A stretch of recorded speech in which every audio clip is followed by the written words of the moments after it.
Hello everyone. Today I've got a real page turner for you. Just picture this: two young girls, driven by curiosity and a bit of recklessness, decide to infiltrate the domain of the notorious King of the North. They hide beneath bushes, avoiding detection from the elite guards. Their fear is almost tangible as they inch closer to the king's fortress. But the real drama starts when they sneak into the village and witness the ceremony. As they try to get a better view from a rooftop, disaster strikes. The king spots one of the girls, and their eyes lock in a moment that changes everything. The shift in atmosphere from stealthy adventure to heart-pounding confrontation is electrifying. How will the king react to this intrusion? Will the girls find a way out of this alive? Let's uncover the answers together as we explore this thrilling tale. Chapter 1. We shouldn't be here. May whimpered, her cautious nature getting the better of her as we huddled beneath the dense foliage, just out of sight of the patrolling soldiers. Shush, I hissed, shooting her a stern glance before returning my attention to the small squadron marching past. These were the King of the North's elite border guards.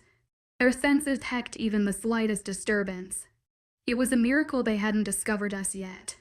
Do you want to see him or not? I grumbled once they were out of earshot, my adventurous spirit overshadowing my better judgment. Yes, but not at this risk. This is the only way. May. It's not like 𝐊𝐲𝐬𝐬's going to pay a peaceful visit to the village anytime soon. I could feel May's nervous fidgeting behind me, her worry palpable in the tense atmosphere. Despite my outward bravado, I couldn't deny the truth to myself. This was a reckless endeavor. We had ventured too far into the king's territory to simply turn back now. The sun hung high in the sky, signaling midday. We would need to wait at least 6 more hours until nightfall, our only chance of descending the treacherous mountain undetected.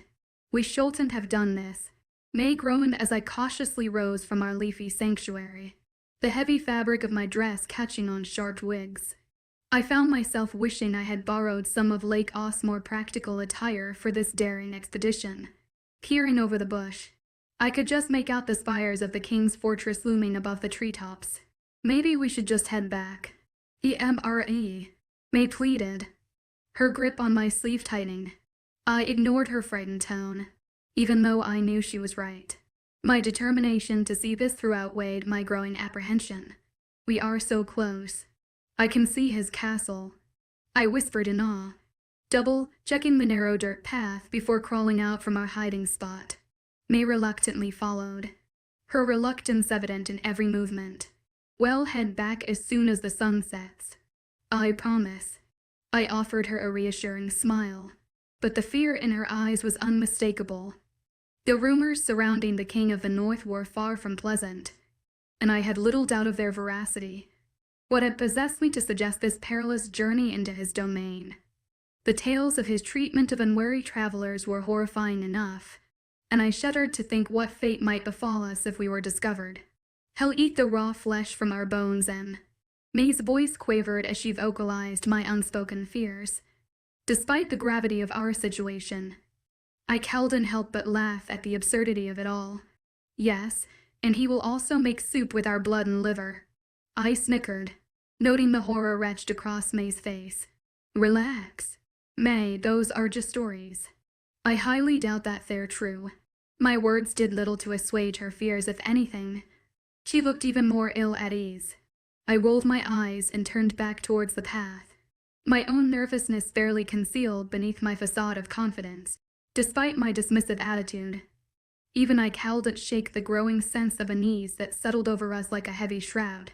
The King of the North. That's what they called him. No one knew his true name, but his title alone was enough to make most shiver. Even me, though I tried to hide the fact from the trembling girl a few feet behind me.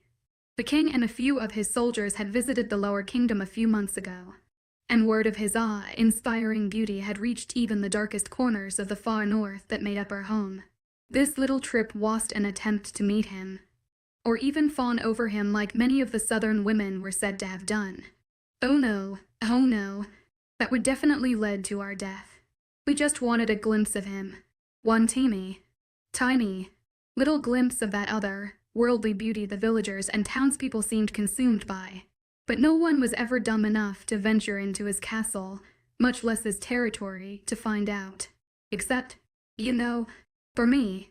And I dragged poor, dear, sweet May along with me. I wouldn't let her fool me, though. I knew she wanted to see him too. I just could not get that rambling nagging out of my head. One look. Just one look. It repeated over and over again in my mind like a dark mantra, until it left thought taking over my subconscious. I knew, even if it was only one quick glimpse, that should have been enough to satisfy the persistent voice pounding away in my skull. May's death grip held onto the long lapel of my rather thin cloak as her frightened hazel eyes glanced frantically around the forest. I tried to shake off that same fear coursing through her gaze as it crept slowly into my chest. Just one look. Just one. The small squad of soldiers were nowhere in sight, and I let the soft sounds of the forest slowly calm my racing nerves. I was never one to do something so dangerous.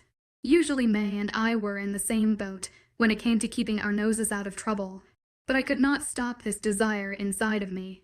The tall, overhanging trees made a dark canopy of green that let little light through. It was only because of the thin strands sparkling on the ground that we could tell it was still daytime.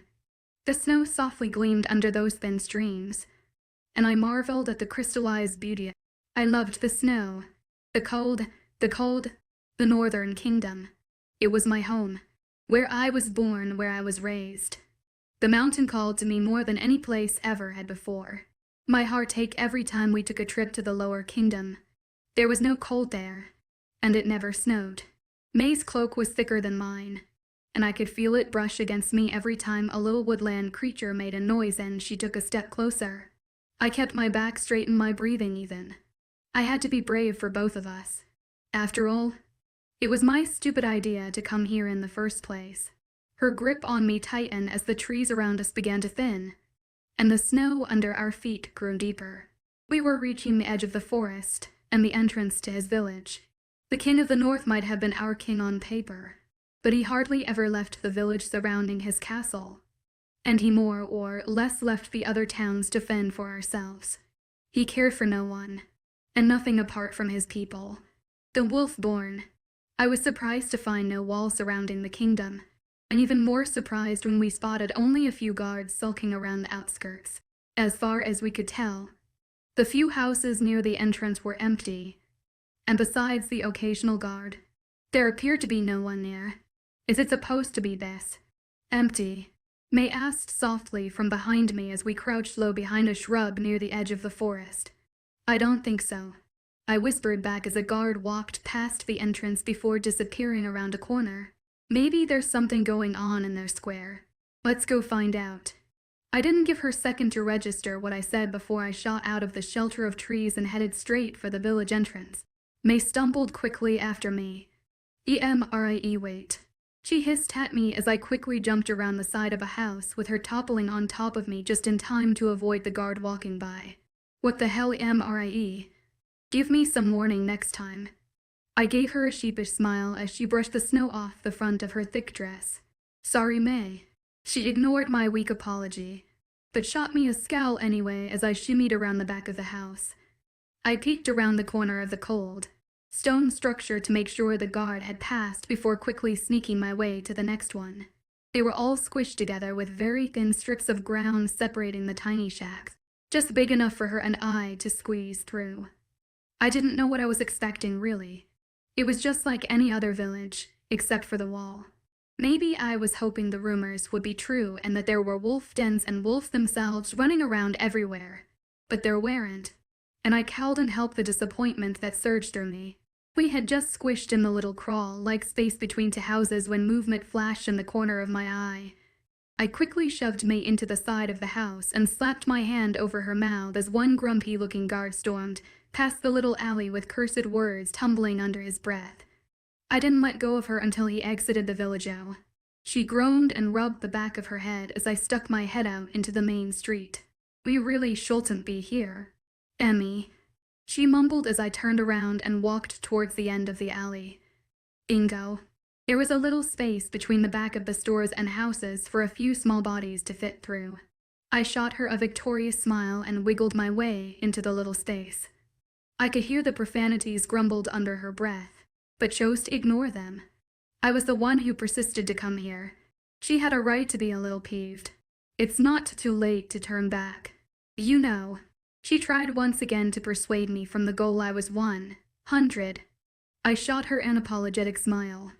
The space was so small we're nearly squished flush against each other, and I could practically feel the fear streaming off her. No one has caught us yet. We can turn around and go home one look. I only need one look. I honestly had no idea why I was so adamant about seeing him. It truly was a stupid idea. I wished I could have just stayed home on my little cot next to some cozy fire and be content with the image my imagination created of him, but I couldn't. It was a fascination to see him. It was a need. What happens if we get caught? She whispered as we edged our way behind the houses. I honestly was sure we were going, but this way felt right, so I was sticking with it. Honestly, I have no clue. I'll probably just wing it. Her arm shot out of the air and gripped onto me tighter than any death grip she had ever given. I turned to her with a raised eyebrow. Her wide, terrified eyes stared back in anger. You'll just wing it. I shrugged my shoulders and nodded. Her hazel eyes only widened even more. I turned away from her and began scooting back down the passage. I haven't really thought ahead this far. I was almost positive we would have been caught by now. I'm going back. Immerse. This was a horrible idea. I hissed as loud voices suddenly broke through the silence surrounding us. I grabbed a hold of her hand and crouched down low as shadows passed the end of the passage just 4 feet away from us. She squished against my back in terror. At least one of us had something to lean on. The king is running late. Something about some stragglers near the border. A gruff voice that suggested the owner was twice the size of a normal man reached our ears. I gulped. The quiet gasp of terror that passed from May's lips let me know she was thinking the same thing as me. Was he talking about us? You think they would learn by now? Another voice chuckled as I pushed May and I back a foot when the shadows drew closer to the passage's opening. I didn't even want to think about what would happen if we were caught now. In their village. Right under their noses. Gear raced down my spine. God, we should have turned back. We should still turn back. But I can't. Just one look. They were handled by the Southern Patrol. Just some family passing through. Relief slammed into my chest and I tried to hold back my heavy sigh as maced me. Luck must have been on our side that day. The ceremony is about to start. Are you headed that way? Their voices trailed off as their shadows faded away, and I nearly fell on my hands and knees in relief. We weren't caught. And that hadn't been us they were talking about. That was close. We should really go now. May whispered and tugged on my hand as I climbed back onto my feet. Are you crazy? Did you hear what they were saying? There's a ceremony going on. And we get to find out what. Excitement overtook my fear and I was holding onto her hand with new vigor as I checked the small street outside the passage. The King of the North and his people were not only highly feared, but highly secretive. No one knew what they did all the way up in their tight-knit little village. And we were going to find out. Not only did I finally get to see him, but I got to see a little glimpse into their culture as well. That was more than any shifter at the base of the mountain ever saw. I pulled May across the vacant, snow-covered, cobblestone street and into an alley that held a bright light at the end. I edged us as close as I dared. On the other side of the 2 wooden planked stores we were crouching behind was a flat area filled to the brim with people. Most of them were huge male figures with small children and women woven in between them. Whoa, there were stories about the size of the northern soldiers. And despite a few confirmations from those in the lower kingdom, many thought they were over-exaggerated. They weren't. In the middle of the throng of people there was a raised platform with 6 large wooden chairs sitting in a row and a throne sitting proudly between them. I can't see anything. I groaned as someone walked onto the stage and the villagers cheered. The loud, booming voices of the men sent vibrations through my entire body. These people made me feel like a 4-foot-sized monkey. And maybe that's a good thing. May mumbled as I stood on my tiptoes and tried to glance over the tall bodies 15 feet away from us. This could be an execution. Oh, or a punishment. We shouldn't be here. Help me look for somewhere higher to watch. I had barely finished speaking when I saw a thin copper ladder attached to the side of the house we were crouched against.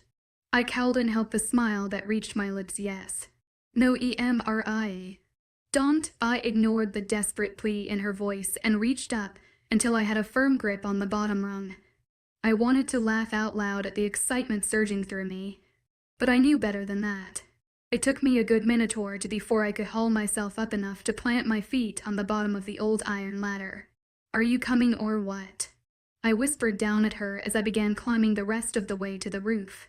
When I finally pulled myself onto the hard wooden roof with a grumpy May following behind me, 6 males had begun filing onto the stage. I sent her a sly smile which she chose to ignore. I knew she would follow. We crouched low to the floor of the roof and hid behind the small ledge that enclosed the building. We could see everything from this height, and thankfully they couldn't see us. Hopefully they couldn't see us. We watched 6 giant, brutish-looking men walk along the stage and take what I assumed was their respected seats. The throne remained empty. I frowned. Where was he? That unnatural feeling hidden deep inside me flipped uneasily as a man shorter and thinner than the rest walked onto the stage. Something about him was off and dark. Please don't let that be the king. I apologize for the delay. But his voice reverberated throughout the whole area without major effort. Wow, only the elders in our village could do that. Our great king had some important matters to attend to, but now the ceremony can begin. The crowd cheered as the creepy announcer raised his hands. I watched in blatant wonder as he held his thin, long, white arm out towards the stone steps at the base of the platform.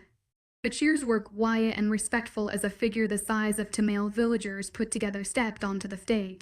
My eyes widened at the impossible size of the man. That was definitely the king. There, Immerse. You saw him. Can we please go now?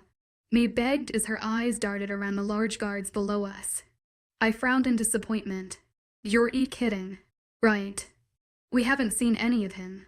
Which was true. That nagging in my head didn't fade or diminish as the big, no doubt muscled, covered figure took a seat on his throne. He was covered from head to toe in black. He wore a long black cloak over and equally black pants and tunic that clung to his huge body. A hood was pulled far over his head and hid all features from the view of his people, and me. I'm sure this is what his people see every day. We can not risk being here any longer. She tugged on my hand and tried to edge back towards the ladder, but I only dragged her down again. Not yet. I want to see what the ceremony is. She let out a loud groan and fell flat on her stomach beside me. Emmy, please. I hardly ever beg, but I'm begging you now. Please let's go while everyone is distracted. It's starting. I waved her off as the announcer gained the attention back from the crowd and away from the king. But I cowed and found it in me to tear my eyes off him. He looked like he was trying to appear lazy and relaxed in the throne that was so generous it had to be made specifically for him, but I could see the way he leaned slightly off his right shoulder. He was in pain. A phantom ache surged through my own arm, and I rubbed it obsessively as the creepy announcer addressed the crowd once again. On this 5th day of the new year, we gather together to celebrate the ceremony of our great king's birth. I groaned in disappointment as the crowd once again clapped and let out respectful cheers. They were here for his birthday. Just perfect. Some great secret ceremony we stumbled on. But I still didn't want to leave, and I cowed and tear my gaze off the overly large man resting against the back of the throne, his arms crossed lazily over his chest, his left shoulder hanging just a fraction lower than the right. I had no idea why I noticed it. Or how, but that small symbol of pain drew my eyes to him like a magnet.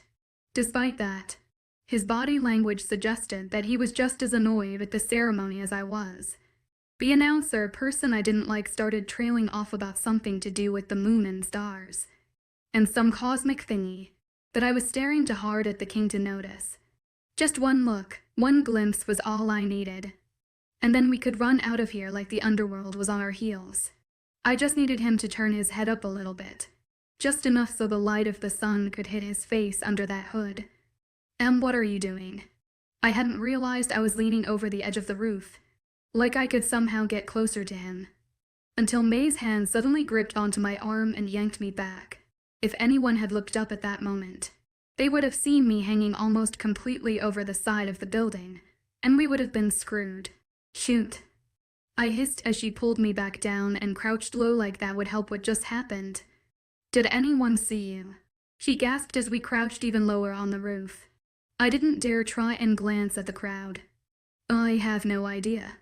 Let me check. My voice, as well as my body, shook as I carefully peeked over the edge.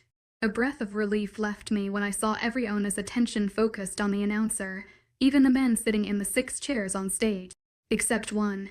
Chapter to holy fuck. I hardly cussed. Usually never, but as a pair of eyes so lightning blue that I could feel their electricity pierce my soul locked on mine, it seemed fitting. He had seen me. The King of the North had seen my fumble and was staring up at me in a gaze that froze the very air in my lungs. Our eyes locked. My heart stopped, and his curious hooded head tilted to the side. There was this sudden disturbing feeling in my stomach, one that turned uneasily and made me want to hurl. I groaned as my grip on the edge turned my knuckles white. Oh my God, he was gorgeous. The rumors and tales of his beauty from the South were nothing compared to the thing who was staring up at me now. I gulped. "What is it?" May hissed as she peeked up from her hiding spot. I couldn't stop her, couldn't pull her away before she saw the damage I had caused. I was as frozen as a statue. "Oh my God," Immerse looking right at us. "We need to go now." I didn't argue with her as she tore my hand from the edge and dragged me back towards the ladder. I couldn't break eye contact with him. I physically could not. Something in those lightning eyes was holding me captive and refusing to let go. It made panic flare in my chest. I felt like I was in a trance, like my body was only agreeing to follow May down the ladder because that was what I needed to do to get closer to him. I was too dumb to realize how truly terrified I was. The spell was broken as those terrifyingly beautiful eyes glanced at the frantic girl pulling me towards the ladder. I felt air suddenly return to my lungs as his electric gaze hardened, and his hands gripped tightly onto the armrests of his throne. Definitely time to go. I finally tore my eyes off him before he could lock our gazes again and rushed down the ladder after May. Oh my God, we took off running in a vicious sprint the minute our feet hit solid ground. I didn't care about sneaking around anymore, or being quiet. Our main goal was to get the hell out of there as fast as possible. I was terrified that one of his infamous huge warriors would jump out of the houses surrounding us and tear at our throats with their sharp fang-like teeth. I ran faster. We were just at the edge of the village, no guard in sight, when the shouting started. Loud, deep, male voices rang throughout the whole town as the sound of stomping feet pounded the pavement. I shouted as we burst out of the village and ran full speed into the dense trees of the forest. Our only hope was that the thick foliage and the snow falling heavily from sky would cover our presence. But against wolf-borns, I doubted we would make it out of there alive. Especially since he saw us, the very he that sent cities trembling at the near thought of. My heart pounded viciously in my chest as fear coursed deep through my body. He had seen me. We had locked gazes. The King of the North saw an intruder with his very own terrifyingly gorgeous eyes, and I had no doubt that the feeling creeping down my spine was death. I was going to die today. We didn't stop for rest or air as we ran full speed down the dirt path we took to get there. May's shifter was enough to keep her going for a while, but my need to not die was all I had going for me. I tried to push faster as the shouts behind us only grew in both tone and number.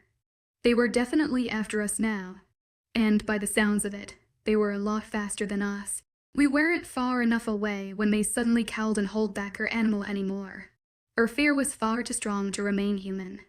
Her clothes shred to pieces as she shifted mid-run, and the sleek pelt of her snow leopard emerged as she shot like a bullet away from me.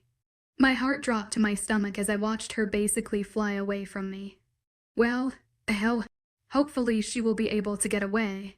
I didn't stop running though. I cowled and shifted, and I knew they would catch me sooner or later, but I still kept going. like a last-ditch effort to keep my short life. She stopped several meters ahead and her glistening white fur shimmered as she glanced back with a whine. But I waved her off. "Go, May. Run, 𝐿𝐻𝐬." She whined again and pawed the ground, but I waved harder and screamed at her to go. She had a chance to get away, and I would only slow her down if she waited for me, and I highly doubted we would be able to out-wolf Borns if I was on her back. She needed to go. She let out one last long whine before turning on her heels and heading in the direction of her brother's tower. Her brother 𝐊𝐻𝐬𝐬 was pretty much in charge of our little village at the base of the mountain, and he was the only chance I had if the king let me live. I knew I was going to escape them. No way. No how, but that didn't stop the small shred of hope glowing in my chest. If I could just reach the border of their territory and the towns, they wouldn't be able to do anything without negotiations. But I knew that was impossible. It took us half a day just to get to the border of our village, and the rest to reach his kingdom.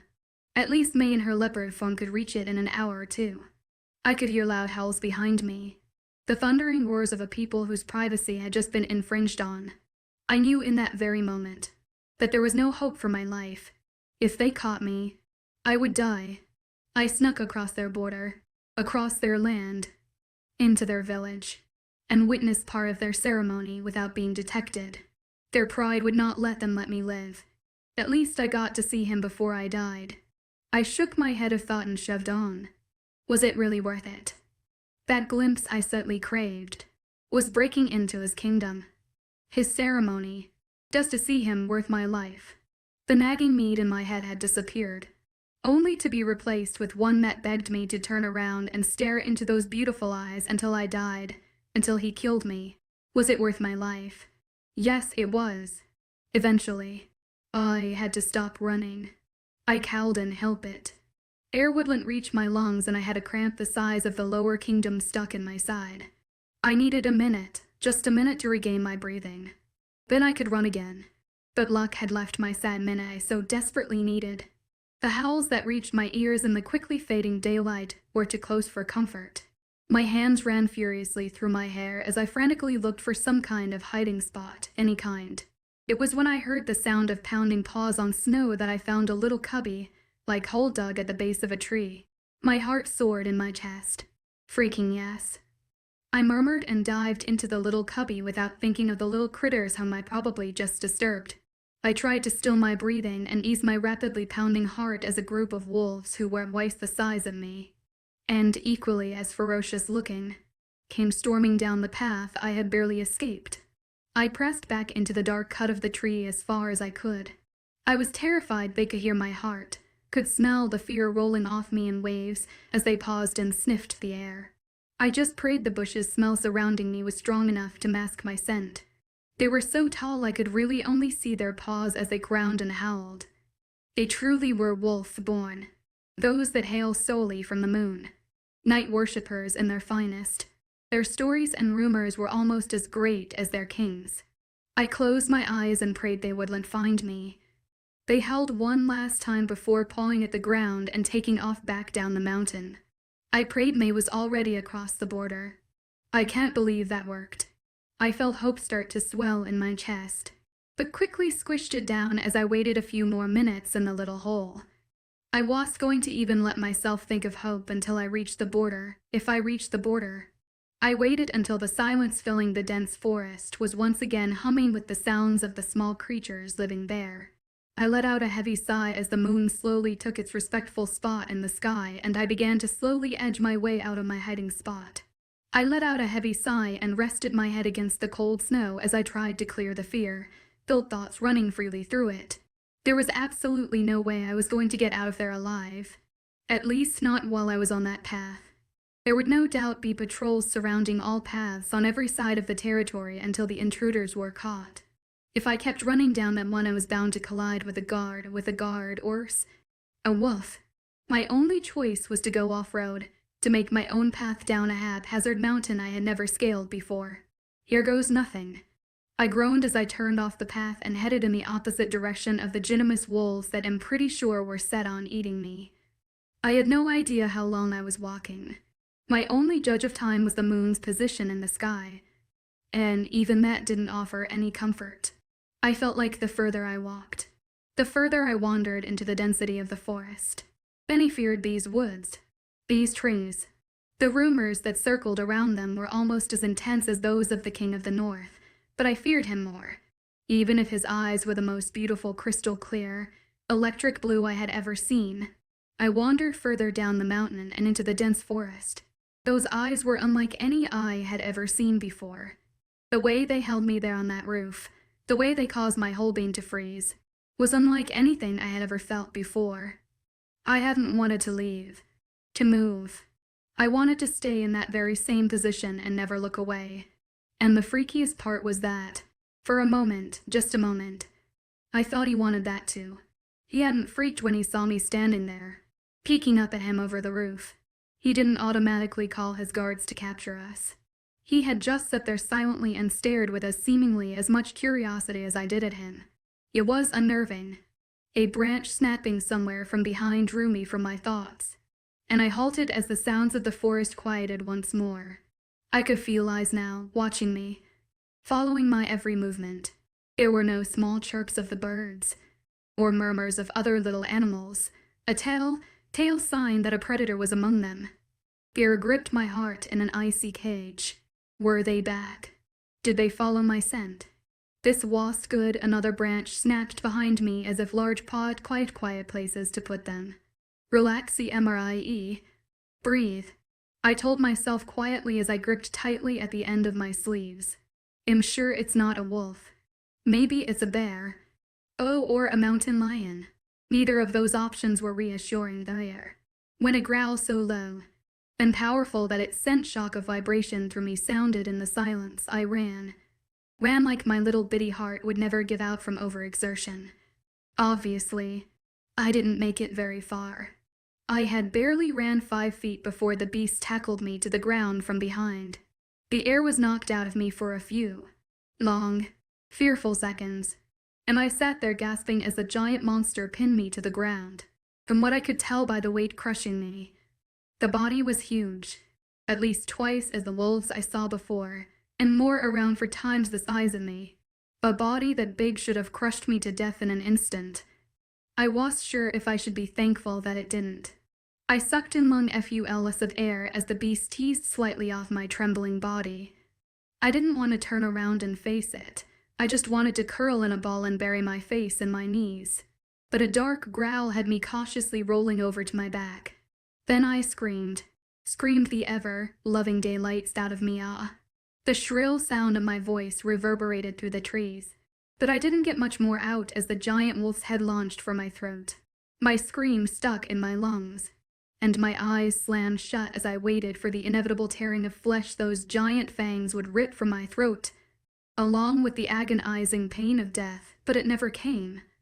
I trembled in terrified fear as I felt hot breath continuously hit my cheek, neck, and shoulder. Teeth just barely touched the edge of my skin as a hot, wet pressure rested firmly against the base of my throat. I slowly pried my eyes open to stare up at a wolf whose fur was blacker than the night sky during a new moon hovering over me with my neck grasped gently in its venomous jaw. It was tearing into me. It was kill me, but it was making me know damn well that it could. The beast's want was simple: shut the hell up. So I did. We stayed in that silent a few long minutes as the abnormally giant creature made sure I knew who the dominant one was in this situation, and I was all too eager to agree.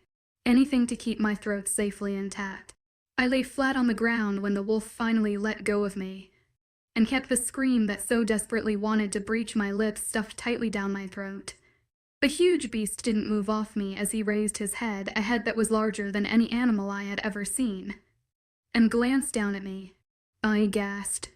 Those eyes, the eyes I had been wondering about for my entire disastrous trip down the mountain. Eyes so blue they put the daytime sky to shame. This ginormous, huge, abnormally large monster was the King of the North. My heart dropped to my stomach. Good Lord, I really was going to die. He let out a hot breath of air that blew straight at my face. I gulped. His beautiful eyes narrowed and his giant head tilted to the side like it had the first time our eyes locked together. All 4 of his ginormous, muscled legs kept me trapped under him. I shuddered under his glare, He was probably thinking of the best way to eat me, but he didn't.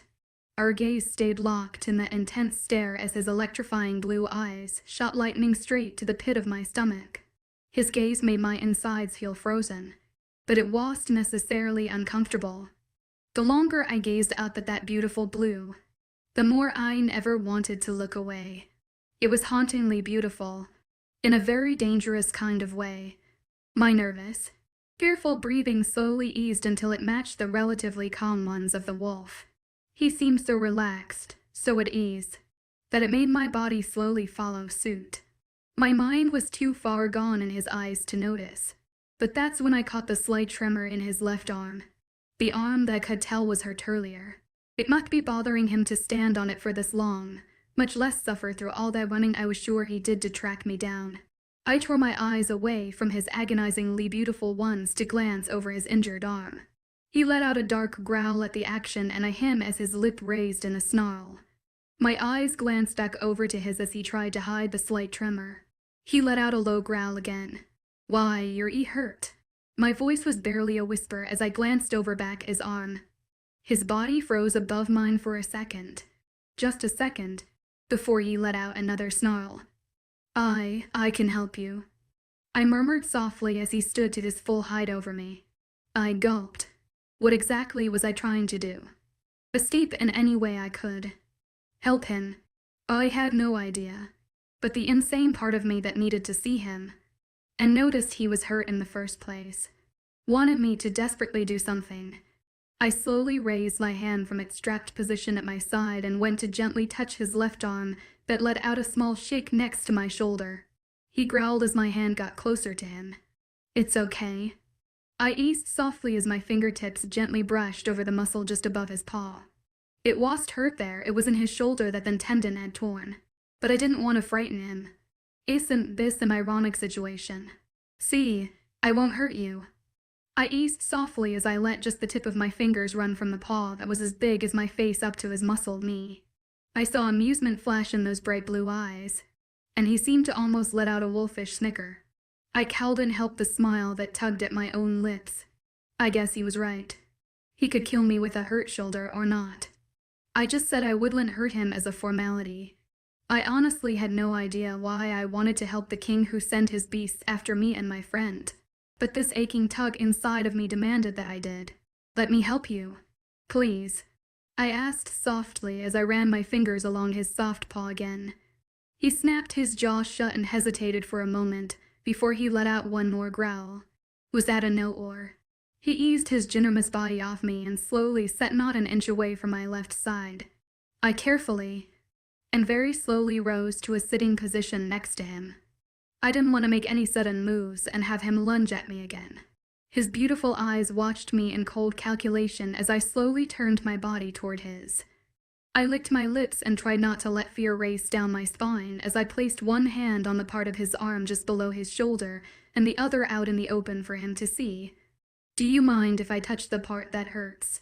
I asked softly as his abnormally large head turned to look at me. So I took that as a yes, but I still proceeded with caution. I didn't need him changing his mind at the last minute and eating me. I could basically see the torn tendon throbbing painfully under his fur and skin, and frowned at the red lines of pain flowing down his arm. "This looks incredibly painful." I mumbled more to myself than anything as I gently, and with one hand, probed the area around the tendon. "Don't you wolf, borns heal incredibly fast or something," I grumbled as I gently rubbed down the red pain line with 2 fingers. I had only been able to see pain in someone one other time, and that time hadn't been pleasant either. I don't know why the healing sight comes or goes, but it does, and like the nagging inside my head, it wanted me to help him. He rolled his beautiful eyes and let out something close to a snort. I sent him a small glare, but otherwise ignored him. This might hurt a little, so don't bite my head off. "Okay," I mumbled as I finally let my other hand rest gently on his upper arm. He locked our gazes again, and I stared into those blue eyes for a few long seconds before he gave me a slow blink. I took that as a yes. I gripped onto his upper arm tightly for some form of stability as I let my end rub gently across the torn tendon. I hadn't done this since I was a kid, and the last time I ended up unconscious for 3 days. I didn't even want to think what would happen now, so my dumb ass didn't. Helping him was my #1 top priority at the moment. Not my safety, and that knowledge alone confused me. But I didn't linger on it long. That nagging in me wouldn't let me. Here goes nothing. I grumbled as he stared down at me with an amused curiosity. His pompous wolf didn't believe I could help him. Well, I'll show him. I closed my eyes, let out a few deep breaths until I felt slightly lightheaded, and embraced that small glow of heat that simmered in my chest, when I felt that my mind and body had a firm grasp on the beautiful gold humming through my being. I pressed my thumb into his torn tendon. He howled into the night air as my finger jammed itself into his hurt shoulder, and tried to viciously tug himself away from me, but the gold shimmer well, I don't really know what it was zipping through me stronger than the lightning in his eyes had, and it was holding him firmly in my grasp. At least he was trying to bite me. This was a power I could not control. It controlled me, my soul, and it let me tap into it now and then. Apparently, it liked this beast that was trying to tear himself from me. The beautiful golden warmth flowed from my chest, down my arm, into my thumb, and then finally into the torn tendon of his shoulder. As soon as the gold hit his wound, he froze. His body no longer desperately tried to rid itself out of my hold, and I could feel his eyes watching me in amazement as I kept mine closed and hummed. As the gold shimmer healed the tendon, my eyes slowly blinked open, and I watched the red lines of pain shooting down his arm turn to gold as this power healed him. I let out a small smile. There's a wish there. That was better. Once I was satisfied it had done its job, I tried to call the power back to me, back to my chest and into my soul where it would rest once again, but it denied me. I gasped as a full-blown surge of power ripped through my chest and into his body. It wanted him. It wanted to be in him. I could feel it. It wanted to flow into his heart, into his being, and heal every scratch, scar, and cut in his body. Air escaped my lungs as more and more of the gold power fled my body and into his. Black dots danced around my vision, and I clawed at my throat with my free hand. I couldn't let go of him. I couldn't drop my hand. The gold power wouldn't let me. It no longer wanted to be in me. In my soul, it wanted to be in his. And it was going to kill me to do so if it had to. I heard him let out a strangled cry and bark as my thumb dug deeper into his shoulder. I'm sorry. I wanted to cry out to him, to let him know that I didn't mean to hurt him, but the power wouldn't let me breathe enough to say anything. Tears suddenly streamed down my cheeks as air refused to enter my lungs, and the black dots dancing around my vision were quickly growing until all I could see were thin slits of the moon's light. I clawed at my throat, and then the ground like that would help me cut the power off, but it didn't. I felt the wolf biting gently into my wrist, like that would make me let go. It didn't, and the harder he bit, the more the golden power wanted to be in him. So this was the end. This was how I was going to die. That warm, golden power I had thought was a gift was draining from me faster than blood from a cut wrist. And it was killing me. At least I helped him. The last thing I was aware of was a wet tongue running hastily over my face, and a pair of bright, beautiful eyes staring worriedly into mine. Chapter 3. There was a hard warmth radiating against the side of my body, a smooth, solid warmth that I tried to cling to with all my might, but my body wouldn't let me. I couldn't move. I couldn't feel any part of me, except for the cold hitting my left side, and that amazing warmth hitting my right. I could feel myself being lifted and carried, but no idea to where. But it had to have been far. The warmth had been carrying me for quite a while. As time passed, I still couldn't move my body, or open my eyes, but I could hear the sounds of the trees we passed, and the breathing of what I assumed was a person carrying me. What happened to me? Why can't I move? Where was I? I couldn't make my mouth open to voice any of those plaguing questions, and the thought of never being able to move again raced across my mind. My breathing hitched in my chest as that fear hit my heart. Well, I'll wish. Well, maybe hyperventilating was a good sign. Shit's okay. My panic eased. That voice. It was beautiful.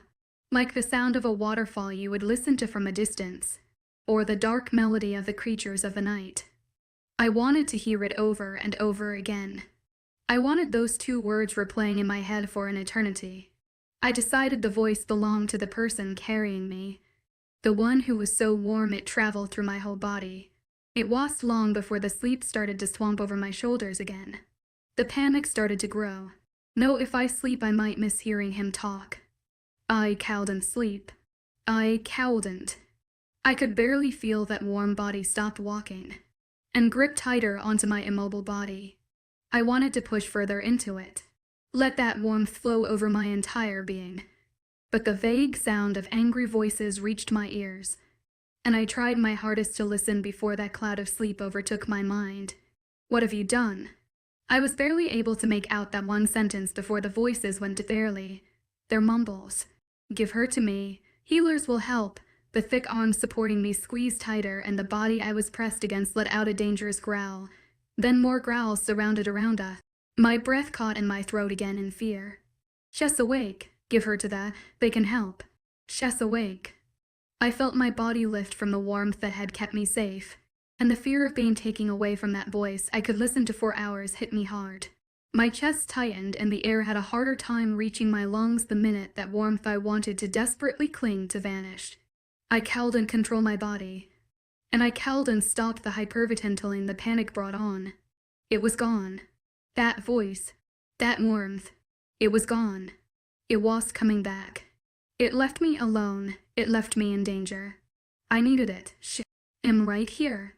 That beautiful voice was in my ears again, and as that warmth surrounded me once more, the hyperventilating stopped. The body curled me tighter into it like I had been asking it to the whole time. "Well, the hell, this is a problem." I heard a voice mumble from the distance as the sleep that wanted to so desperately take over from before finally did, and light shined brightly down onto my closed eyelids. And I groaned. My body ached, and my chest and lungs felt sore from what? I had no idea. I took a few ragged breaths and gently clutched at the sheet beneath me before slowly opening my shut eyes. Despite the few beams of light shining through the window, the tiny room I was lying in held a thinly lit candle sitting on a little wooden table in the corner of the room, with that big sleeping teddy, bear of a town leader, sitting beside it. A small smile pulled at my cracked lips. "Hey, Lay." My voice was hoarse and rather weak, and I cringed as the sound reached my ears. Liko West jerked awake, and his large brown eyes flashed to mine. "You're awake." He let out a tired sigh but shot me a wide smile as he stood from the wooden stool so he could kneel beside me. "I was so worried about you, little cub," he mumbled as he reached up and gently rubbed down my hair. The dark brown of his eyes shined down at me in worry. "I'm okay." My throat was dry and it hurt to speak as my voice croaked past my lips. "Here, drink this," he commanded instead of answering, and held a small cup of water up to my lips. I drank from it greedily and pouted when he took it away. "Not too fast. You'll get sick." I gave a weak attempt of rolling my eyes, but he just laughed. Then all the humor faded from his voice. "Do you know how scared I was when they came storming into the house shouting all these crazy things, the Northwest Guards chasing you?" I dropped my gaze in shame, but couldn't stop my breath from catching in my throat. Just hearing his title sent the memory of our disastrous adventure surging to the forefront of my mind. Oh my God, what had happened? What had made the gold power lose control like that? Why did it want him so much? Why did it try to kill me? What the hell were you thinking? Running off into the king's territory like that? You know it's forbidden. You know no one is even allowed near the border. I flinched at his tone, and my eyes widened as his strong hands gripped my upper arms tightly. "I am sorry, Lay. I was thinking you're fucking right.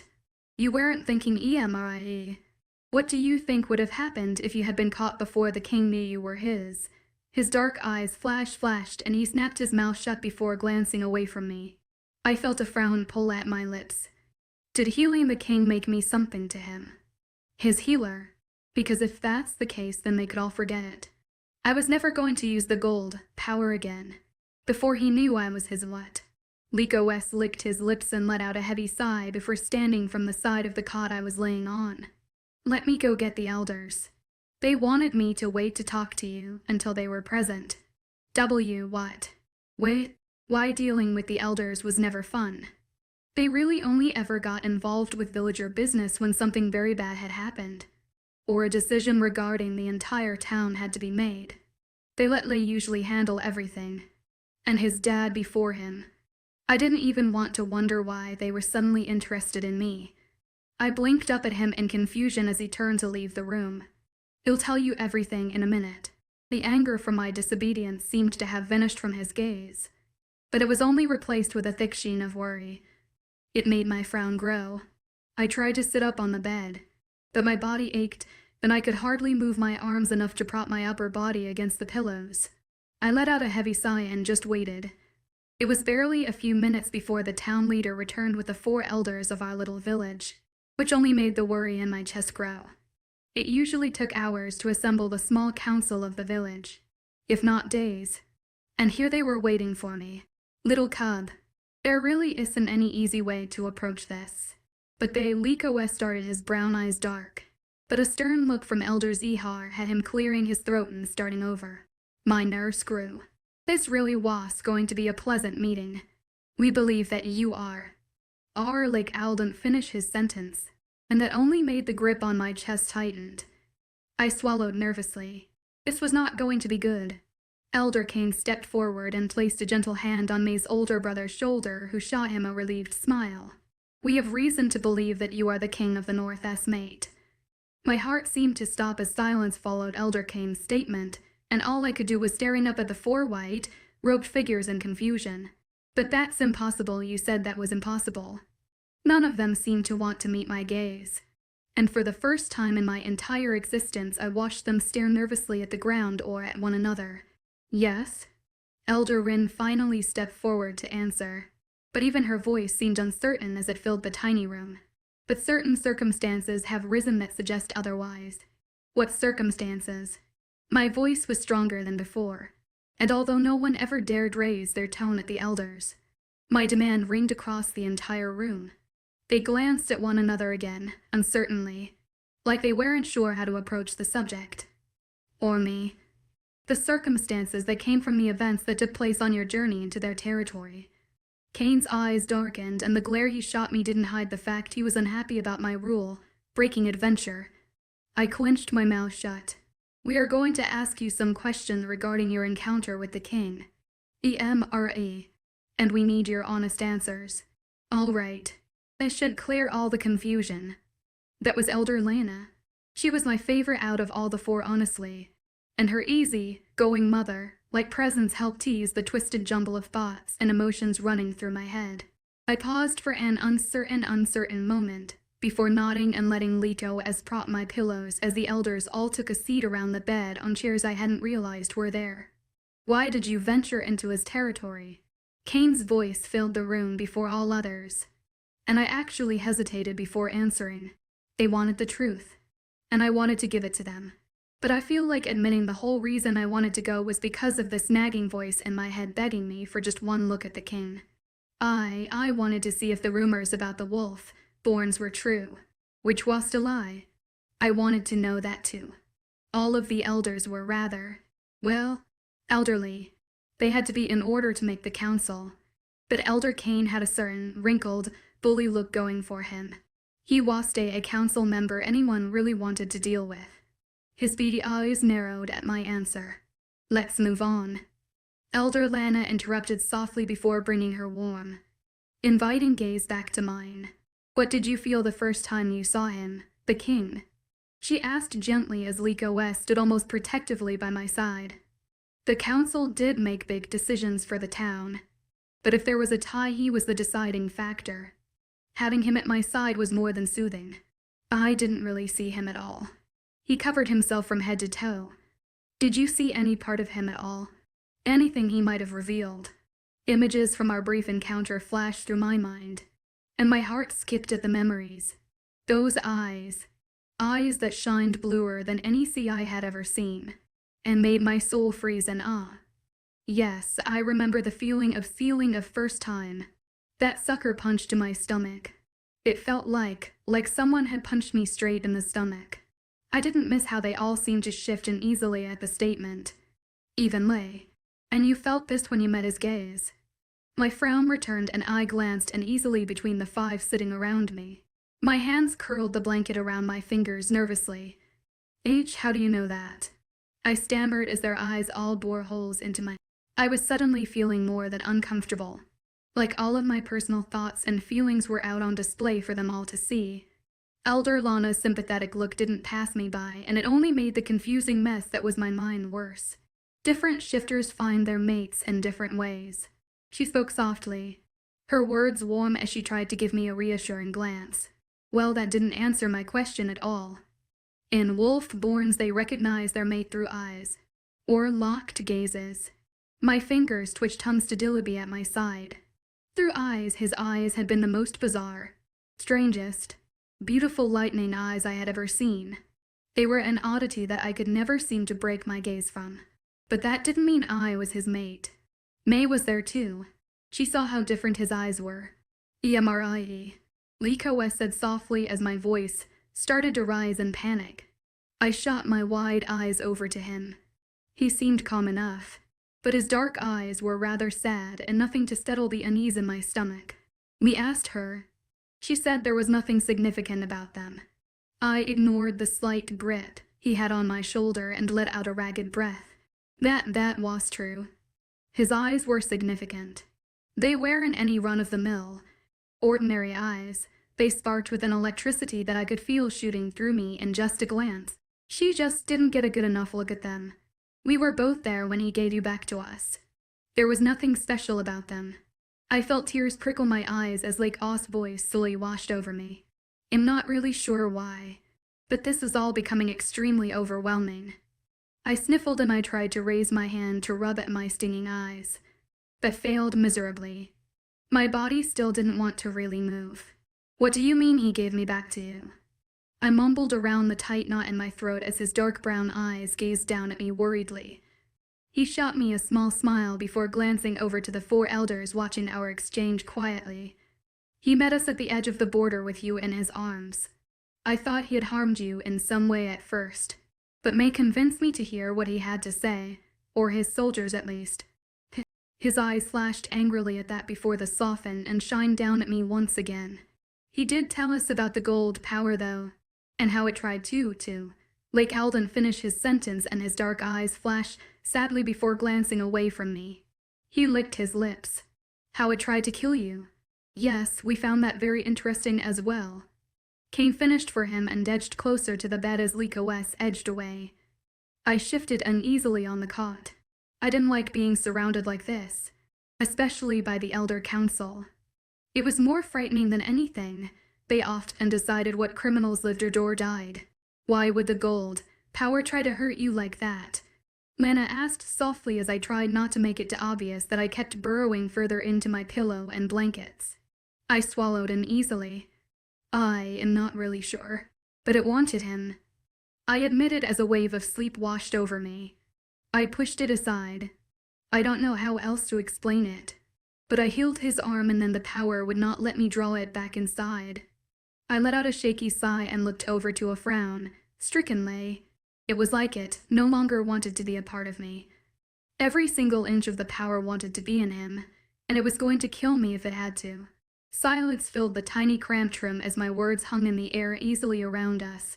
The 4 elders seemed oddly still, calculating. It was nerve-wracking and did nothing to help the anxiety raging through me.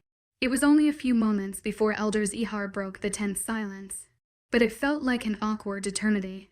The King of the North seems to believe fully on notion that you are his mate, and we are slowly starting to agree, even though that's impossible.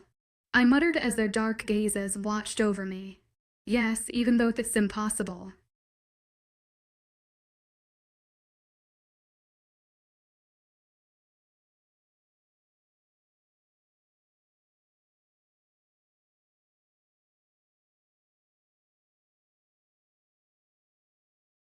Hello.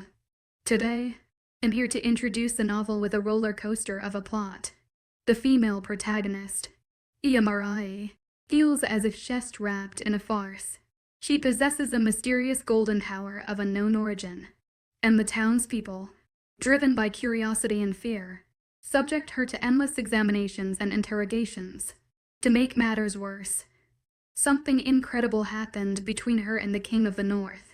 She was told she might be the king's mate, yet he vanished without a trace, leaving her with a pile of mysteries. Is she truly the king's mate? And why is the king avoiding her? These questions are irresistible. So follow along with me to uncover the truth. Chapter 4. It had been 3 weeks since my encounter with the King of the North, and I was beginning to doubt I'd ever see him again. During this time, I found myself subjected to endless examinations by the village's limited medical staff. The entire town was aware of my gold, power, and its healing capabilities, but no one, least of all myself, understood its true nature or origin. The memory of the last time I'd used my power saving a young girl who had ventured too close to the town's central fire was still fresh in everyone's mind. Now I felt like a specimen under a microscope, dissected and analyzed as they tried to decipher why this power seemed so intent on connecting me to the king. The process was utterly draining.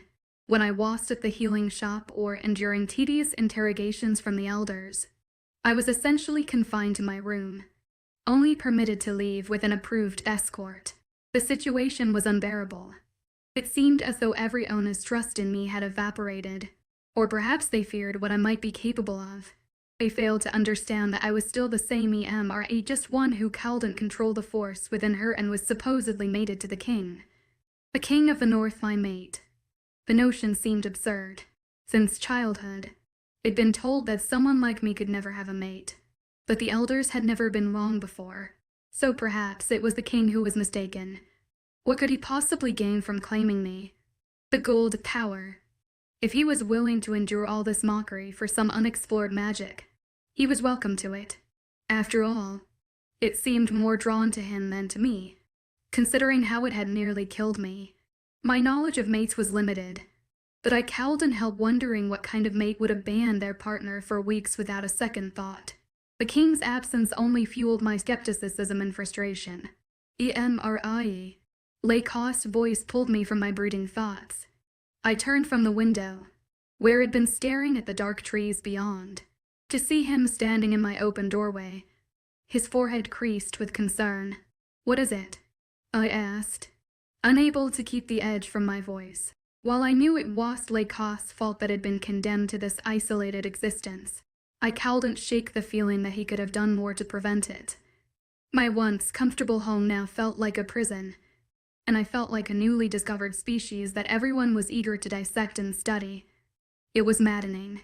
His dark eyes turned their gaze out the window I was perched against as his rather large body leaned against the old wooden door frame.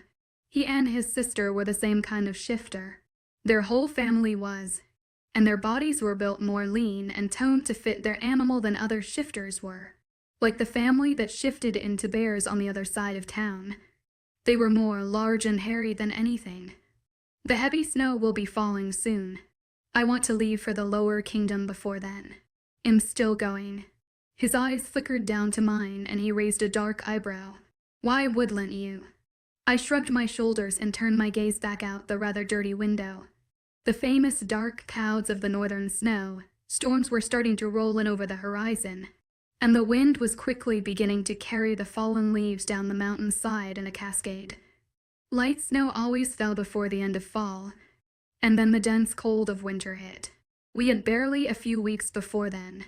I grew up at the base of the mountain with May and her family. We were used to snow and the cold, but for some reason, the three of us always went to the lower kingdom during the heavy snow times. I can't remember a time where we spent the entire winter at the village. Only the warm waters of the lower kingdom filled my mind, because I've been on lock and key for the past 3 weeks. They let out a small sigh before leaning off the door to walk further into my rather small and cramped room. "This is for your protection." I thought you understood that." His voice said really.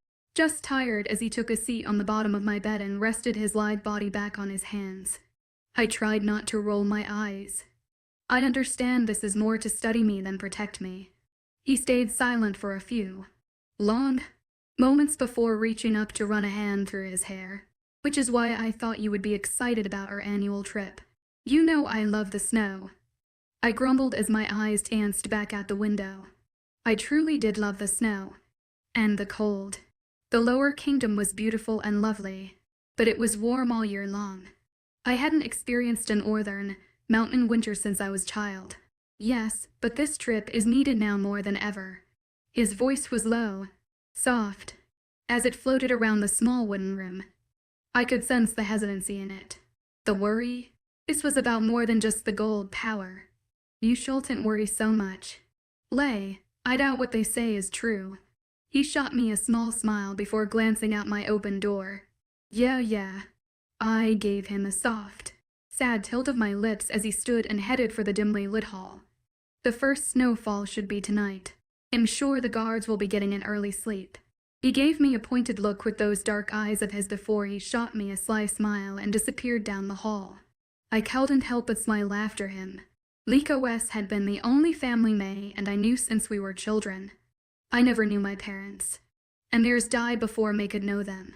It had been the three of us for years. The orphans in charge of one of the king of the North's many towns. Lay took care of us. He always did. Things changed that night, and I wasn't sure if it was for the better. 𝐊𝐲𝐬𝐬 was right. The first fall of the heavy snow began barely an hour after he left my room, and the guard stationed at my door was nowhere to be seen. I couldn't keep the smile off my face as I slipped on the snow, proof shoes May had bought me for my birthday, and threw my thing cover over my night shirt. My favorite thing about the fresh fall was watching my feet leave prints in the clean street. I watched my breath fog into the night air as I walked down the main road with slow, purposeful steps. I sighed and walked further towards the entrance of town. Everything was just so confusing now. I wished I never had listened to that nagging voice in the back of my head. I wished I'd just stayed put in the village, or went down to the water with May. My mind has been in turmoil ever since I locked eyes with those electrifying blue ones, ever since the gold power tried to use me get to him. I needed to get out of the village for a while, even if it was only for a few minutes. The closely laid houses and strong stench of livestock was making my head spin. Maybe this trip to the lower kingdom would be good for me. Clear my head, making me stop thinking about him. These thoughts, these worries over just a maybe was making my head spin in more ways than one. The entrance gate was too large. Wooden doors that stood proudly against the corresponding fence. It was built before my time, before the king of the north and his soldiers chased the northern raiders and outlaws from the mountain. Now we kept it as some form of comfort, mainly against the king himself. 𝐿𝐻 never hidden the fact he wasn't particularly fond of any village besides his own. I let out a long sigh. Why was I still pondering this? Why did I even care?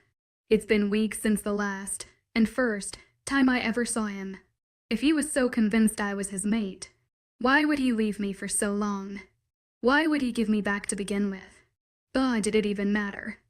I didn't walk far outside the gates, maybe a few feet, but as soon as I did I felt the shift in the air, felt that tingle of fear shoot down my spine like a few weeks before. My eyes flickered out across the dark trees and shadows of the thick forest. Wolf-borns. I now knew they were real, knew most of the rumors were true. And one of them was watching me. The king was watching me. I froze the minute those strange electrifying blue eyes caught mine. My breath caught in my throat. He was 𝐿𝐻. He blinked and I felt my feet walk closer to the two glowing orbs shining brightly in the darkness on their own. I forced myself to stop at the beginning of the dance. Dark, dark. Trees. What are you doing here? My soft voice filled the silence and terror around us as the snow gently fell from the sky. Those abnormally bright eyes blinked. I watched them carefully with a narrowed brow as he took one step back, then another. I couldn't see the rest of his body through the dark of the woods, but his eyes grew smaller as he edged away from the village. I'm not going in there, I stated firmly as my gaze washed over the silent trees. I was only brave enough to go in there during the day with May. No way did I want to go in there at night. Those eyes hardened in warning, but I only shook my head. I winced when he let out a low growl. but force myself to stand my ground. "If you want to talk, come out here." I didn't know why I suddenly felt brave enough to talk like that to him, to the King of the North. Maybe because I knew he was in his wolf form, or maybe because some part of me, deep down, knew he would never hurt me. But whatever it was, it wouldn't let me run back into the safety of the village. He snarled low in his throat and took another step back. I raised my head high, kept my back straight, like that would prove to him I wasn't the scared, frightened little girl I really was. With one last blink, those agonizingly beautiful blue eyes vanished, and I was left staring into the darkness of the northern woods. I sighed. Well, it was the reunion I imagined, not that I actually thought we would ever see each other again. I slowly started to turn around, ready to head back to the light of the village, when a thick tree branch shot out of nowhere and wrapped around my waist. What the shit? Be quiet. I froze. That voice. I knew that voice, that tone. It rang like a dark lullaby through my mind, my dreams, and promised a lift, time a warmth I never knew. I went limp in what I now found was the king's insanely large arm, and not a generous rebranch, as he gently eased me back into the dark shadows of the trees. What are you doing?" I gasped as he dragged and he wanted me to go. The thick grip he had on my waist was leaving me breathless, and making me crave things I never had before. I tried not to make it too obvious I was leaning back into the strong warmth of his large chest. "You wanted to talk." "Right." His voice was gruff, deep, and just as beautiful as the one drifting through my dreams, but the only problem was that I could not remember, for the life of me, where I had heard it before. Yeah. Before I realized what was happening, that large arm wrapped around my waist lifted me over a large tree root stuck in the ground like I weighed nothing. He grunted as he stepped over it after me. "God, you're so fucking tiny." He growled under his breath as he pretty much carried me wherever we were going. "No, you're just abnormally large." He turned me towards him just enough to see a appalled look those glowing eyes shot me. It actually brought a small laugh to my lips. "All wolf-born are naturally big." He growled as he carried me deeper into the very same forest I told him I was going into. "Yes, the men in your town seemed very large as well, but you are literally the most generous person I have ever seen." I tilted my head back enough to blink up at that face hidden in the shadows of the night, and tried to give him a small smile as those bright eyes shot me a dark glare. But then I watched in amazement as a small smile touched his own lips. I couldn't tell much from the dark, but that smile alone was beautiful. I'm going to take that as a compliment. I shrugged even though it was kind of hard to with how he was carrying me. "I told you that I didn't want to go in here." I grumbled instead as the lights from my village faded behind us. I wasn't necessarily sure what was going on, or where we were going, but I wasn't afraid. Not like I should be. Not like any normal person would be in the presence of the king. I didn't even know his real name, and I felt like the safest person in the world.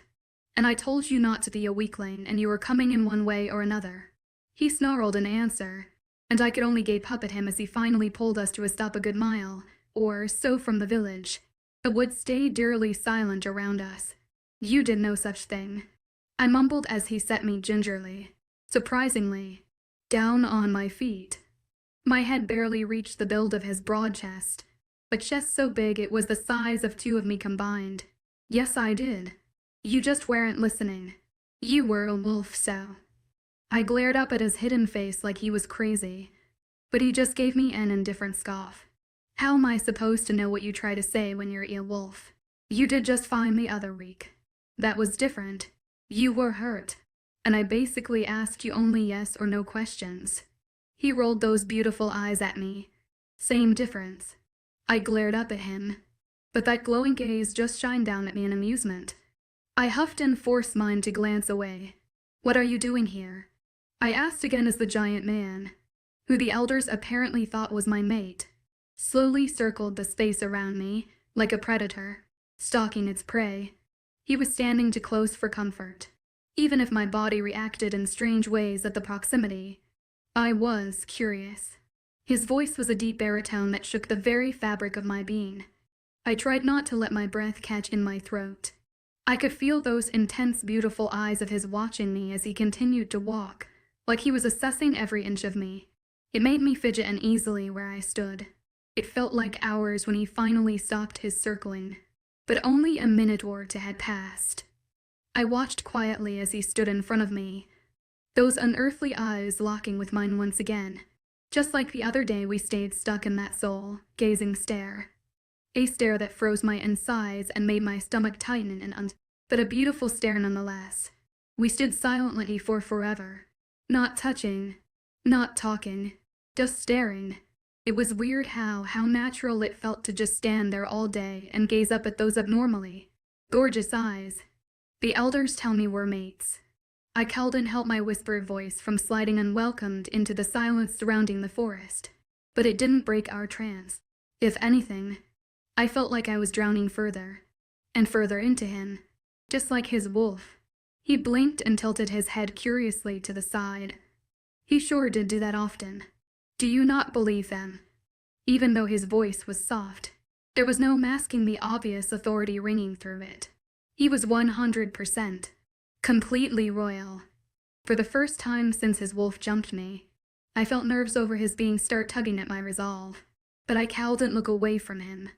I don't know what to believe. I admitted quietly and watched from the corner of my eye how his muscles shifted under his skin.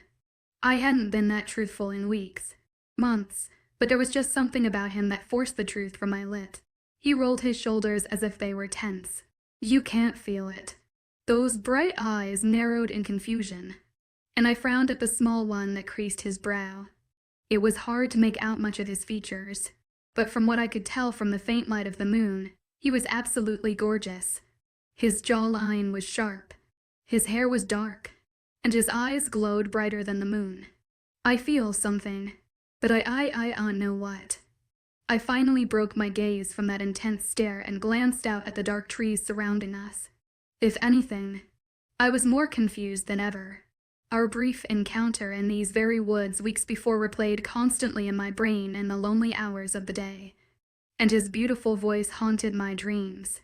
And now these weird feelings turning at the base of my stomach with just one simple touch from the king was only making the confusion 10 times worse. They never told me I let my voice trail off, because I honestly wasn't sure how to approach the topic. It was almost embarrassing to admit how I had no idea about the mechanism behind mates, or how they were even a thing.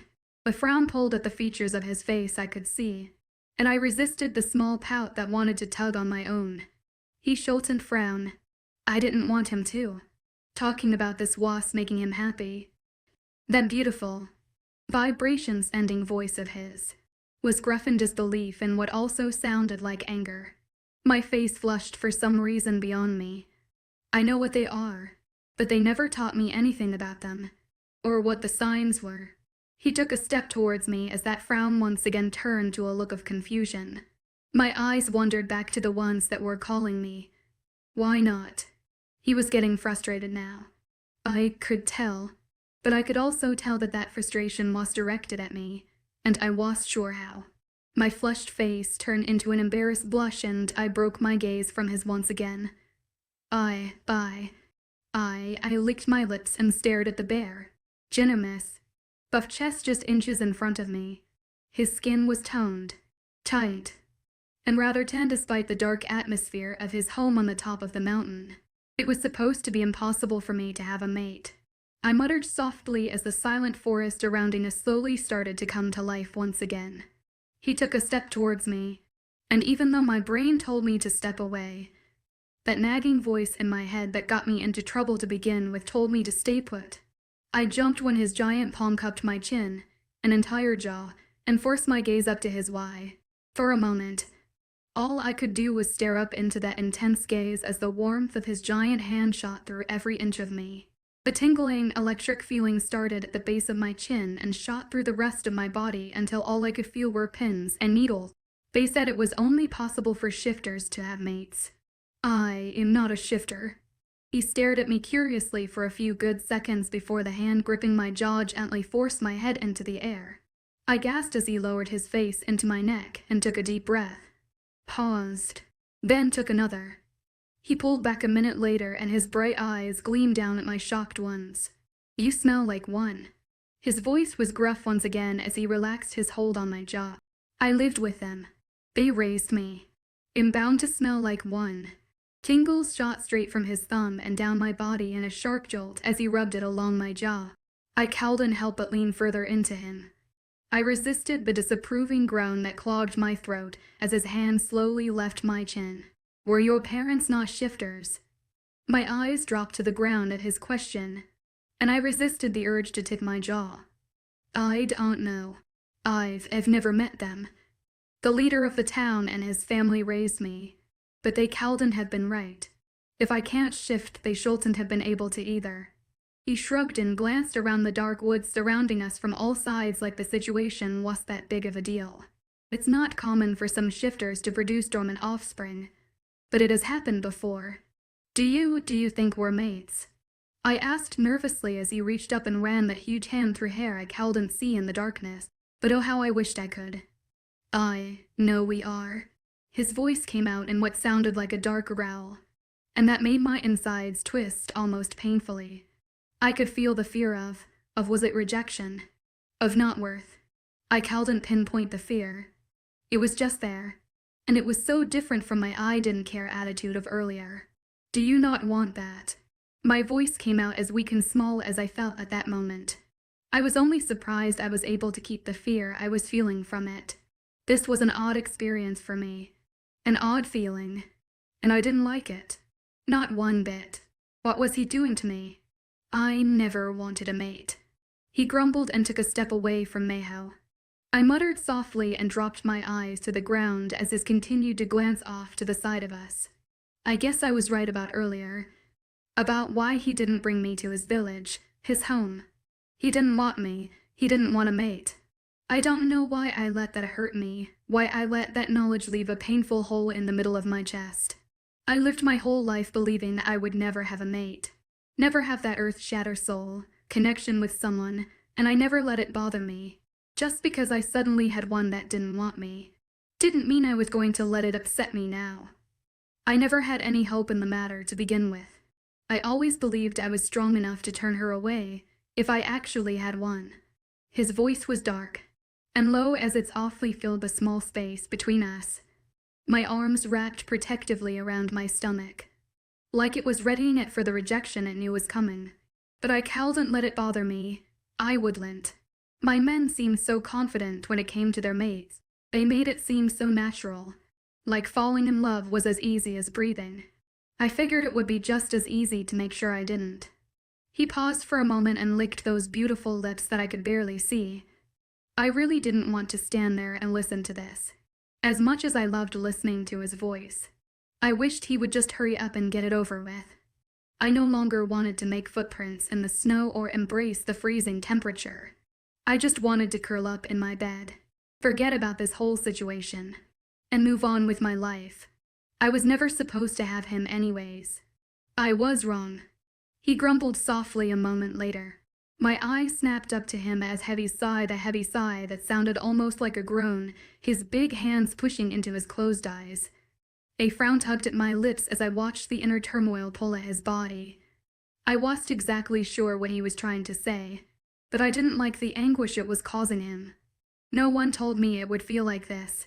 His words came out in a dark snarl that shot through me like lightning. "I'm confused." I muttered into the air around us, but he just let out a tired sigh. "I never wanted a mate. Ever until I saw you on top of that roof." I tried to squash the hope that ignited in my chest. Just because he changed his mind didn't mean that our situation would change.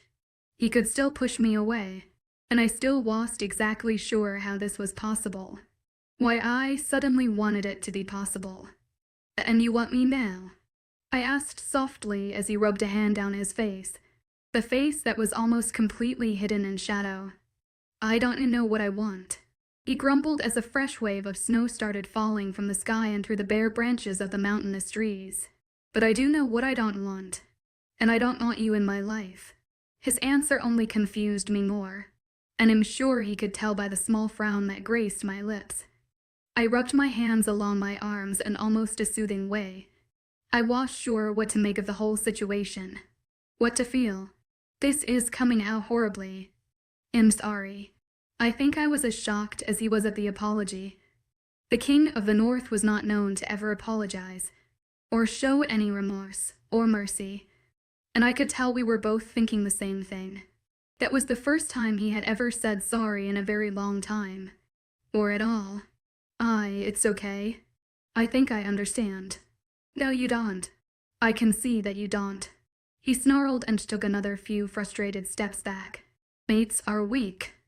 They make you weak. Traitors would use you against me. My enemies would threaten to take you from me. My being would be solely focused on protecting you. You, this little, tiny, breakable thing that I could crush with one wrong touch, hey? I'm not that fragile. I didn't even get to finish my sentence before he flashed in front of me. One large, massive hand clutching at my throat. His beautiful blue eyes were glowing in an anger that appeared so dangerous it should have frightened the living daylights out of me, but it didn't. One squeeze. Little girl. And your neck would snap in half. You are dangerously fragile.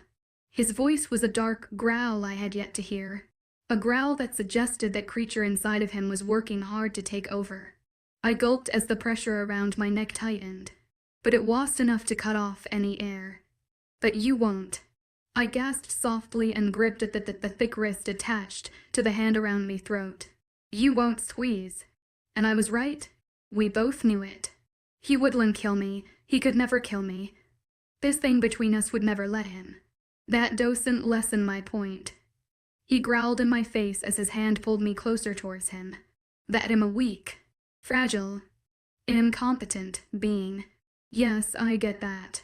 I cowed and hid that small amount of hurt that snuck into my shaking voice. Just because he spoke the truth didn't mean that it didn't hurt. I watched as those beautiful blue eyes softened and his hand eased away from my neck. I never said you were weak and incompetent. Little one, you might as well have. I grumbled as I reached up and rubbed the spot his hand had just left. His presence was so large and fierce that I was almost sure I would feel his phantom touch for a long while to come. His beautiful lips pulled into a small frown once again. You are my mate. Despite your size, I highly doubt you're incompetent. Despite my size, my butt. But I can still be weak. Right. My tone was sarcastic, but that didn't stop a smile from tugging on his lips.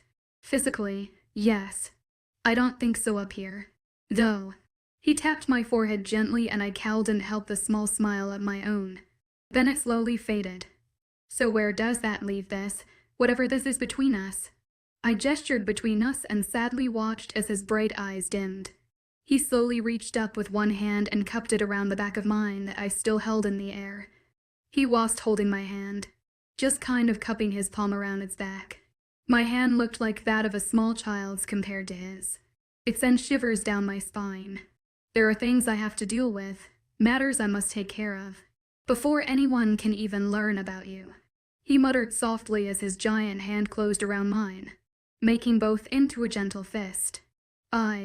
He paused and let out a heavy breath as his thumb rubbed against the bottom of my palm. No matter how badly this ache inside of me is telling me to take you back with me, I can't. Not for a long while at least. I frowned, but stayed silent as he opened our hands again. I'm not in a good position for anyone to know about you.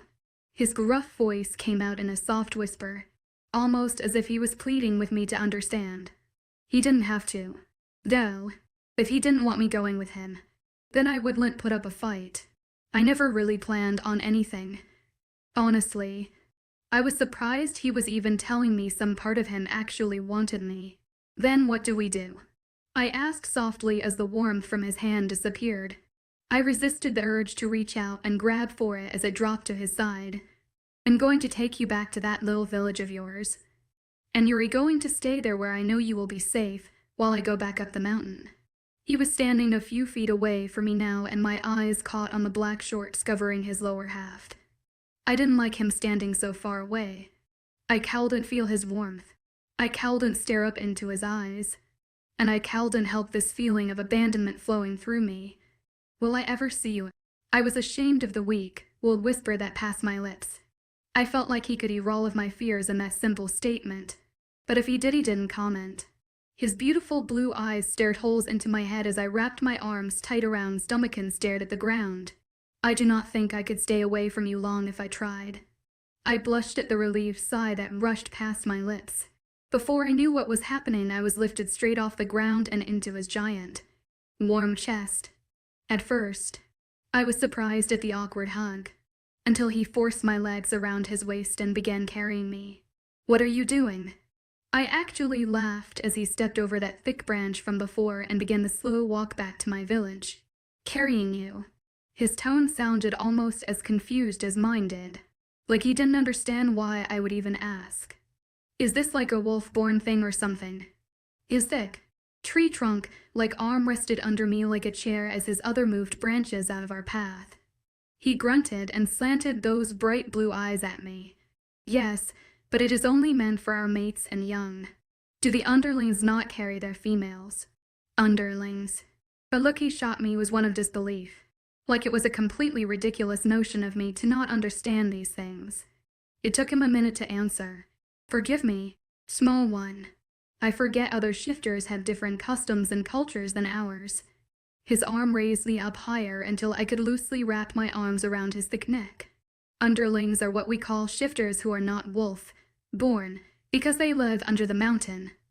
"No, they don't. Some just live at the base of it." He chuckled at the confused look on my face as the lights from the village started flickering ahead once again. I held on tighter to him as we drew closer. I didn't understand the panic that suddenly filled my chest, or this desperate need to cling on to him as tightly as I could. I didn't want him to go. We think anyone who does not live at the top of the mountain are under it. It's an old phrase. "Oh," I muttered as I tried to discreetly snuggle into the warmth of his chest. "No, the underlings don't often carry their mates. Maybe once in a while, but it's more or less for fun." He made a noise in the back of his throat that had me glancing up at him curiously. "How odd." He grumbled as he finally stopped walking when we were a few feet from the edge of the forest. He set me carefully down on my feet, and despite the voice in my head nagging at me to never let him go, I reluctantly unwrapped my arms from around his neck. "Don't forget what I said. Stay in your village until I see you again." His heavy hand was resting on my shoulder, like an older being scolding a child. "When will that be?" His bright eyes flashed and he glanced away. "I'm not sure, but it won't be too terribly long. We have much more to talk about." "Do I meet you halfway or something?" He chuckled and shook his head. "No, I will come here. If I can't leave the village, how will I know you're here?" "You will know, but..." The look he shot me with those intoxicating eyes was enough to silence any objections. I slowly closed my mouth and watched as he took a small step towards me. My breath caught in my throat as one giant, thick hand slowly reached up and ran its thumb along the base of my jaw. His bright blue eyes followed the gentle action. "Do not worry, my little witch, my little one. You'll know." I barely had time to process his words, much less his actions, before he turned and retreated back into the dark of the forest. I stood there for whoever knows how long, silently praying for him to return, secretly wishing beyond all hope to go with him. Chapter 5. Days slowly went by after my encounter with the king. Long days that gradually turned into even longer weeks. The heavy snow had finally started to fall, and they wanted to leave for the lower kingdom in the next day or two. I was nervous, ridiculously so, even though I knew I had no reason to be. The King of the North had told me not to leave the town, and our annual trip hadn't even crossed my mind during our entire conversation. But it's been 2 weeks since then, and I hadn't seen a wink of him. Did I honestly expect to? I knew he said he wouldn't stay away for long, but the look in his beautiful eyes suggested otherwise. I wouldn't be surprised if I never saw him again, and that fact hurt. I put on a smile around May, talked to 𝐊𝐢 when he stopped by, but my elder, appointed escort still followed me everywhere, and I walked around the village like one of the dead. But the maddening part was that I couldn't help it. My mind was constantly revolving around him, around his eyes, the warmth of his skin, the strong feeling of his arms. It never gave me a reprieve. I was forced to dream of his voice, replay our encounter in the forest over and over again, like my own soul was taunting me over the fact that we couldn't be. Not yet. At least, that was what the King of the North told me. Not yet. Then when? May would follow the garden eye around occasionally, offering to start a conversation or go do something more fun outside the walls. But every time I started to agree, the king's command rang through my head. Stay in your village until I see you. But I had no idea when that would be, or if I ever would. That night, after my guard had fallen asleep outside my door, I found myself wandering the perimeter of the village. I had done this a couple of times since the encounter in the woods, and I always seemed to teeter on the edge of breaking his command, on stepping just 1 foot out of the village, to see what would happen. Would he know? Would he even care? I was never supposed to have him, and he never wanted me. Did we even have a future? I didn't know what this feeling was. His emotional tug pulling me towards his territory. His castle him. I didn't know how much longer it would let me obey his demand. All I wanted to do was run back up that mountain, and I'm not sure what. But I knew that I needed to see him again. And that scared me. Was it me that wanted to be with him so badly, or the gold power? I felt it stir deep within my chest a few times since I met him in the woods. But every time one of the town's healers or elders prodded at me, it disappeared, and it was all I could do to shove it down. I was terrified of the power now, terrified of what it could do to me. It was the middle of the night, and most of the village was sleeping when I finally decided to cross into the forest. It didn't really matter anyways. I've crossed out of the village numerous times before, and no harm had ever found me, besides sneaking into his town. I doubted any would now. A part of me did fear the northern woods, especially now when I was venturing in on my own. But this was the only time I had to be by myself. My escort would not let me leave the town, and neither the elders or lay would allow me back into the forest. Holding my resolve and facing my fear was the only way I would be free of that place, even if it was just for a few brief moments. The dark trees and shadows that welcomed me was almost refreshing. Despite my hesitation, I breathed in the fresh air and the cold snow of the mountain. The frigidness filled my chest and came out as a hot breath, but I loved it. I was starting to dread the upcoming trip to the lower kingdom, for more reasons than one. I found myself tracing the King of the North's phantom footsteps back to the little spot where he had taken me all those days ago. It had barely been 2 weeks, but it felt like a lifetime. I suddenly felt silly for not leaving the town sooner. There was no reason to take his command to heart. The mountain and its base were safe. He kept them safe, even if the underlings were beneath them. Why would he care anyways? My heart skipped a beat as the dark thought flashed across my mind. He pretty much told me he didn't want me. Didn't want a mate. The king wanted space between us, so we couldn't grow close, so his enemies wouldn't have a way to hurt him. He wanted me locked up. So he wouldn't have to deal with me. The odd emotional bundle of chaos in my chest shattered at the notion. The nerves and panic that shot through me was strong enough to stop my tracks cold. I rubbed my fist into my chest to ease the blossoming pain. Then wouldn't it have been easier to reject me? I told him it would be okay, that I never expected to have a mate to begin with. Was this the universe's cruel way of punishing me for something I did in a past life, or my burden for holding the gold power? For the first time in a very long time, I felt pins prick my eyes. This feeling was horrible. I didn't ask for any of this, especially him. My heart stopped when a sudden low growl emitted from the dark trees surrounding me, and I took a step back in fear. That was not a snarl I was familiar with, or sent a pleasant feeling down my spine. I blinked rapidly out into the dark shadows of the woods, and gasped when a pair of dark golden eyes blinked back. The creature's white fangs flashed dangerously in the moonlight. My breath caught in my throat as I took another shaky step back. This was not the King of the North's wolf. Those golden eyes watched my every move, every breath that left my chest. It was unsettling, unnerving. There was nothing good swimming around his irises. It made my stomach clench in fright. I retreated further, and watched as those deep golden eyes narrowed. The growl that sounded from the beast shook me to my very bones, but I got the hint. Stay still. The dark wolf stepped forward, power and authority strumming through its lean body. It might not have been the king, but it was definitely a powerful, high-ranking wolf born. Its large body stood proudly as its brown fur reflected darkly off the light of the moon. I was so nervous I wanted to throw up. I never felt this much fear around the king. But one other wolf, born and I feared the very day I was born. Its eyes regarded me carefully as I stood stock still in the middle of the leering dark forest. There was no hope of escape if it wanted to kill me. It might have let me run a little ways, for the fun in it, but I wouldn't have made it back to the village alive.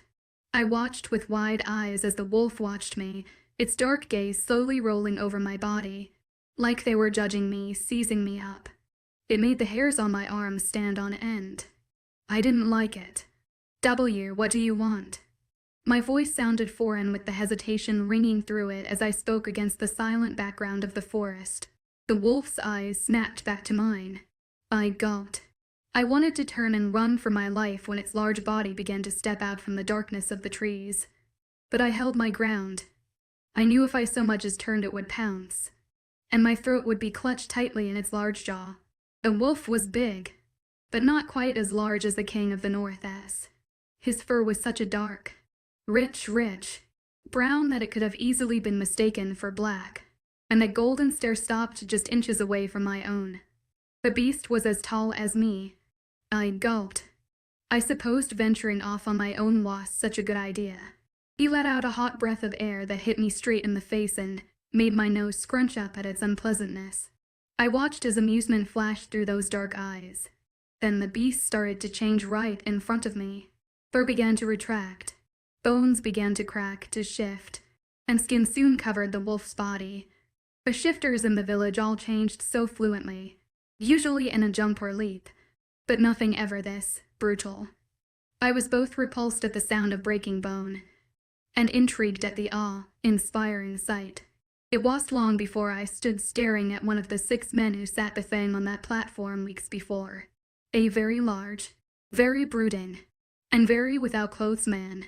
The worst part was that he didn't even try to hide himself. He stood barely 3 feet in front of me, showing off every inch of his large body, and stared down at me with calculating eyes. I looked at anywhere but him. W, who are you? Who are you? I asked after the silence around us became too deafening, and I doubted he would talk any time soon. Tarif, Delta of the Northern Kingdom and third in command of the Great King. Who are you? His voice was such a gruff growl that it caused the birds in the trees above to take flight in fear. What I wouldn't have given for wings then. I gulped again as those gold eyes narrowed into a look so dangerous it turned my blood cold. Immerse. I gave him a little bitty wave for good measure, but he only ignored it.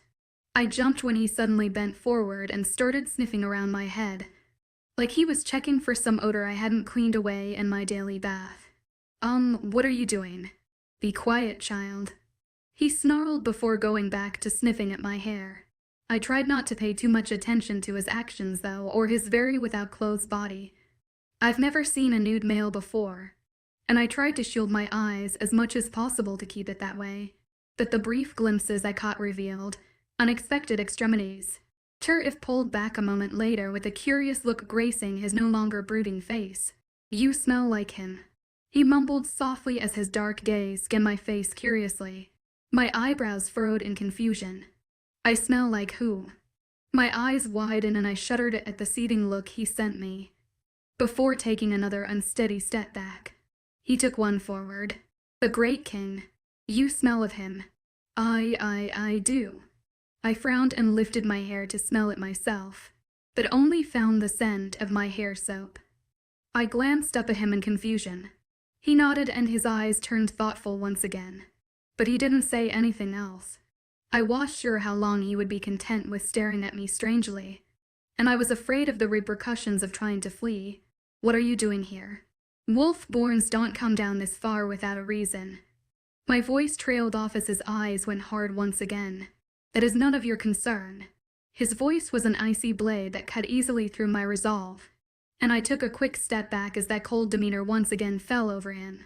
Go now, 𝐿𝐻 before I change my mind." And without another word, he leapt into the air and shifted once again back into that terrifying wolf. I ran all the way back to the village. 𝐴𝐻𝐻, 𝐿𝐻𝐻, even listening to me. I blinked over at May's older brother in a daze as his dark eyes glared over at me. I mumbled as he slammed his bag shut and threw it on his single bed. Our home was bigger than most in the village, but the rooms were still awfully tiny and barely had room for a large bed. Even 𝐿𝐻𝐻, the town's leader, had a rather small living space. "You can't keep tuning everyone out. Kid'm starting to worry. You're always worrying," I said with a heavy sigh and finally dropped my feet from the window seat to turn to him. "But I know. I'm sorry. I've just been thinking a lot lately." "Indeed." I shrugged at the look he shot me before staring back out at the snow falling from the sky. It was the evening after my little run-in with the Great King's third in command, and my mind was still reeling from the encounter. What had he been doing there? Snooping around, looking for his next meal. But then the darker thoughts crept in. Like, did the king send him to watch me? To stalk me? To kill me? And then I would tell myself those were ridiculously theories. And if he wanted me dead, he would have done it himself a long time ago. I was only being dumb and naive. Just because he didn't want me with him didn't mean he wanted me dead. "We're leaving tomorrow morning. Are you even packed yet?" I smiled guiltily at him as he threw another bag onto his bed. "I didn't think so." He grumbled as I played with the rug underneath my feet. "Do I have to go?" I mumbled as the cold of the glass window pressed into my back. Leaving the village again for such a long period was not the best idea. I already left once, and that didn't have the best end result. Leaving the whole mountain for the winter, much less the village, without telling the king was not a good idea. Then again, he wouldn't even know. Probably wouldn't even care. Maybe getting away from those god-forsaken elders and their stupid examinations would be a nice change. "Yes, you have to go. We've already had this discussion." I know. "I'm sorry. You'll go pack."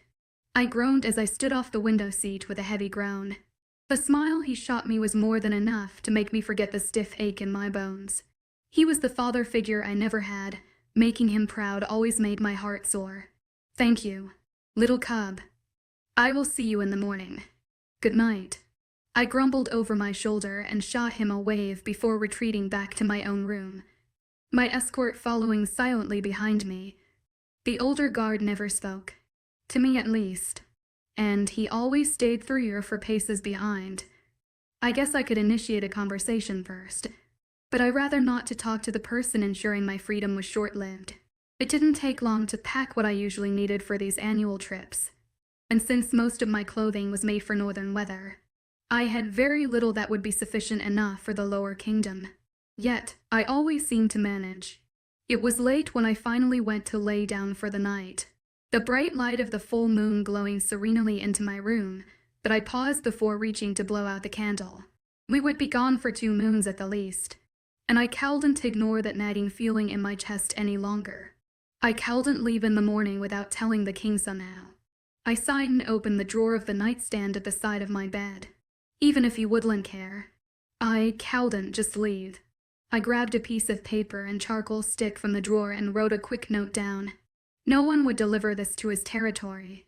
No one dared cross into his land as I had, and I wasn't going back there anytime soon. I sipped on my snow shoes and checked to make sure the guard was sleeping outside my door before slipping out into the cool night air. This was the least I could do, and it wouldn't harm anyone.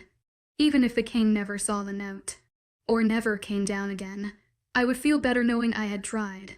I didn't bother taking my time to enjoy the snow or the cool night air as I exited the village's gates and headed into the dark of the forest. The phantom path the king had taken me down all those nights before was etched into my mind, and I reached the spot sooner than expected. I paused for a moment and breathed in the refreshing air. I wished I could see him again before we left, see those lightning eyes that made my heart race. He said he couldn't stay away for long. That was 2 weeks not long enough, and now I would be gone all winter. I was starting to highly doubt I would ever see him again, and the knowledge made my heart ache. I let out a heavy sigh that turned into fog in the freezing air as I turned to the nearest tree.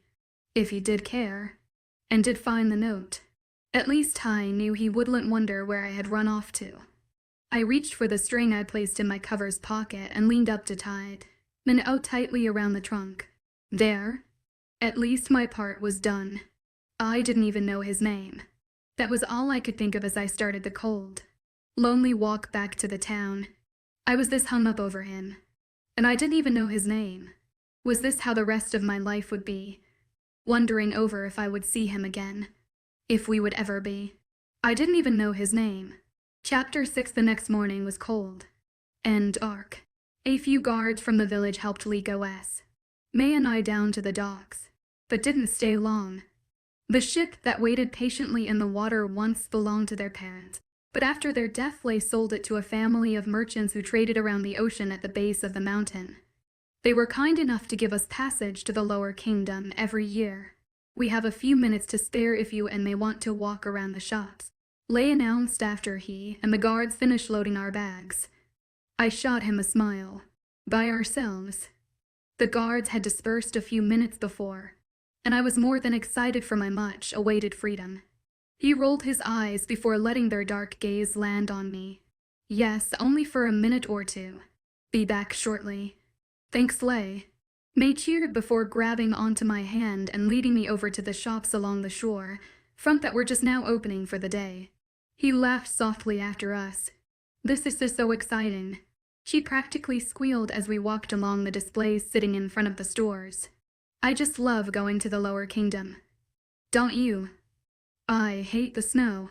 It's always so cold and wet. Oh, I stuttered when a large, cloaked figure suddenly bumped against my side. It was too early in the morning for the coastal villagers to be out and about, and there was more than enough room on the streets.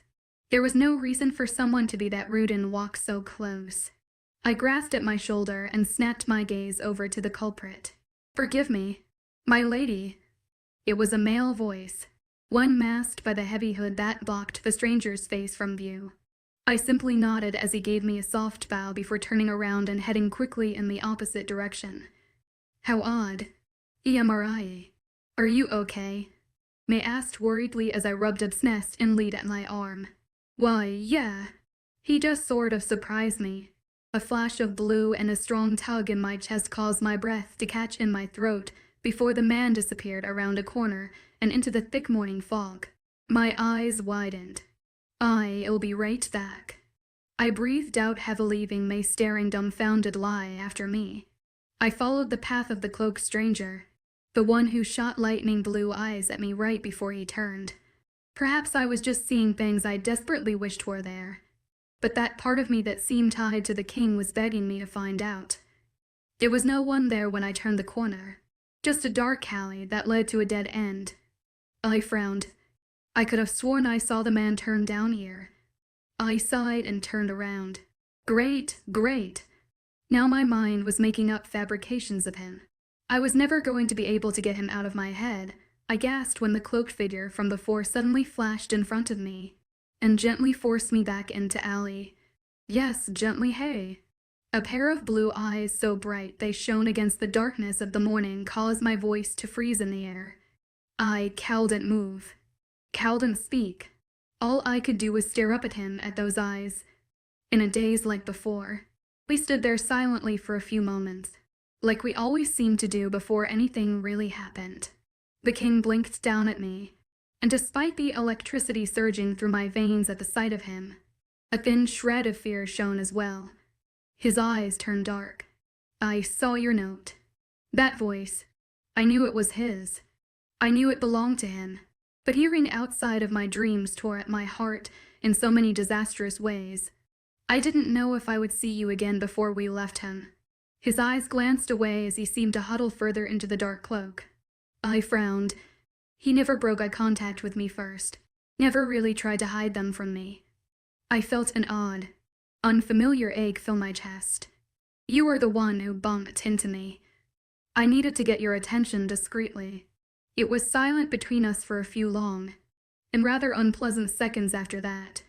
The silences from before were never this tense, this awkward. I enjoyed staring at his eyes silently, and he seemed to do the same with mine. This time he seemed disappointed. You left the village. He spoke a moment later, and I didn't miss the dark, unhappy tone in his voice. I had to. You saw the note before today. You went out to place the note, and you went out the day before after I specifically told you not to. His voice came out as a low, dark growl that didn't hide how displeased he was with me at that moment. I frowned and pressed my hand flat against my stomach, like that would help the unpleasantness settling there. He was upset with me. Are you mad at me? My voice was soft and unsure as I blinked up at him, but he kept those beautiful eyes glanced away. Yes, my heart dropped painfully in my chest, and I sucked in a ragged breath, because I left the village. Of course. That's why he was mad at me, but it was like my moronic brain needed confirmation anyways. Needed to know for sure so I could reprimand myself for it later. He was mad at me. He grunted before finally bringing those spellbinding eyes back to mine. Our gazes locked again as his ginormous body loomed ominously over my smaller-on eyes. He growled again as that break gaze flashed. We stood there quietly for a while more, both of us gazing at the other. It felt like years before his eyes softened and his gloved hand slowly reached up to my hair. Tell me why you disobeyed. His command was soft as his silk-covered fingers played gently with a strand of my hair, his soul-shaking eyes following the action, but I knew he was silently demanding the answer. I wanted to close my eyes when he brushed that very same hand softly along my jaw, but I couldn't. His eyes wouldn't let me. Did that 𝐿𝐻𝐸 or whatever guy tell you? I asked with a tilt to my head as that hand brushed my hair over my shoulder. I enjoyed those little touches, enjoyed how his eyes followed the actions. I never wanted him to stop. Delta, and yes, that's his job. It's his job to tell you when I leave the village. I frowned up at him, but those blue eyes only narrowed. It's his job to do whatever I tell him. So yes, he clenched his jaw, but kept the gaze on mine as his fingers gripped a hold of my chin. My breath caught in my throat as he leaned my face towards his. Yes, why? To keep an eye on you. But why? You are my mate. Of course I'm going to have people watching you. He growled and let go of my chin to clench his fist at his side. I frowned at the action. He said you didn't want anyone to know about me. My generals are the exception, why? His dark growl suddenly filled the dark alley we were hidden in and his blue eyes flashed dangerously. Stop asking that. It's annoying. I snapped my mouth shut and looked away as he leaned heavily against the brick building beside us. He wasn't wrong. I was just beyond curious about what went in that beautiful, hidden head of his. I'm sorry. I breathed out into the freezing air surrounding us. He let out a heavy sigh. Don't be. I shouldn't have snapped at you. I'm just not used to letting people ask so many questions. I gulped as those braided holes into the side of my face. I couldn't bring myself to look up at him, at that captivating gaze that held me hostage for seemingly days on end. I couldn't believe I honestly let myself talk so freely around him. Sure, he thought I was his mate, and who knows, maybe I really was. But that didn't give me permission to talk to him like he was what he was. 𝐴𝐾𝐻, became, little wet, little one. He started softly as that gloved hand reached up and rubbed gently over my cheek. I tried not to push my face into his touch and hold him there forever, but it was honestly quite hard. I am truly sorry. Don't be upset with me. Don't be upset with him. The King of the North, this situation was more than odd. I trust my generals, with my life and with yours. Otherwise, they wouldn't be my generals. They are the only ones who know. I could only nod as his gloved fingers brushed gently over my cheek. Your note said you are going to the lower kingdom. He started softly as his hand dropped down to his side once more. I tried not to frown in disappointment. I thoroughly enjoyed his warm touch, even if it was through a glove. You failed to mention how long. My eyes flickered to his. Would he really care how long I would be gone? The look in his bright orbs said he did. But did it honestly matter? How did he come by the note so fast anyways? Had he finally come down the mountain the night before to see me? Or did his general bring it to him? We leave for the lower kingdom every year, usually for a few moons at least, until the heavy snow fades. I watched as that dark look washed over his bright eyes once again, and he rubbed at the hood hiding his face. Until winter ends. His voice came out as a low grumble as it flowed easily over my shoulders. I wanted to close the few inches separating us, and bury into the no doubt thick and warm lapels of his cloak. Then a whole new wave of sadness washed over me. Until winter ends. I wouldn't see him again until winter ended. Before I had been worried about him wanting to see me again. And now I was truly starting to fear the fact that I wouldn't for the next 2 or 3 moons. I cannot allow it. What? I asked in surprise and blinked up at him with wide eyes. I cannot allow you to leave. You shouldn't even be outside of your village right now. The soft ease in his voice was gone and replaced with a dangerous growl as that gloved hand of his suddenly gripped onto the top of my arm. I don't have a choice. I whispered as his grip tightened and his eyes flashed. No, you don't. You're going back now. No, I don't have a choice to stay. 𝐊𝐴𝐻 is my guardian, and he says we must go. I tried to tug my arm out of his grasp, even though I didn't want to. I enjoyed the way the warmth of his hand surged through the glove and into my skin. His grip tightened.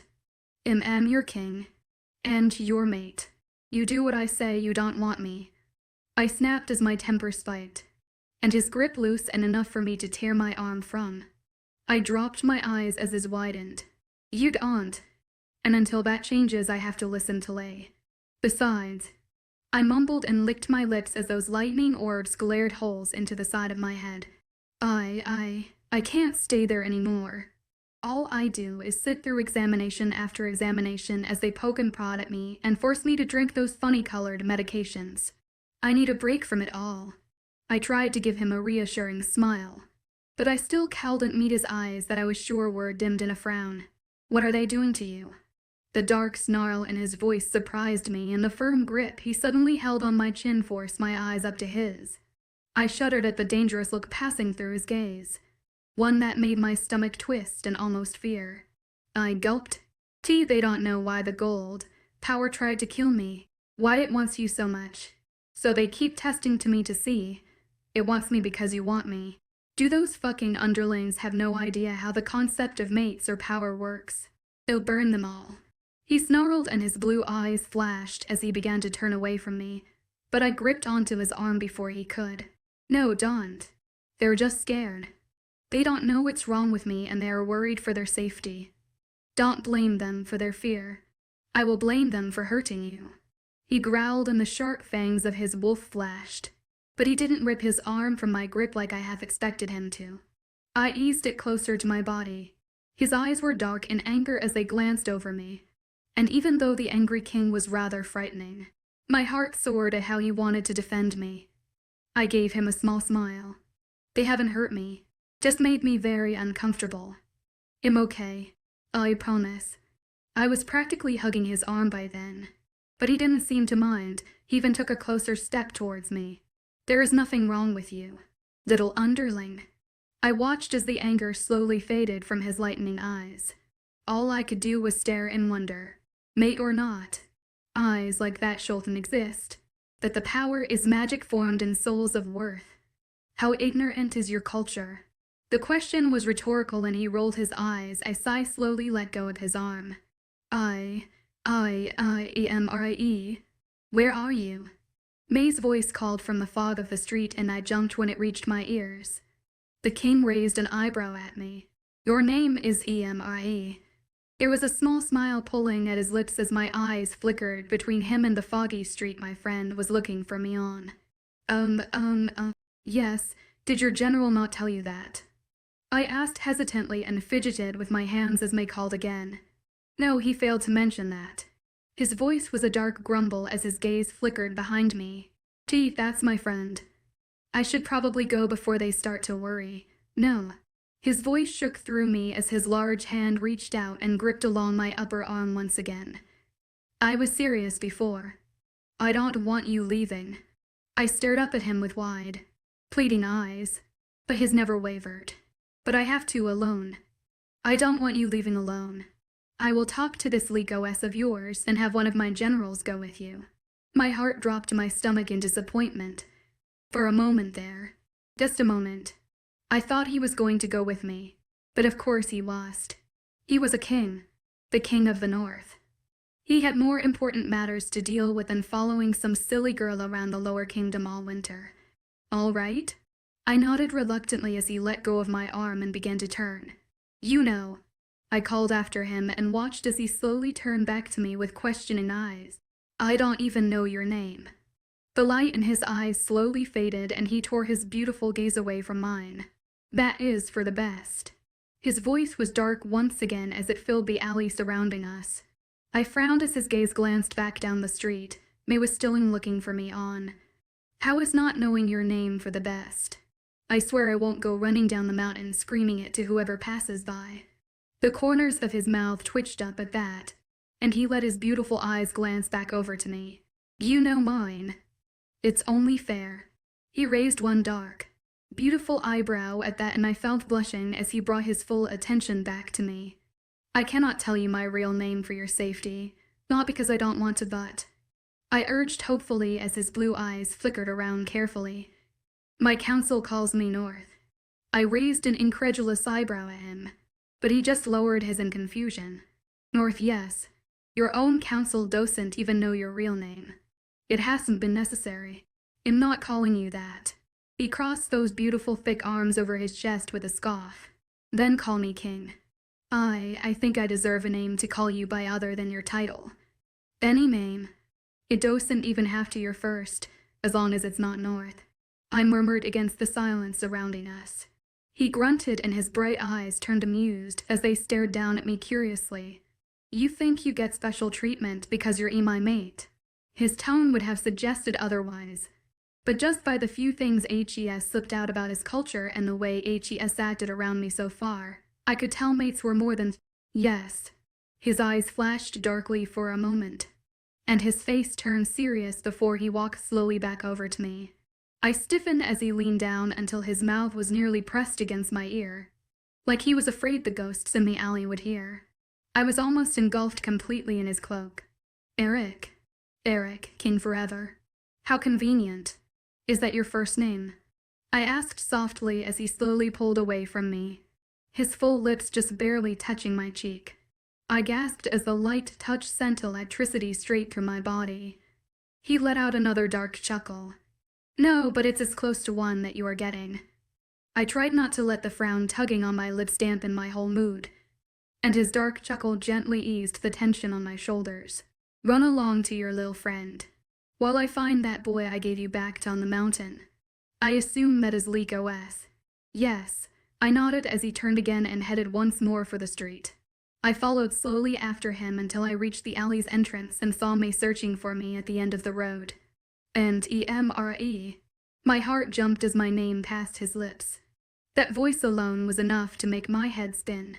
But when he used it to say my name, it made everything in me freeze. I glanced back over at him with questioning eyes.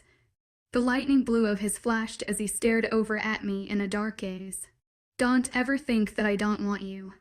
My breathing ceased at his words, and all I could do was stare at him with wide eyes as he turned on his heel and headed for the ship waiting for us at the docks.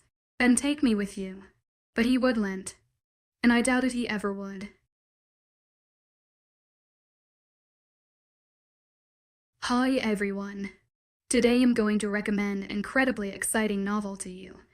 The story's general is a contradictory figure. He is loyal to the king and ruthless, yet he is inadvertently touched by a girl. This girl has a mysterious background and possesses unknown powers, and her arrival disrupts the general's tranquility.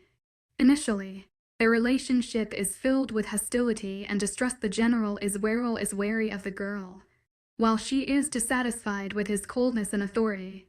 However, as they face dangers and challenges together, they gradually discover each other's strengths and true emotions.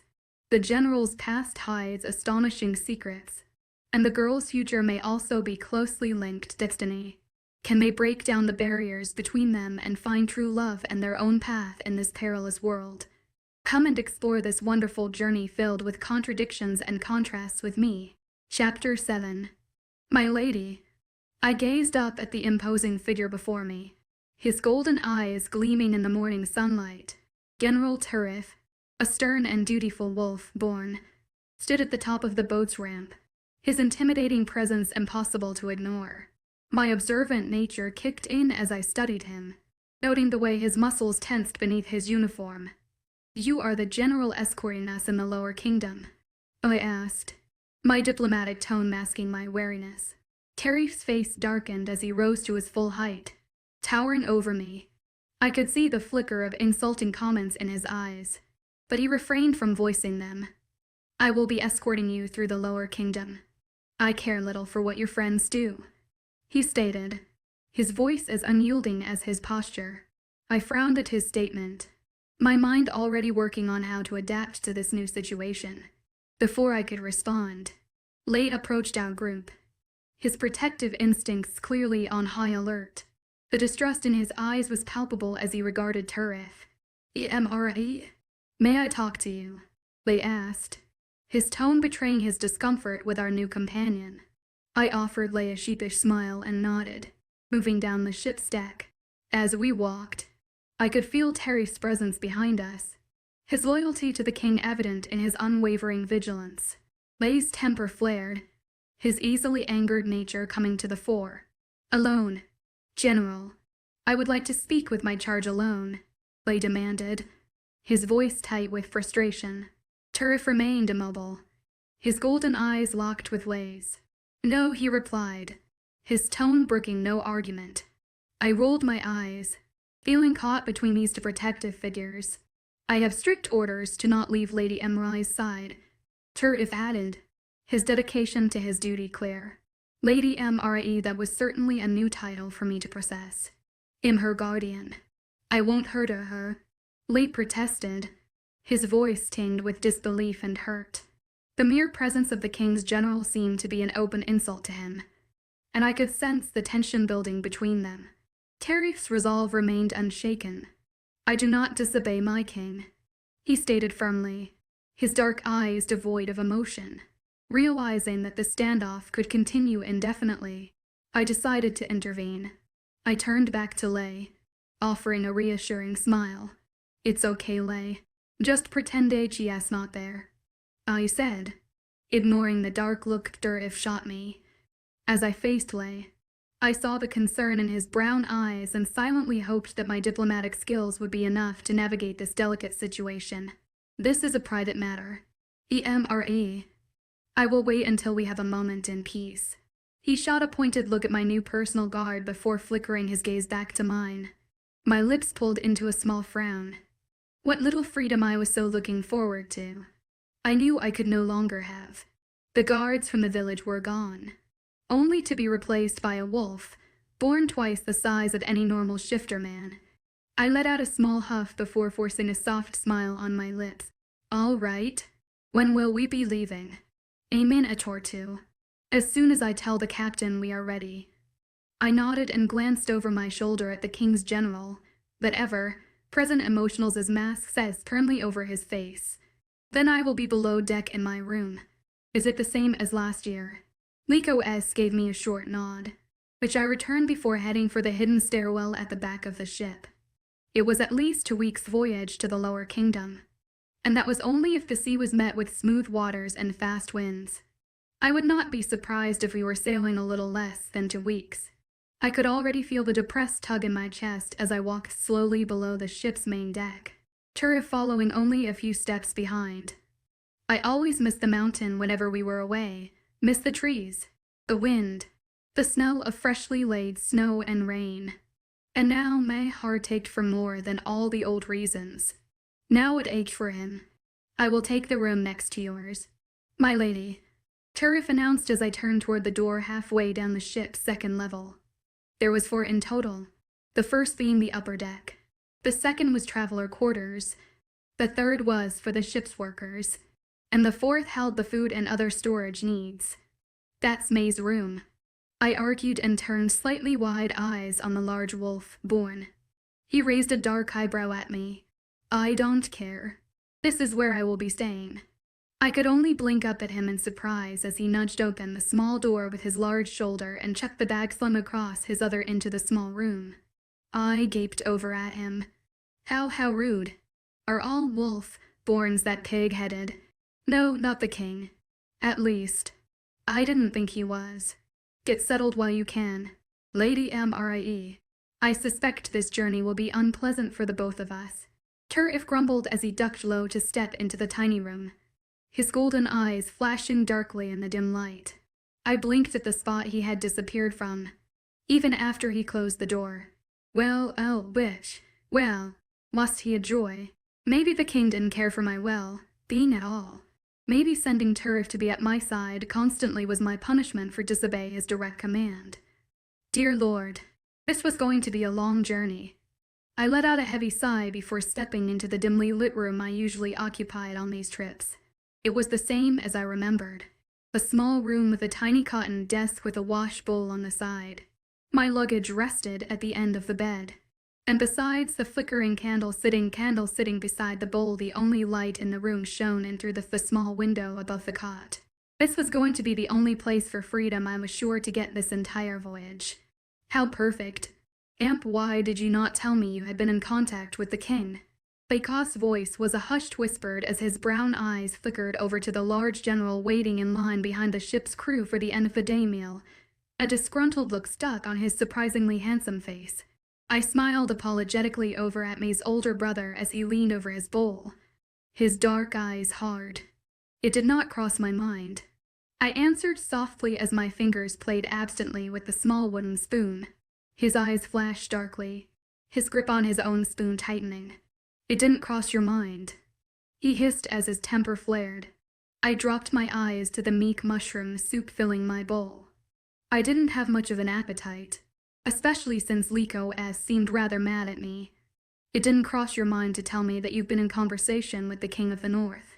I could only shrug as his dark eyes stared holes into the top of my head. It honestly hadn't, but that was the only reason. My talks with the king, if you could call them that, were personal, sacred. It was like a deep, treasured secret I wanted to share with only him. They were special to me, regardless of what the king felt about them. They were the only times I had ever seen him, the only pieces of him I could hold close to my heart. Good Lord, and there goes my doubt that what he and the elders claim were true. I was never supposed to have had him, and my heart knew that, but it was betraying me now. It was clinging on to the hope that maybe, just maybe, I was supposed to have him, supposed to be his mate. I glanced over to the large, boulder-like sized wolf, born just now getting his evening meal. He would be the only reminder of the king for weeks, for moons. I froze when Aries' eyes flickered up and locked with mine, their golden glow flashing what looked like a bright blue in the dim light of the fourth deck, before he blinked and they returned back to normal. My own widened before I swallowed and glanced away nervously. Did he did that? No. No, that wasn't possible. I'm sure it wasn't. For a moment there, I could have sworn I was looking into the eyes of the king. My chest ached painfully. Hello. Are you even paying attention to me? I blinked up at a rather angry-looking 𝐿𝐻𝐻 before giving him an apologetic smile. Sorry, Lay. I'm not feeling so good. Do you mind if I go to bed a little early? I asked softly as he leaned back on the bench, his brown eyes flashing in the candlelight. He let out a heavy sigh before running his hand down his face. Yes, that's fine, Immerse. We will talk more tomorrow. I nodded and rose slowly to my feet as 𝐿𝐻 finally reached the table, his golden eyes narrowing almost dangerously. Where are you going? He didn't even bother sitting down at the bench table with May and Lay as I turned toward him. My brow furrowed. Back to my room. I'm not feeling too well. The general frowned and his eyes dropped to the rather small bowl in his hands before he let out a heavy sigh. All right. He grumbled and set the untouched soup down on the table. Let's go. What? No, you need to eat. I stammered as his large body loomed close to mine, one of his dark eyebrows raised in question. I will eat tomorrow. Don't leave on my behalf. If you're hungry, please eat. I nodded towards the table where his untouched bowl sat and wrung my hands nervously in front of me. His gaze narrowed as those golden eyes flashed. "If you leave, then I must as well." I opened my mouth to protest again, but he was already bending down and picking up the soup bowl before I could. "I will eat this in my room if that will ease your mind." "My lady." I gave him a soft smile and a nod before turning and heading for the stairs. I just wanted to be alone, honestly. To close my eyes and think about nothing in particular. But I knew that wouldn't happen. Every time my mind was occupied, it was filled with him. Images of his gorgeous face, soft lullabies of his unearthly voice, hauntings of those gorgeous eyes shining down at me brightly. Eyes I could have sworn were glancing over at me through those of Terry's. I let out a tired sigh. My mind truly was fabricating images of him. Anything to make me feel that he was somehow nearby. "Sleep well, Lady Mre." The general nodded down at me, his eyes soft for once as he opened the door to his room. "And you, General." His lips twitched up in almost a smirk at that, his dark eyes flashing in the fading light as I slipped into my room and shut the door. I let out a heavy breath. Maybe, just maybe we could get along on this journey, Amp. The days at sea slowly lulled on, and the interactions between Turf and I were short and blunt at best. His attitude towards me always seemed to change between each conversation. During some he would be almost pleasant, while other he made no mistake to mask the distaste he felt for me. It sent my mind through more loops than I could count. All I could really do was just go with the flow and hope the next talk would be better than the last. Mate and I knew every corner of the ship, but for some reason, I always seemed to find something new in my boredom. The voyages to the lower kingdom used to always excite me, but with my large, and rather intimidating, new escort following me everywhere, it was uncomfortable. I was surprised on the 5th day of our journey to wake up and not find Turf waiting for me outside my door. He always seemed to be awake hours before I was, and waiting impatiently outside my room every morning.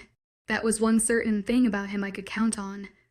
I knocked gently on the thin slab of wood separating his room from the hall, but received no reply. I frowned. It was like him to leave my side, or the close vicinity around me. A small smile quickly replaced the frown on my lips. Perhaps he was starting to loosen up, give me room to breathe. I found him leaning against the railing of the top deck, a small book in his large hands and his body casual as he thumbed through the pages. My lips quirked up at the sight. How odd. Reading seemed like such an underling pleasure. I was surprised to see the mighty wolf, born general, with a book. "What are you reading?" I asked the large male nonchalantly as I leaned beside him on the rail. His golden eyes flickered down at me in surprise before he snapped the book shut. I raised an eyebrow at the quick action. "My lady, you are up early." He gave me a small bow, barely a tilt of his shoulders before he rose again. "Looked like this conversation would be one of the pleasant ones. I couldn't sleep any longer. I was surprised you were not at my door, though," I admitted softly as I turned to look out on the beautiful blue view of the middle ocean. "I was not expecting you to rise for another hour."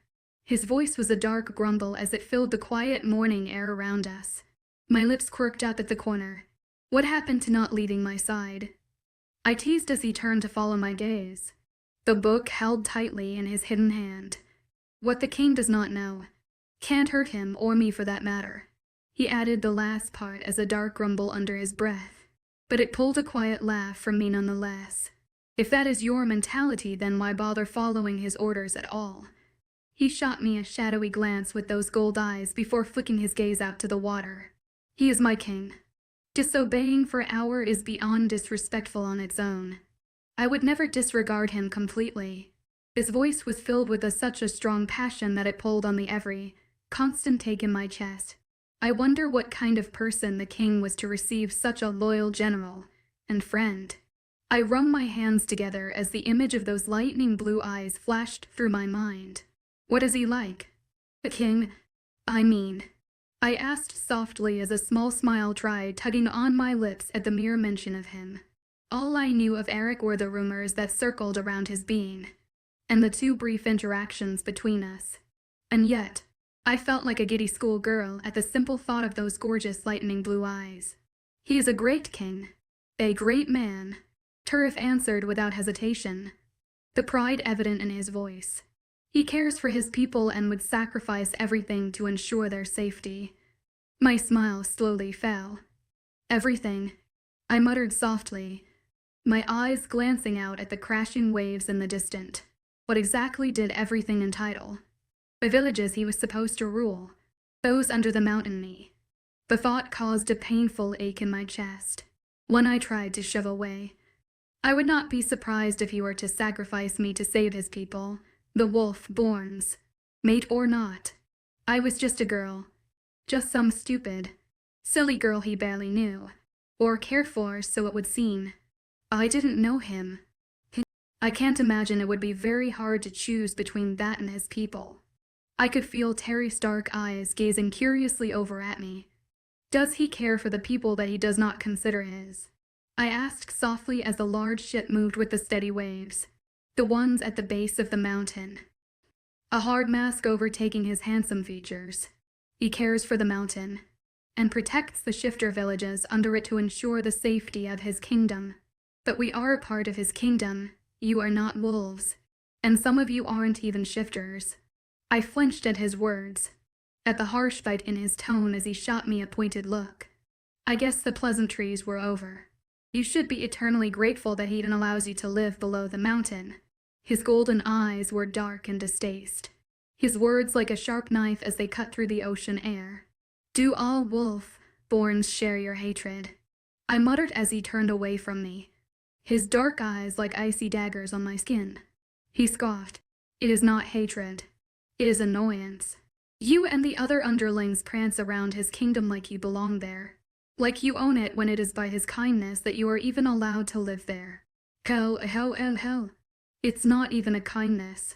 He let out a harsh bark of laughter that made me edge easily away from him. This whole conversation was rather frightening. Honestly, if the mountain were to be attacked, the underlings would be hit first and give us time to respond. You are all a safety precaution to ensure the well-being of our lives. I turned on my heels to hurry away from him, unwanted tears filling my eyes. How horrible this beast was.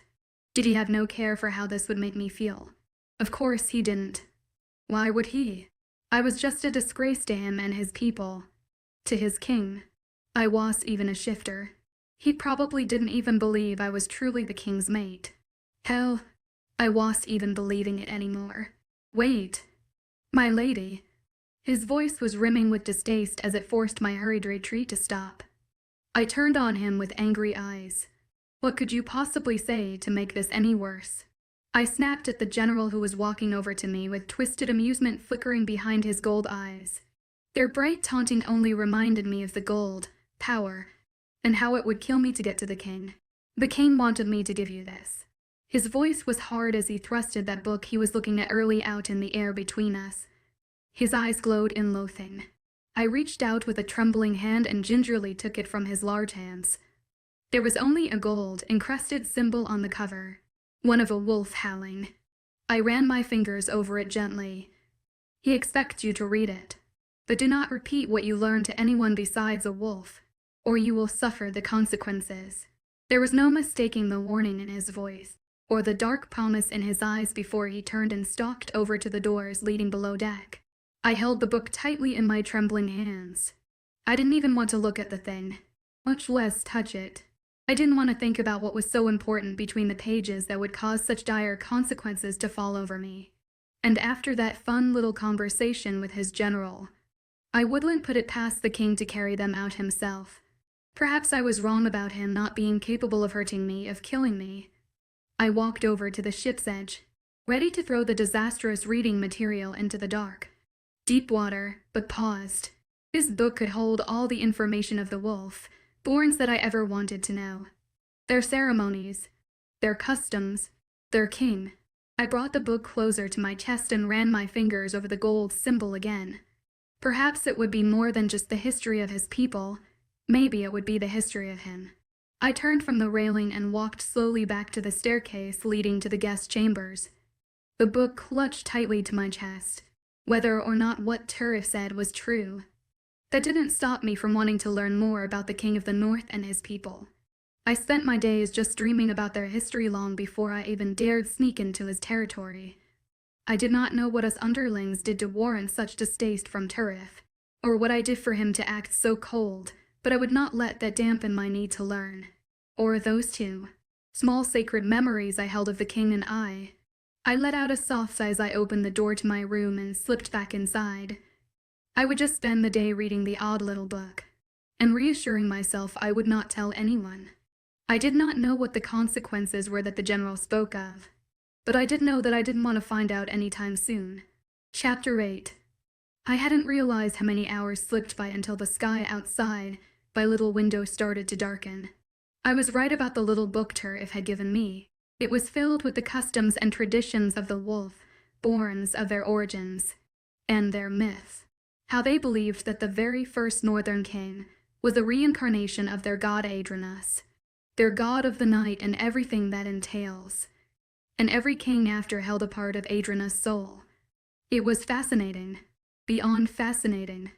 I had spent hours reading, and I wasn't even halfway through the book. There was still so much more to learn.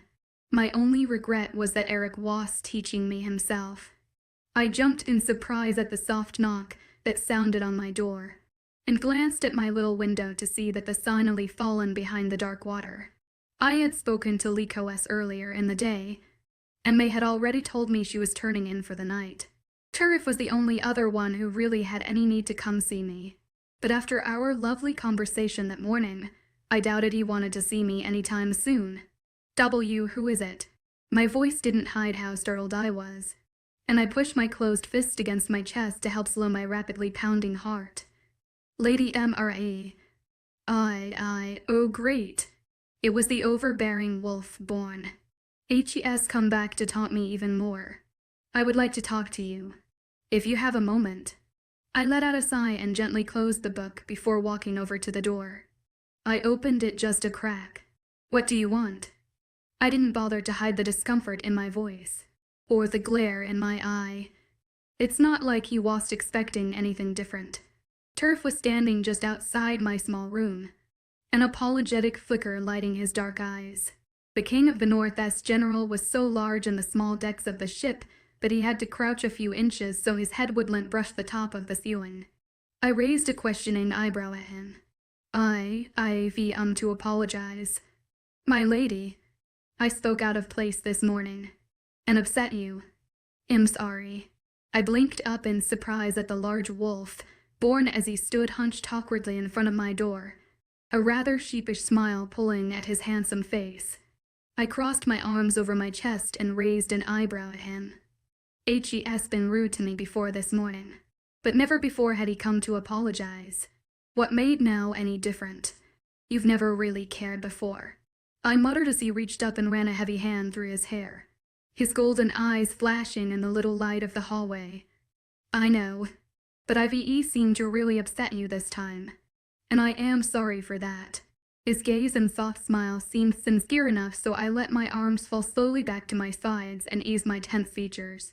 It's okay, I mumbled as his eyes flickered hopefully. His shoulders instantly sagged in relief as he let out a soft sigh.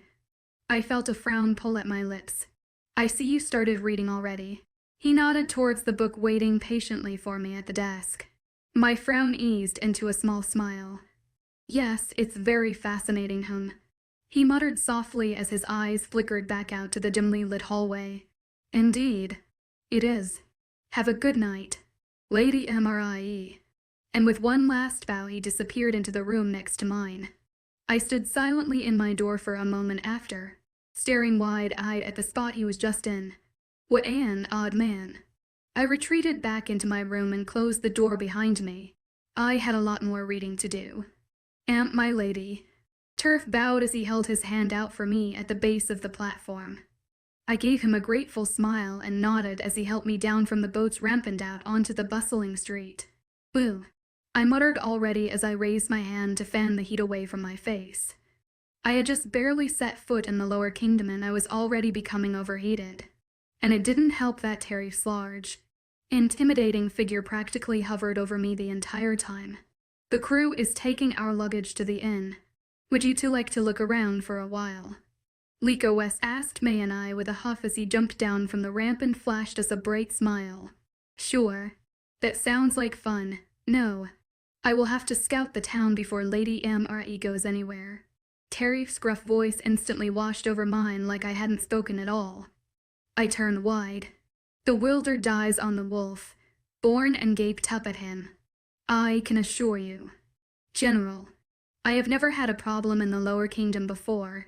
That was before you were important." His golden eyes flashed and I took a small step back as he snarled, "Wow." I seriously hoped not all wolves were as bipolar as him. I let out an aggravated sigh and rubbed my palm against my forehead as 𝐊𝐲𝐻's eyes narrowed. I wouldn't let her, or my sister, wander off on their own if I thought there would be any danger. "I don't care what you think. My orders are to protect Lady Immerse, and I will do that in every way I know possible." Tariff's voice washed a snarl, or even angry, just firm. He found 𝐊𝐲𝐻 rather ridiculous, and he wasn't going to waver his stout loyalty to the king by disobeying his orders anytime soon. It's all right, Lay," I said softly when I saw the furious red creep quickly onto his face. "HS just doing his job." I didn't miss how the general's eyes widened, or the surprised look he shot me before it quickly disappeared behind that 𝐿𝐸motional's mask once again. I'm sure he was expecting me to fight him on this, but the last thing I needed was for him to ruin the little excitement over this trip that I had left. Which was a lot. Granted, but still. That's not the point. He keeps demeaning my authority and your authority. Tariff suddenly growled, his golden eyes flashing dangerously as he took a heated step towards my angry town leader. 𝐊𝐻𝐻's eyes widened, but he didn't back down. Even though the wolf, born, was twice the size of any normal man, and him, the only authority you have is what those half-brained underlings think you possess. You should be on your hands and knees thanking me for allowing you to speak at all. Enough. I suddenly snapped and placed a firm hand on the large general's chest as he bristled and took a threatening step beside me. His whole body froze, and his golden eyes shot down to my touch. But I refused to move away as I shot him and 𝐊𝐲𝐻 a dark look. We are supposed to be on a trip and enjoy ourselves. The last thing any one of us needs is a winter filled with arguing. So, please try to get along, or at least be civilized," I exclaimed and glared pointedly at Lay as his dark eyes flickered angrily. Sure, Tariff had a problem with being, well, soulless, but if 𝐊𝐲𝐻 didn't tag him on like always, they would hardly ever talk. May's older brother clenched his jaw shut before his dark eyes glanced down and gave a small nod. "Fine, but keep him away from me for a while," he practically growled before turning on his heel and stalking down the busy street. I let out a small sigh as I turned to the large wolf simpering behind me with a raised eyebrow. My hand was still resting flat against his hard chest, but he didn't seem to notice anymore or care, as his golden eyes glared daggers down at me. "And you? Can I trust you to behave?" His gaze flickered, and his teeth clenched, but he gave me a silent nod before stepping away from my hand. I shook my head and turned to look at a wide-eyed, waiting May, who had just been standing behind me the entire time, but Tariff's voice pulled me to a stop. "If you wish to walk around for a while, I will follow you." My gaze widened and I snapped my eyes to his 𝐿𝐸motional's face as he ran that heavy hand through his hair. His eyes never left the busy street or the crowd he hovered over. That would. I paused and licked my bottom lip as May suddenly clutched at my arm. I raised an eyebrow as she viciously nodded and stared up at the general with wide, adoring eyes. I let out a short breath of air. That would be perfect. Thank you. The wolf, born, only nodded before resting his hands casually in his pants pocket. Is so handsome. May gushed not 5 minutes later as we walked around the bustling stands and the heavy crowd. Tariff was following closely behind us, but kept a few empty feet between. The street was too packed to give anyone much room, but the few who tried to squeeze between our little group earned a swift growl and hard shove out of the way from our lovely guard. There was a blush staining her pale cheeks and she kept glancing over her shoulder shyly every few seconds. I shook my head. Don't bother. May. I don't think he has a nice bone in his body. I muttered softly as we glanced through all the pretty necklaces hanging from a string on one of the stands. I'm sure that's not true, she argued before glancing over her shoulder once again. The large general was leaning heavily against the wall a few feet from us, his golden eyes hard as they constantly scanned the crowded street. Every once in a while, they would flicker over to May and I before scanning the crowd once again. He showed little interest other than following us around and keeping me safe. I didn't want me to get our hopes up over some wolf that cowled and even hold a polite conversation. She was an underling after all, and a shifter besides the great wolf Borns. I feared he would be far ruder towards her than he was with me, and if that booked her if had given me was anything to go by. Mates given to them by the heavens was one of the most important aspects to their culture. I doubted they were up for little, temporary, romantic flings, especially with those they didn't even consider residents of the mountain. Are you ready, Lady Mrie?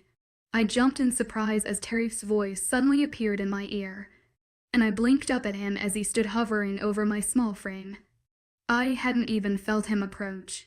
May's eyes wide and she let out a small gasp as her gaze watched the large male looming over me. Ready for what? I stammered as his golden eyes flashed. For such a big man. He moved quietly for my liking, to head to the inn. It's still early. It was hard to keep my voice from a mumble as I dropped my gaze back to the jewelry. He was just so intimidating. It honestly made my skin want to crawl. May's hands clutched tightly onto my arm. We've been out long enough. Tomorrow is another day. I licked my lips at his words. His tone wasn't harsh, or angry, or even really demanding. It was reasonable, level-witch reasonable, like he didn't want to really start an argument. I let out a small sigh and blinked my eyes over at May. You wouldn't mind heading in for the night, would you? We can venture out early tomorrow. She was nodding her head before I even finished speaking, her eyes focused on the giant general looming at my side. Not at all. I'm getting kind of hungry anyway. She shot me a small smile before blinking bashfully up at Tariff. I wanted to tell her not to even bother. I didn't want her feelings growing and then torn apart when he shot hateful words at her. He wouldn't care either way. Tariff only grunted before gripping onto my elbow and steering me in the direction he wanted me to go. May stumbled hurriedly after us. You can slow down. You know, it's not like we're in a hurry. I grumbled as he ushered me past the busy bodies and turned towards a vacant tally. How do you even know where we're staying? I asked on a sigh when I realized he was going to listen. I can smell that child who calls himself a leader anywhere. He practically growled as he pulled me through the streets just outside the busy crowd. May followed silently behind us. I frowned, but didn't bother commenting.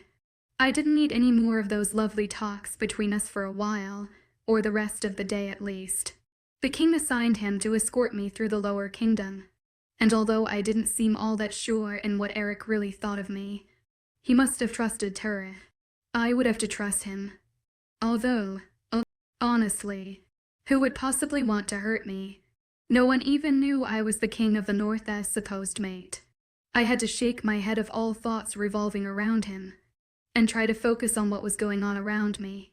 I already didn't want to be there. I wanted to be on the mountain, sitting in my chair, and daydreaming about what a life with the king would be like. I let out an internal groan and actually shook my head. Not thinking about him was going to be harder than I thought. I screeched when my foot suddenly slipped into an unseen hole in the stone walkway and my ankle twisted painfully. I stumbled right out of Terry's soft grip and fell to the ground with a cry as my poor foot throbbed. The large general stopped his hurried steps and turned towards me with a raised eyebrow before he let out a dark chuckle. Are you all right, my lady? His voice was a mocking tease, one I shot an angry glare at before turning back to my hurt foot. I'm fine. I snapped at him as May dropped to my side and lifted the end of my dress gently. You're 𝐿𝐸 she teased softly, but a giggle slipped past her lips as she gazed down at my throbbing ankle. Thanks for the help. I grumbled at her and shooed her away with my hand before looking down at my quickly swelling foot. Just perfect. Are you all right? Tariff's voice was softer, more somber that time as his large form slowly crouched down behind me. My teeth clenched. The arrogant general had just been laughing at me, like he even actually cared. I already told you. I'm fine. I turned my head to shoot him another glare, but my words caught in my throat. Blue eyes, so bright they shone like clashing lightning as they gazed down at me in concern. I could only blink up at him like a gaping moron as that concerned gaze turned worried. 𝐸, are you all right? It was still Tariff's voice, but the soft, almost caring tone in it threw me for a loop, especially with Erica's eyes shining down at me. North. My lips moved on their own as my hand reached slowly for his face, my fingers rubbing gently just under the skin of his eyes. How was this happening? His blue eyes flashed and a small smile pulled at the wolf's face as he gave me a soft chuckle. I thought you weren't going to call me that. He teased gently, amusement dancing across those lightning eyes. I cowed and helped the blush that rose to my cheeks. But like all other times I saw him, my eyes never wavered from his. You don't want me calling you by the other name. My words came out slow, like I wasn't exactly sure what I was trying to say. My mind just could not get over what was happening. The king's eyes and Tariff's body. The king's almost sweet tone rolling of his general's vicious tongue. It was making my head spin. His small smile turned sad as Tariff's large hand reached up and played gently with a strand of my hair, just like the king had done before we left. His eyes finally flickered from mine and glanced down at my bruised ankle, his smile turning into a frown. You are hurt, he murmured softly, and before I realized what he was doing, the general's large arms reached out and scooped me right off the ground. I let out a surprised squeak as he rose to his feet and cradled me gently to his chest. How is this possible? I stammered softly as he turned back around and began carrying me down the vacant street. Silent, bewildered May following behind us once again. I tried to shoot her wide and rather terrified eyes, an apologetic smile, but my gaze was already flickering back up to the king's gorgeous blues before I could. He gave me another small smile before Tariff's arms cradled me tighter to him. You are hurt, little Immerse. We will talk when I see you again. When will that be? I asked quickly as his blue eyes seemed to flicker. His smile fell, and his jaw set in a hard clench as that gaze darkened. He was leaving. He was giving Turf back his body, or whatever he had done to be there in the first place. I am not sure. His voice was soft, but distant as his eyes flashed gold before flickering back to blue. It takes a lot of energy to do this, but I will check it on you soon. I didn't even get a chance to say goodbye as Tariff's body suddenly stalled, and his large form lurched to a stop as his eyes flashed and turned to that dark gold once again. My heat dropped in my chest by. I was never going to get over how my chest ticked painfully whenever he disappeared. It was so weird. My eyes shot up to Turf as let out a dark growl and shook his head, but didn't drop his arms from around me. Turf dawned. He snarled and didn't spare me a glance as he started walking again, his hard shoulders stiff as he carried me angrily down the street. But what was that? I said, daunted. He snapped and shot that dark glare at me. I flinched in his hold. The last thing I fucking need is your voice right now. Well, okay then. I didn't say anything else as he stormed angrily through deserted streets and straight to the inn at the center of the city we were apparently staying at. I felt bad for poor May. If it wasn't for his abnormally large form standing taller than almost everything, we would have lost her. Oh God. Immerse. What happened? 𝐊𝐲 demanded the minute we walked into the tavern. He had been sitting at one of the middle wooden tables, surrounded by the few guards the elders hired each year we visited. I shot him a small smile, but didn't get a chance to answer before Turf was carrying me angrily up the rickety wooden steps by the tavern's counter.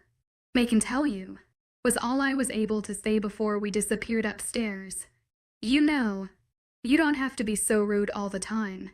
I snapped when the large wolf, Born suddenly shoved open the fourth door down and stomped in. He ignored me before literally tossed me like a rag doll onto the dingy little cot at the back of the room. He didn't say anything as he turned for the door again. "I didn't want you here any more than you did," I shouted after him, but he barely paused before slamming the door shut behind him. "Ugh." I let out a loud shout of annoyance as my heavy body plopped back against the cot. He was so mean. The king was definitely not as hostile and rude as him. Maybe those cruel and vicious rumors were about that ignorant general instead. I rubbed my hands down my face with a heavy sigh as the images of bright blue eyes flashed through my mind. The king of the north, Eric. He had taken over Terry's body somehow. Had carried me for as long as he seemed he could. He was here. For a moment. A brief moment. He was here. My heart wanted to soar at the memory. I glanced around the dark, tiny room and took in the run-down, shabby furniture that just sat plainly against the walls. The few bags of luggage I had packed sat against the foot of the bed, and I gave a small frown at the sight. How in the world did he know this was my room? I gasped and nearly shot from the bed when the door slammed open. Tariff stormed back in, a small goat skin bag clutched tightly in his hands. "W, what are you doing?" I stammered, and tried to edge away from him nervously, but the sharp pain in my ankle reminded me of how immobile I was at that moment. My eyes widened when he suddenly reached down and lifted my sore ankle into the air, his golden eyes hard as he glared holes down at my foot. "Wait," I started to exclaim, but instantly froze when he pressed that bag gently to my swollen injury. The bag was cold, but it instantly soothed the throbbing pain in my ankle. I let out a relieved sigh and let my back rest slowly against the surprisingly soft mattress. "Thank you," I mumbled softly as a wave of sleepy washed over me. The sun had set a few minutes before, and my mind had been going full throttle ever since I got off the ship. I needed sleep. "Go to sleep," Kiri's dark voice growled, and despite the harsh undertone, I found my eyelids falling heavily. I was lying awkwardly sideways on the bed with my foot held slightly in the air as he alternated the cold pack slowly around the swollen bone. My eyes had finally closed, and I just started to drift off to sleep when the cold of the bag disappeared. I wanted to pout and demand he place the bag back, but I was too tired to really care at the moment. And I was definitely too tired to pay much attention to the pair of large arms gently scooping under me and lifting me to the normal position on the bed. I let out a small groan's H. The soft voice was enough to make my mind slowly ease off to sleep once again. But not before I felt him readjusted my ankle and placed the cold bag back on the throbbing pain. "Sleep well, Lady Immerse. Chapter 9, take them from her." The king's voice washed over me like a warm blanket as I blinked up at the white haze of my mind. That soft whisper made my lips want to pull into a large, ecstatic smile, but my body wouldn't let me. I was too heavy, too sleepy. A dream. He was here in a dream, smiling down at me, rubbing his strong hand gently over my hair, his blue eyes glowing like lightning. He was so beautiful. "My lord, I do not think this isn't up for discussion." There was a hard bite to Eric's tone, but the face in my dream remained soft as he gazed down at me. His full lips pulled in a gentle smile. It made warmth flood my stomach. "Take them from her. I don't want her knowing more than she needs to just yet." His smile slowly saddened, but he leaned down and pressed a gentle kiss to my forehead anyway. It made me want to giggle in elated happiness. "I don't believe that is fair to her." "North." Terry's voice was soft for once, but I cowled and see his grumpy face in my dream. It made me frown. 𝐿𝐲𝐬's turf was not something I wanted to miss out on.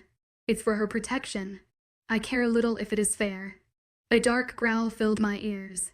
Then me blinked, and Eric disappeared. My heart dropped painfully to my stomach. Why did he always leave? Why would he never take me with him?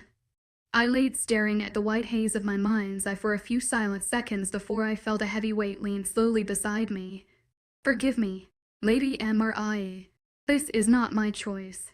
I wanted to frown at Terry's words, to wonder why his tone sounded so remorseful, but something cool touched my forehead and that white haze turned black before I could. My dream slowly faded away. Lady Immerse. I raised my head and blinked over at the large general standing uneasily in my open doorway. I gave him a soft smile. "General, is everything all right?" His golden eyes were dark in what I would have sworn was concern, but they flashed and his face fell into that emotional 𝐊𝐳 mask once again. "I've just come to see how you were feeling." My smile widened and I played gently with the end of the yellowed page as he leaned against the wooden door frame. It had been almost a week since my little fall, and my ankle was 10 times better than I expected it to be. A lot better. "Thank you." Again, for carrying me back to the inn. He only gave me a curt nod as he crossed his large arms over his chest and glanced around the small room. "The king wanted me to answer any questions you have regarding that." He practically grumbled as he nodded towards the book under my fingertips. My eyes flickered back over the old, fascinating writing as I shook my head. "No, thank you. It's pretty self-explanatory, was all he muttered before leaning off the door and turning around. "That little underling of yours wants to go back to the market. If you are feeling well enough to join her, I will be waiting downstairs." He didn't bother waiting for my answer before he walked across the hall and down the stairs. I let out a sigh and tried not to roll my eyes, just as I thought we were going to have a civil conversation. He leaves. How typical. I closed the book and pushed my chair out before slowly rolling my ankle. It felt better than the other day. A lot better, and despite it all ache if I lay on it, I felt perfectly fine. Perhaps going for a walk around the lower kingdom with May wouldn't be bad. I was able to go the morning after like I had promised her. My foot hurt too much to even stand on. But she understood, and assured me she didn't mind. Her and 𝐊𝐿𝐲 had been wandering around and enjoying their vacation while I sat in my little room, reading my book, and wondering if Turf was always so brutish the entire week. I let out a sigh before closing my little history book and reaching into my trunk for my purse, if you could even call it history. It was full of myths and legends, rumors that all revolved around the wolf, Born's god 𝐊𝐲𝐼, and how he practically created the North. They probably weren't even true, but I enjoyed reading and nonetheless. I could use a break from the cramped, dusty, old room after all. The entertaining area of the tavern was packed as I descended the stairs and met a brooding Turf at the bottom. He was leaning heavily against the wall. His large arms crossed over his chest as those golden eyes flickered uneasily around the room. He was a big fan of crowds, or at least crowds of underlings. May was laughing with her older brother and a few of their guards near the entrance of the inn. I felt a smile pull at my lips as I walked over to her. At least she was still having a good time. Turf followed closely behind me, like usual, and didn't bother trying to be polite to the people crowding the little tavern as he pushed them out of the way, even though most of them instantly scurried at the mere sight of the massive wolf Born. I could hear their whispers on the street and in the inn about the general, about how large and abnormal he was. I almost all instantly recognized him as a wolf from the mountain, as a soldier that came to the lower kingdom along with his king. He snarled behind me, which I chose to ignore. "Emmy, how is your ankle?" May asked as soon as I stepped beside her and lay, both siblings gazing over at me happily. I shot them both a smile, despite the nickname. "Much better. I'm ready to walk around the market if you still want to." "Of course." May cheered happily before looping her arm through mine, her bright, hazel eyes glancing quickly over to Turf before back again. I let out an internal sigh. I guess her little infatuation hadn't headed like I hoped. He would crush her poor heart under his heavy boot. "I know you have your bodyguard," 𝐊𝐿𝐲 grumbled distastefully as he shot a glare at the general, who simply returned the gesture. "But be careful. They'll be meeting a few merchants and shopkeepers all day." I gave him a reassuring smile and May kissed his cheek before he disappeared out the door of the tavern. Turf grumbled something under his breath that I chose to ignore. "We've barely been here a weekend. I already spent half of my money." May sighed dejectedly as we walked out onto the bustling street and wandered towards the center of the lower kingdom. I called and hid my snicker. "You never were good with spending." She let out an exasperated sigh at my side. "You'll just have to convince 𝐊𝐲 to give me some more. There's just too many pretty things in the world to buy." Turf stayed silent close behind us as I let out another laugh, but I could practically feel him rolling his eyes at my friend. We stayed out in the center of the city for the majority of the day, stopping only a few times to eat at a tavern or feed the little fish that would gape up at us from one of the many man-made ponds. The always brooding general just followed quietly behind us the entire time. I wanted to say it was a relief from his constant degrading demeanor, but I was actually hoping for more of a verbal interaction with him. He knew a lot about the king, information I desperately wanted to know. I had been dreaming about him more and more lately, about the craziest things. At one point, I had even dreamt he could possess another's body and act through them. Maybe it was the mystery that surrounded him, or maybe it was just my imagination trying to make up for something that was there. It was all very tiring. It is getting late. My lady, night will be falling soon. It's time to head back. Ķeries' deep voice was suddenly rumbling in my ear, his large body like a warm furnace at my back. Like usual, I jumped in surprise. I will never get over how quiet he was, especially for his size. He was looming over me, his hard chest just barely a few inches from my back. I nodded as his golden gaze washed over mine, just daring me to go against him. Honestly, I was getting very tired. My ankle was starting to throb again, and I just wanted to curl up on my bed with a candle and the book the king wanted me to read. Besides, Turif, it was the only thing I had to remind me I ever actually met him. That he has a meaning now in my life. But it's so early, and the night life here is amazing. Lady Immerse is tired, and she does not need to be out after the sun has fallen. Ķeries' voice wasn't exactly harsh when he cut me off, but it wasn't pleasant either. It made me want to roll my eyes, but instead I just let out a sigh at the dejected look that crossed my friend's face. You don't have to snap at her, I grumbled as Turif took the bags from my hand and began ushering me in the direction of the inn. She didn't do anything. He made a sound in the back of his throat that was close to a snore as he began directing me through the crowd, me following slowly behind us. We had had so much fun today. And then one curt statement from the large wolf born had made her seem so crestfallen. I wasn't going to let him ruin her vacation anymore after this, or hurt her feelings more than he already had. She is ignorant, like her brother, and neither of them learn. He growled down at me as his large arms pushed the crowd out of the way, or the ones that weren't automatically shuddering at the scowl plastered on his face. No, you're just too hard on them. They enjoy having a good time, unlike some people. I grumbled the last part under my breath, but I'm sure he heard. He never seemed to miss anything. He let out a dark growl, one that reverberated deep in his chest and shook straight through my skin. I gasped. You can't expect anyone to have a good time when they're forced to babysit an underling at her half-brain friends. My mouth snapped shut after that, and I let out an irritated huff before turning my attention completely away. He was the most bipolar, agonizingly rude individual I had ever met. Every time I thought we were making progress, he would just throw another insult into the air. What was wrong with him? I turned on him with my fists clenched at my sides and a hard glare plastered on my face. He stopped ushering us through the crowd and raised a dark eyebrow at me in question as I scowled at him. Got something to say? My lady. His lips were curling at the corners in an arrogant smirk, his dark eyes flashing taunting lie in the setting sun. My temper flared. You.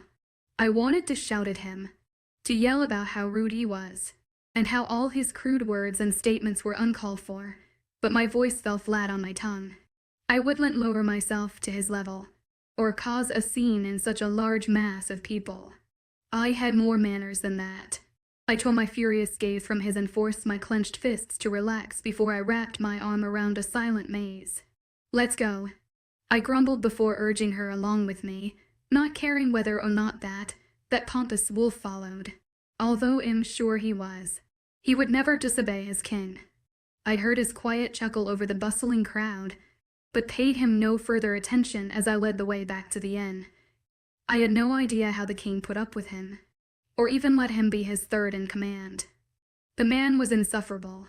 We were barely a few streets from the tavern when something drastic happened, and of course, it would be the very thing that proved Turif right on almost all accounts. The majority of the lower kingdom was a safe place.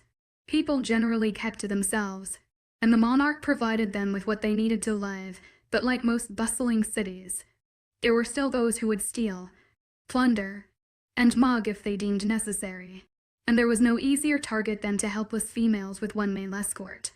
If that male was a general to the northern wolf, born king. 𝐵𝐴 deception. I drank Mason and 𝐿𝐢𝐬𝐳 at the undocumented changeling, and forced to code of a low-level witch. Tariff's voice suddenly sounded in the deserted street with a gruff urgency as his strong hand reached up to grip my upper arm. I flinched at the action, but his head was angled to the side and his golden eyes were flashing nearly black in the quickly rising darkness. "What's the matter with you?" I snapped as he tugged me not, so, gently to his side and let out a dark growl into the cool night air. "Something isn't right." His voice was flat, emotional as his gripped tight and on my arm, and he began dragging me down the deserted street. May hurried after us with wide, surprised eyes. "You can't just grab me like this, be quiet." His dark voice snarled as he suddenly jerked us to a stop. I gasped and staggered against his hard back at the loss of momentum. What in the devil was wrong with him? There was nothing wrong, something shot out in front of us. A dark mass that slid inhumanly in the darkness, before it disappeared down the side of a tall building. My breathing caught in my throat. What in the world, fuck? 𝐴 growled as his large body took a protective stance in front of me, and Meg curled her fingers tightly into the back of my dress. "What's going on?" she whispered, her voice shaky in fear. I gulped and shook my head. I had no idea, but it had to be bad for the general to act the way he was. I resisted the urge to curl against the hard planes of his back and bury my face in his shirt out of fear. That wouldn't help anyone. This was the last thing I wanted to fucking do today. 𝐴 growled as his large body began walking backwards, forcing May and I to do the same. I gripped tightly onto the ends of his shirt. "What's going on?" 𝐴, I murmured up at him with wide, frightened eyes, but he just let out another snarl as that dark mass appeared again. "We are close to the inn. If I tell you to run, you run. Do you understand?" His voice was still hard and emotional but I could sense the urgency hidden beneath it, and that was the only reason why I nodded and didn't push the subject. If he was worried, then something was very wrong. The dark mass littered into view again, but stopped halfway across the street. 𝐴 let out a low, dark growl, one that frightened even me. "He's not going to be happy about this." I heard the general grumble under his breath as his strong arm reached behind him and pulled me closer against his back protectively. I didn't have to wonder long about who the he was. Something flashed in the corner of my eye and I heard May gasped.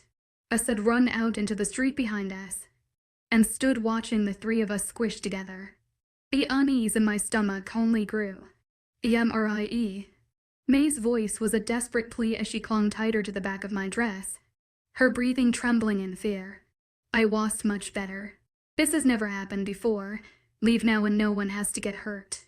The general's voice rang out strong and firm in the dark, deserted street, like he was used to these kinds of situations and knew how to handle them. He honestly probably was, but our ears were only met with a dark, inhuman chuckle. "You're outnumbered, wolf." A voice that sounded more animal than anything smeared from the dark mass barely a few yards in front of us, and caused the one behind to snicker. A terrifying chill ran down my spine. It was hard to figure out that 𝐴 was like any normal shifter, but I was still surprised that the whatever in front of us made the connection so quickly. "There's more of us. In the alleys. You should be the one afraid of getting hurt." I was surprised at the laughter that suddenly escaped the large wolf, born standing protectively in front of me. The first and only time I had ever heard him laugh, and it was terrifying. I was sure who to be afraid of more. The two masses starting to slowly circle around us, or the large wolf trembling unnaturally in front of me. But 𝐴 wouldn't hurt us. I was almost positive. "I fear nothing." The voice that left the general's lips was not one I had heard before, and not one I ever wanted to hear again. It was gruff, dark, and sounded for too alien to be anything remotely human. I gasped and took a staggering step back, bringing May with me. We don't want to fight you, Wolf. We only want the females. Give them to us, and you can walk away unscathed. My chest clenched tightly at the cloaked figure's statement, and May's frightened whimpering behind me didn't help the fear either. They wanted us. I thought they would just take our purses and belongings and leave, not take us. May clung tighter to me as that dark, inhuman growl filled the deserted street once again. That won't be happening. Terry's voice was strained, hard, and sounded like he was having a hard time speaking past a pair of very sharp canines.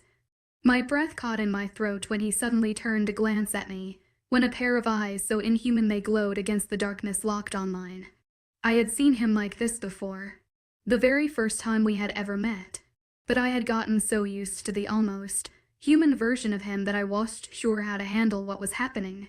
He held my gaze for a moment, his features slowly distorting in a grotesque manner as he began to shift into the wolf his kind were so proud of. Go.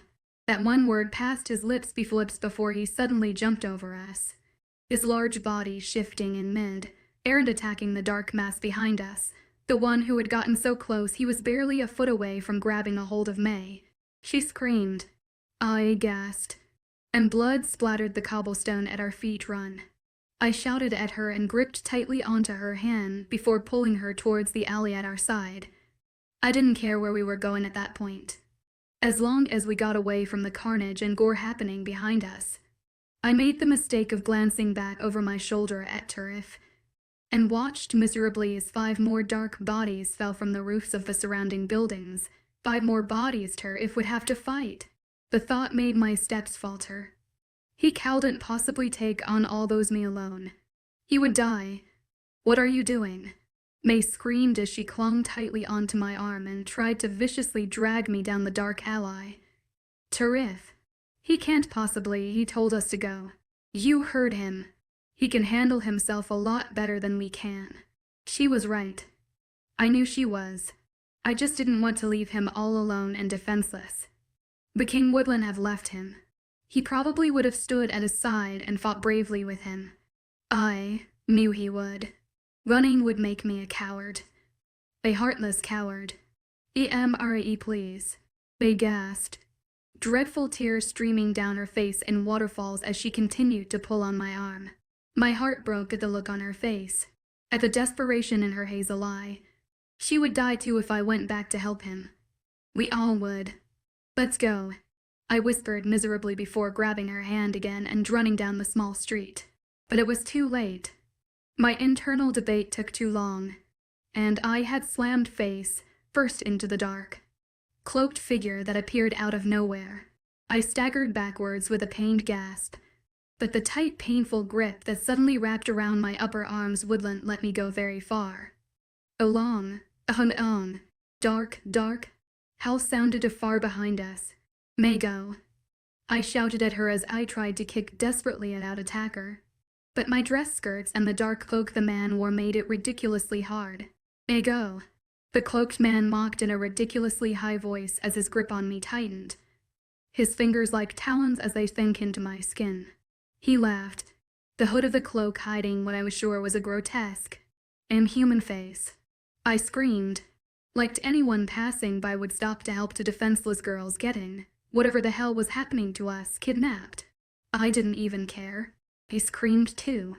But when I looked over my shoulder at her, it was only because a different cloaked figure had grabbed her. The panic swirled like an ugly storm inside my chest. This could not be happening. The lower kingdom was always a safe place. May and I walked these streets 1,000 times by ourselves without a problem. And now, when I actually had a guard, we were being taken. I wonder how Eric would react to that. Would he care? Did it really matter? Why in the world was I worried about that right then? Scream. All you want. The hoarse, inhuman voice of the man seemed to sing as he lifted me into the air and shook me hard.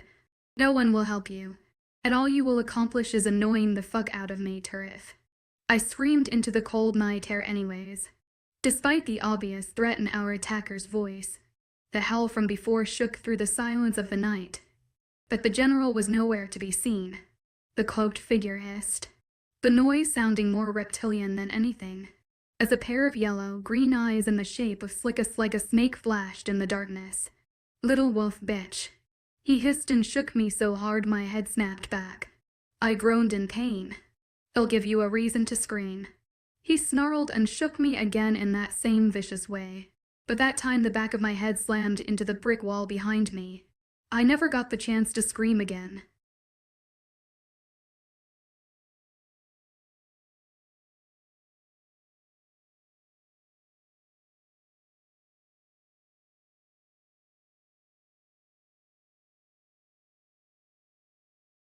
Hello, everyone. In the novel I'm going to share with you today, the female protagonist 𝐊𝐻𝐬's experience is just like a fantastic adventure. She wakes up on a ship, with a mysterious wolf general by her side, and she's seriously injured. The most shocking thing is that she seems to have some special power, and this injury might be connected to the awakening of her power. However, the general says nothing about her power and even seems a bit impatient when she asks questions. What secrets are hidden here? Let's uncover the mystery of this story together. Chapter 10. A sliver of golden sunlight crept through the narrow window, caressing Lady 𝐊𝐻𝐬's closed eyelids and gently tickling her long lashes. She stirred, a sudden, sharp pain lancing through the back of her skull. Tears welled up and widened, her vulnerable state amplified by the intense discomfort. Why did everything hurt so terribly? A soft, feminine voice whispered. The unknown caretaker pressed a cool, damp cloth against Lady 𝐊𝐻𝐬's throbbing forehead.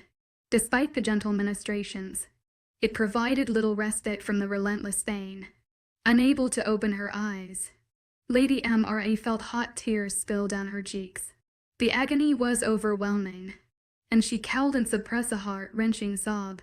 "It's okay. Relax, Lady 𝐊𝐻𝐬," the caretaker soothed, her tone laced with genuine concern. But Lady 𝐊𝐻𝐬 didn't want to relax. Every fiber of her being longed to curl into a tight ball, to clutch her head desperately until the excruciating pain subsided. Yet her body felt impossibly heavy, refusing to obey her commands. Her sobs intensified, raw emotion pouring out of her. "No, it's all right. It's all right. It's all right. It's all right." The caretaker's voice took on a note of urgency, losing some of its earlier gentleness as she shifted her weight on the bed beside Lady 𝐊𝐻𝐬. Another wave of pain crashed through Lady 𝐊𝐻𝐬's skull, eliciting a whimper. "Make it. Stop," she pleaded between sobs, feeling as though 1,000 hammers were pounding relentlessly inside her head. She sensed the gold power simmering within her chest, waiting for the pain to claim her and set it free. More tears streamed down her face, a physical manifestation of her anguish. "Drink this. It will help," the caretaker urged softly. Lady 𝐊𝐻𝐬 felt pressure against her lower lip as a cool liquid touched her tongue.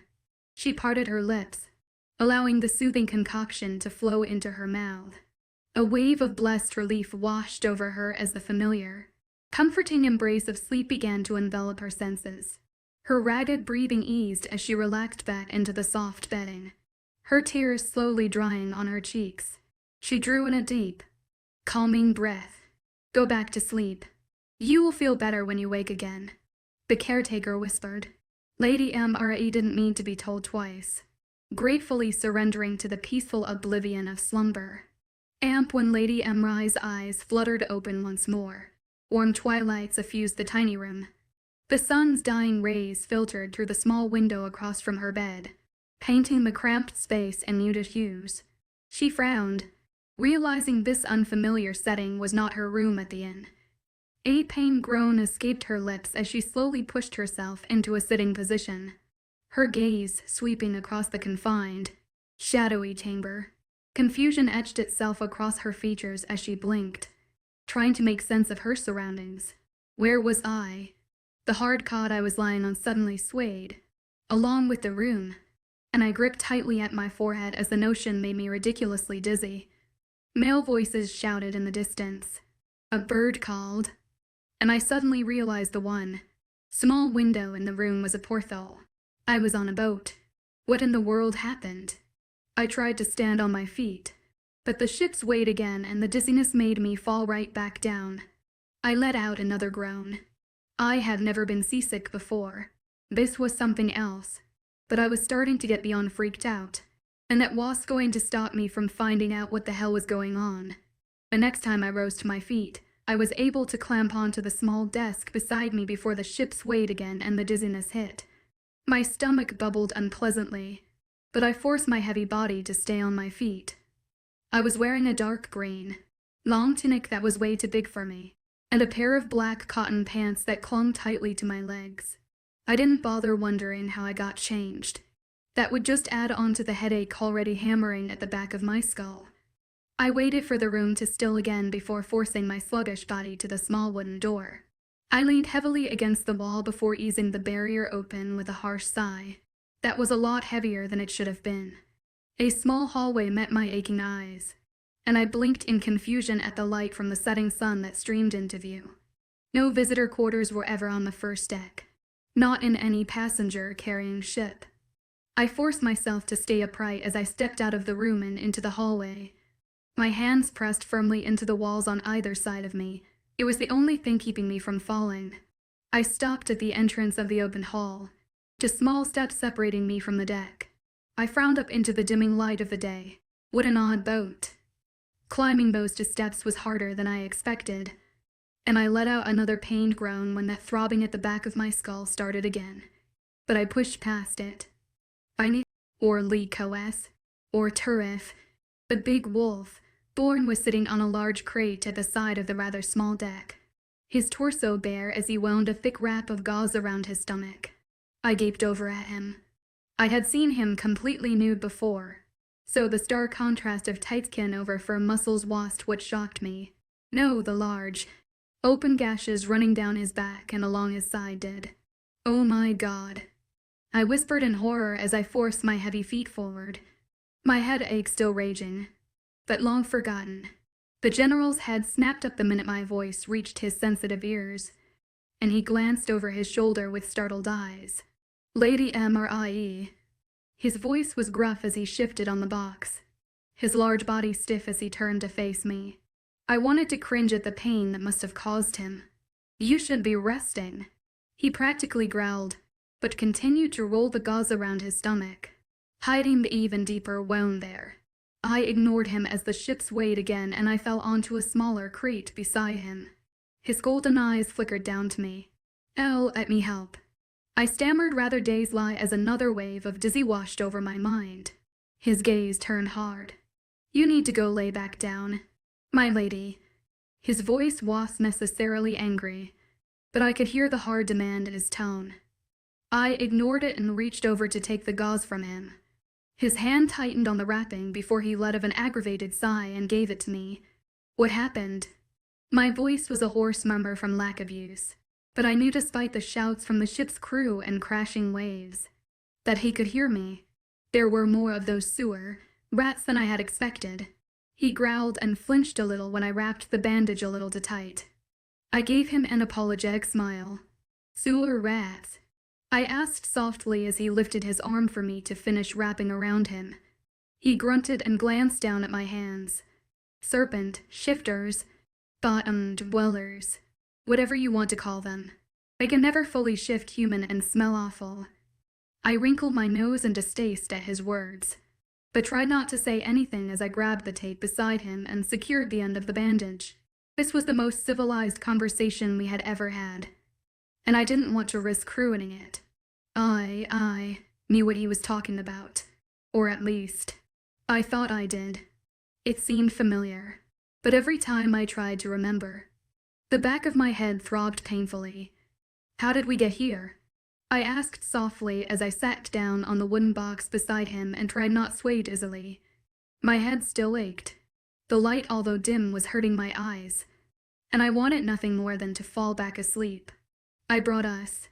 He grumbled and winced as he tried to reach over for his tunic.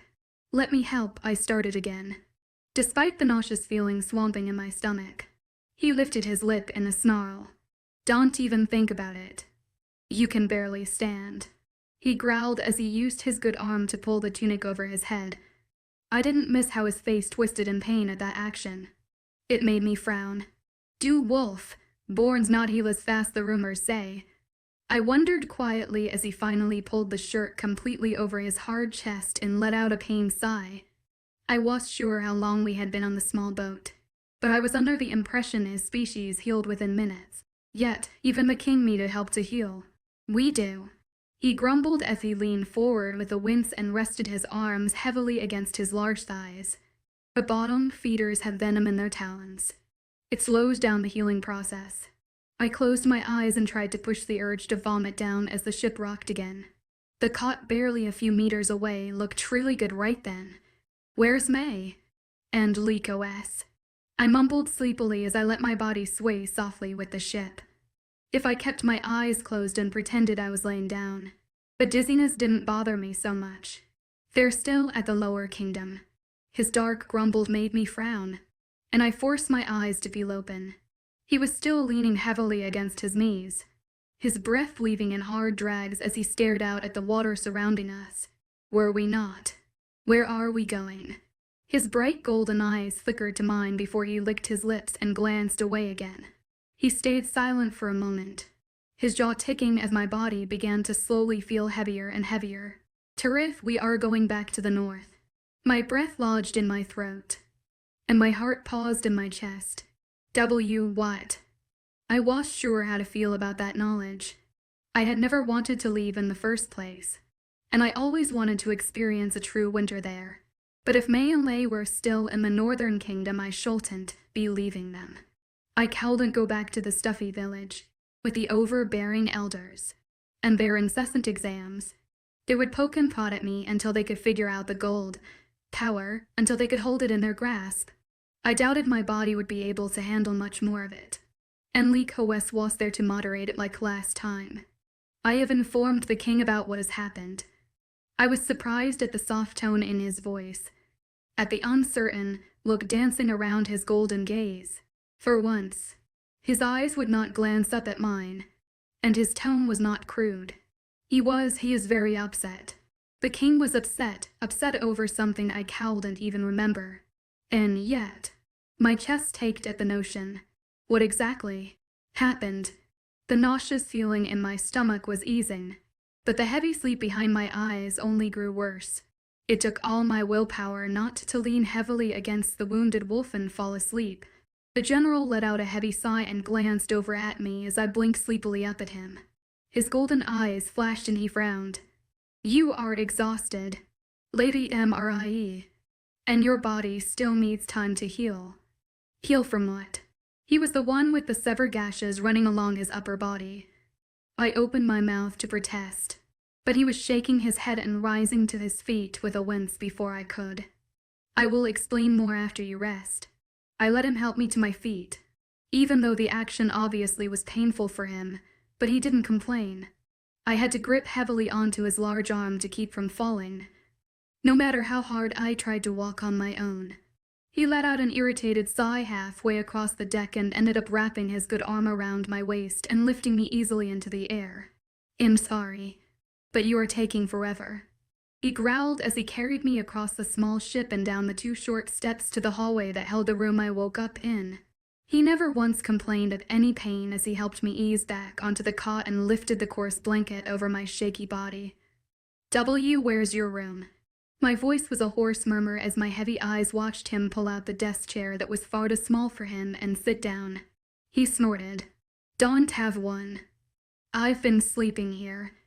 I wanted to widen my eyes and stutter in disbelief, but my body was too heavy and the pain in the back of my head was quickly growing. "That can't be comfortable," I was able to mumble before my eyes closed. His deep chuckle reached through my subconscious. "Anything to keep you alive, my Lady Amp." I was still confused the next time I woke, but at least I knew the rocking of my cot and room was from the waves. There was still a dull ache at the back of my head, but the nausea was gone and it was easier to stand on my feet. I let out a soft groan as I pulled my heavy body off the bed. It was dark outside, from what I could tell through the little round window, and I had no idea how long I had been sleeping, but I knew it must have been a while. The deck of the small ship was rather empty when I dragged my heavy body out of my room. Only a few crew members floated around. It was hard to spot the large wolf, born leaning cosily against the edge of the ship.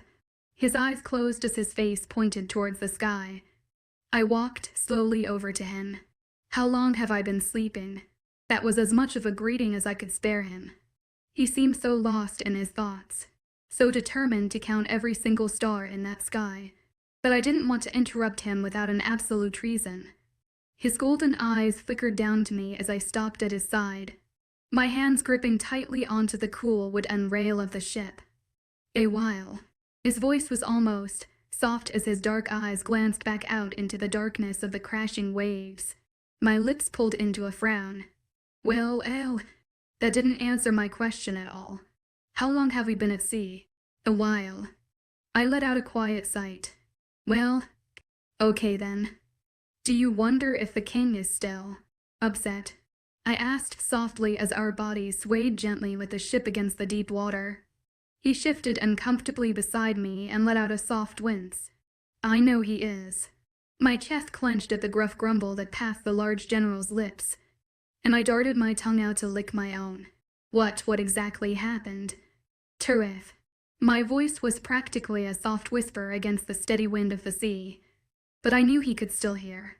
He let out a soft sigh and closed his golden eyes before turning around with a shake of his head. I watched patiently as he leaned back against the railing and ran a heavy hand down his face. A knee filled my stomach. I had never seen the wolf so anxious before. We ran into some serpent shifters on the way back from the inn, and they wanted more than just your money. He started slowly, unsurely, like he didn't know if he was supposed to tell me or not. I frowned and leaned back against the railing beside him. Images of large, dark masses circling us flitted through my mind, but every time I tried to pin the memory down, my head would throb painfully and they would disappear. I'm not sure why, but they wanted you and your little underling friend. My heart dropped to my stomach at that statement, and I rubbed my fist against my chest. Did they know about me? My voice was a weak murmur as it passed my lips. If that was the case, no wonder the king would be upset. He made it adamantly clear about how he didn't want the world to know about me. But if they somehow did, he definitely wouldn't be happy. I'm not sure. Tariff Stone came out as the dark grumbled as he dropped his gaze to the deck. His thick arms crossed firmly over his chest. But I don't think so. They are usually slave traders and smugglers, or could be working for one. His words Schulten sent a wave of relief through me. But they did. If he didn't think they knew I was supposed to be the king of the North's mate, then they probably didn't. A sharp stab of pain zapped straight through my skull and I groaned before reaching tenderly for my head. Tariff's gaze flickered down to me. Why is my head throbbing like this? I moaned in discomfort as he shifted uneasily again. The general clenched his jaw before glancing away, his posture stiffening. "One of the sewer rates. They slammed your head into a nearby building before I could reach you." My eyes widened in surprise at the remorse that was suddenly clouding his voice, and I gazed up at him as he turned away from me, his large shoulders tense. "General, I failed my orders, allowed you to be hurt. I failed my king." The surprise quickly left my chest and I tried not to roll my eyes, like he would ever actually feel any sort of sympathy over me being hurt. All that remorse was because he felt the king. I let out a soft sigh before turning back around to look at the dark water. I'm sure there was nothing you could have done. I still could barely remember the attack. Just a few dark shapes and that ridiculous thing. But I knew, despite his lack of any type of emotion, that he would try everything in his power to not allow anything happen to me. He wouldn't betray his king like that. He only made a 𝐿𝐢𝐬𝐬 sound in the back of his throat. "So, we are going back the mountain," I murmured softly as he turned around and leaned against the rail once again, his stiff shoulders easing. He didn't say anything. I love the North. Don't get me wrong, but the last thing I want to deal with are those elders and their constant exams. I grumbled into the quiet air as he leaned heavily beside me. The gold power had been silent since that time in the mountain with the king. But I had a sickening feeling that the more tests the elders and their medicine men ran, the the more it was going to tick it off. I don't think you will have to worry about that. What do you mean? I asked with a frown as he clasped his hands in front of him and blinked up at the night sky. I doubt the king will want you far from him for a while. He wishes to keep an eye on you. My heart stopped at his words, my breath catching slightly in my throat. The king wants me, close to him. After all those nights, weeks of silently begging up to the heavens to let me be close to him, I was actually going to be. He wouldn't leave the castle, though. Oh no. That's his kingdom. He would never stray too far under the mountain for very long, but that would mean I would have to go to him. I believe he does not intend on letting you leave the castle. Chapter 11 𝐿𝐴. I asked softly as the general and 𝐿𝐴 sighed, by side on our respective crates, 2 bowls of some odd, soup-like thing in our hands. I frowned down at the curling brown liquid that swashed sluggishly against the wooden bowl. That was definitely not normal. She was a little shaken up when I brought her back to the tavern, but she should be fine. He grunted before spooning the tasteless brown liquid past his lips. Well, at least he didn't have a problem eating it. It turned out that the small ship Turf found us passage on was not a passenger ship, but a small merchant vessel built light and small for speed. It sailed frequently between the kingdoms, dropping off and loading supplies. I honestly was surprised that the wolf was able to get us on board. Everyone was too afraid of him to say no.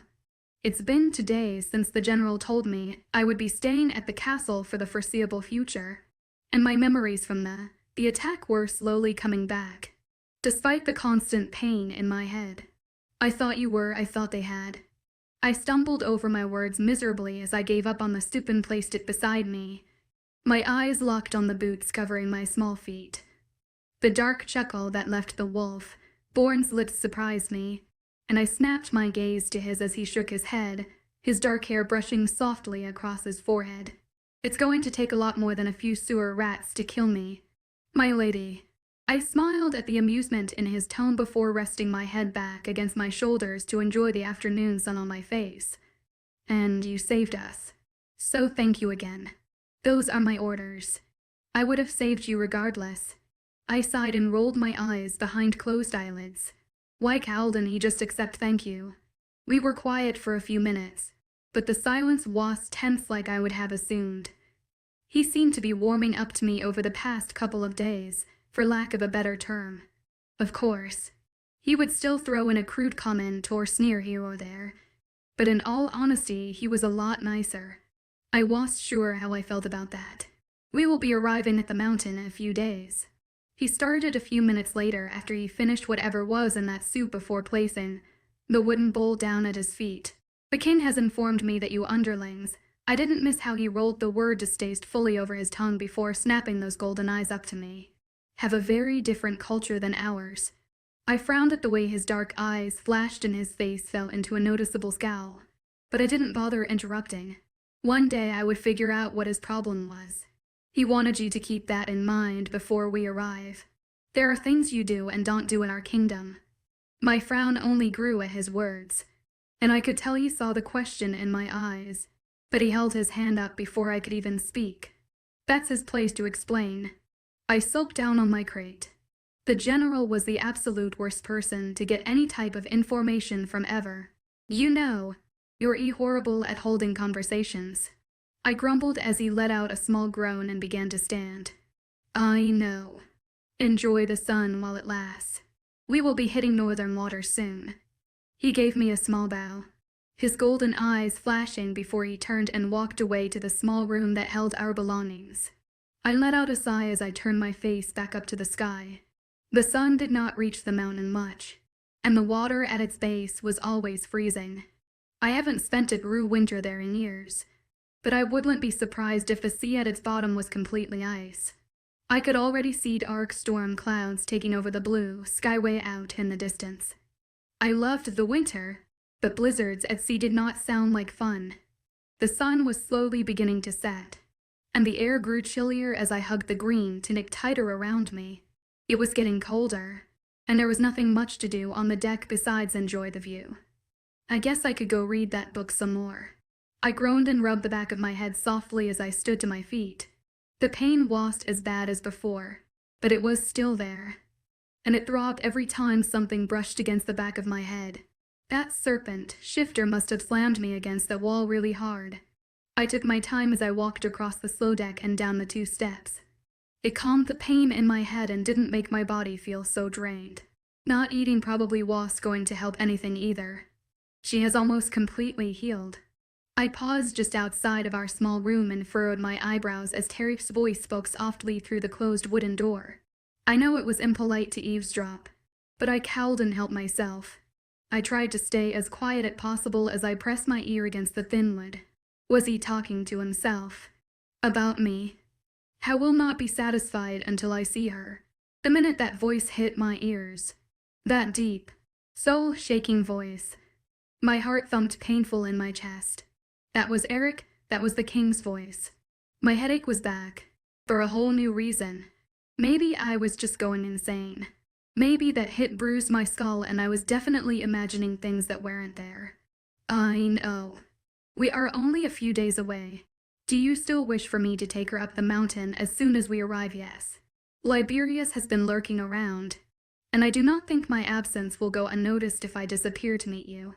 My heart was beating uncontrollably in my chest, and I was honestly surprised they called and hear it. I definitely heard the king's voice that time. There was no way I was imagining it.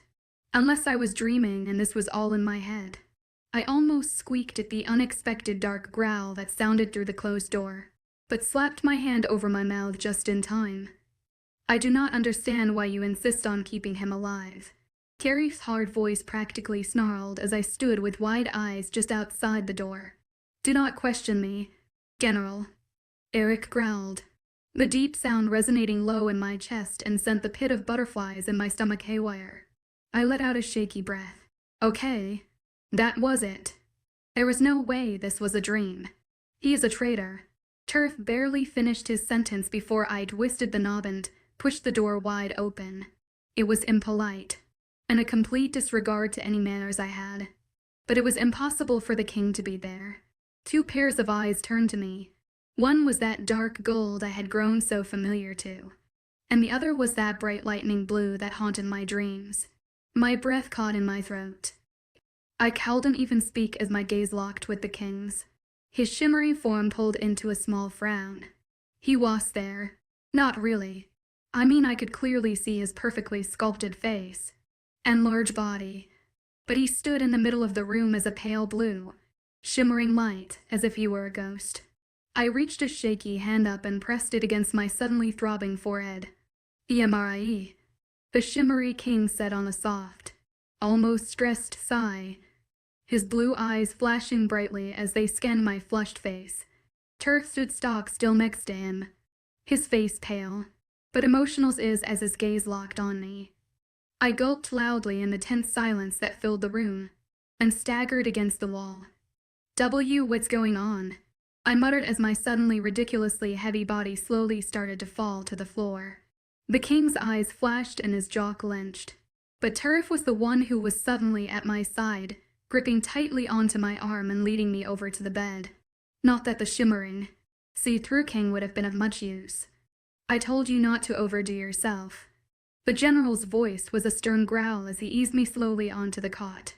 My lady, he added as an afterthought when his dark eyes flickered up to the blue apparition standing in the middle of the room.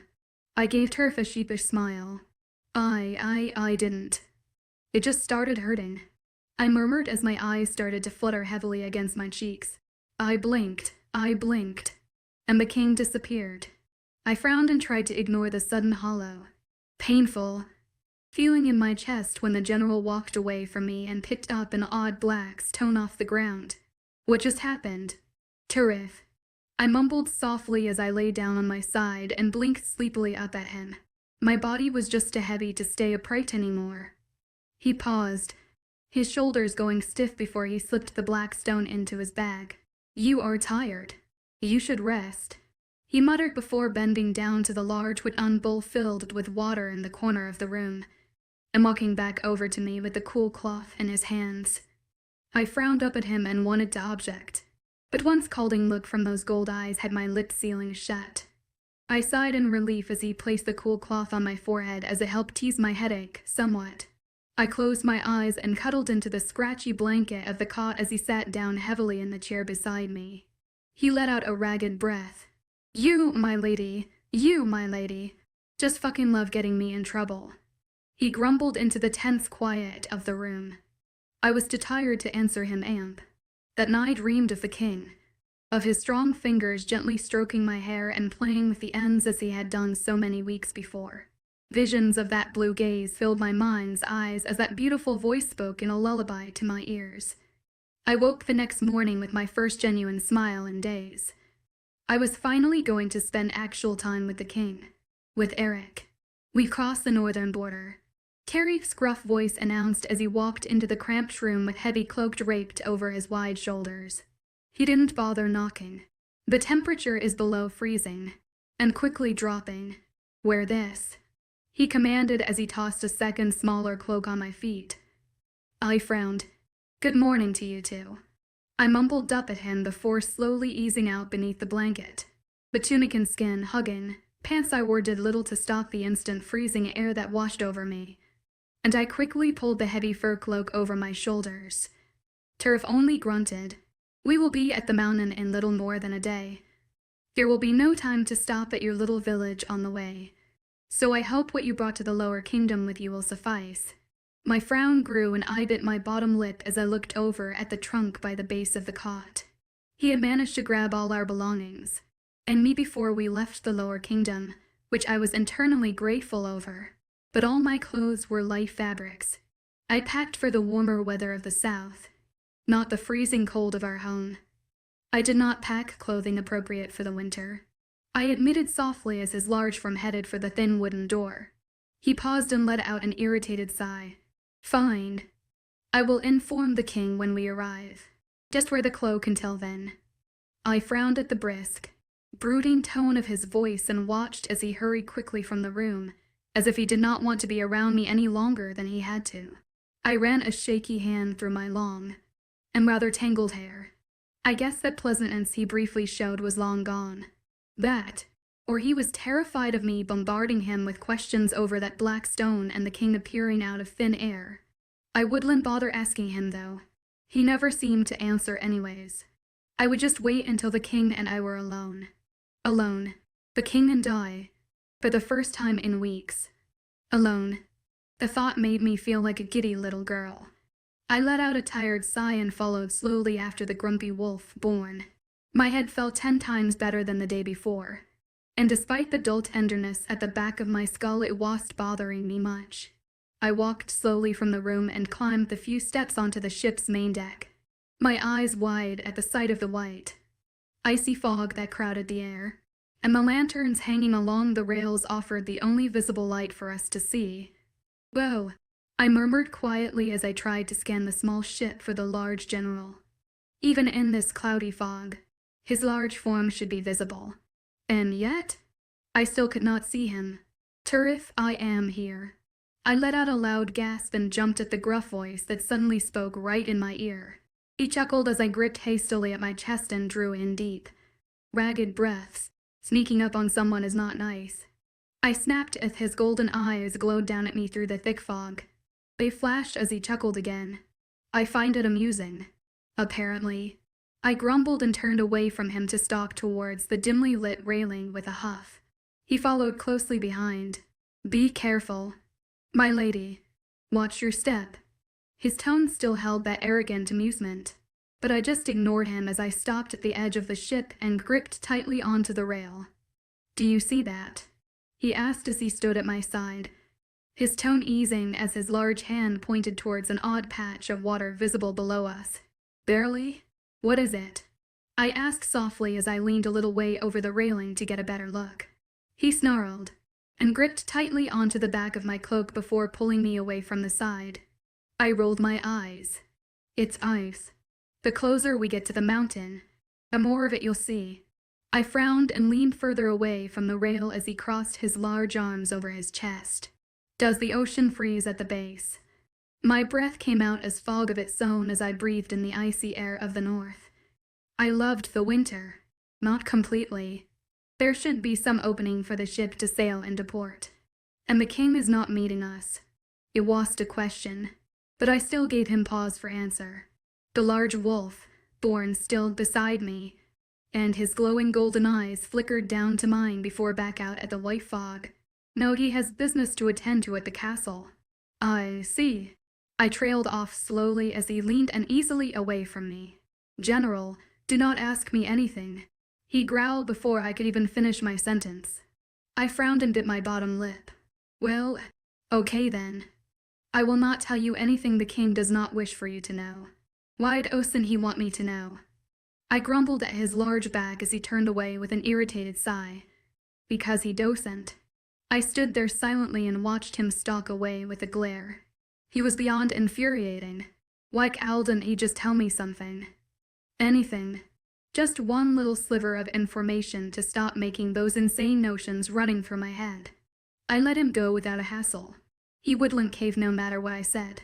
The day passed by slowly, and I only knew when the sun had started to set when the white fog slowly turned dark. Snow had begun to fall from the sky and blanketed the top of the ship in a thin white sheen. I stood huddling into the thick cloak 𝐿 had given me on my little crate, watching the white flakes fall from the dark clouds. Thunder rolled in the distance. My lady. I glanced over to the mast in the middle of the ship where the large general was standing with a scowl on his stern face. I frowned. The snow will start falling heavily in the next hour. You need to be below deck. The king will kill me if you get sick. I rolled my eyes and let out a sigh before standing from the cool wooden crate. I'm fine. Terrific. I love the snow, and it's never bothered me before. I grumbled, but found myself heading below deck anyway. He followed slowly behind. Like always, you have not experienced a true winter on the mountain yet. You haven't seen snow. He practically growled as he followed me down the 2 short steps and into the cramped room, like he was dead, set on making sure I wasn't going to run up to the deck again anytime soon. And how would you know that? I grumbled as I grabbed the history myth book from out of my trunk before plopping down heavily on the hard cot. He grunted before taking a seat on the wooden chair. According to him, we had only been on the ship for about 2 weeks, and I slept through the first one. I felt bad. He had been sleeping in that uncomfortable chair the entire time. But whenever I offered to switch places, he would just snarl and shoot me a glare. I took that as a no. There was silence between us as I sat on the bed reading the little wolf book clutched between my fingers. I paused and thumbed the edge of one of the old yellow pages before glancing up at the silent brooding general. What is it like? Living with him? I asked softly as his golden eyes stared out the small window across the room. His gaze slowly flitted over to mine. It is. He paused and crossed his arms over his hard chest before bringing his gaze back to the window. Difficult. I frowned at his answer, but he didn't seem like he was going to elaborate anytime soon. How so? I urged softly as I closed the book and pressed it to my chest.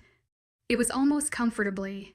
He clenched and unclenched his jaw, his eyes slowly rolling around the expanse of our tiny space.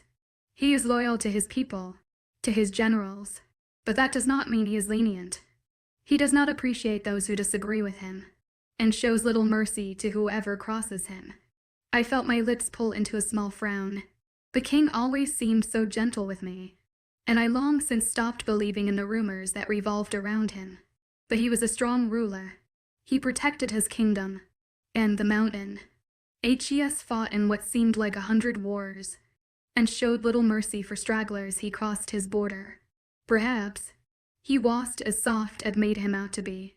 Do not worry, my lady. I highly doubt he will be anything but kind to you. Tariff's voice was gruff and coarse, but I found it oddly reassuring.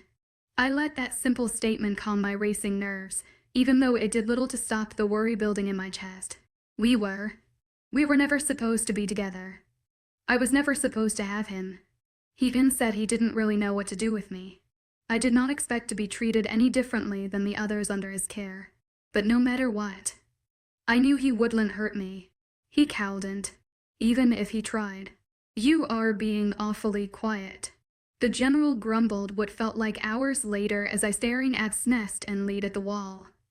I turned my gaze towards his stoic face, but his golden eyes were still locked at the small circular window. My lips pulled into a small smile. I figured you would be happy about that. He only snorted and glanced away, but my mind was still reeling. I wanted to ask him more about Eric, about how the king felt about me. Did he confide in the general about his problems? Did he say that he had never wanted a mate and didn't know what to do with me? Did he say he didn't want me? I chewed anxiously on my bottom lip. He told me how he never wanted a mate. I admitted softly as my voice passed my lips rather breathlessly. The cold had crept slowly into our little room, and I had wrapped the cloak and blanket from the cot tightly around me in search of warmth. His dark gaze slid slowly towards mine, and narrowed. Did he know? He seemed to murmur thoughtfully before he let his eyes roam back to the window. My frown only grew. I don't think you will have to worry about that, Lady Mre. You think he did always want one. I couldn't keep the desperate plea from my voice, the one practically begging Turf to tell me that the king did in fact want me. If he noticed my tone. He didn't show it. He let out a small sigh before adjusting in his uncomfortable seat. All I know was that he looked for a very long time when he was younger, before he finally gave up hope, and he grew to slowly forget, to only feel care and loyalty for his people. He paused and let out another small sigh before stretching his long legs out in front of him. And now you finally came along, and he doesn't know what to do anymore. He looked for a very long time. That one simple sentence brought hope to my aching chest, even if he didn't want one now. At one point in his life, he had wanted me, or the idea of what I was supposed to be to him. Maybe he would grow to want a mate again. Maybe, just maybe he would grow to want me. When he was younger. I frowned at that. He seemed young to me already, barely older than 2.5 decades. How much younger would he have had to have been? How old is he? I found my lips asking before the thought had even fully formed in my head. Tarif's eyes snapped to mine, and his whole body seemed to tense in uncertainty before he glanced away. Old Chapter 12. The closer we got to the mountain, the more distant Tarif became. His silent, brooding stares at nothing in particular grew twice as long. His strong shoulders never seemed to ease out of the stiffness that had fallen over them, and he barely said a word, not that that was anything new. His strong features never seemed to drop that emotional's mask, but every once in a while it would slip and I could see the anxiousness he tried to hide. He was worried about something, incredibly so, and it was really starting to freak me out. I had never seen him act so uncertain before. What's wrong? I asked softly as we stood side by side at the railing of the small merchant ship, the air cold as ice as we watched the frozen water give way under the heavy weight of the boat. He drummed his strong fingers against the wooden rail. There is nothing wrong. I am just ready to get off this ship. His gruff voice growled as his bright golden eyes scanned through the thick, icy fog surrounding us. I knew his wolf gaze could see through the white mist clearly, as if it were never there to begin with. Sadly, I could not. Is spending time with me that bad? I asked with a soft laugh, just to ease the tension strumming through the large wolf born, but he only grunted in response. Oh, maybe spending time with me was that bad. I do not like spending much time away from the mountain. I was surprised at the rather soft voice that passed his hard lips, but I didn't question him as I stared down at the icy water. I am just anxious to be home. I bit my bottom lip and nodded beside him. Yes, I knew what he meant. I knew what that was like. I was beyond excited to be back in the north, but I wasn't sure if that was because of nostalgia, or the king waiting for our arrival. Besides, I was extremely ready for a warm bath, besides some lukewarm water in a bucket. I hadn't been able to properly wash myself since the lower kingdom. Land ho! The voice shouted from high up the ship's tall mast, and I barely had time to register the fact that the vessel's speed was shorter if had turned and took off for our luggage. All right then. The snow will be falling harder the higher up the mountain we travel.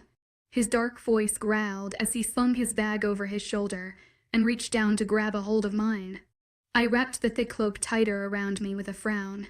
Was he really going to carry both of those the entire time? And the temperature will continue to drop. Is it very cold in your kingdom? My voice was soft as it passed my lips. My breath leaving my body as warm steam in the freezing air. That was more or less a rather ridiculous question. This was the North. It was going to be cold regardless of where we went. But I never spent a true winter on the mountain before. I had no idea how freezing the snow could truly be. His bright golden eyes slanted over to mine. On the outskirts, yes. But the king has a central heating system underground that pumps warm air throughout the lower village. Besides, he growled as he stood near the ramp of the boat and waited for the ship to dock. We are wolves. We were born to withstand the winter. I let out a small sigh and rolled my eyes. And there was that superiority complex I was so starting to miss. I honestly envied how proud he was of his kind, of their woven nature. It made me yearn for that kind of loyalty and pride in something. It wasn't long before ship pulled into the almost deserted side town, and my eyes widened when the white fog almost instantly cleared. How odd. Besides a thick floor of snow and ice, the streets were completely deserted. No sign of life or warmth in the entire town. I frowned as the ramp of the ship descended. Was everyone hiding in the safety and warmth of their homes? Dirk gave a few goodbyes and thank yous to some of the crew members before disembarking with both of our bags clutched tightly in his grasp. I sighed and shook my head before falling slowly after him. For someone who seemed so worried to be returning, he sure was in a hurry. Watch your step, my lady. His voice was still that dark grumble of a growl as he dropped his bag just in time to reach out and stop me from slipping on a thin patch of ice that had accumulated at the base of the ramp. I gave him a grateful smile as his large hand practically picked me up and helped me over the short ledge. He let out an irritated sigh when he let go of my arm and reached down for his bag once again. Try to step where I step. Otherwise, you will be falling on your ass the whole way up the mountain. I frowned at the brisk tone in his voice, but didn't bother replying as I followed his large figure away from the white fog rolling off the freezing ocean. Something was obviously bothering him, something more than just homesickness. He was concerned about something, and I had an inkling feeling that it involved the king. I hoped I didn't actually get him in trouble. It was long before we were traveling away from the little side village and up the snow-trotted path of the mountain. Not even animal in sight. I breathed in the fresh, freezing air and let out a content sigh. I was happy to be back on the mountain, back in the snow, happy to go see the king if that nervous excitement brewing in my chest was anything to go by. Just as Turth had said, the snow and sleet seemed to fall harder from the sky with each forward step we took, and I had to stop on more than a few occasions to catch my breath and blow warm air into my freezing hands. Turf didn't bother hiding how much my little stops aggravated him. We will have to stop here for the night. He growled on an irritated sigh when we reached a little clearing not even half, way up the mountain. The snow was started to fall too heavily for me to see through, and the damp cold had started to creep into my cloak. I shivered and sucked in deep, freezing breaths as I sat slowly down on my trunk. Oh, really? We're not even half way up the mountain yet. It's not that I was thankful for the long-awaited break. I just figured he would have wanted to go non-stop until we reached his home, no matter how disastrously freezing it became. He snarled and flashed those golden eyes at me before dropping his bag to the ground. No, and we won't ever be if we keep going at your ridiculous pace. He snapped before turning around and heading for the thick patch of trees surrounding us. I'm going to find wood for a fire. His voice was a hard snarl as he snapped over his shoulder before disappearing into the snow and ice-covered trees without so much as a glance back. I frowned and huddled further into my cloak in a desperate search for warmth. And here I was thinking we were actually being friendly to one another now.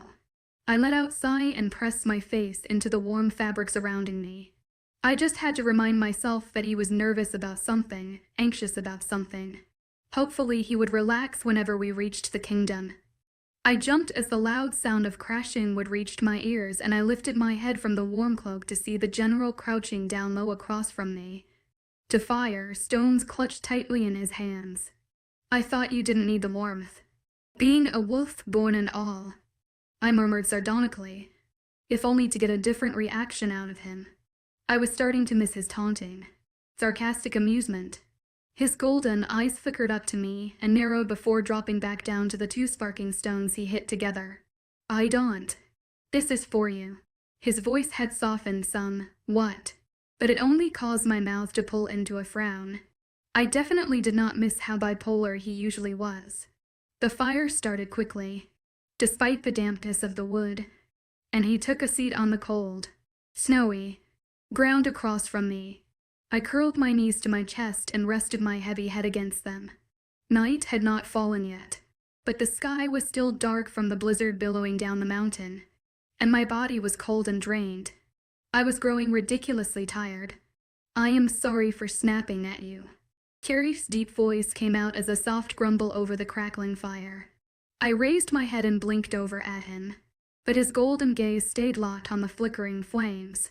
It's okay, I mumbled softly as I pulled the hood of the cloak over my head and curled my knees tighter to my chest. The heat from the fire slowly melted the snow surrounding us, but did little to stop the large flakes falling from the side. He was quiet again as I leaned against the cold log behind me and felt my heavy eyes begin to close. Get some rest. Lady 𝐿𝐻𝐬, I will not allow you to stop as much as you have been tomorrow. I let out a distressed sigh before rolling my eyes behind closed lids. Oh joy and. I had woken up covered in a thin layer of snow and ice.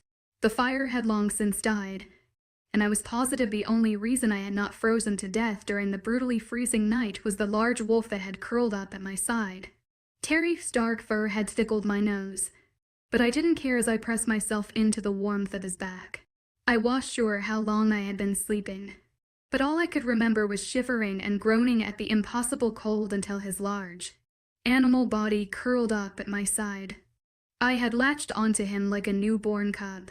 The wolf clutched under my fingers' tips was still besides the steady rise and fall of his chest, and I pressed my chilly face into his soft fur as he let out a loud snort, his breath turning to steam in the freezing air. I pulled away and let out a tired yawn. He snarled, "Good morning." I mumbled with a sigh as I pulled slowly away from the warm body and rubbed the sleep from my face. The wolf rolled to his front and shook the snow from his thick brown fur with a low growl before standing tall on all fours. I blinked up at him with wide eyes. No matter how many wolf-borns I have, or will ever see, I will never get over how large his kind were. His wolf seemed to grunt in greeting before he turned and disappeared between the thick trees. My gaze followed after him. Was I supposed to follow him? The large human form of the general that I was actually used to walked back out of the trees a moment later, his hand tying his large cloak back around his shoulders. I gave him a sheepish smile. "Thank you, don't mention it," he growled as he bent down and lifted his bag from the ground. I frowned before standing slowly to my feet, but still am serious. "My lady, don't." I frowned at the hard gruff in his tone, but snapped my mouth shut as he reached down and grabbed my bag off the floor. "Let's go. I would much rather sleep in my own bed tonight." He snarled before turning his back towards me and started up the path once again. I wrapped the cloak tighter around my chilly body before trying to hurry after him. Why 𝐊𝐿𝐻𝐬 he ever just accepts but thank you. I sighed and pulled the hood farther over my head. The long, warm material worked wonders against the freezing cold. We hiked up the large, snow-encrusted mountain in silence. The general seemed even more anxious than he had the day before, and his shoulders only seemed to tense with each passing hour. I had to bite my lip constantly to keep from asking what was wrong. He would only refuse to tell me anyway. We crossed his territory just before sunset, and I couldn't help but notice the small smile that pulled on his hard lips. He truly was happy to be back, although the tension in his shoulders did not ease. I wanted to stop and stare up at him in wonder. Seeing a genuine smile on the wolf-born's face was such an oddity that I wanted to store it in my memory forever. But he was hurrying further up the mountain before I could. I was freezing anyway. The snow was falling as heavily as rain, and the cold had seeped past the cloak nearly an hour ago. I was more than ready for a nice, warm fire. I doubt the king will want us walking right through the village and into his castle. 𝐿 finally spoke once the sharp peaks and terraces of 𝐊𝐬𝐧𝐭 came into view. My heart skipped in my chest. We were close, and getting closer with each passing step. I would see him tonight. I would see the king before the day was over, and my chest was suffocating my heart at the thought. I let out a shaky breath.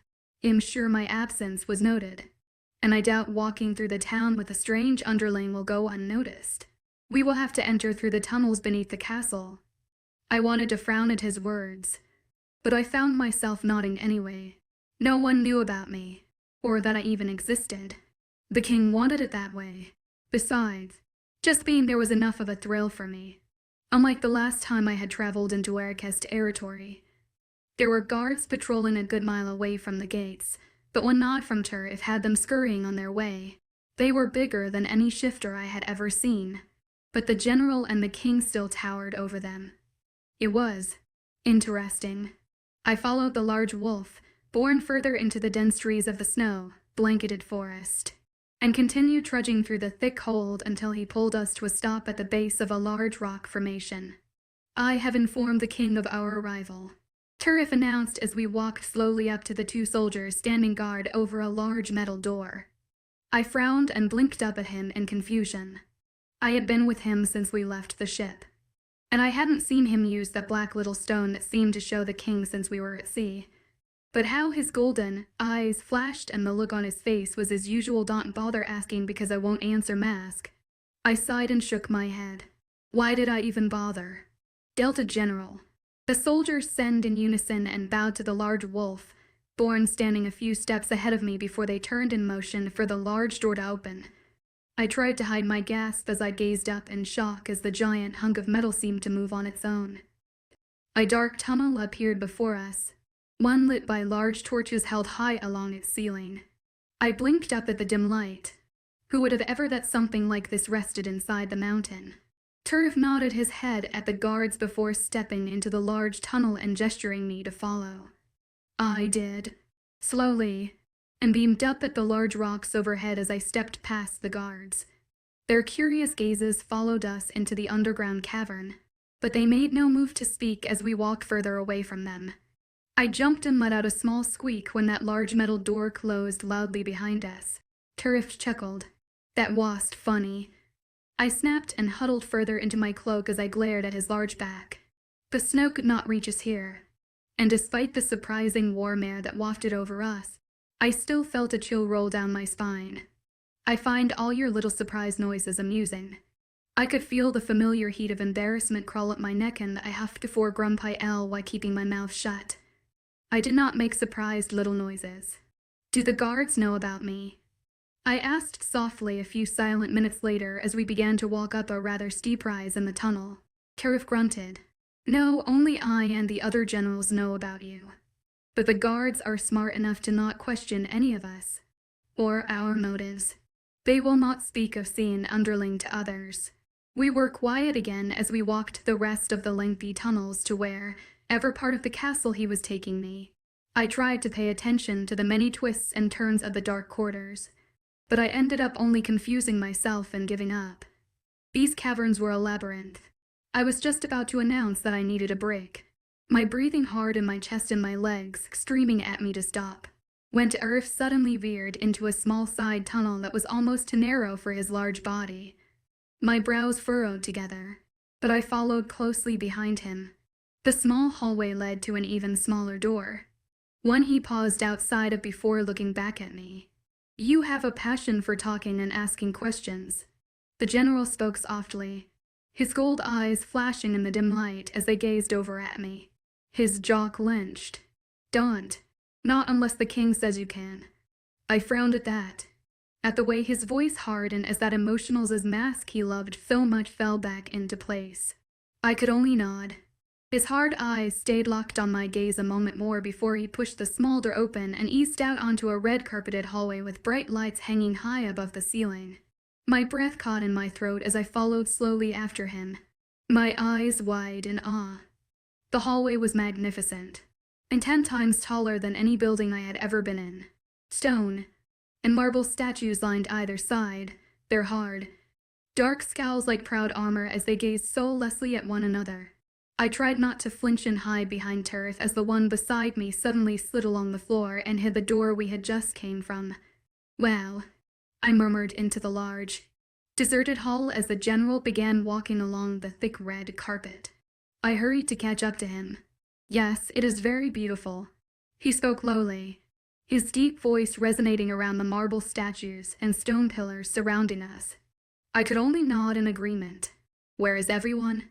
I asked a moment later as he turned a corner and led me down a smaller, not as extravagant hall. "In their houses, or chambers. It is getting late, and the king does not like people wandering around at night during the heavy snow." I was too busy staring out the snow-encrusted windows lining the hall that I nearly bumped right into his large back when he suddenly stopped outside a large, dark, wooden door and dropped our bags to the floor. Loud, "Male a well witch, male," voices sounded through the heavy wood, but were too muffled to make out clearly. My heart thumped heavily in my chest. The king was on the other side of that door. I could practically feel it. I stared up at Turif as he gazed down at the silver handle, his shoulders stiff, his jaw clenched.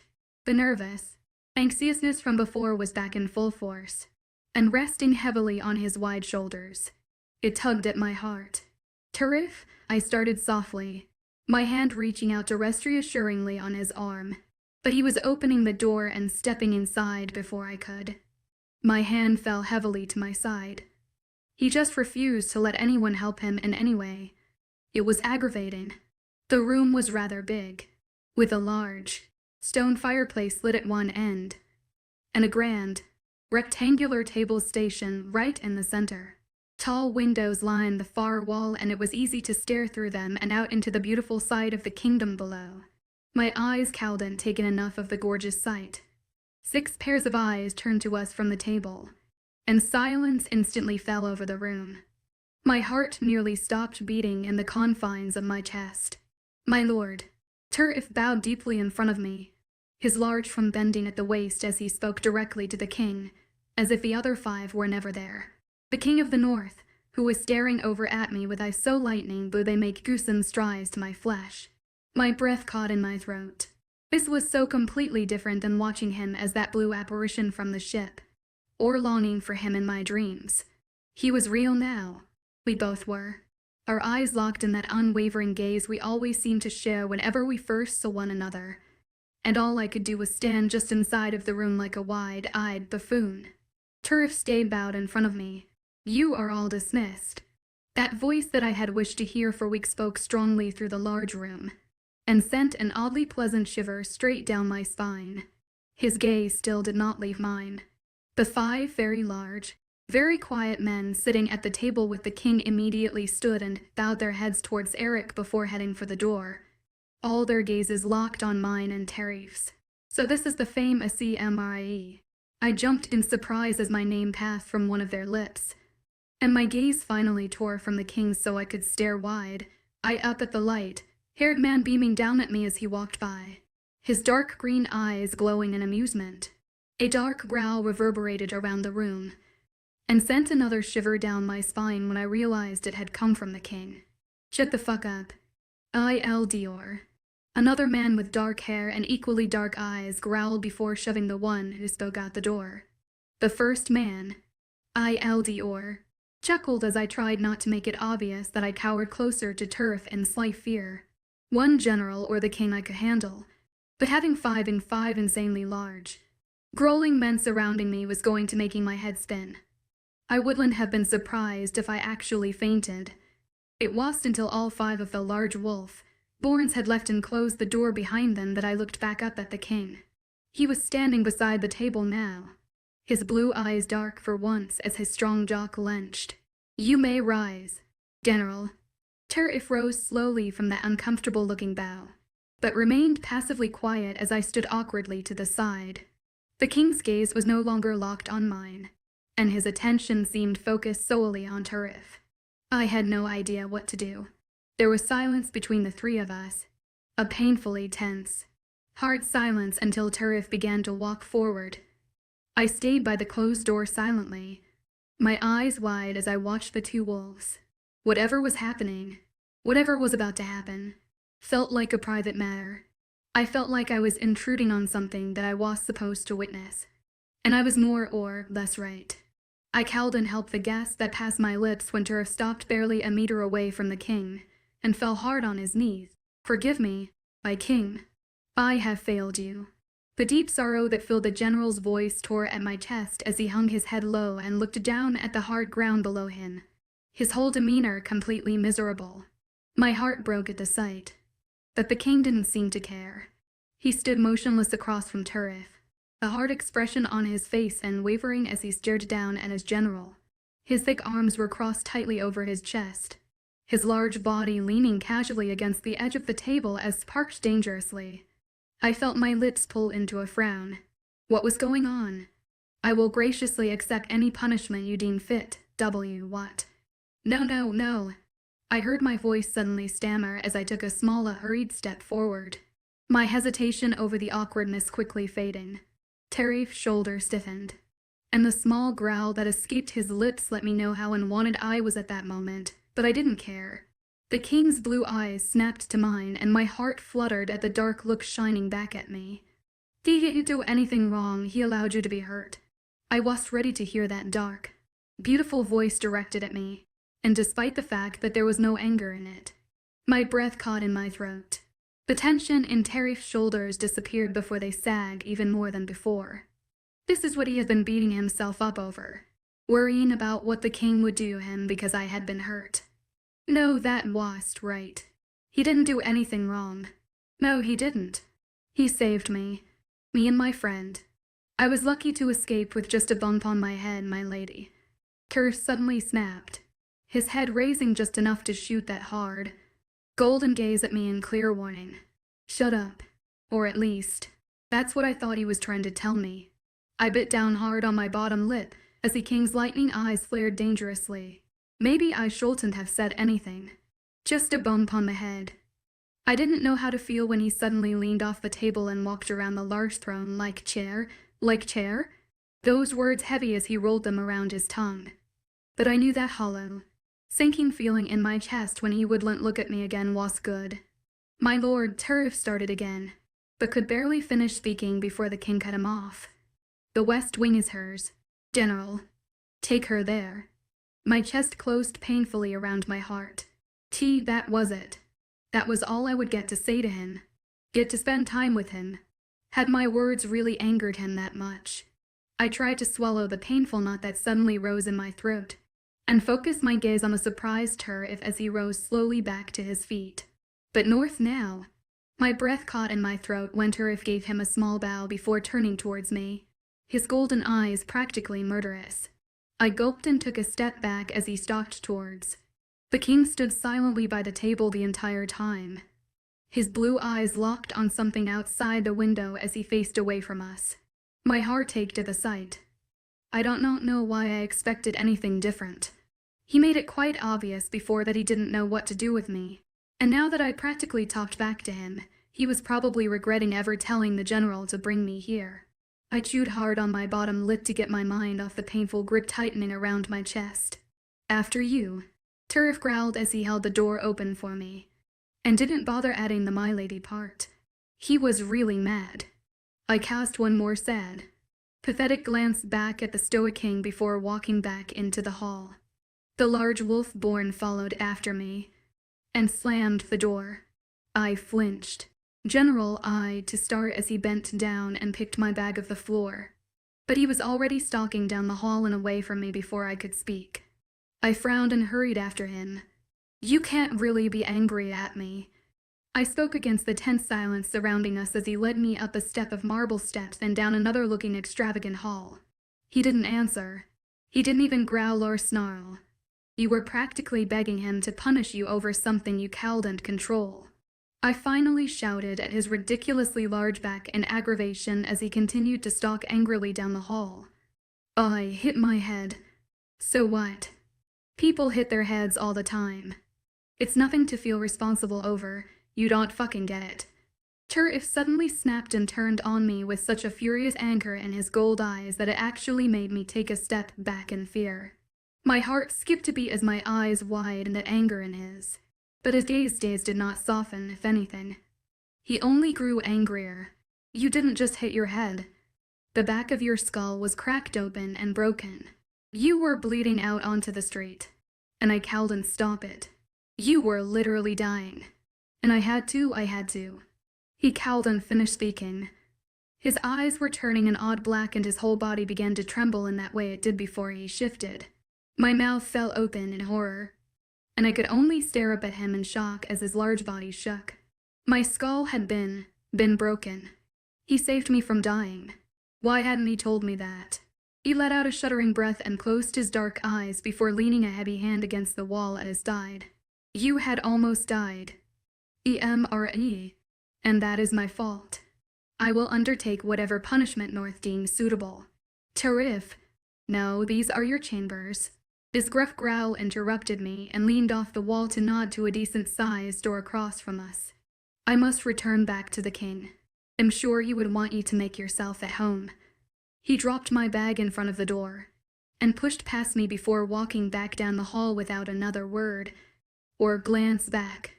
I could only stare after him, my own body shaking slightly. I had almost died, and I never knew. My soul had been cracked, broken. How in the hell did he save me?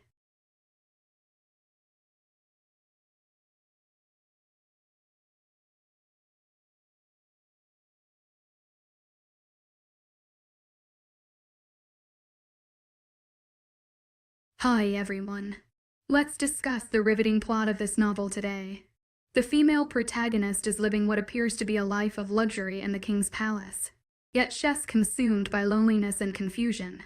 The king's concern for her is inconsistent and elusive. 𝐷𝐸, her rescuer, has landed in hot water as a result. Meanwhile, the other generals have varying attitudes toward her. Some are indifferent, others curious, and a few even hostile. When she attempts to comprehend the rules of this world, she encounters obstacles and restrictions at every turn. How will she confront these challenges and discover herself worth in this foreign land? Chapter 13. The chambers provided by the king were more opulent than anything I had ever experienced. A series of interconnected rooms stretched before me, each more lavish than the last. Tall wooden archways framed the entrances, while long windows lined the back wall, though they were now obscured by a thick layer of snow and ice. I stood just inside the doorway, my eyes wide with wonder. The sheer size of these chambers dwarfed the modest home I had shared with 𝐿𝐸 and 𝐿𝐸 back in our village. The first room boasted a cozy seating area, complete with a large fireplace and plush chairs arranged around a small table. I tried to maintain my composure, but I _𝐿𝐷 and helped feeling overwhelmed by the luxury surrounding me. Dragging my heavy trunk into the room, I closed the door behind me with trembling hands. The warmth from the fireplace, likely lit by a thoughtful servant, enveloped me like a comforting embrace. I pulled my luggage through the archway into the spacious bedchamber, where an enormous bed dominated the center of the room. A weary sigh escaped my lips at the sight of the inviting blankets and pillows. My body, exhausted from the journey, yearned for rest. However, my attention was quickly drawn to a smaller room off to the side. A marble-laden washroom greeted my eyes, steam rising from a full bare, clawed tub. I turned slowly, taking in the pristine whiteness and elegant fixtures. The glistening marble made me feel unworthy, like an underling who had mistakenly wandered into a realm of opulence, shaking off my insecurities. I reminded myself that the king had chosen these chambers for me. I was allowed, expected, even to enjoy the luxuries offered. The warm bathwater called to me, promising relief for my weary bones. A plush white towel sat folded on the marble countertop, accompanied by a thick, long-sleeved dark blue dress that looked incredibly comfortable. I hesitated, chewing on my bottom lip, while I had brought my own clothes from the lower kingdom. I wondered if the dress was a gift or perhaps a subtle hint that my attire was unsuitable for the castle. Pushing aside my doubts, I quickly shed my thick cloak, green tunic, and black cotton pants. As I sank into the welcoming warmth of the bath, a contented moan escaped my lips. "Ah, so good." I murmured, allowing the soothing water to wash away the fatigue of my journey. Quiet hair, silent hair. Was it always going to be this eerie? I spent longer than necessary in the water, but the soaps resting on the ledge beside me were too inviting, and felt like silk against my sore, dirty skin. I didn't climb out of the tub until the water had turned cold and brown from the dirt I had scrubbed from my skin and hair. The soft towel felt like heaven against my damp, pink skin as I dried the water from my body. The air was still chilly, despite the heat from the fireplace filling my chambers, and I quickly reached for the thick blue dress. If it was a gift, refusing to wear it would be beyond rude. And if it wasn't, well, I would have to deal with my wardrobe some other time. The dress fabric was soft and snug against my skin, and instantly forced the cold from my aching limbs. I blinked up into the large mirror over the marble wash basin, and frowned.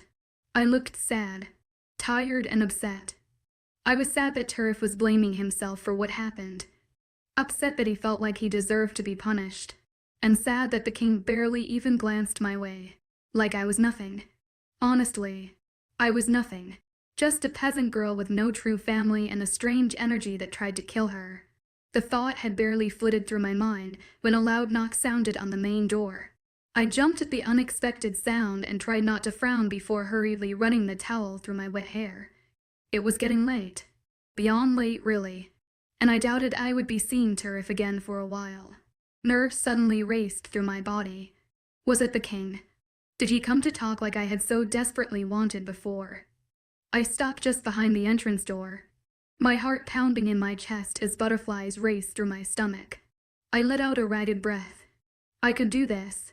So what if it was the king? We've had conversations before. Nothing to worry about. I brushed my damp hair over my shoulder before reaching slowly for the handle and easing the door open.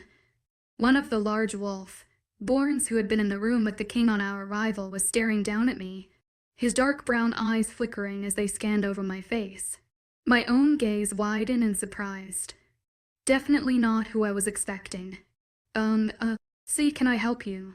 I asked in surprise as what I can only assume was another general leaned casually against the door frame in front of me. His brown eyes flashed until they seemed to glow like Tariq's head before his lips pulled up a fraction at the corners. The king has invited you to dine with him. I will bring you there, if you would like. My heart stuttered at his words, and I was quickly nodding my acceptance before I even realized it. I was surprised at the soft chuckle that passed the wolf's lips, at the amusement lighting his eyes. He already seemed so different than the general I had grown accustomed to. He seemed friendly.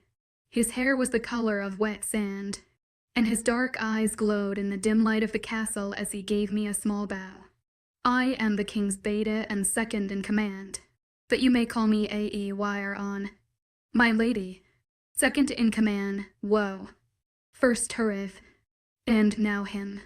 I figured the king would have them doing something far more important than escorting me everywhere, especially with how high up in rank they were.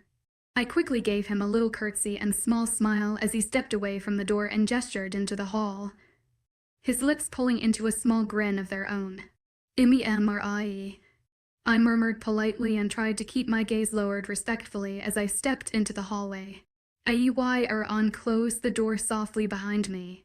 Yes, I am aware. I felt that embarrassed he tries to my cheeks at his soft chuckle, and avoided his gaze as I began to quickly braid my damp hair. Of course he would know who I was. How embarrassing. I brushed the braid behind my back and bit my lip anxiously as I followed his large back down the hall. 𝐖𝐸𝐬𝐬 seemed nice enough, but he was such a stark difference from Turf already. I had a sickening feeling I would actually miss the general's rude bipolar attitude. I hoped the king hadn't done something terrible to him. He seemed worried. My eyes widened and snapped to the large wolf, bored at my side as his dark eyes hissed down at me in something close to a warm concern. Well, that was something I definitely wasn't used to. Turf was hardly the one to ever start a conversation before, and the king and I usually just stared at each other. No, I'm just nervous, I guess. I answered softly as he led me down a flight of marble stairs and into that beautiful statue hallway from before. 𝐿𝐻𝐬𝐬 gave me a warm smile. Don't be. The king acts like he denies it. But I know he's been anxious for your arrival. He is happy you are here. I couldn't stop the bright flicker of hope that ignited in my chest at his words. The king of the north was happy that I was here. In his castle. With him. A ridiculously happy smile crossed my face. Maybe we would get to spend time together after all. I followed the king's second-in-command a little further down the hall before he stopped in front of a large oak door and knocked softly against the hardwood. Enter. Eric's voice reached my ears almost immediately, and my chest clenched around my rapidly beating heart. I would never get used to how my body reacted to that beautiful sound. 𝐖𝐻𝐬𝐬 shot me one last smile before opening the door and ushering me inside the dimly lit room. My eyes widened in awe. The chamber was definitely designed for dining, and held a long, dark wooden table with more than a handful of chairs sitting on either side. The king sat at the far end, a plate already in front of him, as well as one in front of the chair at his side. His head lifted out entrance, and my breath caught in my throat when that lightning gaze locked on mine. Thank you. 𝐻𝐬𝐬𝐬. You may leave. North. The general nodded and gave me another small bow and smile before turning to leave the room once again, the door closing heavily behind him. I bit my lip nervously. It felt like years since I've seen him in person, when it's barely been more than one moon. My stomach was a fluttering mess. I am sorry for acting so short earlier. The king started softly, his blue eyes staring shivering holes into mine as he stood slowly from his chair. I did not mean to upset you. A small smile pulled at my lips at the concern shining through his dark gaze. It's all right, I murmured softly as he leaned casually against the table. I was sure how to feel. To tell the truth, I was upset he was going to let 𝐿𝐻𝐬𝐬 beg to be punished, and I was upset he dismissed me so brusquely. But I understood why he was upset about the whole attack, especially since my skull had apparently been broken. But that still didn't put 𝐿𝐻𝐬𝐬 at fault. He didn't deserve to be punished. It was silent between us for a few long seconds as a thin layer of tension filled the air. Neither of us moved from that intense gaze we always seemed to share. The king was the first to break the quiet. Come, little 𝐿𝐻𝐬𝐬. You must be hungry. His deep voice was soft as he turned and pulled the chair beside his out for me. My cheeks burned brightly as I gave him a small nod before walking over to the large table. Thank you, I murmured as he pushed the chair in for me before sitting down himself, a small smile pulling at his full lips. I forced my eyes to glance down at the food in front of us instead of staring up at him as desperately as I wanted to. The rumors of his beauty did not do him justice.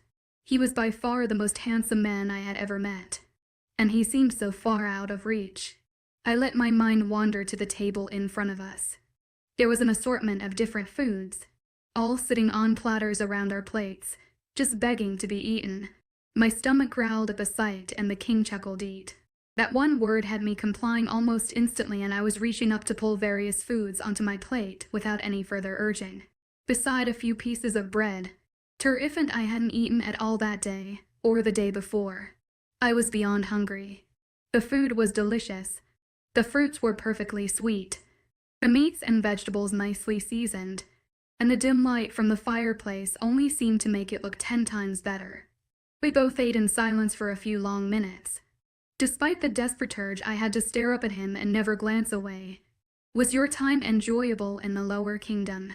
He asked once the hungry monster in my stomach had subsided and I sat back in my seat with the water glass clutched firmly in my hand. I gave him a small smile, but refused to glance up at his bright blue eyes. I couldn't risk getting lost in them. What little I did there. Yes, I enjoyed it. Besides 2 days of wandering the market with May, I hadn't done anything in the lower kingdom. Most of the week I had been stuck in my room because of my ankle, and then carted back to the north after I had almost died. 𝐿𝐻𝐬𝐬 had saved me, and not he was in trouble for something he couldn't control. My smile slowly disappeared and the king let out a soft sigh. Do not worry about the general. Little 𝐿𝐻𝐬𝐬. I will not do anything to him. I was surprised he knew what I was thinking, and even more so at the sudden heavy weight that lifted from my chest. My smile returned as I raised my glass to my lips. How did he save me? I murmured against my cup before taking a small sip. His eyes flickered up to mine before glancing back across the room, his jaw clenching and unclenching. There are some things that are too complicated to explain in one conversation. I will tell you, in time. Despite the electric warmth that surged through me at his voice, it only made me frown. Turf never told me anything, and now the king would lend how perfect. There was a moment of silence before you let out a soft sigh and leaned a little towards me. My heart fluttered at the action. And what about when we were on the ship? How were you there? I knew I had a fool's heart to even hope he would answer my questions. 𝐻𝐸s made it more than obvious he plans on keeping his secrets to himself. His bright eyes flickered and he leaned heavily back in his seat. That is one of the things I cannot tell you, yet. I only frowned and kept my eyes cast away from him. I felt as clouded and kept in the dark as the shifters on the base of the mountain. Then again, that was all I was to him. An underling. I know what happened was not Tariff's fault, but you have to understand. He started softly, his blue eyes glowing in the dim lighting of the room as he leaned forward again, my questions no longer leering in tension above our heads. You cannot die. I could not handle it if you died. My heart seemed to skip at his words, my breath sitting heavily in my chest as I gazed over at his soul, shattering eyes. What was he saying? I know we do not know each other. He spoke low, his voice deep as it shook through every part of me. And I know that I wanted to keep you away, but you can't possibly imagine what I felt when you bumped your head. His blue eyes flashed dangerously at his words and his jaw clenched in anger before he broke our intense gaze and glanced away. I want to keep you close, to ensure that nothing like that will ever happen again. And that's what I plan to do. My chest was thumping wildly at his words, at the meaning behind them. He wanted to keep me close to him. It might not be the exact "I want you in my life" as my maid admittance that I would have liked, but it was a close second. I was just happy he wanted me near him. I cowed and kept the smile from my lips, and just like that, all the hope bubbling inside my chest evaporated, and my smile slowly fell. I should have realized there would be a catch. There always seemed to be one with him. I still do not want anyone to know about you. It is too risky, especially now that you are staying in the castle. There are people who don't belong here, people I have to keep my eye on. His words made me frown, and the saddened look in his eyes didn't help anything either. He was a king of the north. If he was worried about someone, he would eradicate them. I didn't understand why he would let them run his kingdom freely. I just want you to understand this in case we don't see each other for a long while. A long while. Then I don't believe you should wander the castle without one of my generals with you. It would raise too many questions from too many unwanted lips if they saw an underling wandering freely around my home. An underling. There it was again.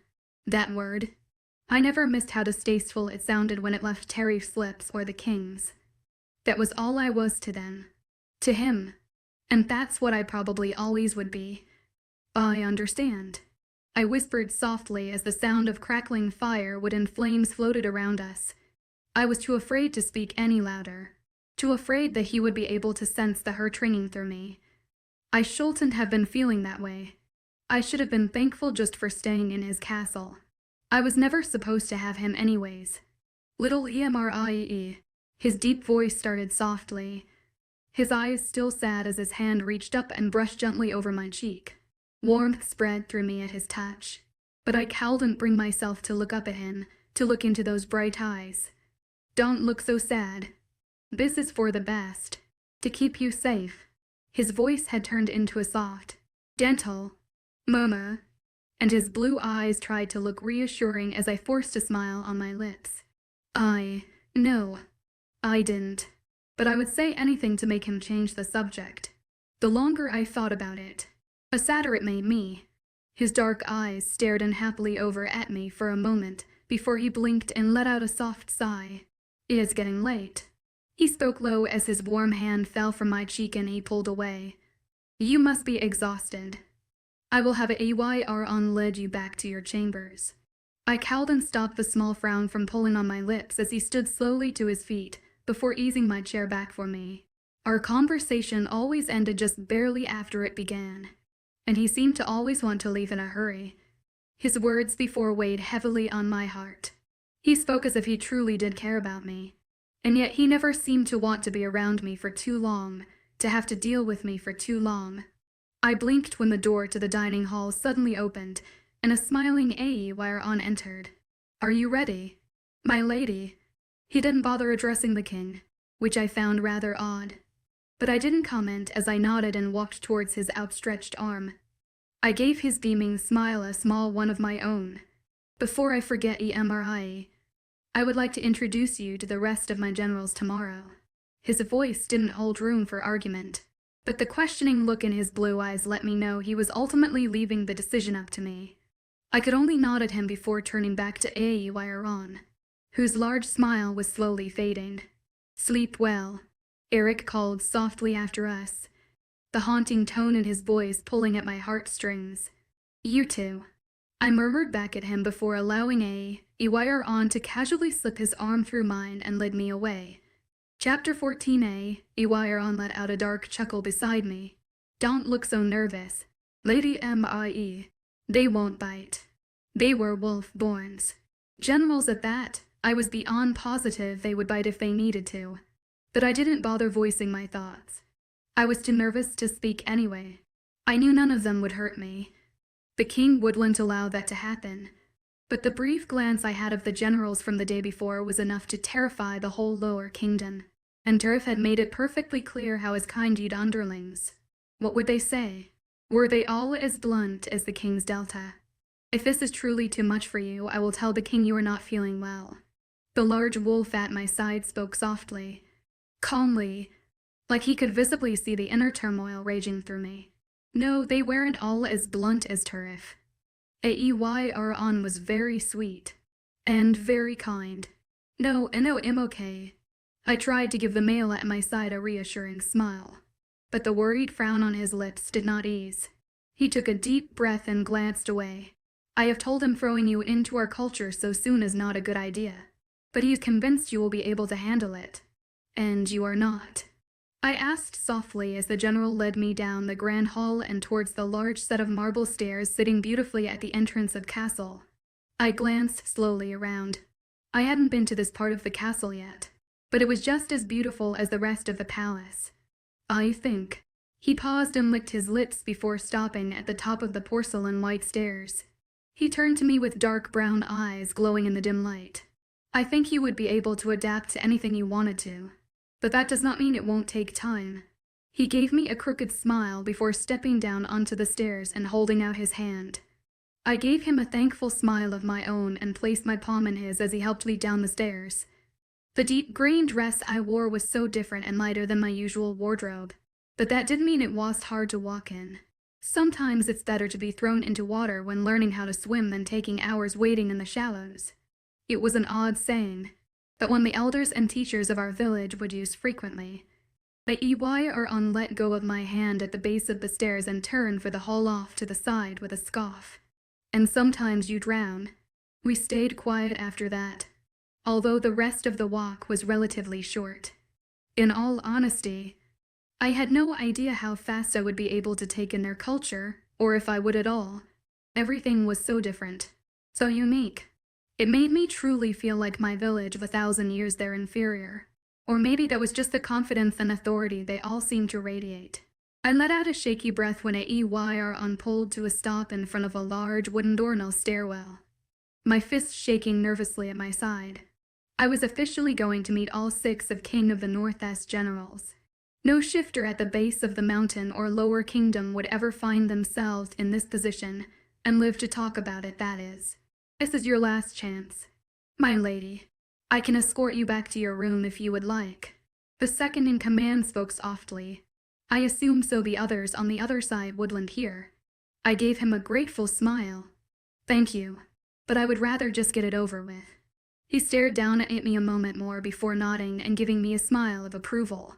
He didn't bother knocking like last time, and instead just opened and held the door for me. Like the day before, the loud, deep, male voices filling the hall instantly quieted as I stepped into the large room, one long table resting in the center. I was starting to suspect all rooms in the castle held such tables. 𝐿𝐻, thank you for joining us. The king's voice was like a bolt of lightning straight to my heart. And despite the automatic pull I felt towards him, he was little distraction from the inhuman eyes staring straight at me. My eyes flickered briefly to his bright blues as he slowly stood from the chair at the head of the table. A flash of gold caught my vision, and I paused as my gaze landed on 𝐿𝐻. I was surprised at the relieved sigh that left my lips. He appeared perfectly fine. The emotionless but rather grumpy mask over his face, but fine nonetheless. A heavy weight suddenly lifted from my chest. As soon as the king stood tall on his feet, the large wolf, born surrounding the table, did as well. My eyes widened at the sight, at the view of 5 very large, very strange men standing side by side. I tried not to make it too obvious that I was easing closer towards 𝐿𝐻. I watched with wide, nervous eyes as Eric walked slowly towards us, his beautiful gaze flashing brightly against the light of the room. My heart nearly died when he paused in front of us and held his large hand out to me, a small smile trying to pull at his lips. My body moved on its own accord, my mind focused on his almost smile, on the way his eyes shined brightly down at me, and I slipped my hand unconsciously into his. My breath caught in my throat as that almost smile turned into a real one. This way, little wet, little one. I didn't bristle at the name, not like when 𝐿𝐻 or any other villagers felt it necessary to put little in front of whatever they called me. Compared to the king and all other wolf-borns I had met, I was little. I followed him obediently, my mind solely focused on the fact that he was holding my hand and smiling over at me. This was the most at ease I had ever seen him, and knowing that he was acting so in front of his generals was mind-blowing. 𝐿𝐻 walked slowly behind us until he stood directly beside the only unused chair at the table, the one right next to the king's, the second-in-command seat.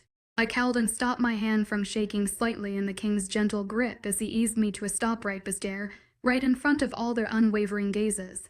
These are my generals, men I trust with my life, and now yours. One will always be near you when I am not. I wanted to cry in disappointment when his hand slipped from mine and he stood a step behind me, so I was the certain of attention. I bit my lip nervously. Hello. As if on cue, all 6 of the large wolf-borns in front of us placed their right arm across their chest and bowed toward us, even 𝐿𝐻 and 𝐿𝐻. My stomach still twisted with 1,000 different nauseating nerves. I recognized the 2 from the other day, and the one that made the comment about how I was the famous Immerse. The man's dark green eyes seemed to be a light in never ending amusement. 𝐿𝐻 was his name, I think. The other general who had shut him through the door stood directly beside him, his eyes as dark as the black hair resting softly against his forehead. You already know 𝐿𝐻. The king's words seemed to be a gentle murmur in my ear, even though he stood proud and strong beside me and his voice was heard by all in the room.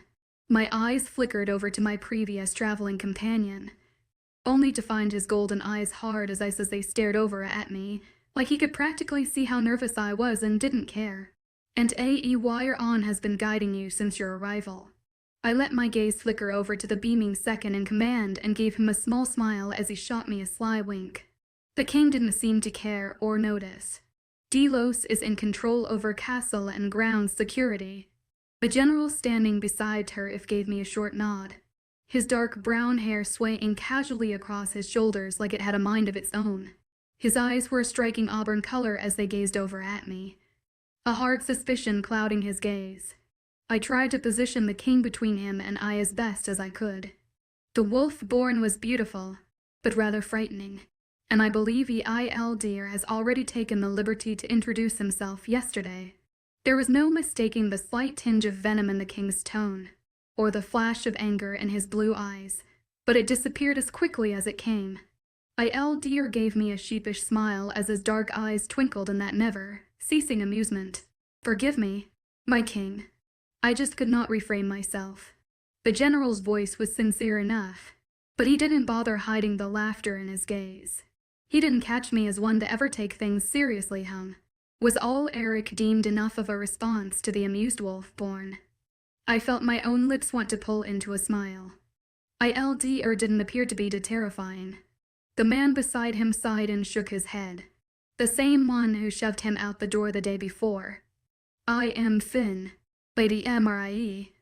The king remained quiet as the black-eyed man introduced himself, his attitude more irritated with the male beside him than interested with me. I think I liked him the most. In charge of keeping this idiot in check. He snarled and shot his dark eyes at the still smiling 𝐿𝐬, who rolled his eyes. A job you seem to be lacking in lately. The king growled from beside me, but the insult was more directed at 𝐿𝐬 than Finn. And that is 𝐿𝐬's, Eric said on the side as he nodded to the last general standing at the table, his attention no longer on the fuming Finn and laughing 𝐿𝐬. 𝐿𝐬's was quiet, quieter than 𝐊𝐢𝐳, but he gave me a low bow anyways. His hair was a dark blonde, his blue eyes bright, but nowhere near that electric blue the king held. His stance screamed with pride and authority as Eric and Tariff did. He took his job seriously, and he was proud of that. You all know this already, but this is Immerse, Lady 𝐿𝐬. I expect her to be treated with just as much respect and loyalty as you do me. The king's voice was strong and firm and firm with such authority that not even the bugs running through the rafters would dare defy him. Just like before, they all crossed their right arm over their large chests and bowed towards us.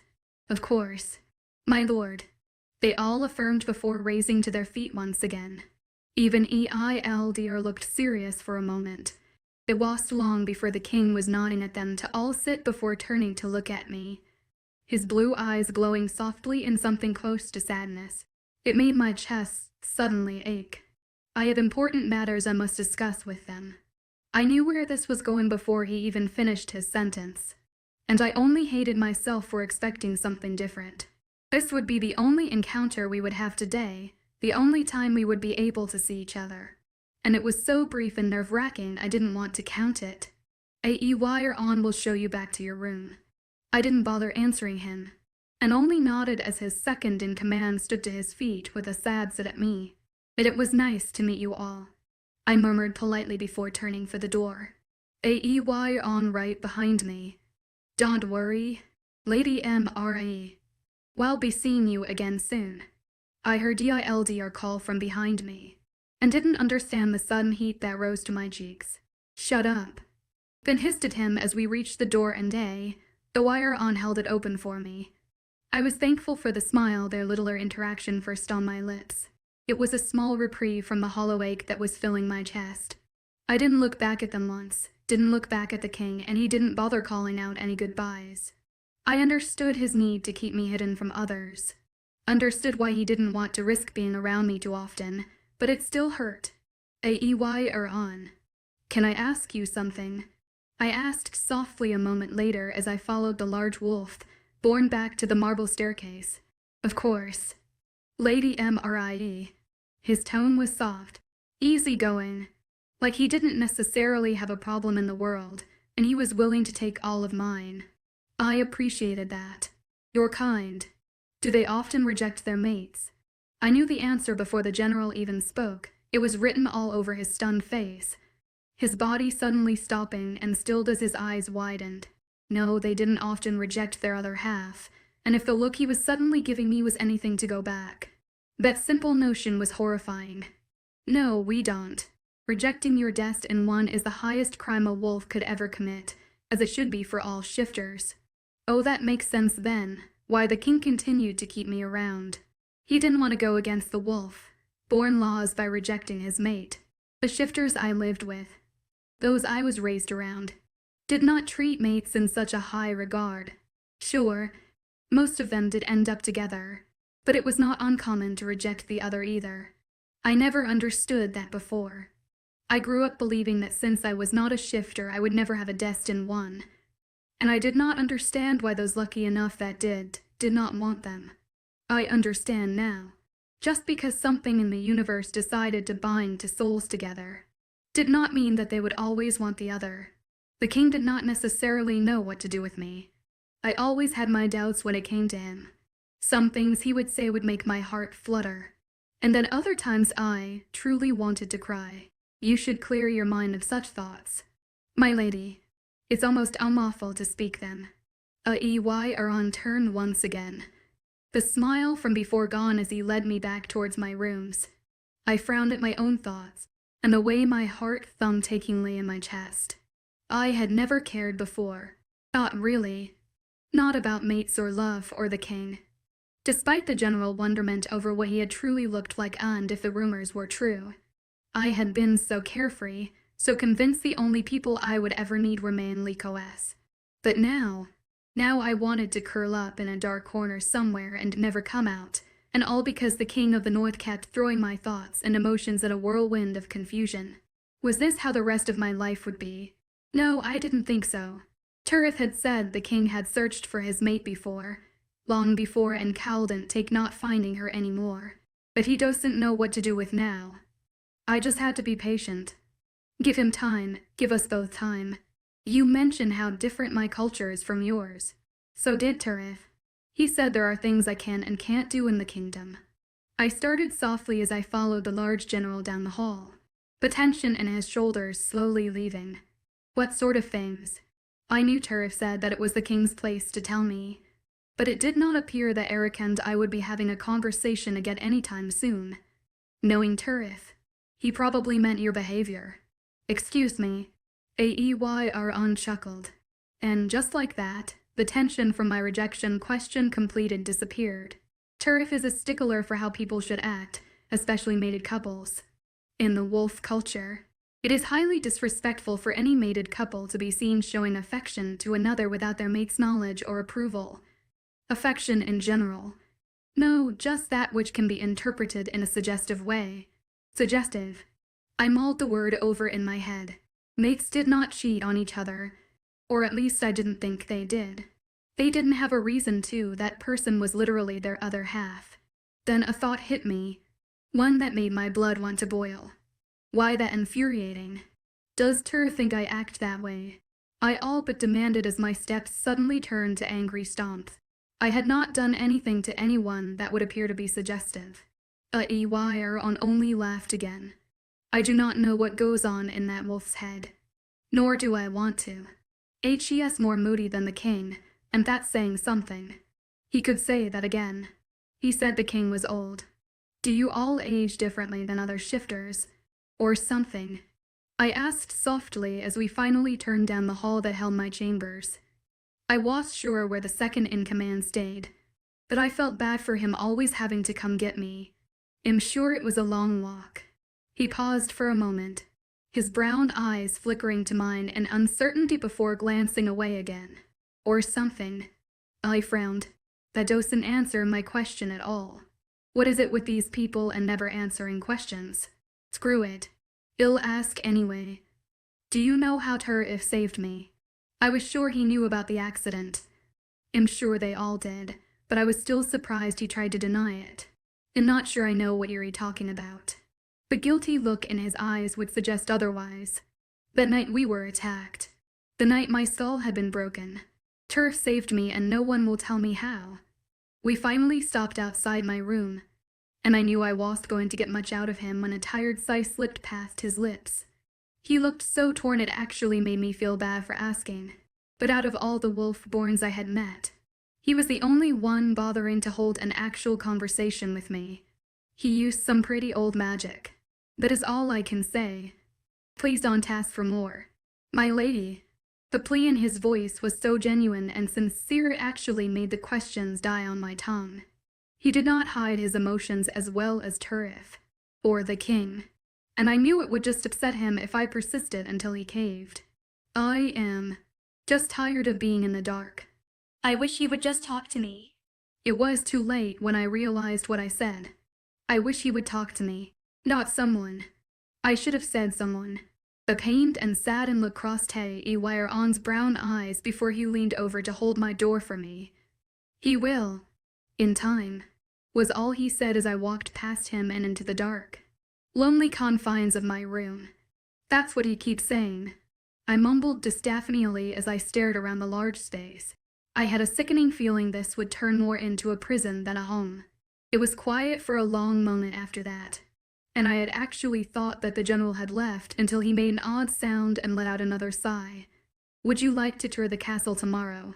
There are some parts that are off limits, but I know some beautiful spots, even in the heavy winter. I perked up immediately at that and shot him a grateful nod and smile. His dark brown eyes shined happily. That sounded lovely. Perhaps with 𝐻𝐻𝐬 around, it wouldn't be too terribly lonely, and I was excited to explore the secrets of 𝐻𝐻𝐬's kingdom. Chapter 15. Would you like something to eat?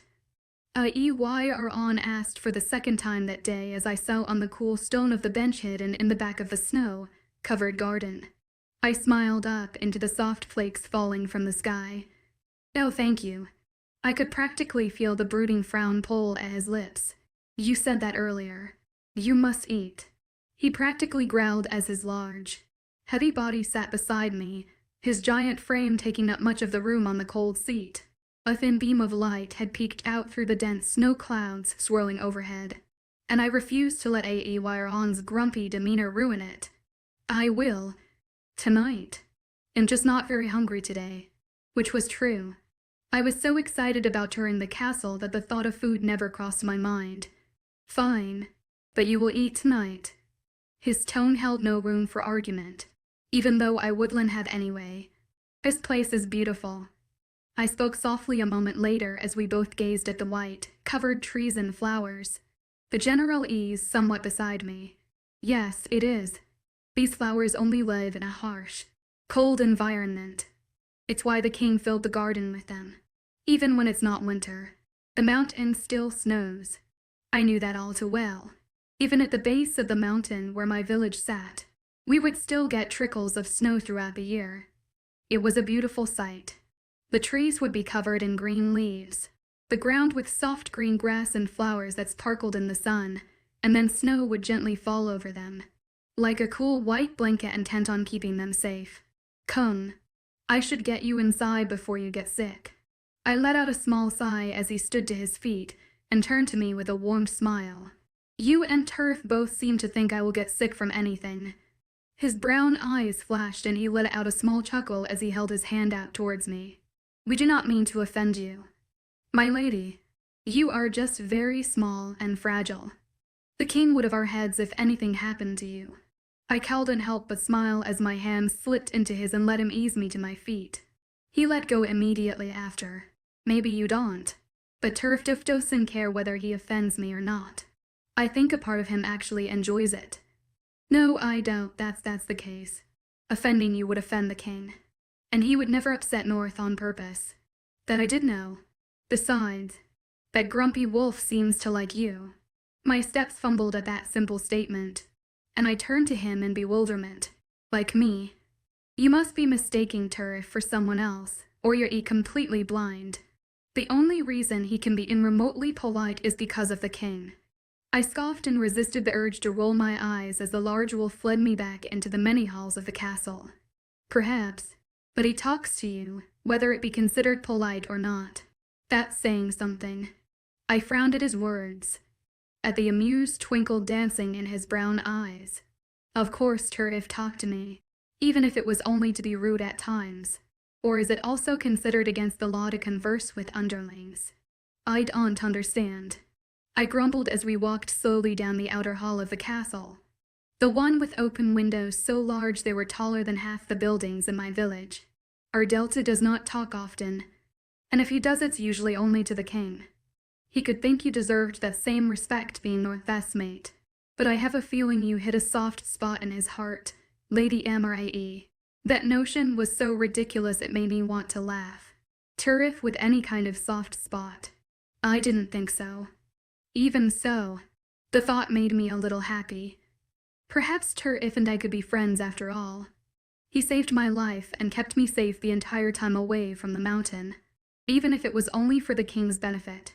I know you said not to ask about how Turf saved me again, But can I ask you something along that line?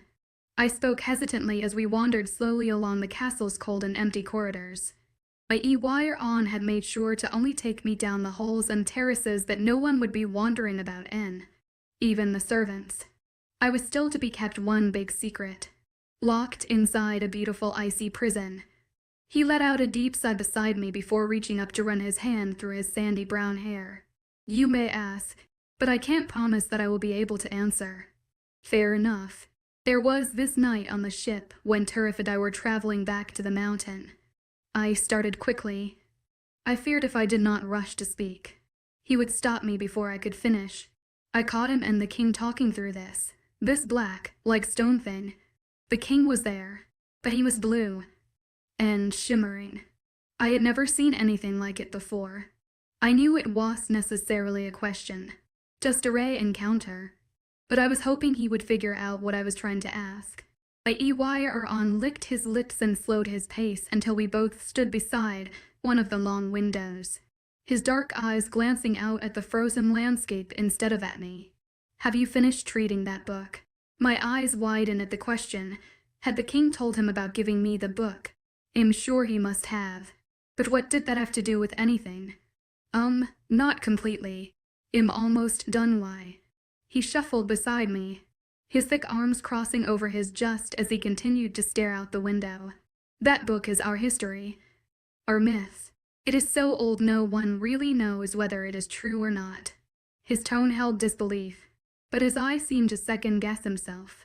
But it is said that part of our great god 𝐻𝐸 lives in the king's bloodline, a piece of his soul passed down through generations.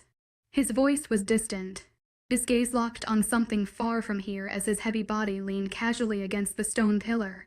I remembered reading about that, way back when Turf had first given me the book. I had just written it off as a fairy tale they told their children, a myth to ensure they would always respect their king. A part of their god lived inside of him. No one would disobey that. Do you believe that?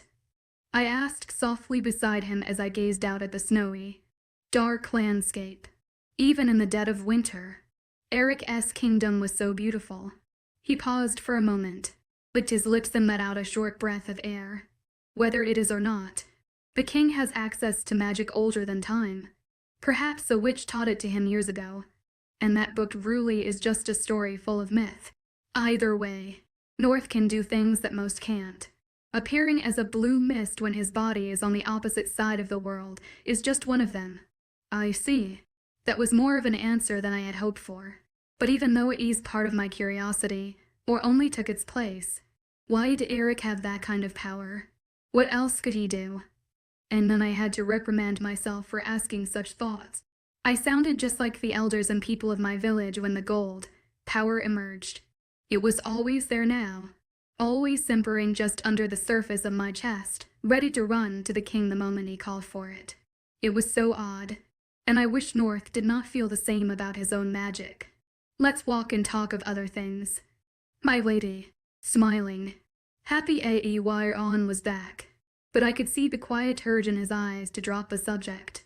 All right. I would stop asking for now. A days in the snow and ice-encrusted castle slowly turned into week filled with a lonely silence.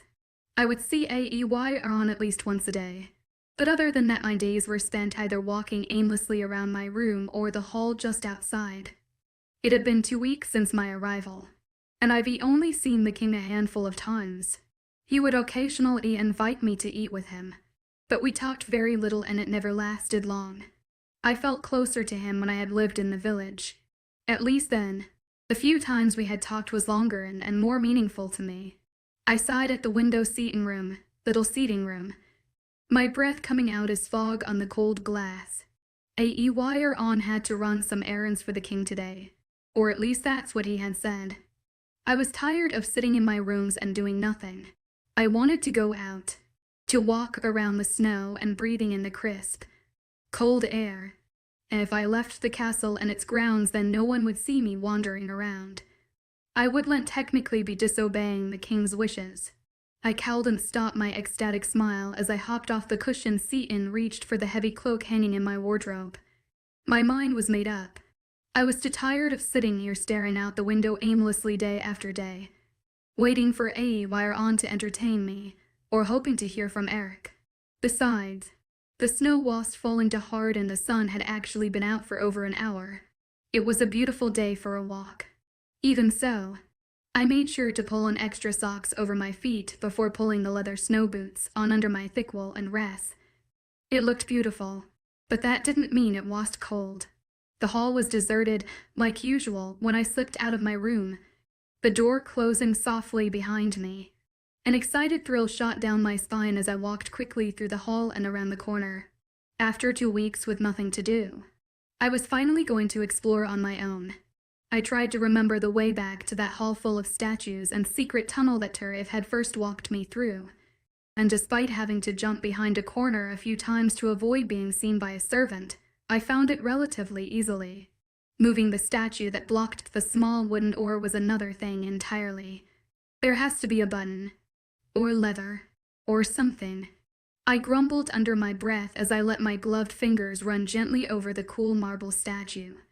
After a few tenuous and stressful minutes of searching, I thought I had actually found it when the statue jerked and started to slide over, a wide smile pulling on my lips, until I heard the voices coming from the other side of the door. Panic surged through me as I jumped back hurriedly. The knob on the door rattled. Oh God, what was I going to do? Run? No time. Hide. Yes, hide. I quickly hurried to a few statues down the hall and jumped behind the largest one I could find as the secret tunnel opened. My eyes widened at the sight of the 2 generals who stepped out with the disgruntled looks plastered on their faces. What in the world had they been doing? He keeps disappearing like we don't notice. 𝐿𝐢𝐬 on side as the wooden door closed softly behind him, and the king refuses to do anything about it. Tariff's voice was a dark snarl, one I had surprisingly missed. Who would have thought sitting in my room for weeks on end with very few to talk to would make me actually miss the bipolar mess that was 𝐿𝐢𝐬? I watched as the always moody wolf born reached up and pressed the statue's nose. A victorious smile pulled at my lips as the marble stone rolled back over the door. At least I knew how to get to it now. He will. Since when did you start questioning him? They were walking slowly towards the entrance of hall. Too slowly to make the panic in my chest ease, but that didn't stop my longing to hear the rest of their conversation.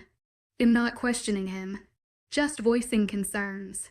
𝐿𝐢𝐬 grumbled as their heavy steps pulled to a stop just before the entrance of hall. My heart jerked. I wanted to hear what they were saying, but I was terrified what they would do if they found me. It couldn't have been too terribly bad, but I knew I was supposed to be wandering around alone, and they would tell the king. Then I would be in trouble. I heard 𝐿𝐢𝐬 let out a dark chuckle that slowly ebbed away into silence. He has a plan. He always does. It's just bad luck he found Lady Immerse in the middle of it. My breath caught in my throat at the mention of my name. Was that why there was such distance between the king and I? Because he has some big plan unfolding. 𝐿𝐢𝐬 made a grunt, like noise in the back of his throat as his golden eyes glanced out to the hall in front of them, like he was making sure no one was coming to eavesdrop. I swished further behind the statue. It was a bad idea bringing her here. It is not safe, especially since 𝐿𝐢𝐬 insists on letting him stay. The tone in the general's voice was not one I was accustomed to hearing from him. Concern. 𝐿𝐢𝐬 was worried about me, and I was beyond confused as to why. 𝐿𝐢𝐬𝐬 was quiet for a moment, both of them just sort of staring down the hall, before he let out a sigh and leaned against the wall beside him. I agree, but he does not know about her and she is confined to her wing. She does not seem like one to disobey. Oops. 𝐿𝐢𝐬 snorted and I actually saw his golden eyes roll before they snapped to the second in command. Your mind might change in another week. She is a nuisance who loves speaking out of term and getting into trouble. And just like that, my blood began to boil because of the arrogant jerk once again. How rude. 𝐿𝐢𝐬𝐬 laughed and leaned away from the wall with a shake of his head. And she thinks you hate her. 𝐿𝐢𝐬 growled and shot his companion a dark scowl before turning back towards the hall. Whatever. I have to give the king our report. And you need to go check on her. He didn't bother waiting for 𝐿𝐢𝐬𝐻𝐼𝐬𝐻's response as he turned completely away and stalked off down the hall. Same old turf. I watched quietly from behind the statue, waiting patiently for 𝐿𝐢𝐬𝐻 to leave also, but he didn't. My heart beat erratically in my chest as he turned slowly around and walked back down the hall, right for me. My breath was choking my throat as I pressed my back firmly against the wall and prayed. He didn't know I was there. My prayers were in vain. It's not nice to eavesdrop. My lady. 𝐿𝐢𝐬𝐻's head peeked around the statue I was hiding behind and nearly gave me a heart attack. I squeaked and clutched my hands tightly to my chest before turning wide eyes on his accusing brown ones. I am sorry. I didn't mean to. The statue between us was sturdy enough for him to lean against and stare down at me with a narrow gaze. You know you're not supposed to be outside of your wing without an escort. He started scolding as he reached down to help pull me to my feet. Is it because of that guy you and turf were talking about? I didn't bother trying to hide the fact that I heard them, or pretended to not know what they had been talking about. He wouldn't have believed me anyway. Still, I was surprised he didn't hesitate in answering. He's part of the reason why, and no, I'm not telling you anything else about the situation. The king has made it perfectly clear he does not want you involved. But yours, of course. I would be kept in the dark even more. What are you doing wandering around here anyway? I would have taken you this afternoon if you asked. I could hear the disappointment in his voice, and it surprisingly tugged at my heart. 𝐿𝐢𝐬𝐻 had become a dear friend in the past 2 weeks I had been here, and disappointing him actually hurt. I'm sorry. I was just tired of being stuck in my room. I wanted to go outside the grounds for a while. I knew any hope of that happening was completely squashed when a frown pulled at his full lips. It is dangerous for you to leave the castle grounds by yourself. It is dangerous for you to be wandering the castle by yourself. The staff and other wolf-borns are not used to seeing an unmated female walking around. Even if the king was worried about that guy, there would still be trouble. I let out a tired sigh and shook my head as I eased out into the middle of the beautiful statue hall. That seems to be the story of my life these days. All of a sudden, 𝐿𝐢𝐬𝐻 was the one giving me a remorseful and apologetic look. I am truly sorry. My lady, I understand none of this is easy on you. I wish the king knew of another way. I know 𝐿𝐢𝐬𝐻. It's all right. He remained silent after that and led me slowly back down the hall, leaving the secret tunnel far behind. Going would have been a bad idea anyway.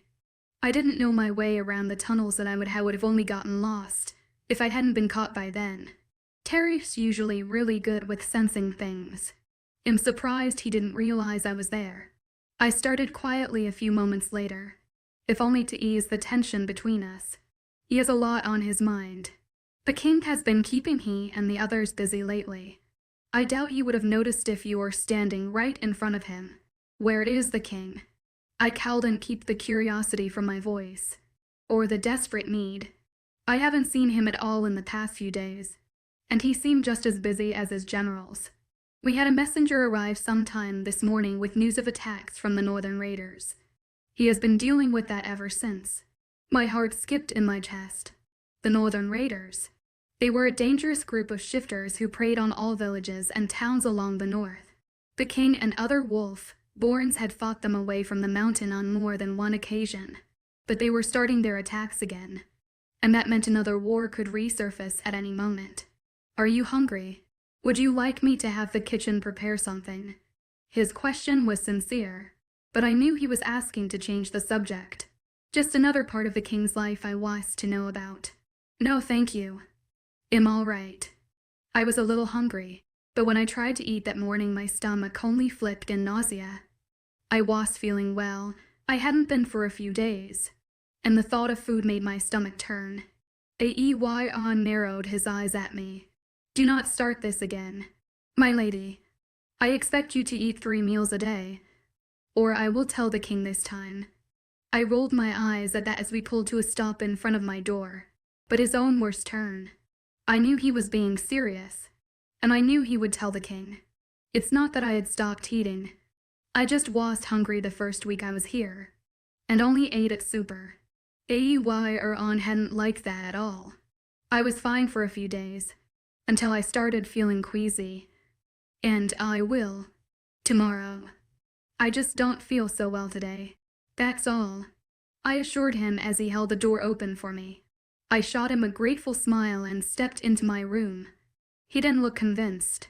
Are you going to tell the king about this? I asked softly as he stood propped against the wooden door. His dark eyes flashed briefly before he sighed and shook his head no.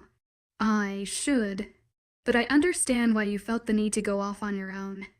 If you would like, I can take you outside tomorrow. Relief filled my heart at his words. He was going to tell the king I wouldn't have to go through his disapproving looks too. And he was going to escort me outside tomorrow. This was a win-win kind of situation. I gave him another grateful smile. Yes, please. I would like that very much.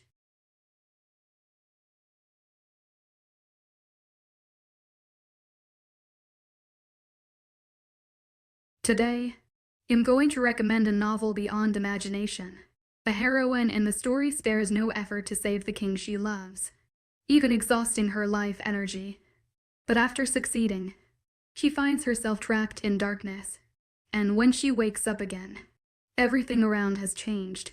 Such a plot twist must arouse your curiosity about the story's development. Chapter 16. It had been nearly a week since my ill-fated attempt at independence, and I found myself confined to the enormous bed that dominated my opulent bedchamber. The day following my adventure, I regrettably had to cancel my plans with 𝐻𝐸, and my condition had only deteriorated since then. My stomach growled incessantly, a cruel reminder of my hunger, yet each time I attempted to satiate my appetite, my body rebelled against me. I rolled onto my side, pressing my hands firmly against my abdomen in a futile attempt to quell the pain. The plush pillows and inviting blankets that had once seemed so welcoming now felt like a prison. I longed for this malady to pass swiftly. 2 more days crawled by, during which I managed to force down only some chicken broth. My appetite had vanished, replaced by an all-encompassing sickness. 𝐻𝐸 had visited multiple times, his concern growing more palpable with each appearance. His persistent knocking and gentle inquiries were met with silence as I retreated further into my misery. By the following day, when 𝐻𝐸's familiar knock echoed through the room, I remained unresponsive. The pounding in my head rivaled the ache in my stomach, and even the slightest movement sent waves of pain coursing through my body. Sleep eluded me, offering no respite from my suffering. Lady Mrie, are you feeling any better? 𝐻𝐸's voice, muffled by the heavy door, reached my ears. I maintained my silence, too ill to feel remorse for my lack of response. My lady. His footsteps faded away, or so I thought. Time became a blur as I drifted in and out of consciousness. It seemed only moments had passed when the knocking resumed. I stubbornly clung to my silence, hoping that if left alone, I might somehow recover. Suddenly, my eyes flew open as something unexpectedly warm and rough brushed the hair from my face. A gasp escaped my lips as I found myself staring into the electric blue eyes of the king himself. He stood beside my bed, his gaze filled with concern. My heart began to race, a mix of surprise and embarrassment flooding through me as I realized the state I must be in, sprawled across the luxurious bed in my sickly condition. King. I stuttered rather miserably and tried to ease myself up on the pillows, but my body was too heavy and sick to work properly. The last thing I wanted him to see was me sick like this. 𝐾𝐞𝐬 had been a pretty sight. Don't move. His strong hand left my cheek to push gently on my shoulder until I was laying down once again. I closed my eyes against the candlelight and he lit on the bedside table, and tried not to flinch as his heavy body sat slowly on the bed beside me. The action made me move painfully. I tried to hold in a groan as my stomach twisted. I'm so sorry, little Mrie. His tone was so sincere and remorseful that it made my chest take as my lips pulled into a frown. It's not your fault. I wanted to cringe at how weak and frail my voice sounded, but it would only hurt if I did. Yes, it is. I watched through heavy eyes as he leaned over and placed a cool, Wet cloth across my forehead. I sighed in relief the minute it touched my hot, aching head. It is a blessing when my kind find their mates, and they are hardly separated afterwards. I did not think of the repercussions from staying so far from you. I haven't had to in a very long time. I frowned in confusion, which only made my head hurt even more. What are you talking about? Don't strain yourself, he murmured softly as his fingers brushed across my heated cheek before pulling away. He sighed. Being so physically near each other, but mentally far away, is taking its toll. Mates are supposed to be together, not separated like this. I wanted to roll my eyes and tell him he wasn't making any sense, but I was too tired to bother. Don't be silly. I pretty much wheezed as he smoothed out the heavy blankets covering me. It's just a bug. It will pass. Did 𝐿𝐻𝐬 tell you? I murmured sleepily as his beautiful blue eyes stared at the wall in front of him, his dark shirt clinging tightly to the muscles of his thick arms and chest. Of course 𝐿𝐻𝐬 had told him. What a stupid question that was. But I wanted him to talk. I wanted to hear the beautiful voice that only seemed to visit my dreams. Yes, he was worried. And he should have. I should have realized this would happen. That time I was able to roll my eyes, even though he didn't say, "Yeah, sit up a little," he suddenly urged. But I barely made a move when his strong hands were slipping under my arms and pulling me up onto the pillows. He was lifting his spoon to my lips before I could ask why. I automatically frowned, my stomach twisting unpleasantly at the smell. "I'm not hungry, open." His voice was so stern, so nonsense that my lips automatically parted and let him pass the spoon between them. My stomach surprisingly didn't try to reject the warm, sweet soup that slid down my throat. My eyes widened. "I want you to eat all of this. It will help." Eric spoke softly, but his voice held such a gruff authority I knew not to disobey. So I sat propped up against my pillows, a cool cloth on my head as the king of the north spoon-fed me soup. "It pains me to see you like this." His voice had suddenly turned sad, all gruff authority gone as his lightning blue eyes gazed down at me. Trust me, it pained me for him to see me like this. I could only imagine the state in which I looked, sweaty and sick. 𝐾𝐞𝐬 had been a pretty sight. "I know you do not think so, but this truly is my fault. I will fix it. I will fix this. Soon how?" I stammered around a cough before letting him feed me another spoonful. He gave me a small, sad smile. "There is this place I would like to take you to when you are feeling better. That is, if you would like to go. If I was so sick I probably would have jumped to the sky in happiness. Of course I would want to go. But I had to rein my happiness and excitement in for the time being and only give him a simple nod, my eyes bright in hope. "Yes, please." His smile turned more genuine and the bright blue gaze seemed to glow as it washed over me. "You are very dear to me. Immerse. I'm sorry I make that so hard to see." My heart was suddenly beating erratically in my chest, my breathing turning hard in my lungs. I was dear to him. He was here, in my chambers, spoon feeding me soup with such a soft tenderness in his gaze it made my chest ache. "It's okay," I mumbled around the spoon before he took it away again. What a great response. He smiled anyway, and his bright eyes glowed in the darkness of my room. My stomach filled with warmth, both from the soup and the caring look he was giving me. I haven't seen that much affection from him in pretty much forever. Seeing you like this bothers me. Get better soon, yes. All I could do was nod as he set the now empty bowl on my bedside table and stood to his feet. My lips instantly pulled into a frown. "Don't go." I hadn't realized I said that out loud until he paused and glanced back down at me. He trushed to my cheeks in a traitorous blush. "You need to get some rest. I will stay until you fall asleep. I wish you would stay forever." Instead, I just nodded again and squished back down on the bed as he readjusted the blankets for me. "Sleep, little one. I will try to be here when you wake," staring into his blue eyes like I was. Listening to that beautiful voice of his murmur softly into my ear was the best lullaby that I had ever heard. It was long before my heavy eyes were closing. and his warm fingers were gently smoothing out the ends of my hair. I slept more soundly than I had in weeks. Ampwits going on.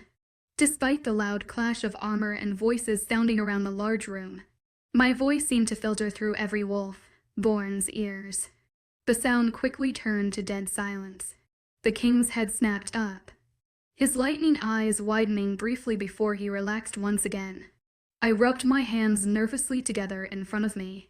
I had started to feel better a few days ago, and then yesterday I was able to leave the room and walk around again.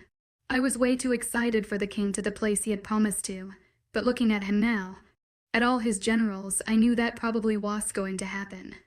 All 7 of their gazes were staring over at me, even 𝐿𝐢𝐬𝐻, who was the only one without an ounce of armor on him. I wanted to cower under their unwavering stares. I knew I shouldn't have left my room without 𝐿𝐢𝐬𝐻, but he hadn't checked on me all day, and I was starting to get worried. I had followed the loud voices and clamoring all the way from my room to this large armor-covered room. Servants and warriors had all filled almost every hall of the castle in crowds, as if they were preparing for something. My chest squeezed tightly. They were leaving. I knew I shouldn't have gotten my hopes up. I knew something was going to happen, or that the king would change his mind. We wouldn't get to spend time together, and I doubted we ever would. I was supposed to have him anyways. No one moved as the king dropped whatever rod-looking weapon he had been holding before walking slowly over to me, his blue eyes hard as they flashed in the dim light of the room. Nervous fluttering began in my stomach. "Come with me." I'm sure if he had spoken those words to me in any other situation, I would have been thrilled. But at the moment, with the way all his council was dressed in their ready fighting stances, it only made me feel nauseous. Not even the giant warm hand he rested on my lower back settled my nerves. I could feel all their stares as he held the door open and eased me gently through, and I looked back long enough to see those familiar golden brown pair following our retreat. Tariff's eyes flashed and he grit his jaw before looking away. I felt an ease pooling in my stomach. Whatever was happening definitely was good. "What's going on, Eric?" I asked again once the door closed heavily behind us. His blue eyes flashed at the name and he crossed his strong arms over his chest, the clunky metal clanking as he did. "I'm glad you are feeling better. Don't change the subject." I didn't know what gave me the right to talk to him like that, but even the knowledge that he was thinking of my well-being didn't tease the tight grip around my head. His eyes flashed and he clenched his jaw before speaking again. "The Northern Raiders are attacking the 𝐊𝐢𝐻𝐻 Islands. We must leave to fend them off." His words sent an icy fist straight through my heart. The news shouldn't have affected me so much. He and his army always fought the Northern Raiders, but the islands had their own military. They didn't meet his. My lips pulled into a frown as I forced my gaze away. I thought the islands had their own armies. I spoke softly into the silence, practically swimming in the tension around us. Light seemed to flicker through his blue eyes before he let out a soft sigh and glanced away. "Yes, but they are still part of my kingdom. I protect what is mine. Immerse." I didn't bother pretending that I didn't sense the double meaning behind his words, but I chose to ignore it, at least until he left me alone again for weeks on end. And that simple statement would be all I had to remind me that some part of him actually cared, no matter how little I thought that part was. "I understand that." I started quietly, my chest clenching painfully as I kept my gaze pointed towards the armor covering his strong chest. "But I don't understand why you personally have to go." I grumbled as the loud noise of male voices and clanking metal sounded through the door once again. I could feel the king's eyes stare holes into the top of my head, but I didn't bother raising my gaze to his. The blue there would only make my chest take more. "It's my duty to my people. Your duty is to stay alive in order to rule your people." I didn't know what I was expecting when I finally raised my gaze to his, but the soft, curious-looking staring back at me was definitely not it. "I have fought in more wars than years you've been alive, and not once have I come close to death." I couldn't break my gaze from his as he slowly reached up and rubbed the back of his hand across my pale cheek. My frown did not ease. It only takes one more for that to change. His full lips pulled into a small frown as his hand dropped to the ends of my hair. He played gently with a small strand while his blue eyes followed the action. I bit anxiously on my bottom lip as he let out a sigh, which is why 𝐿𝐢𝐬𝐻𝐸 is staying. He is second in command, the next in line if I were to fall in battle. He needs to be here if anything happens to me. My heart dropped at his words, at the sad look haunting his beautiful eyes, and the ache in my chest only grew. He was okay with dying, with leaving his kingdom to 𝐿𝐢𝐬𝐻𝐸, unlike his life meant nothing. With leaving me, I pulled slowly away from him, and wouldn't let the flash of her 𝐿𝐢𝐳 cross his gaze bother me. And what about me? I cowed and kept the pathetic whimper from my voice as I whispered softly between us. How do you think I would feel if you die? How do you think I would handle that? I knew we weren't necessarily close, but if I learned anything about mates in the few short weeks I've lived here, it's that one does not live without the other. Or is that only when they love each other? Because, even though I knew he felt something for me, I wasn't sure it was anywhere close to love. His bright eyes flashed before falling into a look of curious concern as he slowly leaned back against the wall, his dark hair resting lightly across his forehead as he crossed his thick arms once again. The thought hadn't really crossed my mind, he admitted softly, his voice low as he spoke into the empty space between us. I wrapped my arms protectively around my stomach, like that would stop the pain I felt running through me. I honestly didn't know why I was having such a hard reaction to this. But maybe it was because the light was finally being shown on his lack of regard for my feelings, for what I genuinely meant, even after he admitted that I was very dear to him. He still didn't seem to care. I have always fought wherever I was needed, and I am not used to having someone care for my well. I didn't bother answering him as I glanced away, my tongue darting out to lick my suddenly dry lips. I knew what he was going to say next without even having to hear the words. He was sorry, but he was going anyway, and nothing I said would stop him, but that wouldn't stop me from trying. I took a step away from his large, intimidating figure, as I gazed up into his blue eyes. Please, Eric, don't go. It's not your battle to fight. His eyes flashed, a spark of recognition shooting through them, before it disappeared. Then the hard, blue orb softened as he leaned away from the wall to close the distance. I closed my eyes against the sudden burning in them, against the water threatening to fall. His hand came up and cupped my cheek, his head bowing until he could brush his lips just barely across my forehead. Forgive me, little 𝐿𝐢𝐬𝐸, but I will not stay behind like a coward. Wolves are proud, and we are strong. Have faith, I will return to you. His voice came out as a dark murmur while his lips brushed against the skin of my forehead with each word he spoke. I kept my eyes closed as he stepped away, his hand falling from my cheek. I didn't want him to see the hurt swimming behind them, to see how much this was affecting me. He was a king, the king, and a warrior. He always fought in battles he was practically born to, and I shouldn't have been so worried, but I was, and the fact that he refused to stay hurt. Pain flared from my heart to the pit of my stomach. He wouldn't stay, no matter whom many times I asked. My pleading meant that little to him. Do not worry, we will return before you know it. He was already opening the door and stepping back into the room by the time I blinked my eyes open, his large form sauntering back into the giant loud mass of his generals. I pressed a hard fist into my stomach, but that did little to ease the pain. Chapter 17, my lady.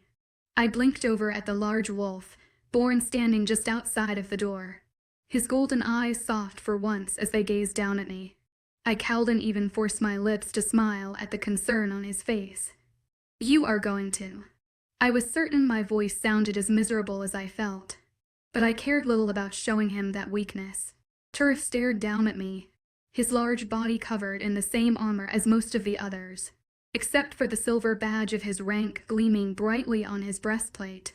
I am our greatest warrior. There was a reason the king had sent me to guard you in the lower kingdom. I could only nod at him before turning from the door and walking away. There was no reason to stay there any longer. Not only was Eric risking his life for a territory that was barely his, but Turf was as well. It didn't surprise me. He would do anything the king asked him to. 𝐸 𝐿𝐬. Wait. The general called after me, but I hardly paused as I stepped onto the large marble staircase. The fact that he didn't say lady in front of my name never even registered. I didn't get far before the wolf was at my side, his golden eyes flashing in the off light of the hall. You shouldn't worry too much about him. He started slowly, his voice warm as it washed over my depressed, slumped shoulders. And this was the same wolf, born who called me a nuisance barely a week before. I licked my bottom lip and gazed over the large railing at my side. It seemed none of them understood. The king is a great warrior. His reputation is well earned. Nothing will happen. I knew he was trying to reassure me. And honestly, I knew I was being a little over-dramatic, but it was just the fact of the matter. Tarif. I started softly, my voice almost a pathetic wobble as I leaned heavily against the porcelain railing. Do you have a mate? Something dark flashed across his golden gaze, and for a minute I had actually felt bad for asking. But then his face was back to that somewhat emotional mask.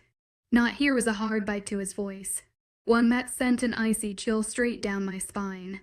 It was a tone of loss, but that was just something I would have to wonder over later. If you had one, and they asked you not to go, would you stay?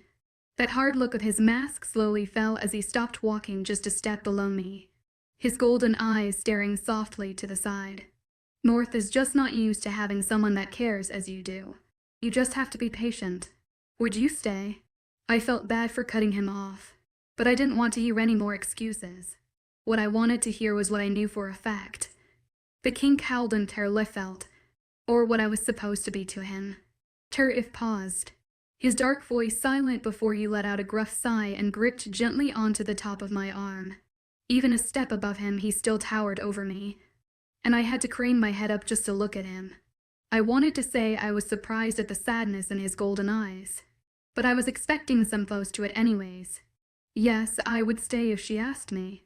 That painful ache in my chest reared its ugly head as water once again threatened to fill my eyes. I gulped loudly and forced the tears down. I wouldn't cry over this. I was a fool. I knew where I stood with Eric, where I stood in his life. I was just a problem he didn't know what to do with. I was supposed to have him anyways. 𝐸𝐴𝐬𝐸. Please don't hold this against him. He cares for you. The general's voice died on his lips as I leaned up and pressed a soft kiss to his cheek. His golden gaze was wide, and his mouth was slightly agape when I pulled away from him with a gentle pat to his strong arm. Stay safe. Tarif. I whispered softly and gave him a small smile before turning around and heading slowly up the marble stairs. He didn't stop me. Interesting.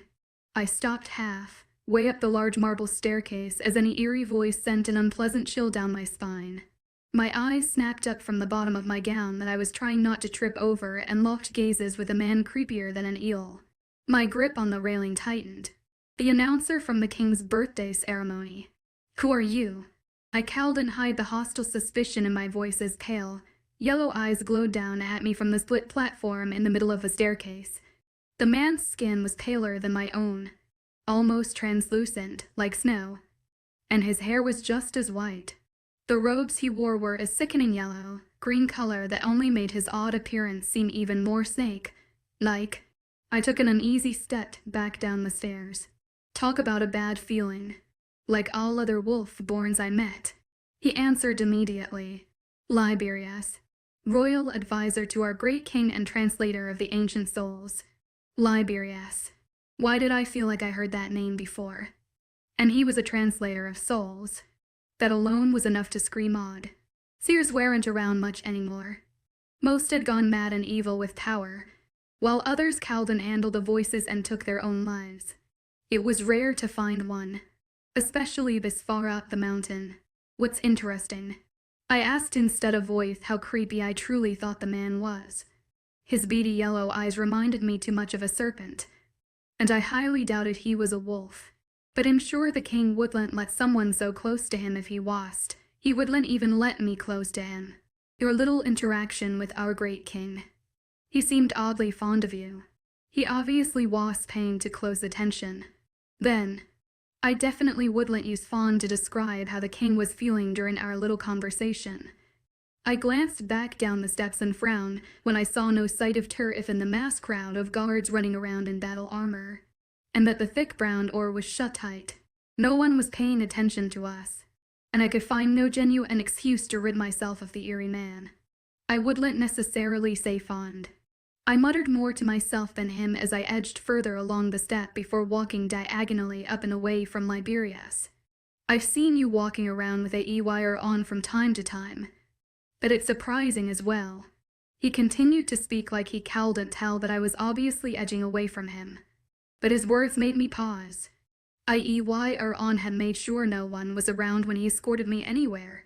Did this man suspect who I was supposed to be? Did he know? The king does not keep his affairs around for long, much less have one of his generals escort them. You must be something of an extraordinary bed. Excuse me. My voice came out as an appalled gasp at the innuendo in the man's horrible slippery voice, and I stared up at him in wide-eyed horror. Oh, I know he did not just try to imply, although you do seem different than most. He continued with a curious tilt to his head, like I hadn't spoken at all, his yellow eyes flashing in the candlelight. They narrowed in concentration. That's enough, seer. I nearly jumped in absolute delight when 𝐿𝐻𝐬's dark growl reverberated around us, and I tried not to make it too obvious that I was practically cowering towards him as he walked up the steps between the rude man and I. It was all I could do not to press myself to his hard back in relief. Creepy man, 𝐿𝐻𝐬, seemed to stand a little taller at the sight of the large general now standing between us, his pale eyes flashing in brief anger before fading once again to that dull yellow. Commander 𝐿𝐻𝐬. A pleasure, as always. His voice was a dark hiss as he bowed slightly to the wolf, born standing almost protectively in front of me. I peeked around his large arm to glare about at the thin, gangly seer. 𝐿𝐻𝐬 scoffed and lifted his thick arms until they were crossed firmly over his chest. I stayed safe behind his back. I'm sure. Shouldn't you be preparing for the departure? I'm sure the king will want his advisor with him. 𝐿𝐻𝐬 clenched his thin jaw and his eyes flickered briefly to mine before returning to glare at the king's second in command. Yes, I was just on my way to see him. Snake, man spoke as he began to descend the stairs, his front to us the entire time. 𝐿𝐻𝐬 made a point to keep me safely behind him as he turned with the advisor, like he was making sure he was actually walking away.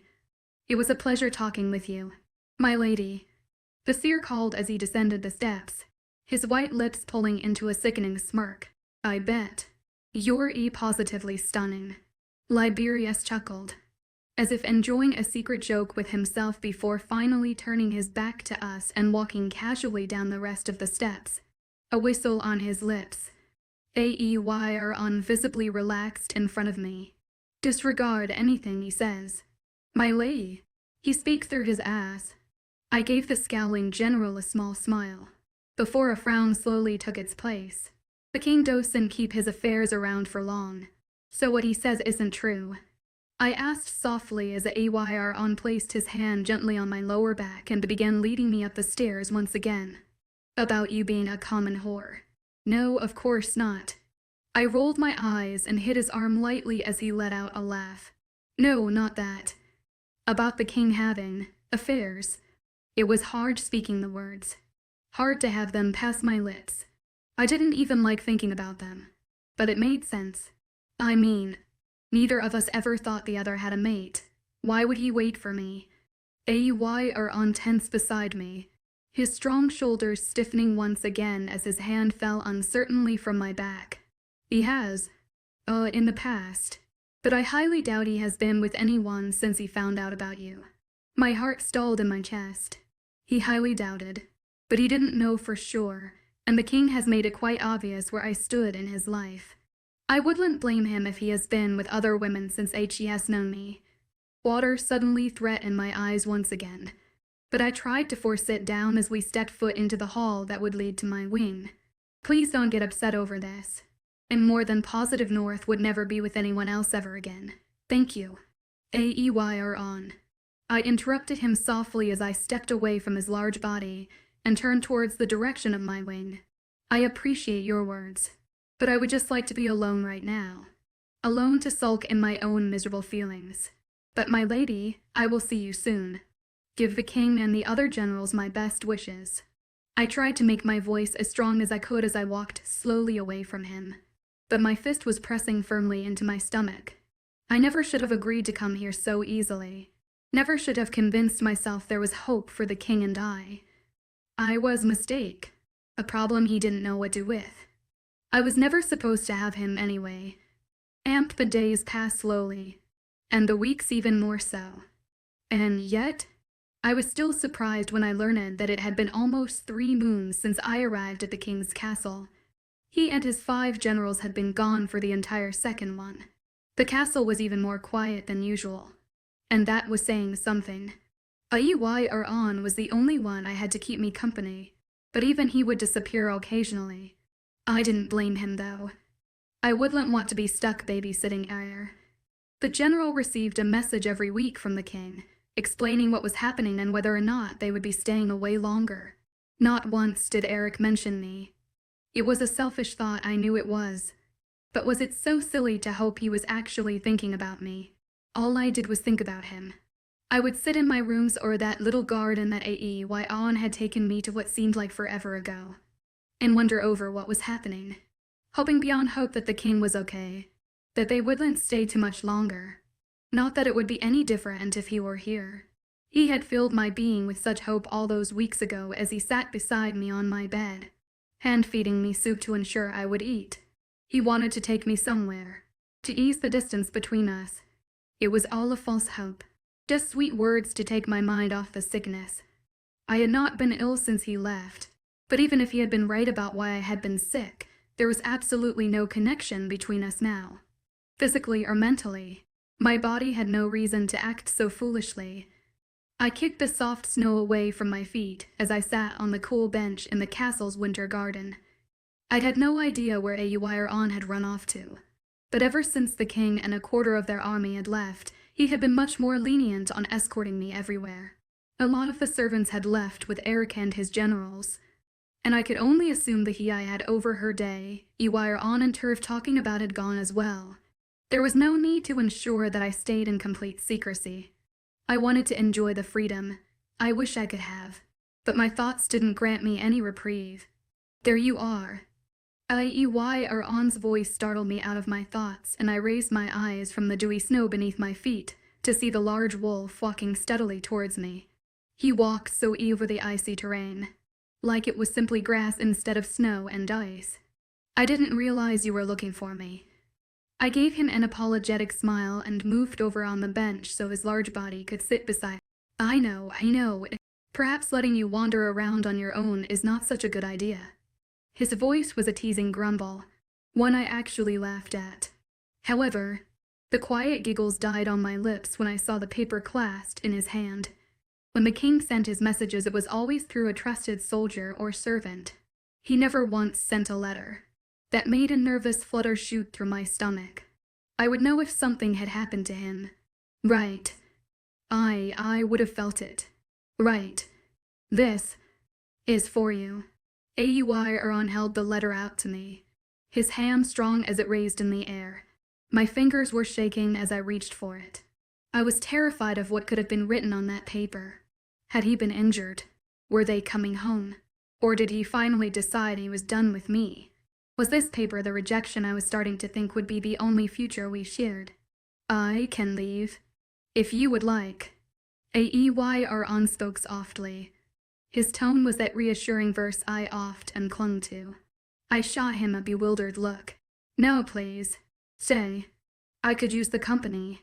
I truly felt bad for the general, for having to suffer the quiet loneliness at my side. He gave me a soft smile as my shaking fingers broke the waxed seal and unfolded the letter. He looked away, his dark eyes giving me the privacy I hadn't even thought about. There was only one sentence written in the middle of the paper, one sentence that tore my heart into many different ways. Tears filled my eyes. "I miss you." I had no idea why my emotions decided to get the better of me. Maybe because I was expecting something completely different, Or maybe it was because I had slowly lost all hope for us. But those 3 words suddenly made my heart 10 times heavier. Are you sure this is for me? I could barely speak above a whisper. I was too afraid the tears would fall if I allowed my emotions to clog my throat. 𝐿𝐲𝐻 let out a dark chuckle. Of course it is for you. The messenger specifically said I was to give it directly to you. My heart thumped heavily in my chest. I miss you. I ran my fingertips over those 3 words. I missed him too. But I always had. Even when we were in the same castle, I missed him. How could he miss me? He never had before. Never made any inclination to be near me when he had the chance. Never once made an effort to spend time with me. A drop of water fell onto the pale page. 𝐖𝐴𝐬𝐬 shifted suddenly at my side. Are you all right? My lady. I'm sure he felt the shift in my attitude. Could smell my tears in the cold air. But I quickly wiped the water from my cheeks and drew in a shaky breath. Why, yes. I'm fine. Thank you for bringing this to me. I murmured hurriedly as I folded the paper back again, hiding that one sentence that tore at the wall I had built around my heart, one that was far thinner than I thought. Of course. His eyes watched me with a knowing suspicion as I stood to my feet and clutched the letter tightly to my chest. Would you like me to come with you? He asked politely, even though I know he already knew my answer. No, it's okay. I just want to be alone for a while. I could feel his dark brown eyes on me as I walked back into the castle, the cool air following behind me. The letter seemed to radiate warmth in my grasp. The 3 letters that tore at my heart were burning into my skin. He wasn't even here, and yet he was still able to tear me in every different way. Chapter 18. Waiting for the king and his general's arrival was agony. Or perhaps that was anticipating how the king would act upon his return. It had been 2 weeks since the letter. 2 weeks of 𝐖𝐴𝐬𝐬 and I wandering aimlessly around the castle. We didn't have to fear anyone seeing me anymore. I'm sure it was healthy.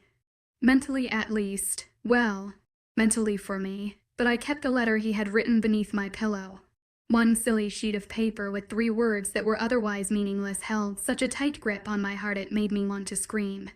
But still, I looked at it every night, and guilty every morning. He hasn't sent me anything else since then, and it was quickly becoming my most prized possession. At least, out of all the possessions I had with me, queen to be 4. Check. And mate. 𝐖𝐴𝐬𝐬 announced with a victorious smile, his large body leaning back in his throne, like chair as he crossed his thick arms behind his head. I scowled at the smirk sitting proudly on his lips. You cheated. Again. He chuckled and leaned forward to reset the board once again. Oh, my lady, you are just horrible at this game. It's a ridiculous game. I grumbled and sat back in my own throne, like seat with a defeated pout. Even so, shall we play another round? The general was enjoying my failures, all of them. We have spent most of the day playing chess, and I haven't won once. Are there not any other games? I practically pleaded as he finished resetting all the gleaming black and white pieces. A teasing scowl fell across his handsome face. Of course, but I don't want to play any of those. I frowned and shot him a scowl of my own. Why not? You might actually win. His laughter filled the large common room we had been lounging in, and I couldn't help but let out my own smile. 𝐖𝐴𝐬𝐬 just had that effect on people. The few I have met with him at least. He was always so easygoing and carefree that others just naturally smiled and laughed around him. A loud, but distant clamoring stopped my response before it could leave my lips, and 𝐖𝐴𝐬𝐬's head snapped up faster than any human or shifter I knew could. The sudden serious look crossing his face scared me. What? What is it? But he was already standing from his seat and stalking towards the large wooden door that separated us from the rest of the castle. Stay here. What? No, if something's happening, I want to go. The expression on his face and his sudden change in attitude was the most exciting thing that has happened in 3 moons. 3. If something was wrong, I wanted to know. It is nothing good. Lady Immerse. The look he shot me stopped my excitement dead in its tracks. Panic quickly filled my heart where the eagerness fled. Please, stay here. He left immediately after that, but not before shooting me one last. Pinning me down in my seat glare. I frowned after him, a frown which only grew as the noises got louder, noises followed by shouts. My stomach twisted uneasily. Perhaps the king and his generals were back. But I didn't understand why 𝐻𝐸 would be upset about that. Unless I let out a shaky breath and jumped to my feet. If something was wrong with Eric, I wanted to know. I tried to stay as quiet as possible as I exited the room and closed the large door behind me, but it was pointless. There was too much noise and chaos ringing through the halls for anyone to notice me. I followed the source of the yelling and shouting all the way to the grand marble staircase at the front of the castle. But I hadn't even turned the corner when the pain started. It was a great, tremendous pain that left me panting and screaming in agony, but it was enough to make my feet stumble. I placed my palm flat against my chest. What in the world, the king? Panic filled my entire being once again, and I was hurrying around the corner to the top of the steps without a second thought. I paused at the foot of the stairs. I wasn't sure what I was seeing at first. Just a bunch of wolf-born soldiers and their servants running around in a giant mess, until I saw an orc lying on the ground between all of them. A gasp tore from my throat, and that sharp jab of pain surged through my chest. Eric. His name passed as a mortified whisper from my lips, one that shook me to my very soul. My body was racing down the stairs before my mind could comprehend what was happening. I pushed through all the people crowding the main foyer of the castle, all the ones blocking me from the king. I could feel the gold power stirring, like it knew I would need it before I did. There were still too many people in my way. Too many soldiers and servants standing around dumbfounded because they didn't know what to do. A few shot my panicked, mere hyperventilating bodies suspicious looks, but everyone was too infatuated with the king to care. I saw a brief glimpse of Eric over a servant's shoulders. His without clothes body was lying on a moving pallet on the ground, his chest and stomach covered in gaze. My heart seemed to stop beating in my chest. Move. I suddenly shouted at the crowd in front of me, and shoved hard against the wolf-borns blocking my way. I was actually surprised when they let me through. There was a physician kneeling beside the unconscious king, with 𝐻𝐸 and Turf on either side, but Delta still dressed in armor. The other 4 generals were all standing in a circle around the 3, with serious, sorrowful expressions plastered on their faces. Even the always amused 𝐻𝐸 looked remorseful. That didn't ease the stress weighing heavily on my shoulders. I told you not to come. 𝐻𝐸 snapped as I fell to my knees at his side, but he seemed too busy helping the physician and wrapped the bloody gauze from Eric to really care. I stared at the bloody, torn mess that was the king's chest, and bile rose to my throat. Oh my God, what happened? My voice was a breathy tremble as I covered my mouth with a shaking hand. The doctor's eyes glanced up at me, then shot to 𝐻𝐸 before he went back to helping North. We were on the way back when we hit an ambush. The raiders went straight for the king. They didn't even care about us. Terry's voice was a disgusted growl from Eric's other side, his strong hands holding down the king's shoulders so his tremors and shaking would not disrupt the physician. The wounds are too deep, and he is losing too much blood. I need to get him to the infirmary, but I'm afraid if we move him they will only open further. No, I stammered and scooted up as close to the king as I dared. I knew what I had to do without even thinking about it. I could see the red lines of pain shooting throughout his entire body, could see the blackness of his dying veins as the blood seeped away. The gold power washed over me like a tidal wave. Get out of the way. I snapped at all 3 of them, even though none of them moved. It didn't matter at this point. The only thing that did was saving the king. Even if the power bubbling from my chest and surging through every inch of my body killed me, so be it. At least he would live. My lady, stop. Let the physician deal with this. Immerse. The sudden name that slipped past the king's cracked lips silenced 𝐻𝐸 immediately. I didn't even care that he had called out name foreign to me. The power only seemed to surge more and I was desperate to save him. Immerse. Eric still seemed unconscious, but his voice was growing louder, the sweat on his body growing as he struggled harder in Tariff's grasp. Fuck. 𝐖𝐴𝐬𝐼 hissed and left the bandages to grip tightly at the king's head to stop it from thrashing around. We need to make him shut up. The second in command snarled at Tariff, who was trying to pin the trembling king down to the pallet as best he could. If you have any fucking ideas, please share. Tariff snapped with just as much hurried anxiety as 𝐴𝐬𝐼. Just move. I finally snapped and pretty much shoved a bewildered physician out of the way. They were wasting too much precious time bickering. I needed to help him now. I quickly took the doctor's previous spot and began rolling the thick sleeves of my winter dress along my arms. Tariff's golden eyes widened. What are you? I was surprised at the hostility in his voice. Like he was afraid I would do something reveling to all those around us.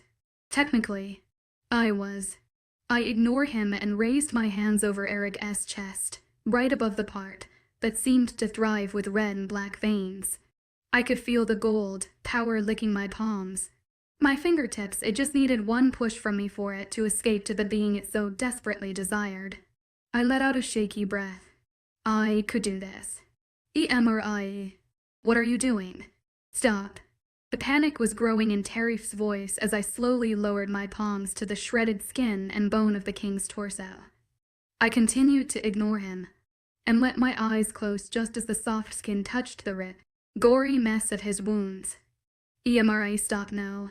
Tariff suddenly let go of the king and gripped tightly at my shoulders, trying to jerk me away from the unconscious, thrashing and rambling king, but it was too late. I had already let the power leave my palms and enter the wounds. It acted like a giant lock, keeping me pinned to Eric. The effect was automatic. Unlike the first time I had healed him, the gold power wasted no time in sucking my energy from me, from stealing my life, force and giving it to the king. But I didn't care. I could already feel the bone and skin mend beneath my fingertips, could see the red and black lines receding in my mind's eye. The power was saving him, even if it had to kill me to make it happen. I was sure there was chaos around me, more than before. Impositive Tariff was trying to pull me away from the king. Maybe even the other generals as well, but my mind was too focused on the power, too worried about keeping Eric alive. I couldn't hear anything outside of my head. All I knew was that I was fading, and the power was surging into him.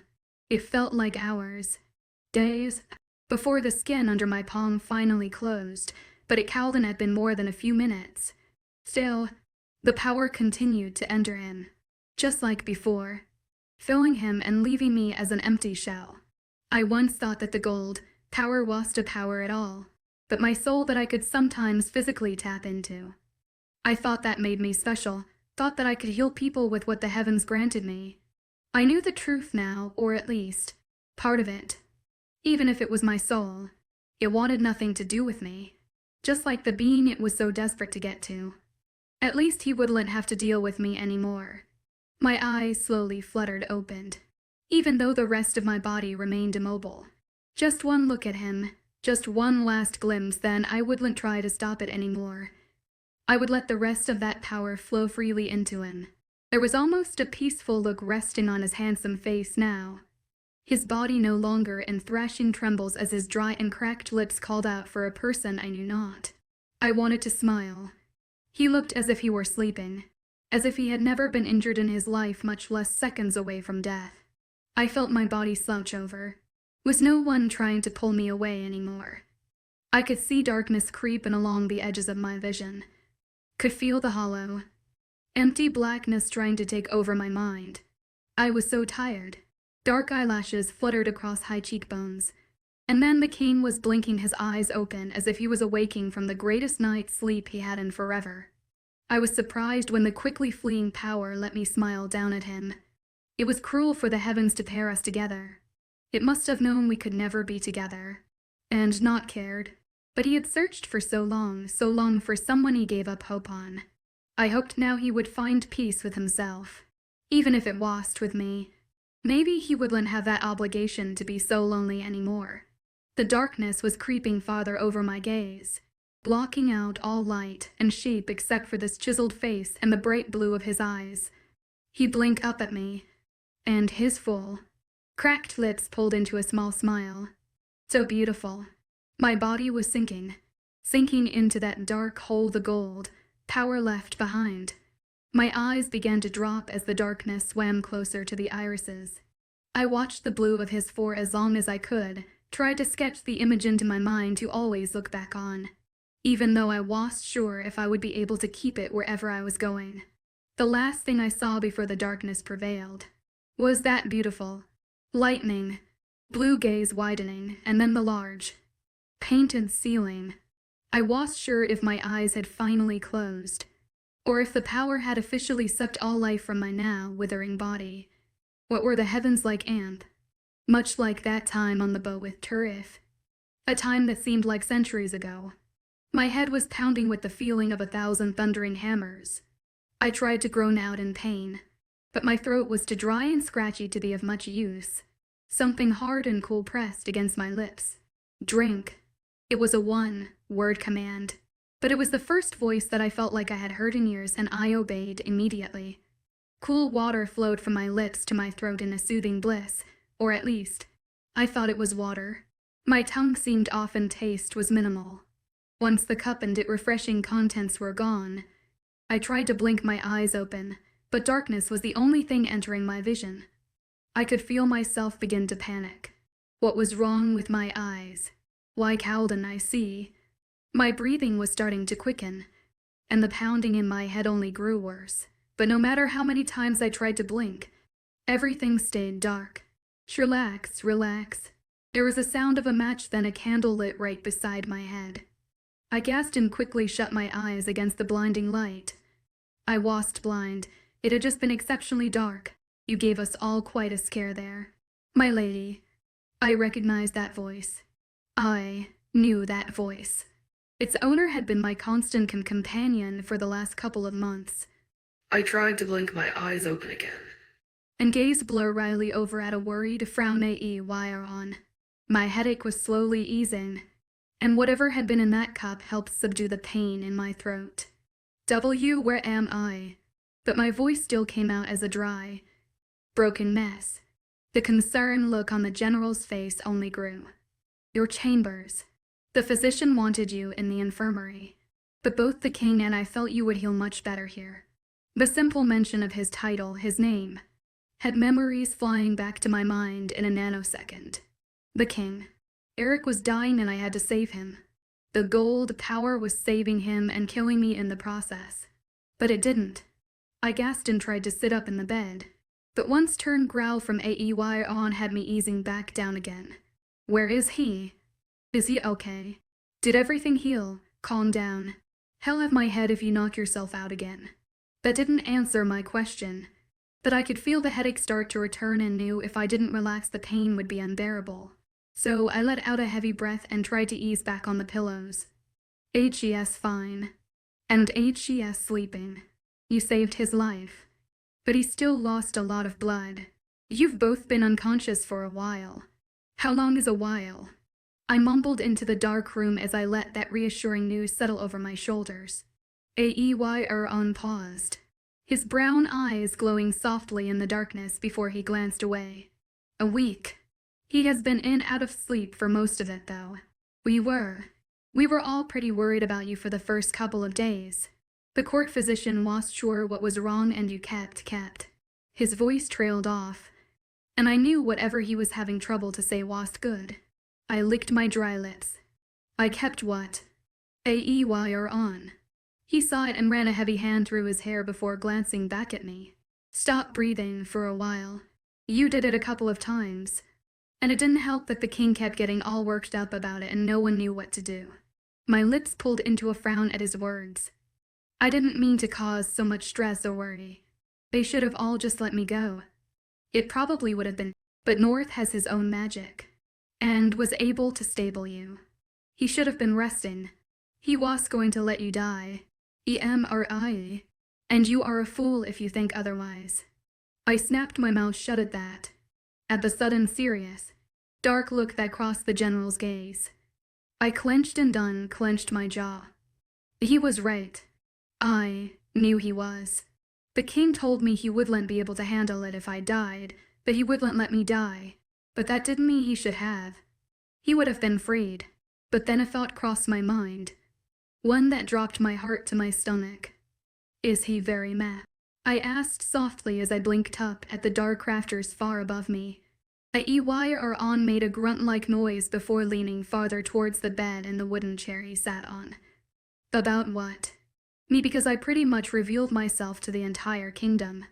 I was surprised at the sudden chuckle that passed the wolf-born's lips, but the sound was so nice it caused a smile to cross my face. I think he cares very little about that at the moment.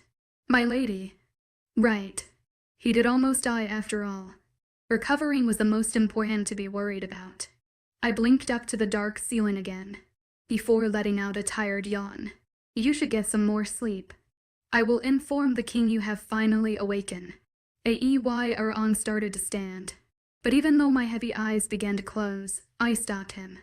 𝐻𝐬𝐻𝐬. About how I saved him, sleep. My lady. We will talk more when you are better.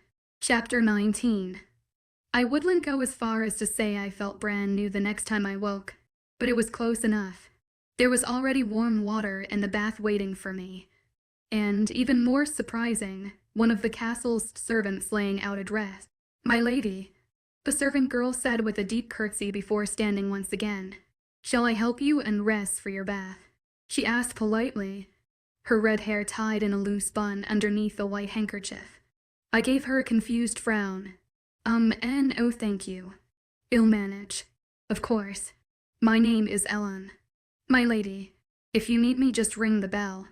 She nodded towards the cord at the back of the room before curtsying one more time and leaving. I stared after her in shock.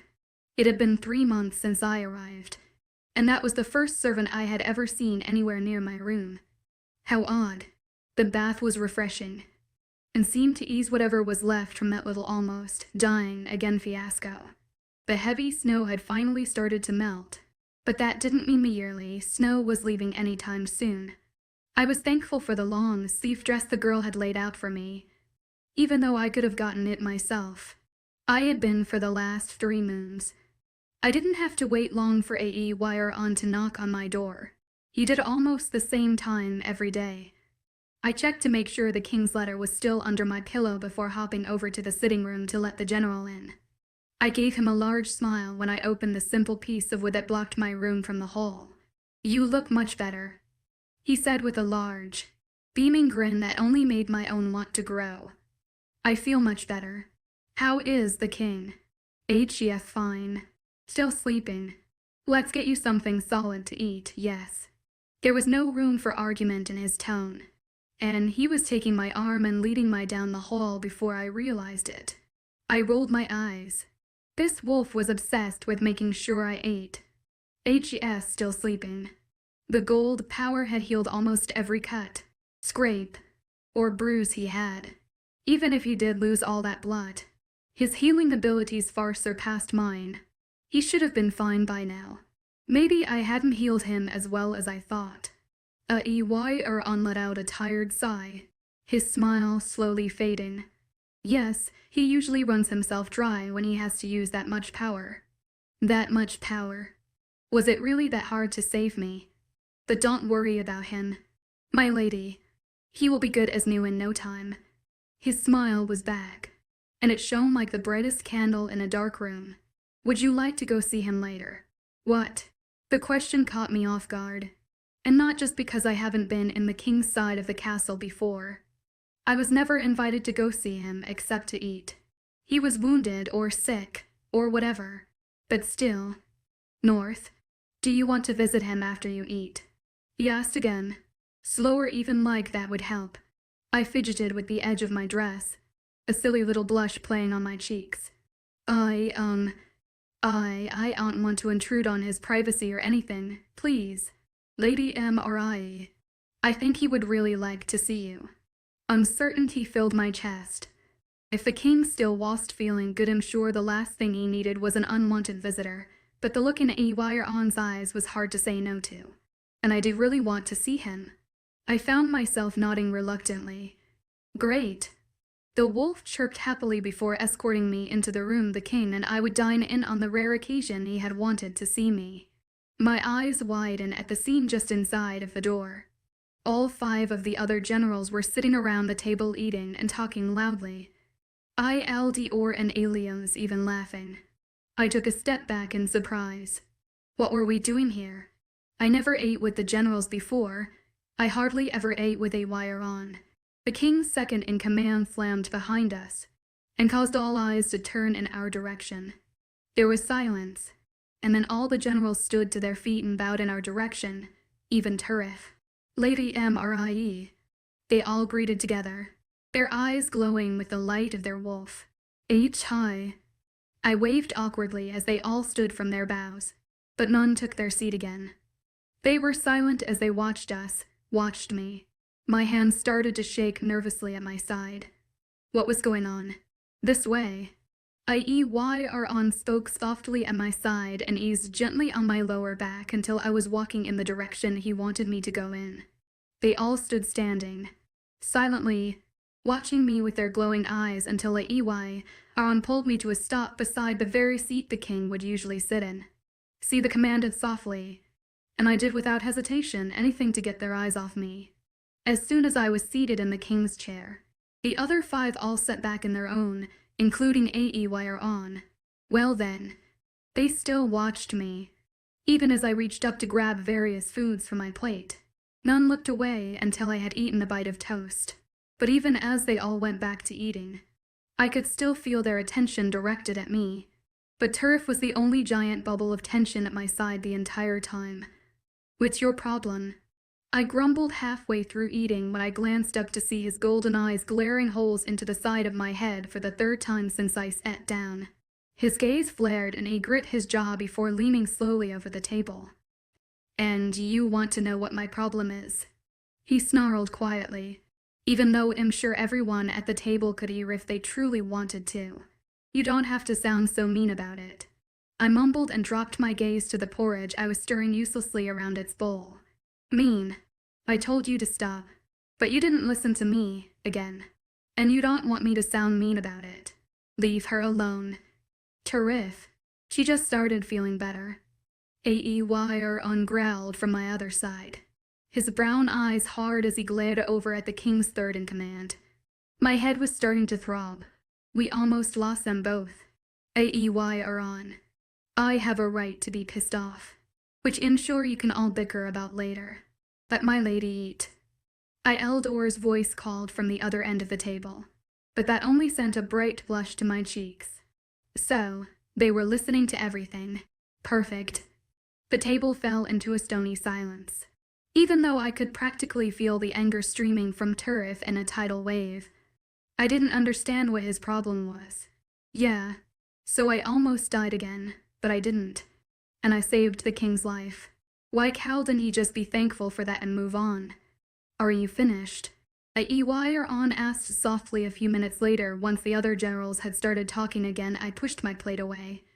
I nodded and let him help me to my feet. I am taking Lady Immerse to the king. You all have your task for the time being. I've cancelled the gathering today due to North, but if he is feeling better, I will let you all know. He announced to the table before edging me towards the door, their nods and affirmations following us the whole way. Don't let 𝐿𝐢𝐬𝐬𝐬𝐬𝐬𝐬 for you. 𝐻ES just upset. 𝐖𝐴𝐬𝐬𝐬𝐬𝐬𝐬 said on a sigh once the doors had closed behind us and we started walking back up the stairs. About what? We are both fine. I grumbled as I hiked my dress up enough so I wouldn't trip over all the fabric.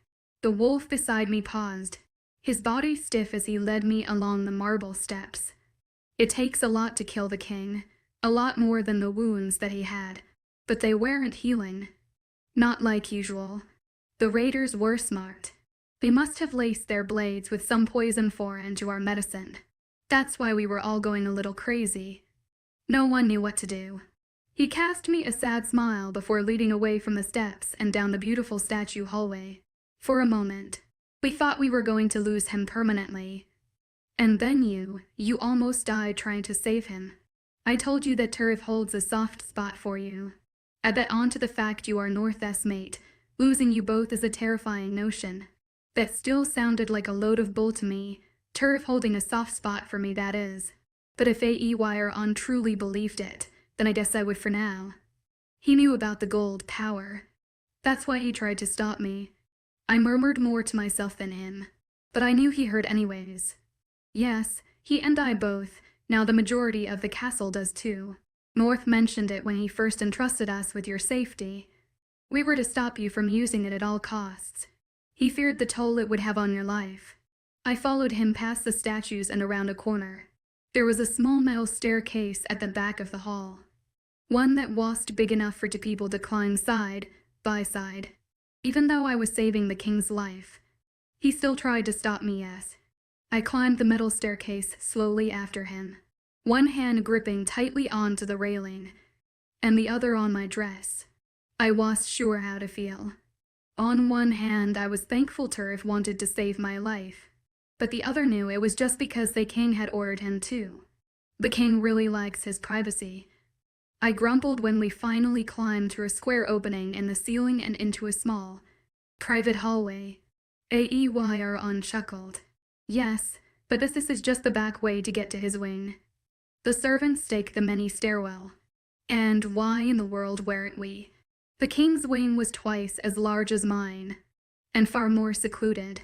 The door to his rooms were open as light from the windows illuminated the hall. 𝐴𝐸 knocked politely on the opened door, but only for the server's benefit.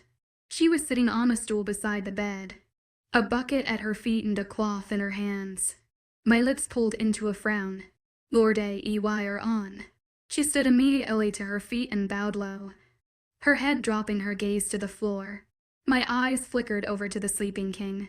He was shirtless and laying above the covers, a frown pulling at his handsome face. My heart set in my chest. He didn't look like he was breathing at all. His chest was oddly still. He looked as if he were dead. Vanessa, you may leave. I think Lady Immerse can handle that. I was surprised at the sudden power and authority ringing through the general's voice, but I didn't question it as the girl curtsied and dropped the cloth into the bucket. She scurried out the door not long after that. I cast a sideways look at the wolf. He shrugged. Just the physician's assistant, and has been checking on North every once in a while. I didn't bother saying anything to that and instead brought my gaze back to the king.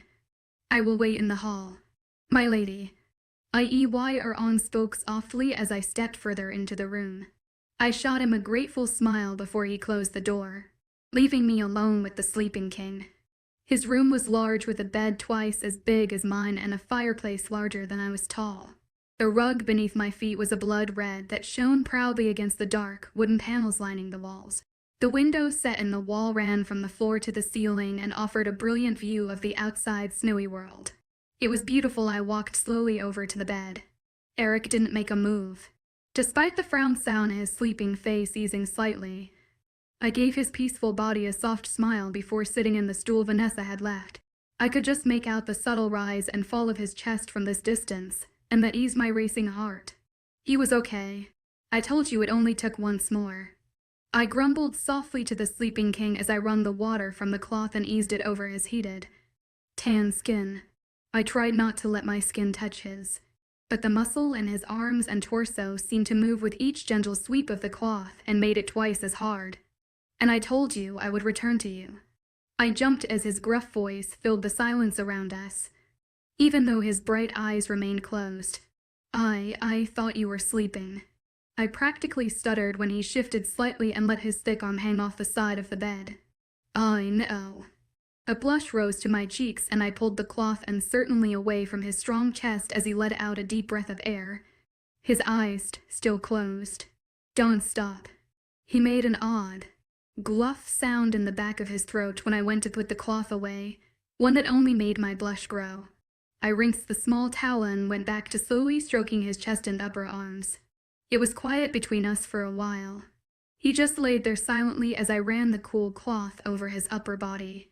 I had actually thought he started to fall asleep again, when his voice filled the air once more, the voice that so often plagued my dreams. I almost lost you. Again. My hand paused, the towel pressing against his chest before I brought it back to the bucket.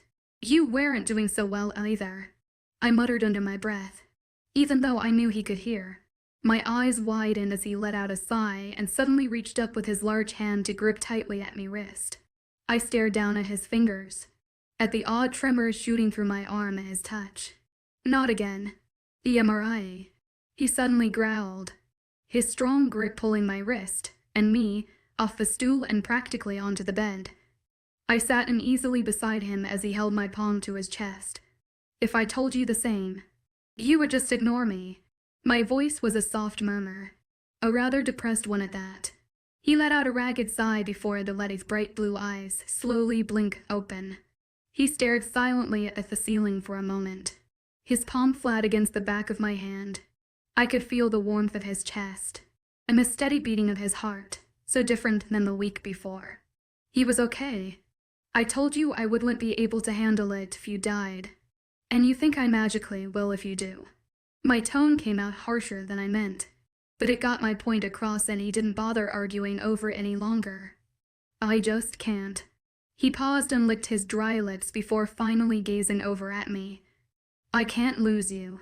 My gaze locked on his, just like all the other times when our eyes met. I immediately felt like I was floating, swimming in a giant pool of electric blue. My mind seemed to go numb. It's not like we are very close, I heard myself murmur, even though my mind was too far gone in that beautiful, entrancing gaze.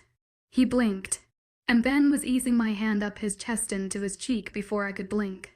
His eyes closed, and mine only widened when those full lips of his pressed a soft kiss to my warm palm. Forgive me, little one. I suddenly wanted to, especially with the tender way he was cradling my hand to his cheek. He seemed so gentle right then, so soft and loving it made my heart ache. It was moments like these where that cursed hope tried to slither its way into my chest.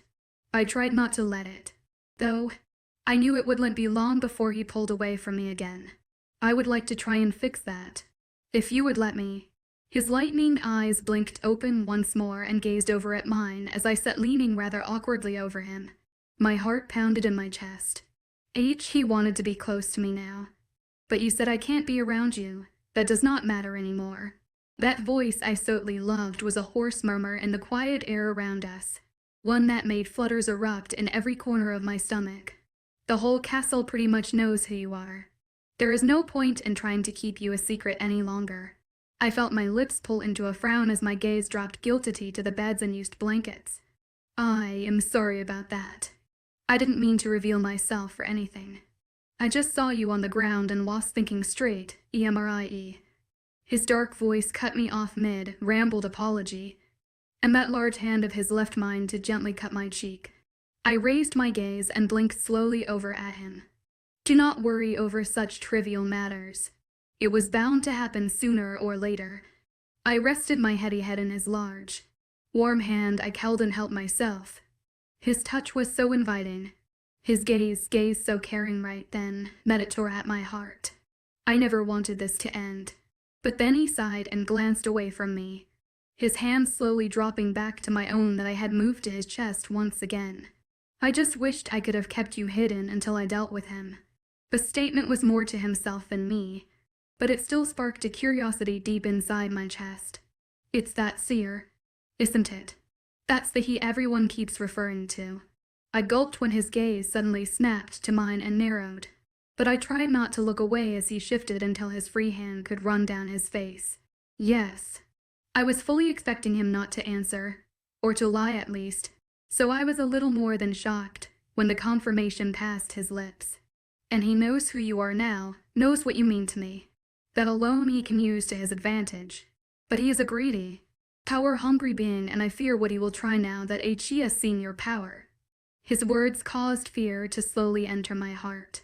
I knew that man was creepy, he didn't have any good intentions hidden behind those yellow eyes.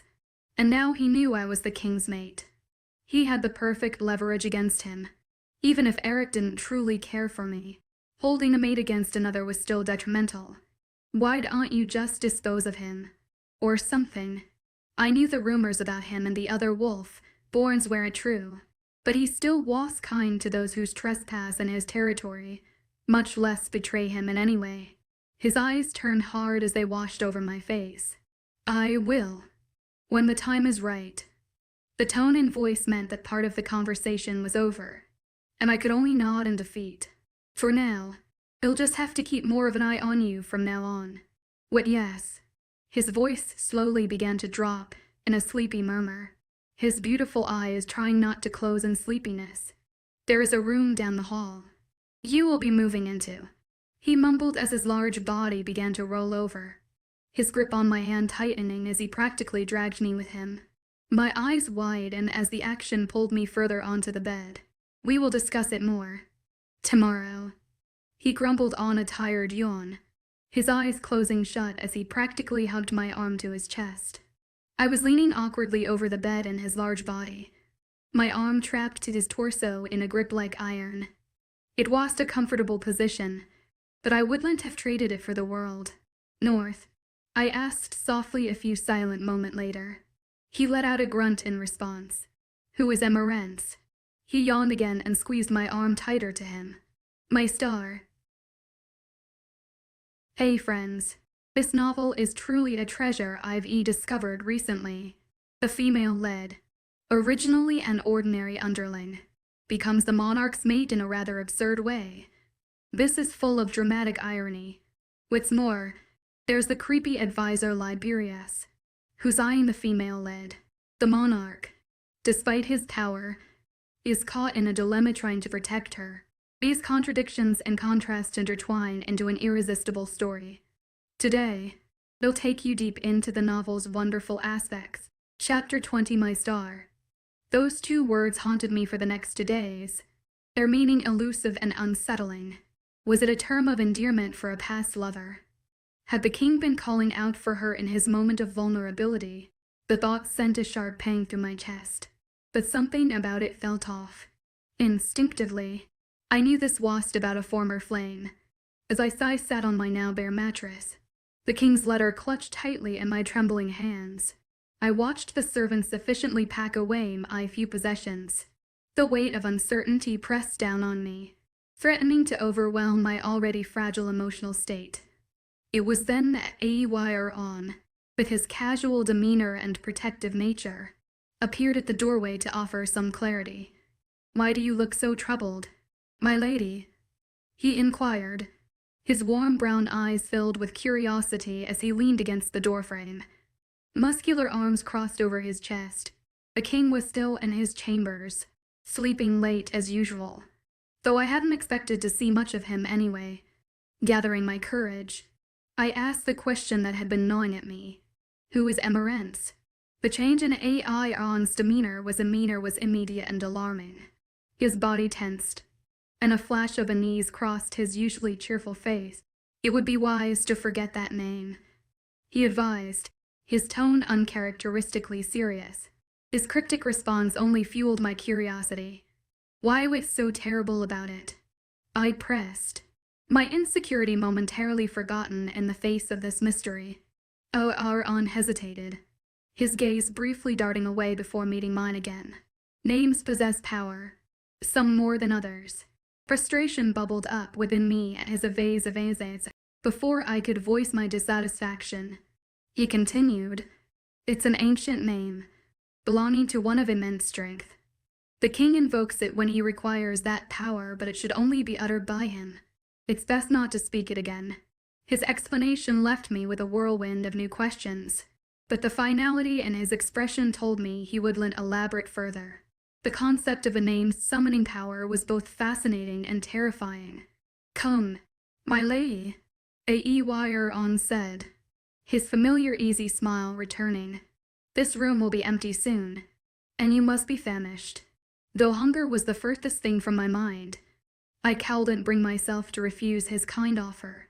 All right, I conceded with a quiet sigh, allowing him to help me up from the bed, his strong hand providing a comforting anchor amidst my swirling thoughts. You will like your new room. He chirped happily as his strong arm wrapped around mine and escorted me down the hall, a hall I probably was going to see again anytime soon. It's in the king's private wing, and has a beautiful view of the grounds. I can take over from here. 𝐖𝐻𝐬𝐬𝐬.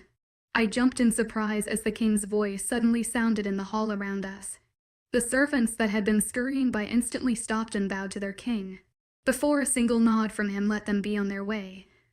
I blinked wide and eyes up at him, much like the very first time I ever saw him. He was dressed in complete black. All that was missing was the thick black cloak. My heart fluttered nervously inside my chest. His lightning blue gaze was locked on mine, his jaw hard as he came to a stop in front of us. 𝐴𝐲𝐻𝐬 let go of my arm and bowed. Of course. I will see you in the dining hall. And then he left. Just like that, left me alone with the very male who had made my last 3 moons an emotional nightmare. I watched the large general walk away until I 𝐊𝐬𝐧𝐚 anymore, and forced my gaze up to the brilliant blue staring down at me. There was a small smile on his lips, one that surprised even the hope in my heart. "Let's go eat, yes?" he asked softly, his tone almost gentle as his large body loomed my smaller one. I could only nod. I half expected him to take my arm like 𝐴𝐲𝐻𝐬 had, and half expected him not to touch me at all. What I 100% did not expect was for him to reach down and entwine his long, strong fingers with mine. I gaped down at them. His palm alone was as large as a bear's, and made mine feel smaller than an elf. What if someone sees? I was finally able to gasp as he gently tugged on my hand and led me down the hall. Let them. I told you already. Most of the castle knows who you are now, and I care little if the rest sees. I didn't know how to feel at that, but my heart thumped louder in my chest anyways. I could only walk quickly beside him, dumbfounded, as he led me down the large set of marble stairs and into the room where I ate with all his generals the day before. "You will always eat in here now, unless you want a private dinner," he announced just outside of the door, his warm hand like iron as it gripped gently onto mine. I was starting to feel lightheaded. Oh, okay. I stammered before he opened the door and pulled me through. All 6 of his generals were there, even 𝐿𝐷𝐷𝐸. But unlike before, they didn't bother to stop talking and laughing. And they didn't stand until Eric had pulled me around the front of the table. They paused in their conversations, all 6 eyes, before they eased to their feet. I blushed as they did that right, arm over the chest thing like the day before. Lady Immerse. They all greeted before sitting back down and talking once again. Moo. Well, that wasn't as bad as last time. Eric's voice was a dark chuckle in my ear. They know that makes you uncomfortable, but they will bow in respect every time they see you. So be prepared. I could only nod as he gestured to the small cushioned chair behind me. That is yours now. You sit up here. With me.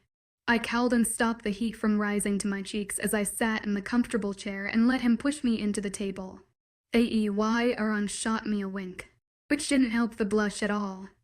Eric sat down heavily in the throne, like chair beside me, his bright eyes tired as he gazed over at the food. He frowned. "You are not hungry," I stated softly as the loud voices from the end of the table filled the room. His bright gaze glanced over, his hand gently reaching up to brush against the back of mine. "No, I still don't feel so well." "Me either."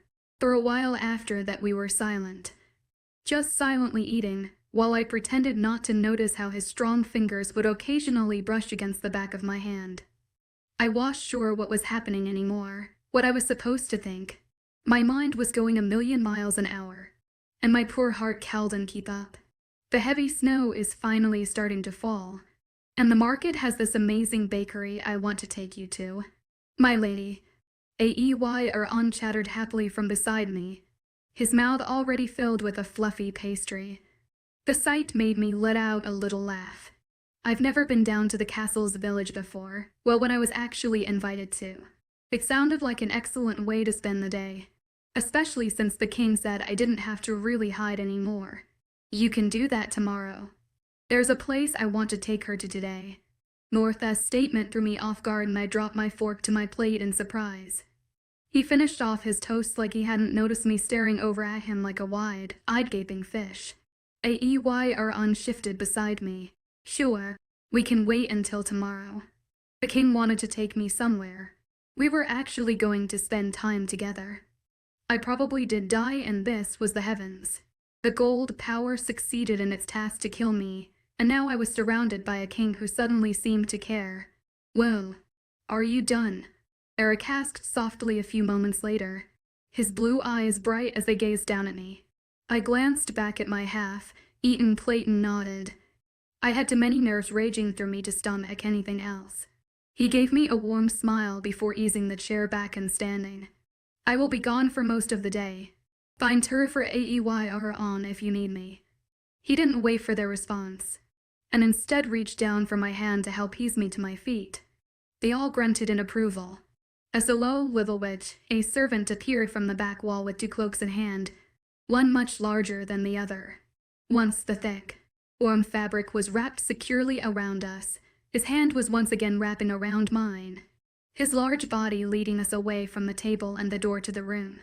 I frowned at the blank stone wall we were walking towards, but didn't bother saying anything as he reached up and pulled the canister of one of the torches down. I watched, amazed, as a panel in the wall slid to the side. This castle and its secret tunnels. I swear, North didn't say anything as he pulled me into the dark passage, the torch gripped tightly in his hand. The tunnel was cold, damp, and narrow. The king had to practically walk sideways just to fit. I wanted to laugh at the sight, but even hunched over awkwardly, he still looked unearthly beautiful. His blue eyes glowed in the darkness. "Where exactly are we going?" I asked after a few minutes of walking in complete and total silence. "A sacred place." Sacred. The words sounded foreign as they passed my lips, but that was only because the shifters I grew up with had very few sacred places. I didn't think I had ever been to one. "Yes, it is where the great god 𝐴𝐻𝐻 would enter the mortal realm whenever he traveled down from the heavens." He said that so matter-of-factly that even a non-believer would think it were the truth. I gazed curiously up at the large wolf. 𝐖𝐻𝐻𝐬 had spoken of the wolf, Bourne's legends, as just that, legends. Myths. He gave no inclination about whether or not he thought them to be true. But the king made his beliefs quite obvious. There was no wonderment in his tone. He fully believed in 𝐴𝐻𝐻 in the heavens. I didn't know why I found that so admirable. It was long after that when we entered the outside world, a world covered in a crystal white snow. I breathed in the fresh, cold air. I had missed this.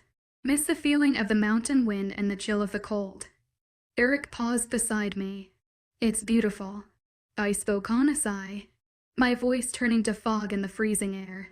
Snow and ice clung to the bare branches of forest trees, as light flake fell from the sky. "Yes, it is." We stayed standing there a minute more, both of our gazes locked on the white, encrusted top of the mountain before the king decided it was time to keep moving. "Come, we have a walk ahead of us." I followed after him obediently, my hand clutched tightly in his as he led me into the trees of the mountain. Like the first time he had dragged me deep into some part of the woods. I was having trouble keeping up, even with my hand clutched tightly in his. His legs were just so much taller than my own. 𝐊𝐻𝐻𝐬 had been walking for more than 5 minutes when he let out a sigh after helping me. Once again, gained my footing when I stumbled. "Do you always walk so clumsily?" he grumbled as I brushed the snow from my dress and cloak. I shot him a scowl and ignored the heat rising to my cheeks in embarrassment. "No. It's just hard keeping up with you. My legs aren't that long." His whole demeanor changed and he gave me an apologetic smile before stepping closer. "I am sorry. I'm not used to accommodating someone so small." "Small. I am not small. You're just freakishly large." My verbal rampage was cut short when his dark chuckle simmered around us and his blue eyes flashed. "You are cute when you're flustered." I could only gape up at him like a blubbering fool as he suddenly bent down and kicked me straight off the floor. He started carrying me, just like that time all those moons ago when we first talked. My heart seemed to burn in my chest at the memory, at the way his strong arms held me securely to his chest. It was long before my blush was back in full force. How were the islands?" I asked softly as he began walking again, his blue eyes trained ahead to avoid the rough terrain. His gaze slanted over to me. "Messio." He chuckled. And the deep. Dark sound did nothing to ease the nervous fluttering in my stomach. "I will tell you if you truly want to know, but I don't think you want to hear about war matters." Not really. I shrugged and let my arm hang loosely around his neck as he stepped over a large fallen log. Can I ask you something? I was surprised at the question in his tone, but immediately nodded as he carried me further along the snowy mountain. You used to live with those two friends of yours, yes? He asked softly, his voice gruff as his eyes flickered over to mine. I tilted my head curiously in his direction and nodded. Do you not have a family? They are my family, I answered without hesitation. They were the only people I truly ever knew. I wasn't sure what happened to my parents or anyone else I was ever related to. I'd never known my blood family. My earliest memories were of playing with May in the snow and avoiding the snowballs 𝐿𝐻𝐲 would throw at us. I never really wondered about my lack of parents before. Never honestly cared. I had May and her family. That was all I had ever needed. I see, he murmured thoughtfully, his blue eyes dark for once as they stayed trained ahead of us. We remained silent after that, but it was an awkward, tense quiet. For the first time since I arrived in his kingdom, I felt strangely calm, at peace. I was simply enjoying his company, enjoying being around him for the first time in a long time. It took all my willpower not to lay my head on his shoulder and close my eyes. Oh, how easy that would be, 𝐸. His voice was like a sweet song in my deaf ear as I groaned and blinked open heavy eyes. He was gently shaking me in his strong arms. Where are we? I mumbled as one of his large hands rubbed along my back. He chuckled. We are at the place. You fell asleep. I didn't want to wake you. My head felt heavy as I lifted it off his strong shoulder and stifled a yawn. I gave his amused, blue eyes a tired smile. Sorry, you are just very comfortable. I'm sure if my mind was so groggy from the little nap I would have watched what I said, but he didn't seem to mind. Don't be. I wanted to pout when he suddenly lowered me to the ground and pulled away, but I didn't feel like that would have been very appropriate. But he was so comfy. I gazed out at the scenery around us, at the large, almost silver in color, boulders I was sitting on, at the tall evergreen trees lining a solid river, and then finally at the large, completely frozen waterfall looming way above our heads. I could practically feel the power of the place thrumming beneath me. Wow. Yes, I can feel it too, Eric murmured above me, his eyes distant as he gazed out at the white landscape. This place is beautiful, but most of the mountain is anyways. I shot a smile up to him as his eyes glanced down to mine. Indeed, he agreed before lowering himself to the ground across from me, the large boulders at our back acting as perfect chairs. I used to come here quite often when I was younger. It made me feel closer to the heavens. His tone was suddenly so sad, so sorrowful that it pulled at my heart. He sounded as if he were remembering a time far better than now. But then again, he probably was. For a moment, my conversation with Turf all those moons ago flashed through my mind, the one where he alluded to the fact that the king was beyond the age of modern men. But I did not feel like now was the appropriate time to ask about it. Why did you stop?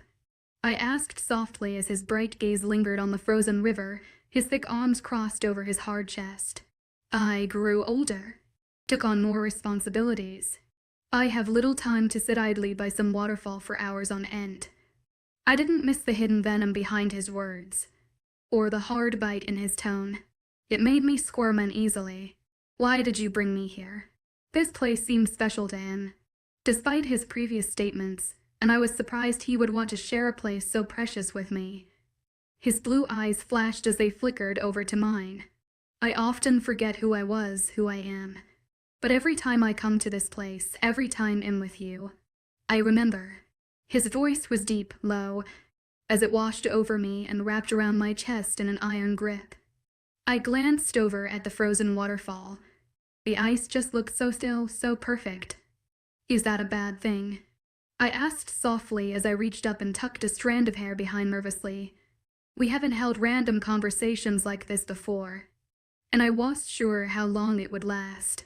His lightning eyes snapped to mine, and the smile that pulled on his full lips was dazzling. He gave me a soft chuckle. No, quite the opposite. I honestly had no idea what he meant. It couldn't have been hard to forget that he was a king. People either worshipped him or cowered whenever he walked by, but I just nodded my head in agreement with whatever he said. As long as that voice of his kept talking. "Tell me something," I murmured softly a few silent moments later as I cradled my knees to my chest and rested my cheek against them. His lips curled up at the corner and those blue eyes locked on mine as he leaned casually against the boulder behind him. "What do you want to know?" "Anything. Tell me a story. Anything to keep you talking," I wanted to say, but knew better than to sound like too much of a crazy person. His smile only widened and he crossed his feet at his ankles as that bright gaze flickered in front of him. He rolled his tongue slowly, like he was deep in thought over what to say, before glancing up to the white, clouded sky. "There is a story. A myth, really. My mother used to tell me when I was little." He started low, his voice warm and deep as I gazed over at him. It shouldn't be possible for someone to hold that much beauty in their face alone. About 𝐸𝐴𝐺𝐸 and his fall from the heavens. Chapter 21. Would you like to hear the story? His bright eyes flashed in amusement as I nodded quickly. I loved learning about his kind's culture and customs, and I wouldn't mind listening to that heart-lulling voice for ages. This tale is not in the book I had Turf give you. Some of the smaller details were, but the majority of the story is saved for parents to pass down to their children. I could only sit silently and nod as I watched his beautiful mouth move with each word that passed his lips. 𝐸𝐴𝐺𝐸 is the base of our existence. But long ago, long before any wolf, born or shifter inhabited the world, he ruled the night from his place high in the heavens. He would often visit the mortal realm to run with the animals of his domain, but he would always have to travel back to the moon before the sun rose the next day. He lived this way for thousands of years, shining the moon's light down on the world. Eric paused, his lightning blue eyes flickering to mine. He licked his full bottom before giving me a slow-arriving smile. But those animals were little comfort. The more years that passed, the more 𝐸𝐴𝐺𝐸 realized the constant take in his chest was loneliness. His smile soon fell and turned sad as he reached up to twirl a strand of my hair around his strong fingers. My heart skipped at the action. Sure, there were other gods, even a few goddesses who he spoke to and dined with, but none of them were ever enough to fill that empty hole inside his heart. So he would sit in his palace on the moon and gaze down in sorrow at the world below him. What did they have that he didn't? I frowned at the look that passed over his bright eyes. That sad, lonely look, like he knew and felt the exact same pain 𝐸𝐴𝐺𝐸 had over and over again. I wanted to take that look away. Take away the pain that I was almost sure he was hiding in his chest. Turf said he was old, but how long has he truly been alone? He trusted his generals with his life. That was obvious, but did he ever consider them friends? Was I the only person that has ever seen any warm or kind side to him? But event that side was short-lived. He continued speaking despite my inner ramble, and I forced myself to focus on the words. Then, one day, the pure, perfect soul of a girl who died before her time was reborn into a star just outside his spot on the moon. My heart stopped beating as he reached up and tucked my hair behind my ear. He was fascinated by the glowing soul, disabled by her beauty. He would sit just outside of his palace and watch her shine all night long, and then stay there during the day until she returned once the darkness fell again. He was infatuated by her. For the first time in centuries, he had felt something more than just an empty loneliness. He paused again, his blue eyes shining as his large hand reached up and brushed softly along my cheek. It took all I had in me not to press his palm to my face and bury my head there forever. His smile made butterflies erupt in my stomach. I remained silent. All stars are pure, innocent, souls reborn, but they would all talk and laugh with the others residing in the heavens whenever they chose. But not the one that piqued his attention. Oh no. She was quiet. She kept to herself. Occasionally she would laugh at something another had said, or would glance shyly over where the god of the night resided, but other than that, she stayed silent. It struck a chord inside of him. What could he do to gain her attention? To make her talk to him? His thumb rubbed slowly over my jaw and brushed gently along my chin before he pulled away. It caused my stomach to tug painfully, I never wanted him to stop those soft touches, to stop from talking. He would tease her constantly, give her little compliments that would always make her blush.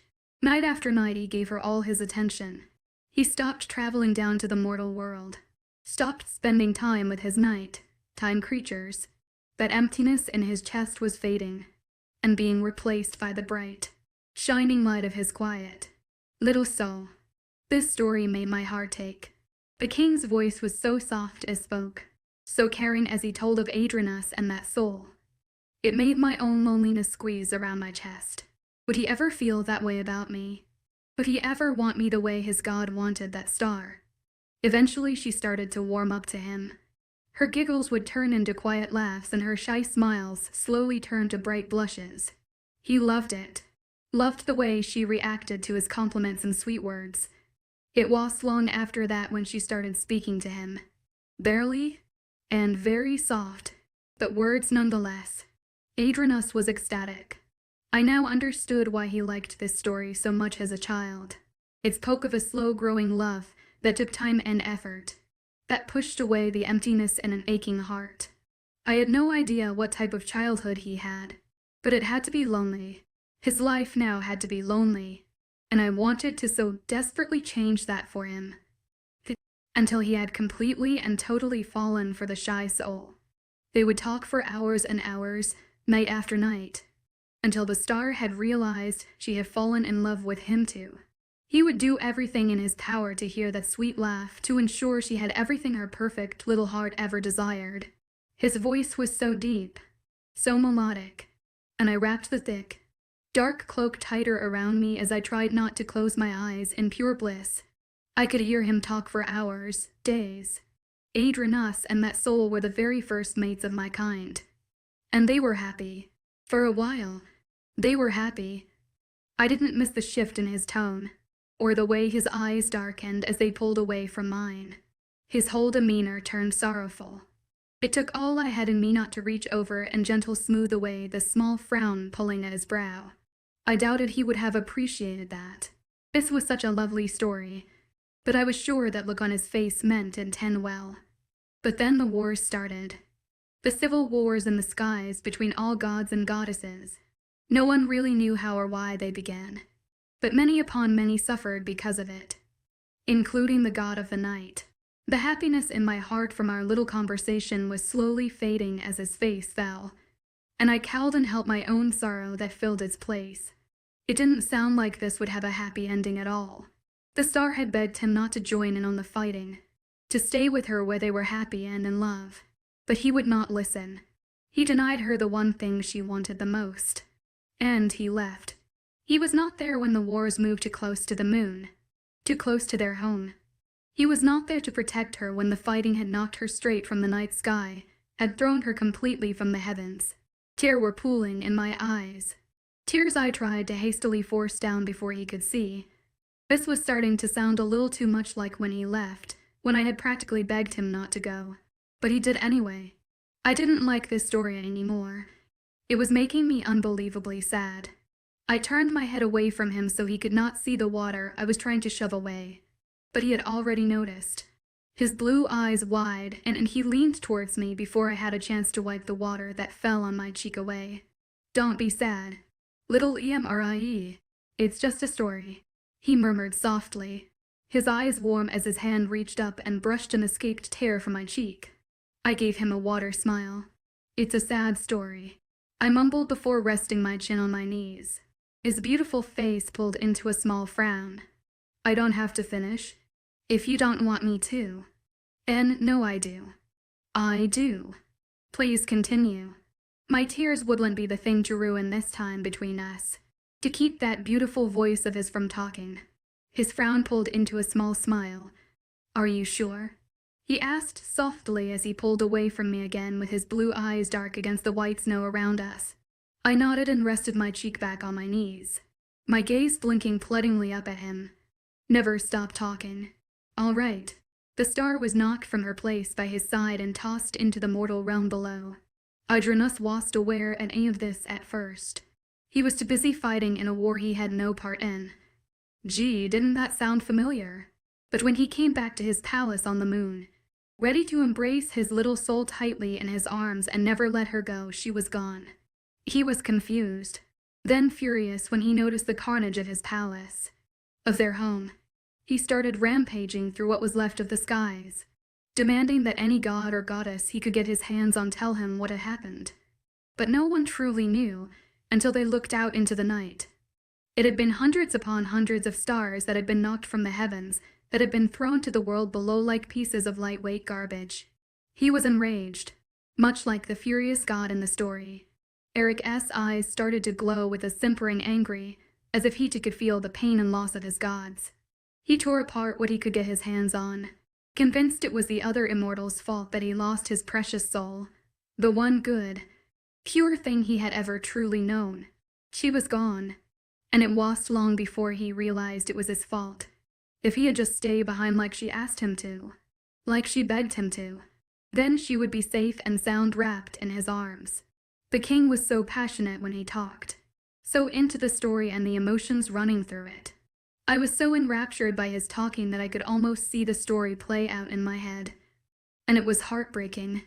He cast himself from heaven voluntarily, left his place on the moon and his title as an all-powerful god behind to fall to the mortal world.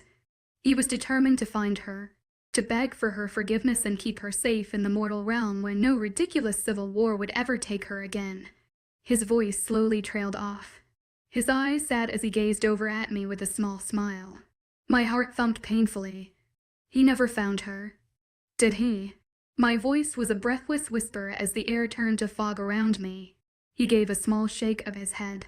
No, he didn't. But the story says that he has never stopped searching.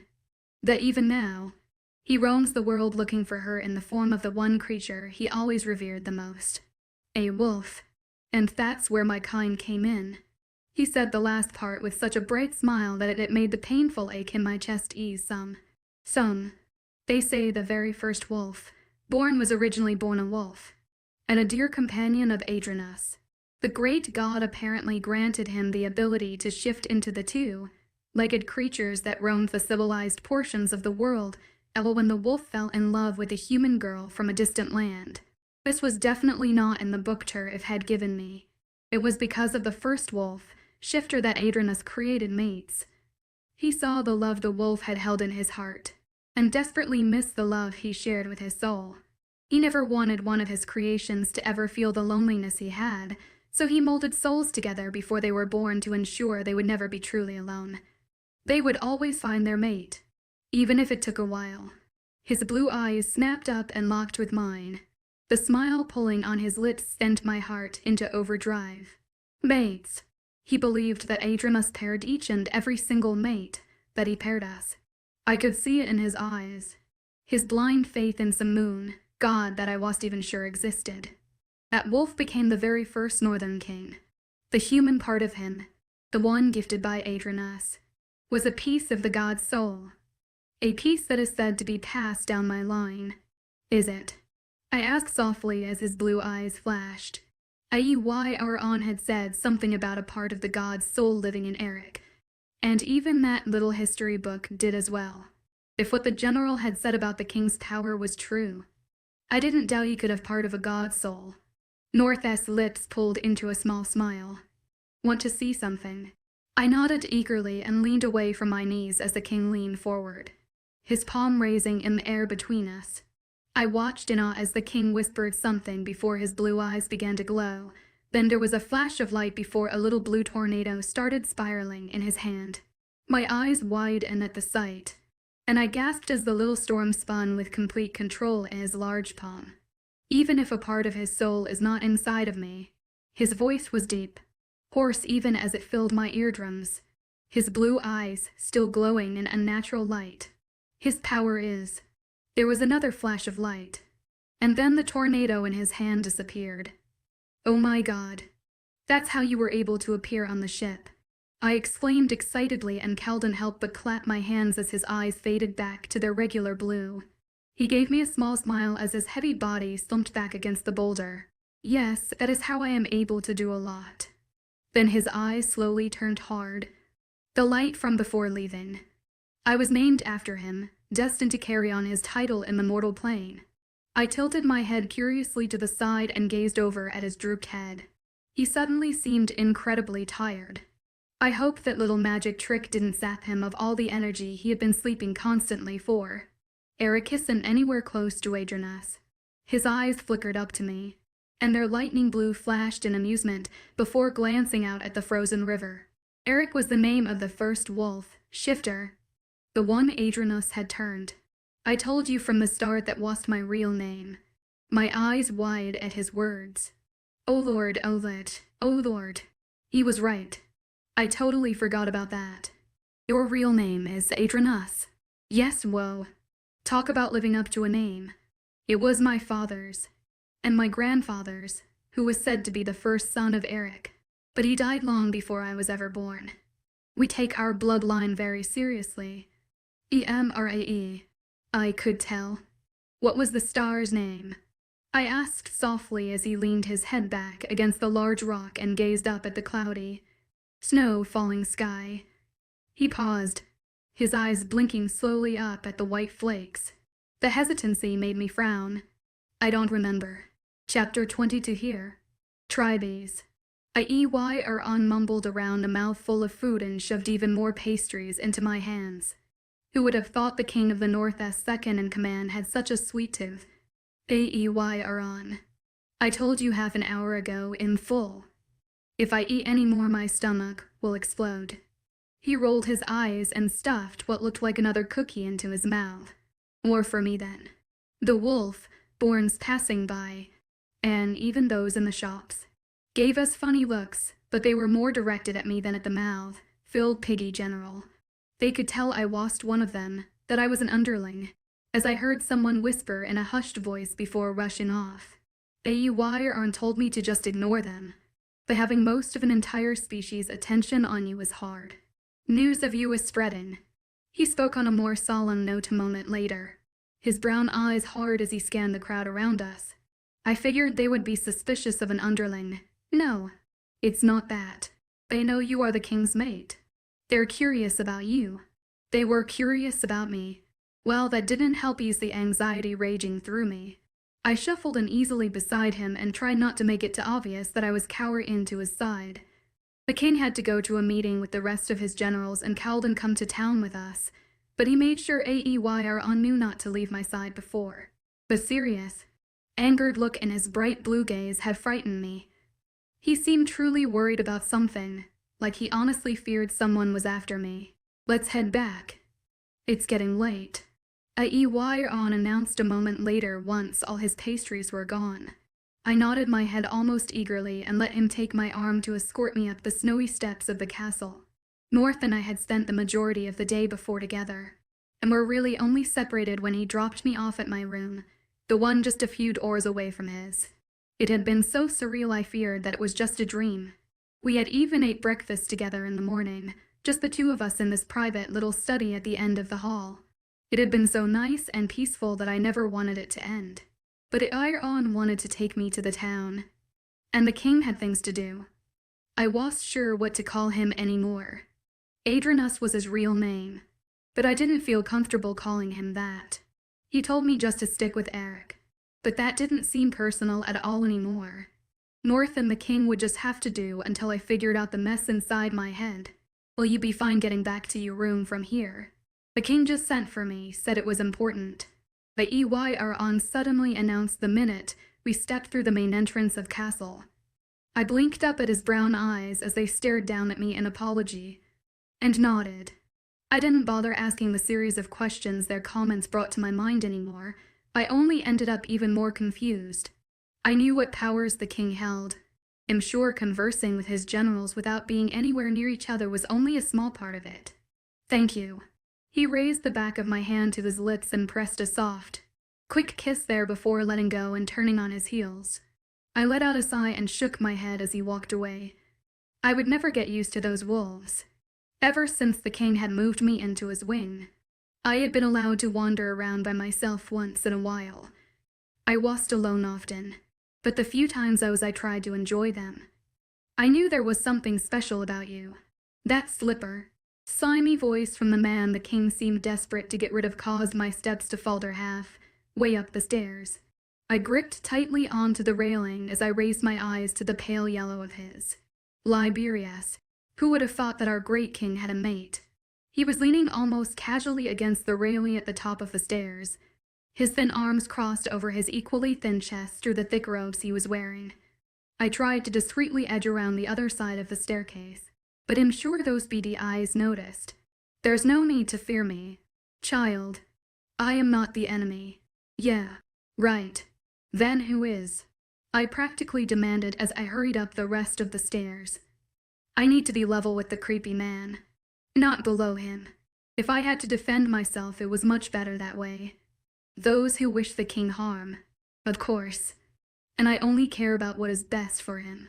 His pale eyes flashed in the dim lighting of the stairwell, a malicious look crossing his gaze. I have a feeling you and I have very different ideas about what is best for him. I forced my voice to be strong, to not show any fear or weakness to the serpent-like man sneering over at me. I would never give him that satisfaction. Yes, he said on an eerie chuckle. It sent a shiver of unease down my spine. That power of yours is extraordinary. I thought I saw a shimmer of gold in your soul. You can do great things with a gift like that. I kept my mouth shut at that. He didn't need to know that using the gold, power came at a cost, or at least when I used it on the king. None of this was his concern anyway, but I knew North said he was greedy and power-hungry. The man was a seer, and I feared the souls of the lost would tell him of a way to harness the gold, power for himself. Men like him should never hold any kind of magic at their disposal. You have a very powerful soul, my dear. What a great match for the king you are. Liberius took a step closer to me, his eyes aglow in an excited, inhuman delight. I stepped away from him as waves upon waves of unease washed over me. And a very old soul. Just imagine all you could do with a power such as that. The seer took another step towards me, when I matched with a backward step of my own. Panic began to rise in my chest. What was he doing? What was this conversation trying to accomplish? I feared the look in his eyes, and the dark, excited expression on his face. My breathing turned ragged in my chest. Stay away from me. I was finally able to snap at him, even though my voice came out shakier than I had hoped. I've seen that power before. He continued, like I had never spoken at all. I took another hurried step away from him. So bright, so unique the way it fled your body in such a bright glow. Stop. I finally shouted at him, and to my utter surprise he actually did. But when his pale, yellow eyes suddenly widened in complete terror, I knew it was me he was staring at. Before I could turn and look for the source of his sudden fear, the creepy advisor let out an inhuman hiss and stumbled backwards. I knew it. He snarled at me, his eyes still wide in fear before he turned on his heels and practically ran away. The panic in my chest slowly faded as a confused. How odd. I turned slowly around, afraid of what I was going to see hiding over my shoulder that made Liberius scare so easily, but there was nothing. Just an empty stair, well leading to an even emptier hall. What in the world just happened, damn? I do not want you wandering the castle alone anymore, North practically growled as we sat at the head of the dining table a few hours later, his blue eyes murderous as I told him about mine and his advisor's little encounter. He somehow knew I had a run-in with the creepy man, something about sensing my panic, or whatever, but he didn't know what words had been exchanged. I let out a small, disgruntled sigh. I had just started gaining some much-needed freedom, only for one ridiculous incident to take it away. But honestly, with that creep wandering freely around, I didn't plan on going anywhere by myself anytime soon. You should have dealt with him before she ever arrived. Tariff's gruff voice growled from our right, and my eyes widened at the accusation in his tone. Turf questioning the king's motives was not normal, and it didn't please North in the slightest. He shot his third-in-command a scowl so hard it shook even me, but Turf only grit his jaw and cast this golden gaze at me, like he actually wanted me to say something for once. I narrowed my eyes at him. Oh, now he wants me to save his hide. Figures. It's all right. North. Really? He just frightened me a little. A little is still too much. When I am not with you, I need one of the generals to be. At least until I have handled the situation permanently. I didn't bother arguing, and not because I knew it was a lost battle. I didn't want to be alone where the seer and I could have any more of those lovely interactions, even if the man had seemed terrified of my shadow. The rest of the evening went by relatively fast, though I'm sure that was only because the king decided he would spend the rest of it with me. He was even teaching me how to play chess properly. You really are horrible at this, he grumbled halfway through a game I thought I was doing very well in. I scowled when he suddenly knocked my king over with a castle I hadn't seen. I simpered down in my seat angrily. His dark chuckle shook around the large room we were sitting in and wrapped around me like a warm cloak. My stomach fluttered at the sound. Do not be upset. Little Immerse. I will let you win next time. That's not the point. I grumbled even though my heart fluttered at his words. He would just make little comments like that made me question everything I knew about him. And not in a bad way. I still think you and 𝐿𝐲 are cheating. He laughed again as he reset the board, his strong fingers moving smoothly as they wandered across the board. Perhaps we are. I shot him a scowl which he just rolled his eyes at before leaning his heavy body back in his large cushioned chair. His blue eyes flashed as bright as crystals before a slow smile pulled across his lips. You have adapted to living here quite well. 𝐿𝐲 feared it would be too much for you. There was a hint of pride in his tone, one I didn't necessarily feel myself. I let my gaze fall to the chessboard as my fingers twirled a pawn between them. It's been 3 months since I arrived. I'd had time. An uneasy tension fell over the room as his blue gaze narrowed until he was staring holes into the top of my head. Then he sighed and was leaning across the small table between us to grab my hand. I am sorry for causing you pain. He started softly, his deep voice gruff as he slowly smoothed out my palm and let his strong fingers trace over its lines. That one simple touch sent my heart haywire. But I will not apologize for keeping you away from everything, from me. I believed it to be the best option to ensure your safety, at the time. I screwed that up anyway. I mumbled as he lifted my hand to his lips and pressed a soft kiss to the skin of my wrist. My heart fluttered at the action. His lips pulled into a small smile, one that didn't tease the butterflies in my stomach at all. Yes and no. I was planning on keeping you closed before I left for the islands when you got sick. But things happen. Things happen. Yes, they do. I have lived in isolation my whole life.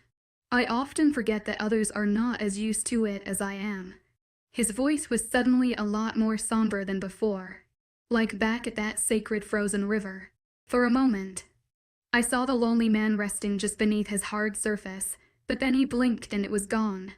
You have your generals. They would do anything for you.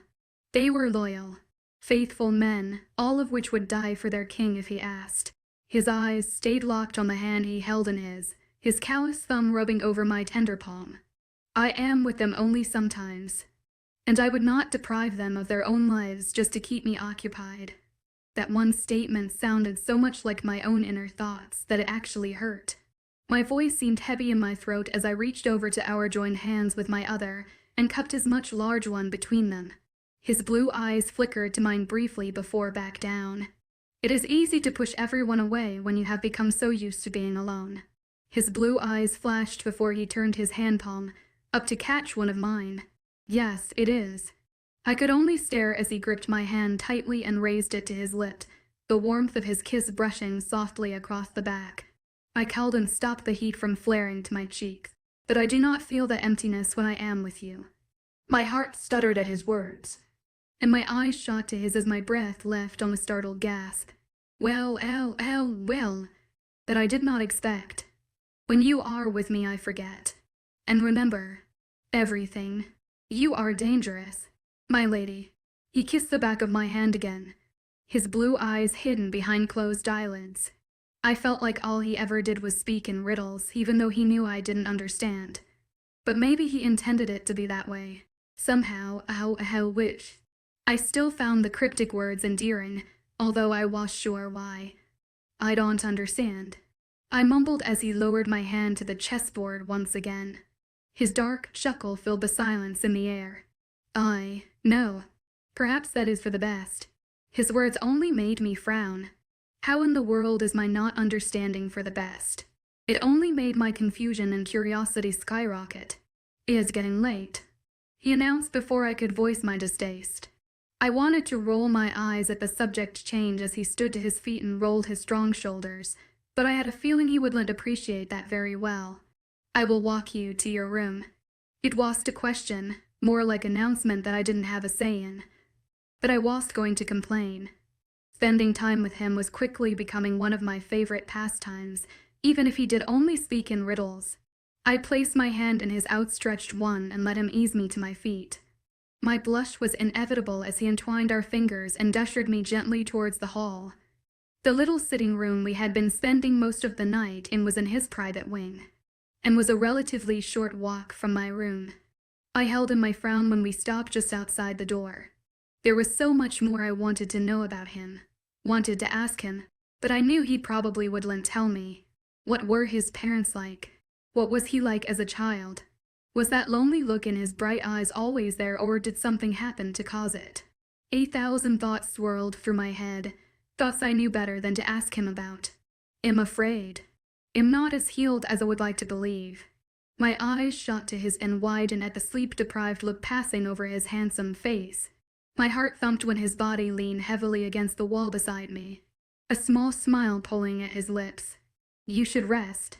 His hand slowly reached into the air, the rough fingers just barely playing with the end of my hair as bright blue eyes glowed in the dimly lit hallway. I will. Once I know you are safely in your room for the night." The look passing over his entrancing gaze was not one that sent pleasant feelings down my spine. "Do you truly fear that seer so much?" "I am afraid of nothing." He believed the words. I could see it in his eyes, even though that didn't mean they were true. Everyone feared something, whether it be a person or a lonely life. There was always one fear, but I didn't necessarily want to know his. But I do fear what he is planning, and now he knows of your power. Nothing good can come of that. What do you think he will do? My voice came out a lot quieter than I would have liked, a lot more frightened than I had hoped. I was almost positive I could take 𝐿𝐲 in a physical struggle. But if magic were involved, well, a soul interpreter was a lot more powerful than I. Nothing. I will not allow him to. Do not let your mind spend too much time worrying over this. I will deal with the seer. Chapter 23. There was no sign of the creepy 𝐿𝐲𝐼 for the next few days, but it was like I saw him much before either. Still, I worried about our next little encounter, even though one of the generals was almost glued to my side every time I left the king's wing. 𝐿𝐲𝐼 was by far the funniest of them all. "All right, my lady. So since I'm on official babysitting duty, why don't we do something fun?" he exclaimed loudly almost a week later, his dark eyes flashing in excitement as he practically bounced down the large hallway. My eyes widened as I watched him. He had the most energy I had ever seen a single person alone. Just watching him was exhausting. And now that Finn's off with the king, we can do whatever we want. "No babysitter for me," his always amused voice sang as we rounded a corner. I couldn't help the laughter that bubbled from my lips at the sight of him. He was yet another of the king's generals who could make anyone laugh simply by talking with. "What exactly do you find fun?" I had a sickening feeling it wasn't anything good, or considered good in the king's eyes. If he had one of his generals basically mother the other, it had to be for a good reason. "Oh, a lot of things. Don't you worry about that," he said dismissively over his broad shoulder as we reached the grand marble staircase. I shook my head with a laugh. He reminded me of an overgrown kid, or a larger version of a happy 𝐊𝐲𝐼. "Are you coming, my lady?" 𝐿𝐲𝐼 called half, way down the large marble stairs. I felt an embarrassed blush heat my cheeks before I nodded and hurried quickly down the steps. Okay. So breakfast first and then fun things. He was already heading for the dining hall where I now ate with the rest of them before I could respond. Sure. Answering was pointless. He seemed like he knew exactly what we were going to do regardless of whether or not I wanted to. But it was actually pretty funny. He was more excited about his recent freedom than I did about living in the king's wing. Breakfast was relatively uneventful. Besides the 𝐿𝐷𝐿𝐬s, the other generals were away with the king. They seemed to do that a lot, go off without much warning and disappear for hours. I didn't bother asking why anymore. I knew no one would answer. 𝐿𝐷𝐿𝐬 and I had just finished eating and were about to grab our cloaks for an outdoor adventure, as the general had called it, when the banging started. Loud, consistent banging that turned into the sound of 2 large doors being thrashed open. Before we were both hurrying for the dining hall's door. Immerse. My name rang as loud as the town's bell throughout the main foyer of the castle, passing from the lips of my previous guardian. My eyes widened in surprise. 𝐿𝐬, what are you doing here? The furious town leader was storming into the foyer with an icy look in his dark eyes. A look I've only seen a few times before, and he was heading straight for me. I didn't like the determined, angry look plastered on his face, and I couldn't help but take a few steps away from him. He was faster though and had a tight grip on my arm before 𝐿𝐷𝐿𝐬 and I had any time to process what was happening. We are leaving. Right now. What's going on? I practically gasped as he tugged on my arm and forced me towards the entrance of the door. 𝐿𝐷𝐿𝐬 growled behind us. You can't be here. Immerse. We need to go. Let go, 𝐿𝐤, let go. Before the king makes you. 𝐿𝐷𝐿𝐬 was suddenly blocking our departure. His voice a dark growl as his always amused eyes looked murderously serious for once. They glared down at the man in front of me. I was beyond confused. 𝐿𝐬 didn't pause. He didn't even seem frightened as he stood tall in front of the large general, his grip so tight and hurt. No, I'm not afraid of your king. He snapped, his fingers like iron as they dug into my skin. I flinched at the action, and 𝐿𝐷𝐿𝐬's eyes snapped over to me. His gaze narrowed, and a vicious snarl pulled from his lips. You should be. You pathetic excuse of an underling, that's enough. 𝐿𝐷𝐿𝐬. I shouldn't have been surprised at the king's deep, hypnotic voice sounding from the top of the stairs. He always seemed to know when something was wrong in his castle, but I was surprised at the odd, tense, calm behind his tone. That's not how we speak to guests. I doubted he saw 𝐿𝐸𝐽 as a guest. I knew the rumors about the king were just that. Rumors, but that didn't mean they didn't stem from somewhere. North was not one known for mercy to those who trespass on his territory. And that is not how we hold our females. His voice was suddenly in my ear, the dark growl sending chills down my spine as the heat of his body pressed against my back. I gasped. He was ridiculously fast. 𝐿𝐬's grip on my arm loosened. I do not want any trouble. Just let me take Immerse and we will be on our way. His voice was low, calm, as his dark eyes glanced between the king and the large, angry general fuming behind him. I felt my stomach drop. I had just started growing closer to him. He just started opening up to me. I didn't want to leave and jeopardize all of that now. Besides, I didn't understand the urgency behind the town leader's eyes or the worry written all over his face. He knew the king and I were mates, even if he feared they would hurt me. He should have realized that the king wouldn't allow that. And it's been months since I've been here, months. 𝐻S never once came up to the mountain before then, or sent any kind of letter. One that I was aware of at least. I'm afraid that's impossible.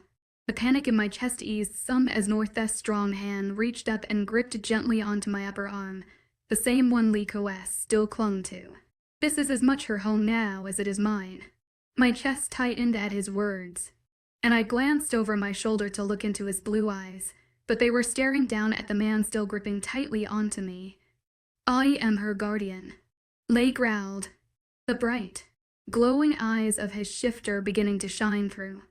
I gulped as I felt talons begin to scrape against my skin. I've never seen him lose control like this. It was rather frightening. If I do not want her here, then she leaves.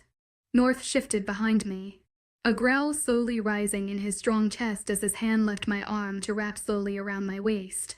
Yes, you are the one I gave her back to under the mountain. That was my mistake, one I won't be making again. His arm around my waist tightened. his large body bending as if he were preparing to jump over me and attack 𝐿𝐤 if need be. I gulped. What in the world was going on? She is my charge, he snarled, his fangs flashing as his eyes changed into that of his cat's, the talons in his fingers growing. I pressed myself further back into the safety of the king. She is my mate, and you've kept her from me, North growled, but then his arm was twisting me so quickly and smoothly out of 𝐿𝐤's grip, and didn't even have time to blink. My town leader snarled as North stood like a giant, furious brick wall between us. It's my job. My eyes wide at 𝐿𝐤's answer, my heart hammering in my chest as I stepped away from the two fuming shifter males. It was his job keeping me from the king. When was he even doing that? It was the king who told me I couldn't be with him the first few times. This was all making my head spin. 𝐿𝐤, escort our guest to the border. I don't want to see him or his kind anywhere near the top of the mountain again. With pleasure, my lord, the general growled, his dark eyes glowing in what looked like pure hatred as his large hand latched tightly onto 𝐿𝐤's shoulder. His eyes snapped to mine from behind the king. The elders never told you everything. Immerse, and he never will either. I could feel the color drain from my face as 𝐿𝐤 escorted 𝐿𝐤 from the castle. A devious smirk on his amused lips as 𝐿𝐤 glared up at him. That one statement pulled at my stomach a sickening way. I always knew the elders hid things from everyone, and I knew the king and his generals were hiding from me as well. But hearing it out loud, knowing that I would probably never know what was truly going on, was almost maddening. Do not let what the underling says upset you. Immerse, the king spoke softly without bothering to turn around, his bright blue eyes locked on the struggling duo leading the castle. Something inside me bristled slightly. I am an underling too. North. He turned slowly, his eyes hard as they gazed over at me. My stomach flipped at the sudden attention. You are my mate. That makes you more important than anyone on or beneath the mountain. I glanced away from those soul-sucking eyes and ran a shaky hand through my hair. 𝐿𝐤 had almost seemed like he lost his mind, like it was his life from the king. And North. I didn't even know about him. I sighed and shook my head before turning towards the stairs. I have a headache. I'm going to go lay down for a while, I called softly behind me, whose eyes I could feel on my retreating figure as I climbed the steps. I had so much to think about, so much to work through, and I already felt like splitting my head in half with an axe. Immerse. His deep voice stopped me way up the stairs. The uncertainty in it caused my steps to falter. I will check on you later.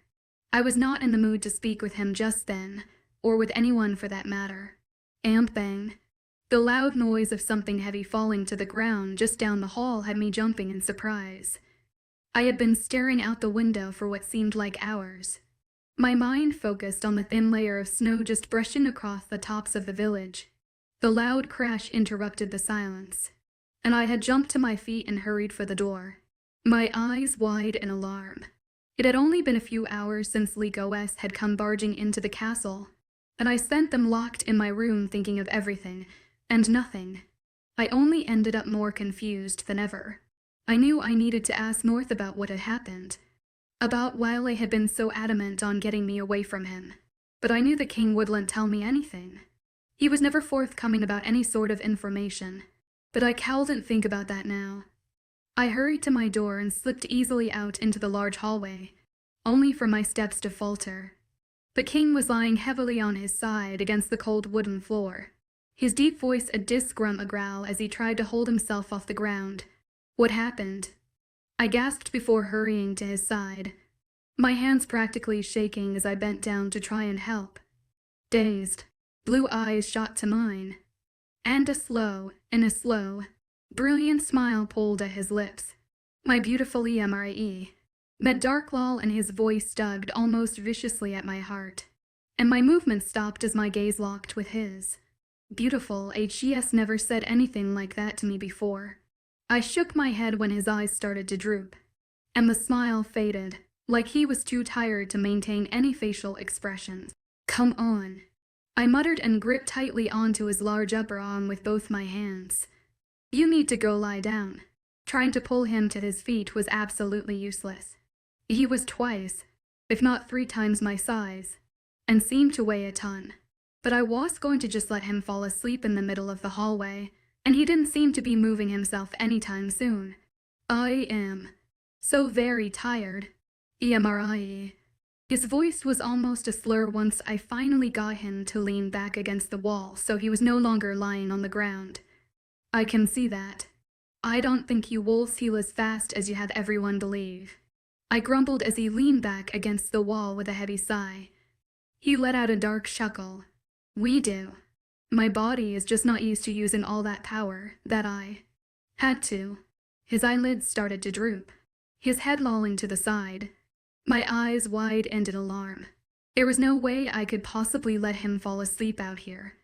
My lady, what happened? My head snapped up when 𝐸𝐲𝐻's voice suddenly filled the dark hall of the King's Wing. I let out a relieved sigh. I think he fell. Help me get him to his rooms, I was asking.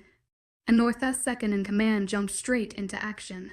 I tried to grab a hold of the barely conscious king's thick arm, but it was no use. Compared to him, I had no strength in my entire body. I got him. 𝐸 growled as he crouched on 𝐊𝐻's other side, his bulging arm straining as he got the king's arm around his neck and hauled him to his feet. Are you mad at me? 𝐸. 𝐊𝐻 mumbled half, way down the hall. I had been following quietly just a few steps behind 𝐸, but my head snapped up at the question. He was half using 𝐸 to drag him, and half using the wall to support his heavy weight as we walked down the hall. Even though I couldn't see his blue eyes, I knew what little of his attention he was able to focus was on me. Was I mad at him? At that moment, I only wanted to get him safely in his bed where he could sleep off whatever just happened. But in general, perhaps I was a little irritated. I mean, what exactly had happened with 𝐿𝐸? What won't he tell me, or ever tell me for that matter? And he threw my previous guardian pretty much off the mountain. I never got a chance to talk to him, to ask what he meant, or see if he and me were doing all right. I had way too many thoughts and emotions spinning through my head to point a single one. No, I'm not. I answered if only to help ease his mind. He obviously was healed as well as he tried to make anyone believe. He needed to rest, not worry about whether I was mad at him. He didn't say anything else as 𝐸 finally eased him into his open room. A few loud, vicious grunts came from his general as he hauled the large king across the room. I stood awkwardly just inside of the large door, my eyes following north the entire time. I was worried. Incredibly so. He was only going to push himself more and more on for rest. He was never going to allow himself to fully heal. You need to sleep, 𝐸 growled once he finally helped the king onto his bed. Fuck off. My eyes wide and as those 2 words growled past his lips, but the general didn't seem to mind. In fact, he even let out a short laugh. Gladly, he turned from north without another word and headed straight for the door, leaving the king fully dressed and tossed on top of his covers. Come, my lady. He needs to rest, she stays. 𝐊𝐻's voice snarled from across the room. His back still turned to us as my eyes snapped over to his. 𝐸 stare narrowed. You need to sleep, and you will be too distracted by her if she stays. 𝐸 is staying. There was no room for argument in his tone as he finally managed to roll over onto his back, his blue eyes blinking towards the ceiling a daze. The general let out a loud sigh. Very well, but he must rest. He spoke directly to me this time. His gaze narrowed as he blinked down at me in a clear order. My lady. He waited until I gave him a slow nod, his dark eyes almost hard as he stared down at me. I will check on him tomorrow. He left shortly after that, but the warning in his voice was clear. Despite how close I believed us to be, he didn't want me preventing his king from getting the rest he desperately needed. Come here. 𝐊𝐻's dark voice snarled once the door closed behind me. My face pulled into a scowl. but I walked slowly over to the side of the bed anyway. "You should really sleep, North," I murmured once my fingertips could just brush along the tops of the blanket at his side. "Don't call me that," he grumbled as his heavy arm reached up and draped over his handsome face. My lips pulled into a frown as I stood awkwardly by his side. "I don't know what to call you," I admitted softly as I watched the rather uneven rise and fall of his chest. "My name." I bit my lip at his response. But how easy he made it seem. It was more than 5 months ago where he refused to give me even a hint about his true name. And now he wants me to actually call him by it. "You do not wish for people to know." I do not care about that anymore. Those things do not matter. I ran my tongue along my bottom lip, my hands fumbling together in front of me. I was sure what to do, what he wanted me to do. Just stand there awkwardly until he fell asleep. "You are the only thing that matters now. Immerse." My heart faltered in its beats, the blood draining from my face as my breathing hardened. I was the only thing that mattered. I wanted to take that in a sense that showed his true feelings for me. I truly did. But that part of me kept locked inside a solitary castle for 3 months felt that he didn't have a choice in the matter. I was his mate. And HES made it quite obvious that was important, whether or not he wanted it that way I was sure. "And I will sleep. Just stay with me," he grumbled before dropping his arm back to his side, his voice trailing off as his bright eyes officially closed. There was heat burning my cheeks, even though I was sure why. So I continued to stand awkwardly at the side of the bed. I would stay until he fell asleep, if that made him feel better. Perhaps I should pull up a chair. The gruff sigh that passed his lips surprised me, and my eyes snapped up from the floor. Beside me, lay beside me, Immerse. The heat bruising my cheeks burned even hotter as his large hand reached out and grasped onto my wrist. Lay beside him. He wanted me to lie beside him, oh my. Please. I'm not sure why, but that one simple word had me slowly complying. I ignored the voice in my head telling me how appropriate it was, or that I should just go back to my room and my own bed, but I was sliding slowly beside him before I could convince myself not to. I blinked up to the ceiling high above the 4-poster bed we were lying on, his large hands still wrapped gently around my wrist. My heart was beating too erratically for my eyes to close and enjoy this moment. A rare moment that would probably never happen again. This is where you belong. Immerse.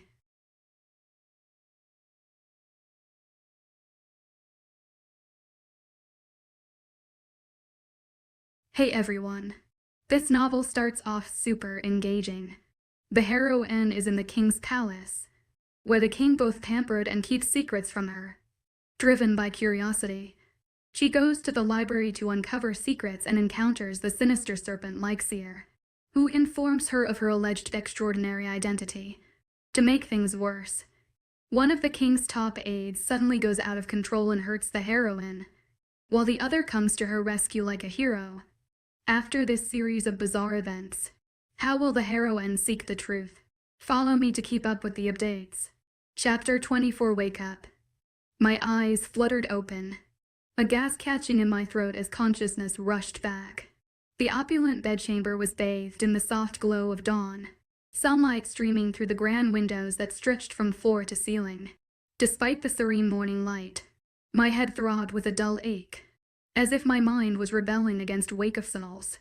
𝐊𝐤𝐬𝐻, rumbling sound from beside me drew my attention.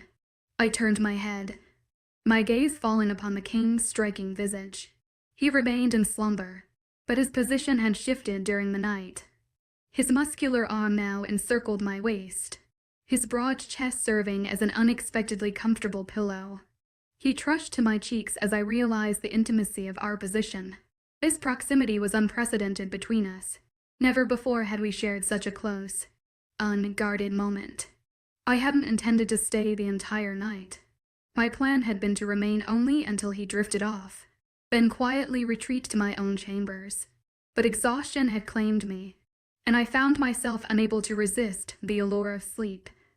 Now nestled against him, I couldn't deny the contentment that washed over me. A part of me wished this moment could stretch on indefinitely. Take a walk. The sudden urge to move overwhelmed me. As much as I enjoyed the warmth of the king's embrace, my limbs ached for movement after being pressed against his imposing form all night.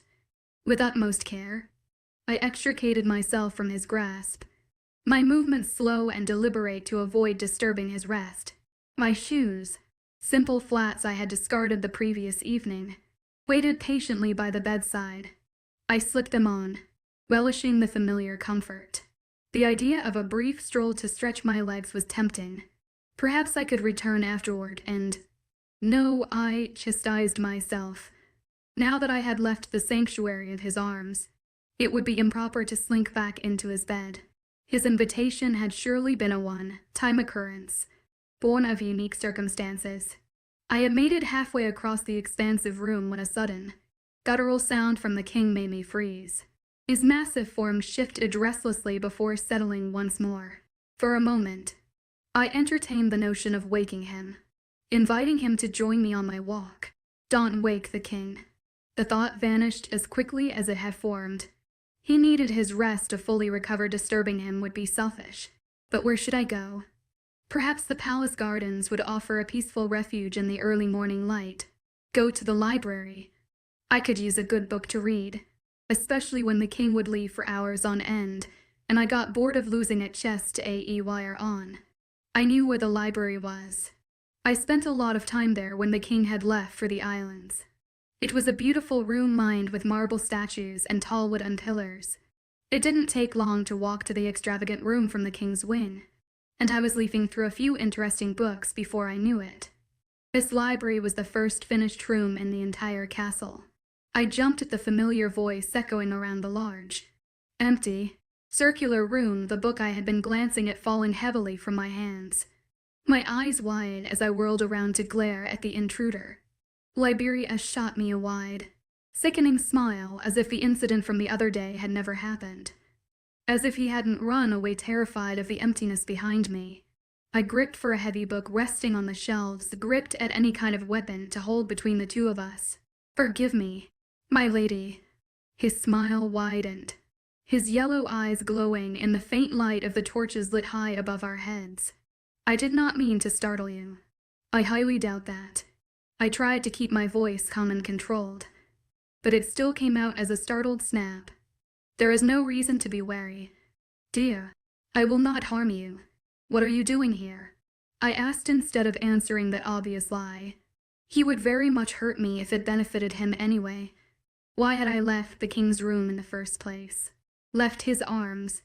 I wanted nothing more than to be back there, with him, where he said I belonged. I spend much time here when I am not with the king. I have to be well versed in knowledge if I am to remain his advisor. If he doesn't kill you. The bow flashed into my mind as fast as it left, and I was shocked at the dark statement. I had never really been one to wish harm upon anyone, yet I knew the phrase to be true. The king would kill him if he no longer needed him. Then he paused, his yellow eyes glowing in the dim light before he took a step back. I am actually glad you are here. I want to show you something. I don't think so. Oh no, my lady. It is nothing bad. I found an article of history I think you would very much find interesting. Everything inside of me was screaming not to trust him, so I didn't. I gripped tighter onto the book behind me, and clenched my jaw. I was going anywhere with him. I'm good. Thanks.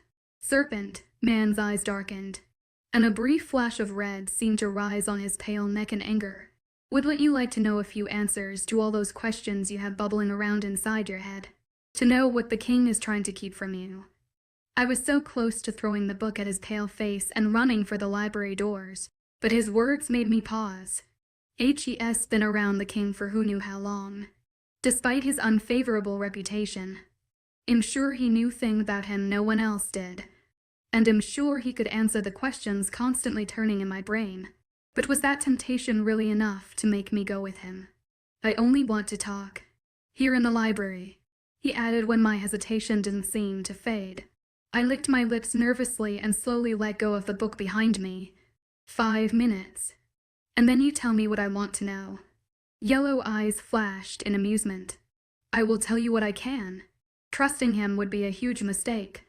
I knew that. But 𝐸𝐻 and Turf refused to tell me anything. And the king made it quite clear it was the time. When would it be then? Liberius was suddenly looking like the only answer to all my questions. I would just keep my distance. Very well. Excellent. Follow me. He turned without another word, his long dark robe swishing behind him before walking back into the main area of the lobby. I slowly followed after him, and made sure to keep at least 4 feet between us. He led me to a small table towards the back of the large library, a couple books and long documents scattered across its surface. The tension in my shoulders slowly eased. It seemed harmless enough. He said you can answer my questions. I started after he walked around the table and started leafing through the large open book on the desk. I can only tell you what I know. I assume he has told you about the origins of his kind. Yes, he told me the story. It is more than just a story. My dear. His pale, yellow eyes glanced up from the book in front of him briefly before down again. My brows furrowed into a frown. A myth. I know. I don't understand how any of this matters. It is more than just a story or myth. I had my doubts too, but those all subsided the day we conversed on the stairwell. Well, I wouldn't say converse. What do you mean? I asked with a frown as he put most of his attention on the book in front of him. Let me start from the beginning, he muttered as his slender pale hands continued to flip pages. It is said that Adrianus travels the mountain in endless, tormented journey to find his love. I tried to look into the spirit realm to see if that were true, but even my gifts aren't strong enough to find a god who does not want to be found. What in the world are you talking about? Spiritual gain, my lady, and power. That is what makes the world go round. He stopped leafing through the pages when he found what he was looking for, and pointed at the section with a sickening smile. Come, look at this. I hesitated from the other side of the table. A safe side of the table. The one he was looming over. But I had to admit, I was curious. I noticed the king had been acting differently long before the castle found out about you. He started slowly as I walked around the table just enough to glance down at the picture his pale fingering on in the book. It was a picture of a wolf. A large, dark wolf, howling up to a full moon glowing in an other, wise dark sky. There were no stars in sight. I frowned. Well, that seemed too generic to make a big deal over. Being curious, for North as well, being of course, I looked into the spirits to find the cause of his unrest. The part of 𝐸𝐻𝐸's soul that had been passed down his line was stirring. He was flipping the page now to one filled with incoherent and illegible words. There was another picture also, one of what looked like hundreds of falling stars. His pale finger lingered over one's glowing tail. No king, prior to North, had ever had a mate. Not one. They marry females who would uphold the royal title with dignity. You are the first true mate of any wolf, born king descended from Adrianus. Oh my. That was definitely news to me, but I guess it made sense. North had been alive for a long time, and I never bothered asking him about his family or those who came before him. It was a conversation I would have to bring up soon. I knew he gave up on finding his mate, but I didn't know that his entire line had either. It is only logical that the part of 𝐸𝐻𝐸's soul that is inside of the king would be drawn to you. Why? My fear of the creepy man was slowly starting to diminish, and replaced with a deep curiosity. My questions weren't necessarily being answered, but I did find what he was saying fascinating nonetheless. The god of the moon lost his mate. A very, very long time ago. It would appear that the line he created would suffer the absence as well, until now. But what female could ever hold enough significance to be the mate of one of Eric's descendants? His yellow eyes flashed, and his smile turned into that of a sick, twisted, excited little boy. It caused some of my previous fear to boil back to the surface. This, Lady Immerse, is your significance. This is you, a reincarnation of 𝐸𝐻𝐸's star. My eyes lingered over the picture. over his pale finger just barely touching the delicate tail of the fallen light. I frowned. A star? You think I'm a star? This man was more delusional than I thought. I was sure at first. I figured the heavens just decided it was time for the king to have a true mate. But when I saw your power, I knew something was different about you. And when we conversed on the stairwell the other day, my suspicions were confirmed. What are you talking about? This man was crazy. No wonder the king and the others wanted nothing to do with him. I took an uneasy step away from him. I didn't care about answers to my questions as much anymore. I just wanted to get away from him and his insane notions. 𝐴𝐸 is awakening, both inside of the king and in the spirit realm. Your panic during our conversation called to him. His apparition appeared behind you. My heart seemed to stutter in my chest. That was why he seemed so scared that day. Why he ran off. He saw something behind me, someone. Or he thought he saw them at least. This is crazy. You're insane. On the contrary, I'm probably the only one with half a brain in this entire castle. But if you don't believe me, he said on a sneer, his yellow eyes flashing almost a pale green in the light of the library. Ask the king about Immerse. My eyes snapped up to his as my heart skipped in my chest. Immerse. That name the king had called for on his deathbed. The one he claimed was his star. I could feel the air slowly seep from my lungs. Immerse. Why, what is so special about that name? His thin lips pulled into a sly smile at the corner, and the irises of his pupils almost seemed to slant as if the serpent he so eagerly portrayed was trying to seep out. It is who you are. Immerse. It is 𝐴𝐸 star. I took another unsettled step away from him in the table. I could feel a headache begin to form behind my eyes. This was all so surreal. I was sure if I believed him at all. Then again, I would have thought it impossible for the king to have a part of a god's soul until he should me. And I always thought it was impossible for me to have a mate. But he was here in the castle, sleeping the morning away. Why are you telling me this? I asked on a shaky sigh as I lifted my hand to rub across my forehead. I needed to get away from him as soon as possible. I need your help to find him, to find 𝐴𝐸. You are his star. Your connection to him is far greater than that of the king's. Uneasy butterflies shot through my stomach like a stampede. And the look in his pale eyes didn't help matters at all. My help. What could I possibly do? His fingers tapped against the wood of the table as his other hand closed the large book in front of him, the one labeled in a language far too foreign to me. He will come to you, when you meet him. But why? Why do you want to find him so badly? I doubted it was to help the immortal being find his mate again, to find his star. A star that the insane lunatic thought was me. For his power. My Lady Amp. I was hoping you would still be by my side when I woke. Immerse. I drew my gaze from the bowl of fruit in front of me to the large wolf, born walking into the dining hall. A small smile pulling at his lips. My stomach flipped uneasily. I wanted to take a walk this morning. My response was automatic. My eyes dropping back down to my breakfast. I would have gone with you. He spoke softly as he sat in the chair at my side, his large body looming over mine. I didn't answer him. My mind was still reeling too much from what 𝐿𝐸 had said. The insane man thought I was the reincarnation of a star. Immerse.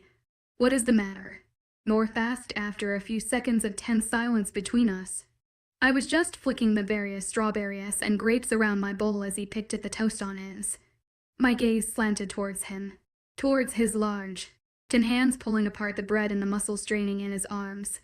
He looked better than the night before, was acting better. Perhaps a good night's sleep was really what he needed. Why do you not tell me anything? I asked softly after quiet consideration, the words slipping from my mouth on a rather depressed air. He tensed beside me for a moment, his fingers still in it tearing apart his toast before his large body leaned slowly towards mine. What is the anything you are referring to? Anything. Eric. Everything. What happened with 𝐊𝐸? Why was he so upset about me being here? What is going on with 𝐿𝐸 and why aren't you handling the situation? Immerse, he said on a sigh. his blue eyes closing in patience as I turned to face him. But I was done. And why did you lie to me about Immerse? His eyes snapped open the minute that name passed my lips, and his jaw clenched as his gaze flickered to mine. But I didn't waver. Not now. He wanted us to grow closer, like we should have been from the beginning. But if that were to happen, he needed to tell me the things he was so set on keeping a secret. He still paused, the bright blue of his gaze searching for some look in mine. Then he glanced away. I did not lie. That name belongs to the star Adrenus fell in love with. The one you told me about. And you said you didn't remember its name, because names have power, especially old ones. The true name of a star, especially the one who owns a god's heart, is not one to speak of lightly. There was a hard bite to his tone, one that made me lean away from him. A flicker of anger and slight pain shot through me. There was no reason for him to sound harsh. That was all you had to say. I pushed my untouched bowl of fruit away and stood to my feet. We were both getting a little aggravated, and if I learned anything from living with May and her brother, it was to never discuss anything when you were mad. It only turned into an argument both sides would regret later. 𝐸. Wait. His large, warm, calloused hand was suddenly wrapping around my wrist as I turned from the table, his touch gentle as he tried to ease back towards him. I wasn't entirely sure that I wanted to. Do not be upset over this. Adrenus and his star are just a story, regardless of the power in their names. I gritted my teeth before turning back to him, but his blue eyes drew me in like always. I stood awkwardly at the side of his chair, mine resting just a few inches away. Liberius believes it to be more than a story. His gaze flashed and his grip on my wrist tightened as his large, muscled body tensed beside me. And when did he tell you this? I could sense the cold, steely anger underlying his tone. It was quiet, but there, and it made my stomach flutter, but it wasn't in a completely unpleasant way either. I felt he tries to my cheeks in embarrassment. I knew he didn't want me anywhere near the seer after our run, and on the staircase, and I honestly had no genuine reason for speaking to him besides curiosity. I understood why he was mad. This morning, in the library, he said he wanted to speak to me about the story, that he could answer the questions you never seemed to want to. But all he told me was that I am some reincarnation of Adrenus' star. I scoffed and rolled my eyes. I should have known better than to believe anything that mad promised. I watched as his jaw clenched taut, as his hand around my wrist tightened until it almost hurt, and then he glanced away. He is a ridiculous being. Do not believe a word he says. Immerse. He only wishes to irritate me. His words made me frown, but I didn't say anything as he let go of my wrist and stood to his feet. So you don't believe him? I asked softly as he walked towards the large window at the side of the room. He leaned against the wall beside it, his thick arms crossing over his strong chest as he gazed out at the snow littering the ground. I believe many things, believe in many things. The seer has held his position so long for being successfully able to read the spirits on the other side, but speaking to you out of term and purposefully when I was not around is not acceptable. He wanted me to help find him, to find Adrenus. His blue eyes snapped over to mine, the electric light and them flashing against the darkness of the room. Did he say why? He wants his power, Eric. He wants to control him. He murmured almost thoughtfully before glancing back out the window. He is growing arrogant, tricking you into speaking with him. That is far from acceptable. Should we be worried about what he plans? My little Immerse. If Adrenus is truly out there, I will deal with it. The seer will not get to him or you again for that matter. He paused and licked his lips, the muscles in his arms straining as he leaned against the wall. It is time I dealt with him. Permanently. Chapter 25. 𝐻𝐢𝐬𝐬 chuckled, but the look in his eyes was rather unsettling. What a ridiculous notion.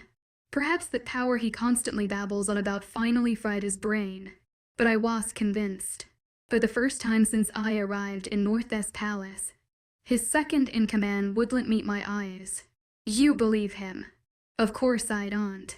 People can't be stars. You're lying. I narrowed my eyes, the guilty look that flashed through his. He did believe the seer, regardless of how insane the thought was. He just didn't want to admit it. But eventually he let out a sigh. It's not that simple.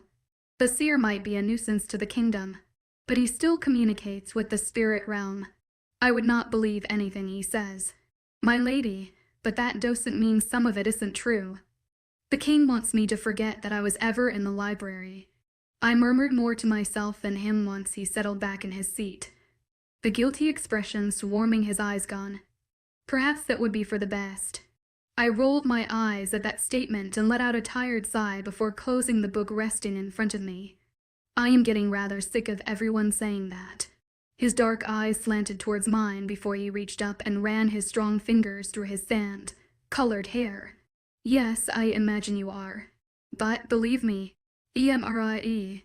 I knew what he was going to say was true based simply on the fact that he didn't put the lady in front of my name. I would tell you everything in a heartbeat if it were that easy. And why isn't it? The king has his reasons. I scoffed at that answer.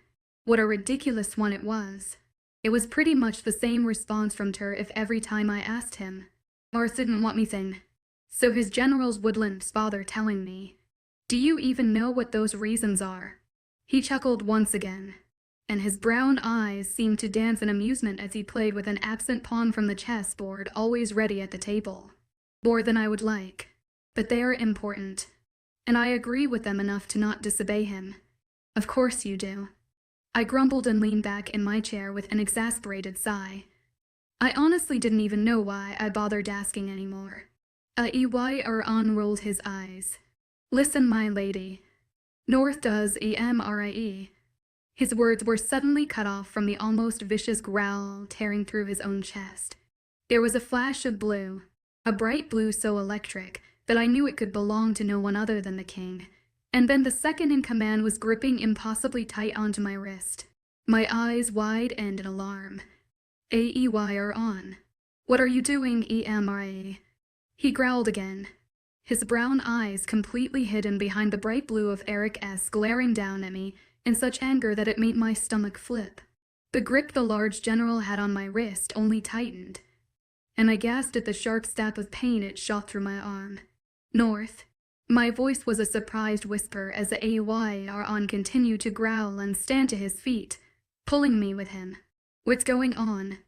There was another flash of blue, and the general snarled before reaching up with his free hand to press firmly against the side of his head, his eyes closing in pain.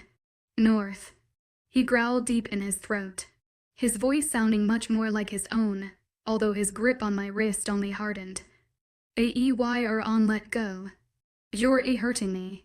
But he didn't let go. He didn't seem to hear me at all.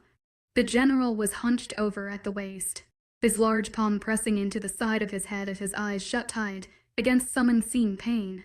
The hand around my thin wrist only seemed to tense with each passing second. The large wolf-born growled, and his body began to shake as I tried to desperately pull my wrist from his grasp. His eyes suddenly shot open, but they were no longer the blue of the king's or even his normal brown. They were black, the black of a furious wolf. A wolf he appeared to have trouble controlling. A vicious snarl tore from his lips, his gums pulling back to reveal sharp, pointed canines. My eyes wide and in panic. I've only ever seen North and Turif shift before, and neither of them made it seem as painful as 𝐻𝐻𝐬𝐻𝐬 was. He acted as if he were forcing the change to stop, but was failing miserably. I tried to take a step back as a horrible growl tore from his still human lips, but his grip would not loosen. There was a moment of silence, a painful, dead silence, before the man in front of me slowly started to become less and less human. There was a horrible pain shooting up my arm, and then a sound of loud crack echoing around the room. I screamed as a white, hot agony enveloped my wrist and hand, the horrible slivers of pain zapping up the rest of my arm. And yet, he would still not let go. 𝐻𝐻𝐬𝐻𝐬, please. I honestly thought he was going to change half, way and straight up eat me, like I thought the kind would have done all those months before, until another howl sounded around the large sitting room. I glanced up just in time to see the familiar dark brown fur of Tariff's wolf running full speed at us. 𝐿𝐲𝐻𝐬𝐬's talon, like fingers, let go of my skin right before the other wolf collided with his transitioning body. I stumbled backwards in a hurried, frenzied manner, my no-doubted shattered wrist clutched protectively to my chest as I pressed my back against the nearest wall. 𝐿𝐲𝐻𝐬𝐬 finally finished shifting, and I stood in shock, pressed against a wall watching a wolf the color of sun snap and viciously bite at Tariff. What in the actual fuck was going on? Immerse. His voice sounded in my ear over the loud snarls of the two fighting wolves, before I even saw him. A flash of wind swept past me before I was gazing up with wide and slightly horrified eyes at the king. Immerse, he started again, his hand reaching out for me, but I flinched away. Hurt flashed across his bright gaze. You caused this. I know you did. I heard myself saying, even though I washed fully aware of what my body was doing at that moment. My mind was too busy reeling over how animalistic 𝐿𝐲𝐻𝐬𝐬 had suddenly become, and how he snapped my wrist like it was a twig. I did not mean to. He spoke softly, his eyes flashing with so many different emotions that I couldn't pinpoint just one. I glanced away from him and around his large shoulder just in time to see 𝐿𝐲𝐻𝐬𝐬's huge wolf being pinned to the ground by Tariff. My breathing came out as a shuddering breath. Immerse. I am truly sorry. I didn't mean. My wrist. It's broken.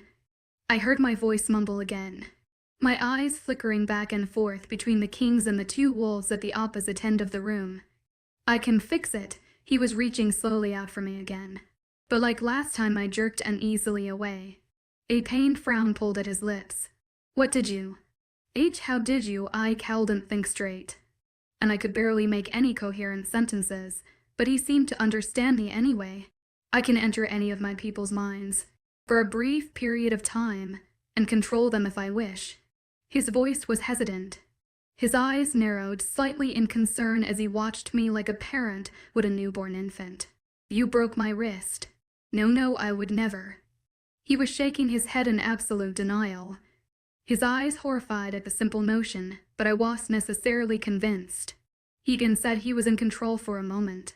I learned something about the seer, something that pissed me off enough that I couldn't think straight. But I had to check on you.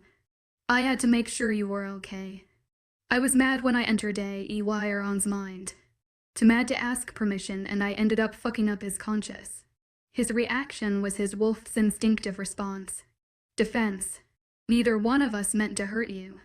I believed him. It was only because of the sad, regretful, and guilty look that suddenly swamped his beautiful blue eyes. I knew he would never purposefully hurt me. I knew none of them would. I was just in the wrong place at the wrong time. But that still didn't ease my slightly fear. What did you find out about the seer? The wolves, still slightly squabbling behind him, were slowly starting to calm down. Turf seemed like he was only trying to stop 𝐿𝐲𝐻𝐬𝐬's wolf from hurting himself, or us for that matter, as the lighter wolf went crazy. Honestly, I didn't blame him. I would probably freak out too if someone had suddenly infiltrated my mind without warning. North hesitated, his tongue flicking out to lick his full lips as his eyes glanced away. My jaw clenched at the sight, and I cradled my throbbing wrist tighter against my chest. Just another freaking secret he was going to share. But then his eyes were hardening and snapping back to mine before I had time to process it. His large body leaned down closer, so close I had to press my back against the wall so our noses wouldn't touch. He was inside your head. He had put thoughts into your mind. Immerse. The other day when you met him in the library, you were never going to leave my room if it weren't for him. I couldn't stop the gasp that tore from my lips as his blue eyes flashed in anger. Liberius had been inside, putting thoughts there. But how? My head, along with my wrist, was beginning to throb. For the first time in a long time, I just wanted to lay in bed and cry, both from the pain and the knowledge that my mind had literally been invaded. I had no idea how his generals could stand North popping in and out of their heads whenever he pleased. Then again, I was no wolf born. I will kill him. Little 𝐿𝐷.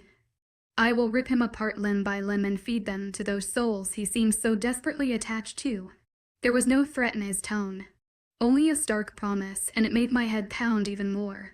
My eyes widened as my arms ached with pain again, and I pressed it harder to my chest leg that would ease the discomfort. His eyes flickered down to my hand at the action. The hard, icy blue softening as he leaned a little way away from me. Let me heal you. It was a question, or a statement either really, but more like a request that he planned on fulfilling if it took his last dying breath.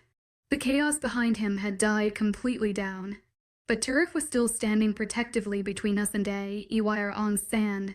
Colored wolf began to slowly shift back.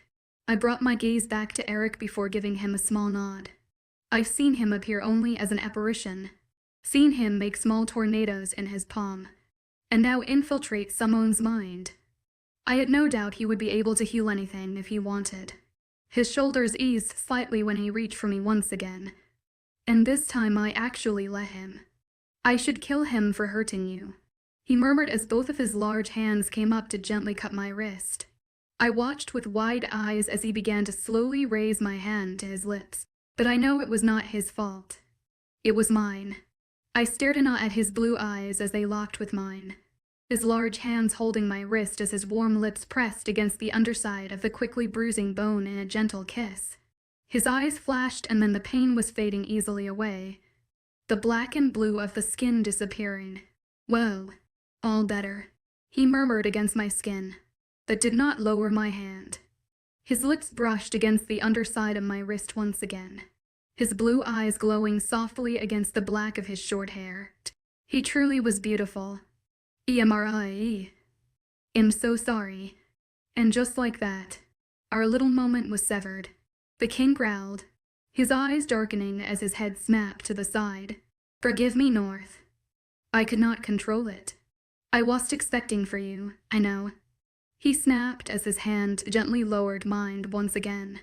I flexed my fingers and rolled the healed bone. It didn't hurt at all. It was like it had never been broken to begin with. It is not a mistake I will be making again. 𝐿𝐷's brown eyes locked with mine, and despite the desperate plea in them, I couldn't bring myself to hold his gaze for too long. And it had everything to do with the fact that he was 100% without clothes in front of us, and he didn't seem to care. I could feel the red, hot heat travel up the back of my neck and into my cheeks at the sight. Even though the king placed himself directly in front of me, I forgot how little the wolf-borns cared about their nudity after shifting. Go put some fucking clothes on, North snarled, his large back staying directly in front of me in some attempt to block the very without clothes male from my view. Why, I think my lady is enjoying the view. I squeaked, and the growl that tore from Eric's chest was so vicious it made my stomach flip. 𝐿𝐷 suddenly laughed, and the sound seemed to fix all the mess that had just ensued. I'm joking, just joking. Get the fuck out now, North snarled, and 𝐿𝐷 gave us all one last chuckle before leaving. Well, sauntering out of the room without a care. My cheeks were still stained a blood red. Go shift elsewhere. Turf. There was still a hard bite to North's tone, but his shoulders visibly eased once his second-in-command had left. There was a very animal snort, and I peeked around his large arm just enough to see Terrius Wolf give the king an eye roll before walking casually out of the room, like he hadn't just been in a fight with another wolf. The king eased completely once his delta had left, his shoulders dropping as his large hand reached up to 𝐊𝐢𝐳 his dark hair. The patience I have with those two is beyond bounds. He grumbled before turning back towards me, his blue eyes flashing in the darkening room. Patience? I asked with quiet disbelief. He seemed angrier and more fed up with them than anything else. His full lips quirked up at the corner, and his blue eyes flashed. The rather sly look sent butterflies raging throughout my stomach. I felt a blush heat my cheeks for a completely different reason. Yes, patience. There are very few people who I would allow you so casually like this, much less let them walk away from revealing themselves to you. I couldn't hold his gaze any longer. The embarrassed heat on my face and neck wouldn't let me. It will be dark soon. I'm sure you are tired. I will escort you back to your room." He changed the subject. Thankfully, before reaching for my no longer injured hand, I let him take it without a fuss. "I promise that I will not be so foolish in my anger again." His deep voice was a soft murmur, his blue eyes gentle as they gazed warmly down at me. I gave him a small smile. "What do you plan on doing with 𝐿𝐵𝐵𝐵𝐵?" I asked softly a moment later as he led me slowly down the hall. His large body stiffened beside me, before he let out a deep breath of air. "Isn't it obvious?" His voice was dark, the tone in it hostile as we pulled to a stop outside my door. I raised an eyebrow at him, obviously not if I'm asking.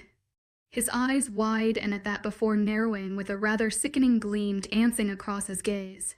"I'm going to kill him." 𝐴's soft knock disrupted my unrestful sleep. I had been in and out of a dream, like stay all night, never able to actual drift off. In all honesty, I hadn't had a decent night's rest since the time I slept beside the king, 3 days ago. I let out a quiet groan and rolled slowly off the bed, my cold toes wiggling into the soft slippers at my bedside. The moon was high in the sky, and it appeared to have been for a while. Who could possibly want to talk to me in the middle of the night? I walked sluggishly to the door, my head throbbing painfully behind my skull. The less I slept, the worse the headache. Bright blue eyes were glowing down at me from the dark hallway the minute I opened the door. I blinked up at them before rubbing tiredly at my own. "North?" I asked with a drained yawn as he leaned casually against my open door frame, his large arms crossed over his hard chest. "What are you doing here?" I cowled in sleep. His deep voice rolled easily off his tongue, a voice I would never grow tired of hearing. "I'm sorry to wake you." He gave me a soft smile, and that one small action caused my stomach to flutter in nervous butterflies. "You didn't." I didn't really sleep either. His small smile pulled into a frown, and his sleek black shirt trickled as he uncrossed his arms and leaned away from the door. 𝐸𝐴𝐸𝐸𝐸. I cowled and stopped the startled sound from leaving my lips as my tired eyes snapped open in surprise. What did he just ask? A smirk pulled at his beautifully taunting lips, and his blue eyes flashed in amusement as he leaned over me, a small chuckle emitting from his chest. "Not like that, my lady. Unless you would like to." His eyes flashed in quiet mirth, a look that seemed to only grow as red stained my cheeks brightly for the second time that day. I couldn't even think straight, much less speak. The embarrassment was way too much. His dark chuckle pulled at my erratically beating heart. "Sleep beside me, like the other night. I think it would help us both." His smile eased to that gentle, warm one he seemed to only save for me. But that sly look in his eyes did not fade. He found my embarrassment amusing. "I don't think," I started softly, my cheeks still hot as I tore my gaze from his. "Stay with me, little 𝐸. I do not think I will be able to sleep if you don't." I still hesitated, a frown pulling at my lips as his eyes stared holes down into my hidden gaze. At that moment, I wanted nothing more than to sleep beside him, but it wasn't proper, even for mates. Sleeping in the same bed while unmated was highly inappropriate. But perhaps, maybe it was different in his culture. I hadn't noticed him leaning closer towards me, his large arm winding slowly along my waist until his warm lips were brushing softly against my cheek. My eyes widened at the sparks that shot through my body at the simple touch. "I want you to stay with me," he murmured into my ear, his breath hot as it fanned the expanse of my neck. "Please." My breathing quickened in my chest, and my mind went to a complete puddle of goo. There was no thinking clearly with him this close, with him touching me the way he was. My eager head was nodding before I even realized it. He pulled back with a satisfied, but his arm around my waist only tightened. "Sleepy you is rather adorable." He tonally returned to my cheeks at the statement, but I kept my mouth shut as he eased me slowly from my room, like he was afraid I would back out if he went too fast. I yawned as he closed the door behind us. His bright eyes were the only light in the entire hall. It was rather beautiful, in a creepy and eerie kind of way. It had to have been the magic inside of him that allowed them to glow like that. Or his wolf, but I was leaning more towards the former. A whole new wave of sleep washed over me the second we entered his room, and I was crawling into his bed on my own accord without bothering to wait for him. His quiet chuckle was like music to my exhausted ears. "Eager little thing," I heard his dark voice murmur as I crawled under the thick covers and pulled them to my chin. It was a rather chilly night. I was so tired, but still unable to fall asleep as he paused at the bedside. I frowned and squished further down in the comfortable mattress. I wasn't sure if it was because he was the king or because it was simply his. But the bed was 10 times more comfortable than my own, and it smelled like him too. I jumped slightly when the bed suddenly dipped deeply by my side, but his large, soft hand was easing gently over my blanket, covered on before I freaked out too much. His deep sigh filled my ears. "You're so small," he grumbled as his large body slipped beneath the covers. I was to try to respond, but my lips pulled into a frown anyway. I was not small. Bare skin brushed against my arm beneath the blankets, and I let out a soft sigh as his warm touch curled gently around me. A soft heat enveloped my chilled body, but it became so warm I actually edged the covers off of me a bit. Bare skin touched my fingertips, and I froze. He had taken his shirt off before lying down, and the hard muscles of his chest and stomach were just within reach, but I was too tired to act on my disastrous thoughts. He breathed heavily against my ear. "Get some sleep, my little star." Chapter 26. Soft rays of morning light were beaming across my closed eyes. I didn't want to wake up. I just wanted to snuggle closer to the warmth radiating against my side. Gentle fingertips reached up and smoothed the fallen pieces of hair away from my face. "I know you're awake." No, I wasn't. I was still sleeping, still enjoying the quiet emptiness of the dream world before I had to enter the crazy, chaotic, and mind-boggling reality. I made a nod. It was so nice, such a reprieve from the cold darkness of my room. A dark chuckle washed slowly over me, and those soft fingertips traced teasingly down my arm. He didn't say anything else, but I knew he was patiently waiting for my mind to clear of its grogginess. I blinked tiredly up at the large warmth hovering beside me. My lips parted in a yawn. "I'm sleepy," I murmured before closing my eyes again and pressing myself against his warm chest. He let out another low laugh, but his large hand was reaching up and rubbing gently over my hair anyway.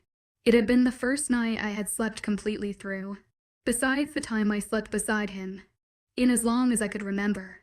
I didn't want it to end, although I knew if my mind was so fuzzy I wouldn't be pressing against him like I was. I would hold you against me like this for an eternity if I could, but there are things I must do today. He murmured against the top of my hair, his calloused hand soft as it rubbed gently over my back. My eyes blinked open again, my heart quickening in my chest. I was practically clinging to the king in my sleeping state. My fingers curled into fists against his strong chest. My eyes focused. The grogginess left my brain, and then I jerked away from him with a horrified, burning blush rising to my cheeks. "I am so sorry." I squeaked and tried to pull completely away from him, but his large hand snapped out and caught my upper arm before I could get very far. I gaped up at him.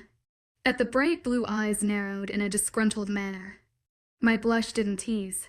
"Do not be sorry for clinging to me. Immerse. I am your mate. You are allowed to." His tone was hard, his voice low. Even though it only made more, he tries to my neck. I stammered as he pulled me slowly back into him. His large, hard arms wrapping around me like a thick muscled blanket. So much for those things he needed to do.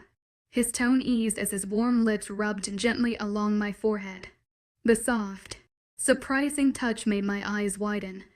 H.E.S. never really been this touchy before. "Such a shy little thing you are." He teased softly against my skin, his strong fingers winding gently into my messy hair. I remained quiet. I was too busy trying to keep my breathing calm. He was so close and smelled so good. Like the snow after it had just freshly fallen. It made my head spin. "You are so different from the females of my kind." He started quietly, his breath hot as it tickled my skin. "They are used to the brutish mannerisms and behaviors of the males. Sometimes I forget that I have to be far more gentle with you." His tone was soft as his strong fingers rubbed gently at my hair, his other arm holding me strongly to him. "Mates are the most important aspect to my people," he continued lowly, his voice almost sad as it filled the quiet room. "Our God gave up a piece of his own soul to bring them into existence. To disregard one's other half is the highest form of betrayal to what we are." "Why are you telling me this?" "North," I mumbled against his bare chest, my hands pressed flatly against its hard ridges and lines. He let out a heavy sigh, the fingers in my hair tightened. "I want to lie and say it's to make you feel better, to make up for avoiding you for months. But, in reality, it's to make myself feel better." I pulled slowly away from him, a frown tugging at my lips. His blue eyes were gazing down at me in such a sad concentration that it tore at my heart. "What do you mean? I told you before that it is not normal for my kind to be parted once they found their mate, that it has never actually been done. And yet, I forced us apart for months. It was to protect you, but still, I was betraying every instinct in me, everything holy law inside of me. I won't say I regret the decision, but I hate myself for making it." A dark lock of his hair had fallen across his forehead, and my hand was reaching up to brush it away before I could tell myself not to. His blue eyes stayed locked on my gaze the entire time. "I know that you felt that way. I just don't really know why. You hardly ever tell me anything." My voice was practically a whisper, despite the silence in the room, my brow creasing at the frown that flashed across his. His seemed to be a light, like the sun rays from the window falling over the carpeted floor. "I know, and for that I am sorry, but you must understand that I do everything for a reason, and hardly regret my actions. I do not tell you things, because it is not yet time for you to know." My frown grew into a scowl at his words, and it was all I could do not to visibly struck his bulging arm. It looked like a perfect target. "That does not mean that I enjoy it. Immerse. I hate seeing the saddened look in your eyes, especially when you realize there are only more secrets being kept from you." I didn't like the sorrowful look that crossed his handsome face, but his words pulled me into completely opposite ways. I wanted to be mad at him, to demand he tell me what was actually going on and what all those secrets were, while the other part, the one desperately tied to him, wanted me to respect his decision, to have faith that he would tell me everything when he'd the time to be right. I let out a heavy sigh and allowed my fingers to just barely trace his sharp jaw. "Do not let that time be too long," I muttered, even though I knew there was no replacing that hardened look in his eyes. He was so set in his own mind, set that it was practically impossible to persuade him against something he believed in. Sadly, I admired that. He didn't say anything else, just sort of held my gaze in that solid, unwavering stare that we so often shared. There was silence for a few long, pleasant minutes, before he finally glanced away, a small sigh leaving his lips. "It is growing closer to midday, and there truly are matters I must attend to." His voice was a dark mutter as his blue eyes watched the sun through the glass window. I tried to keep the unpleasant scowl from my face as he flipped over the bed's covers and stood to his feet. "North and I never got to talk like this. Never got to be like this." He was always so closed off and stony. This was an abnormal moment that I wasn't ready to end, despite the turmoil my thoughts were in.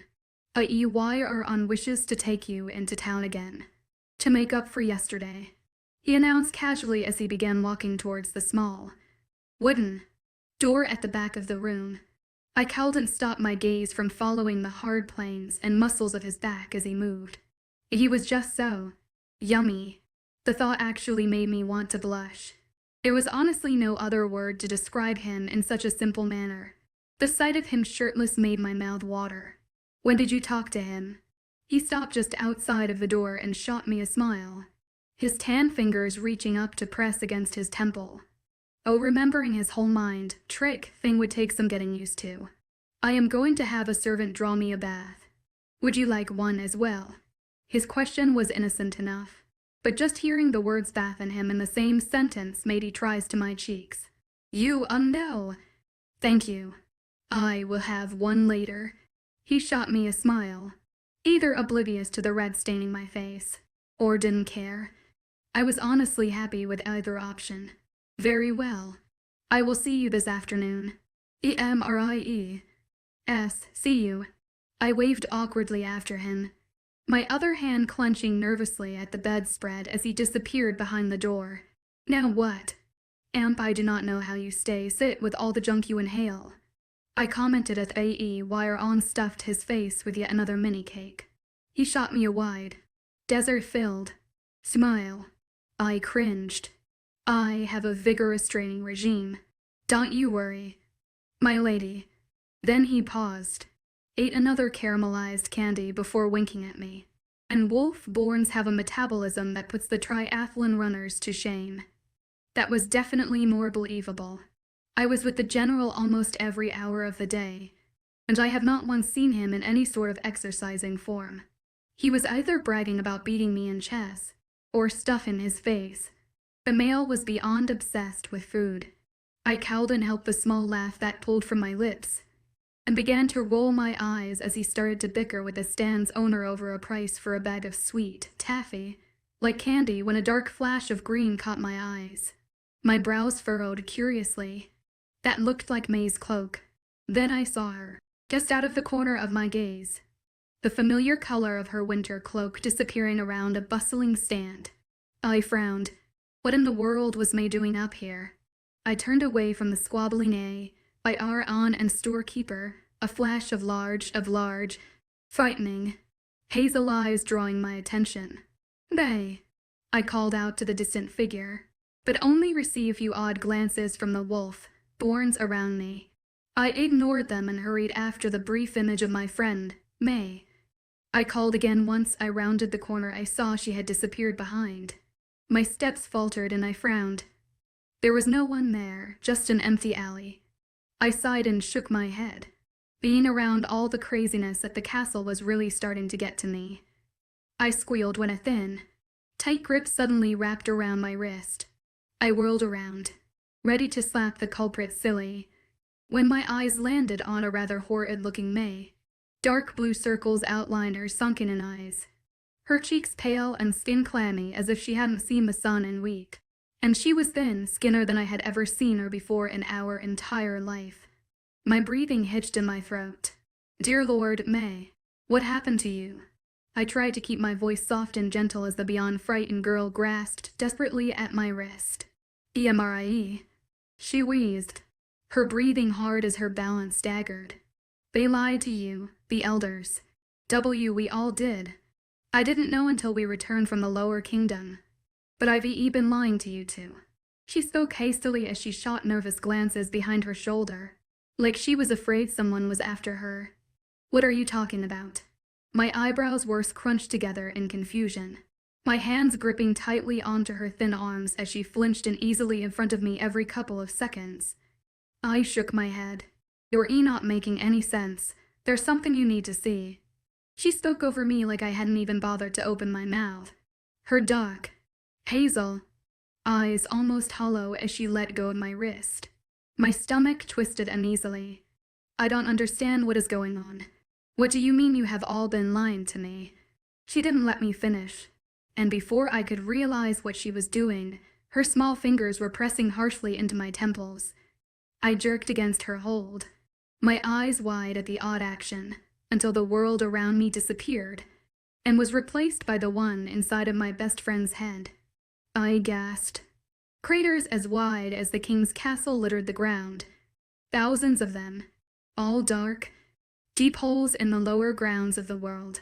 People laid inside of them, one person for each crater for hundreds, and hundreds of leagues. Then May's mind flashed elsewhere to cave. A murky cave hid and deep within the base of the king's mountain, a mountain that had yet to be inhabited by anything besides its animals. A box rested at the end of the long tunnel, like cavern, a glass box where no light seemed to escape or enter. How long ago was this?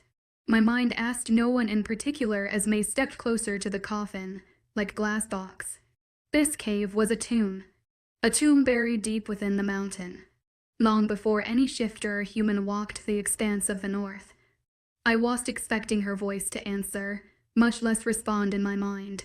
The feeling was odd.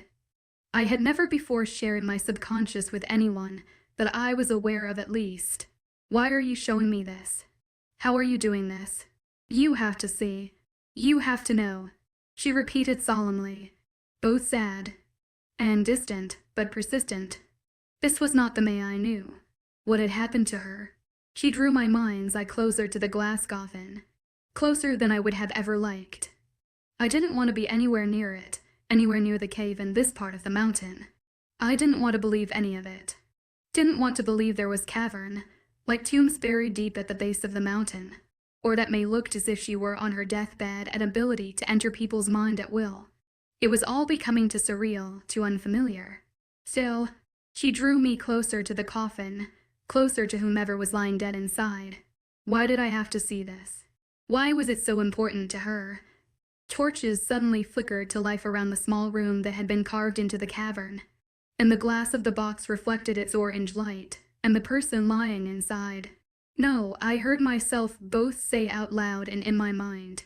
I tried to take a step away from her, my eyes wide in surprise, but her grip only tightened and she held me firmly in place. 𝐸, no. I gasped and jerked against her grip, my mind trying to desperately push against hers. It's not true. You're lying. This is a trick.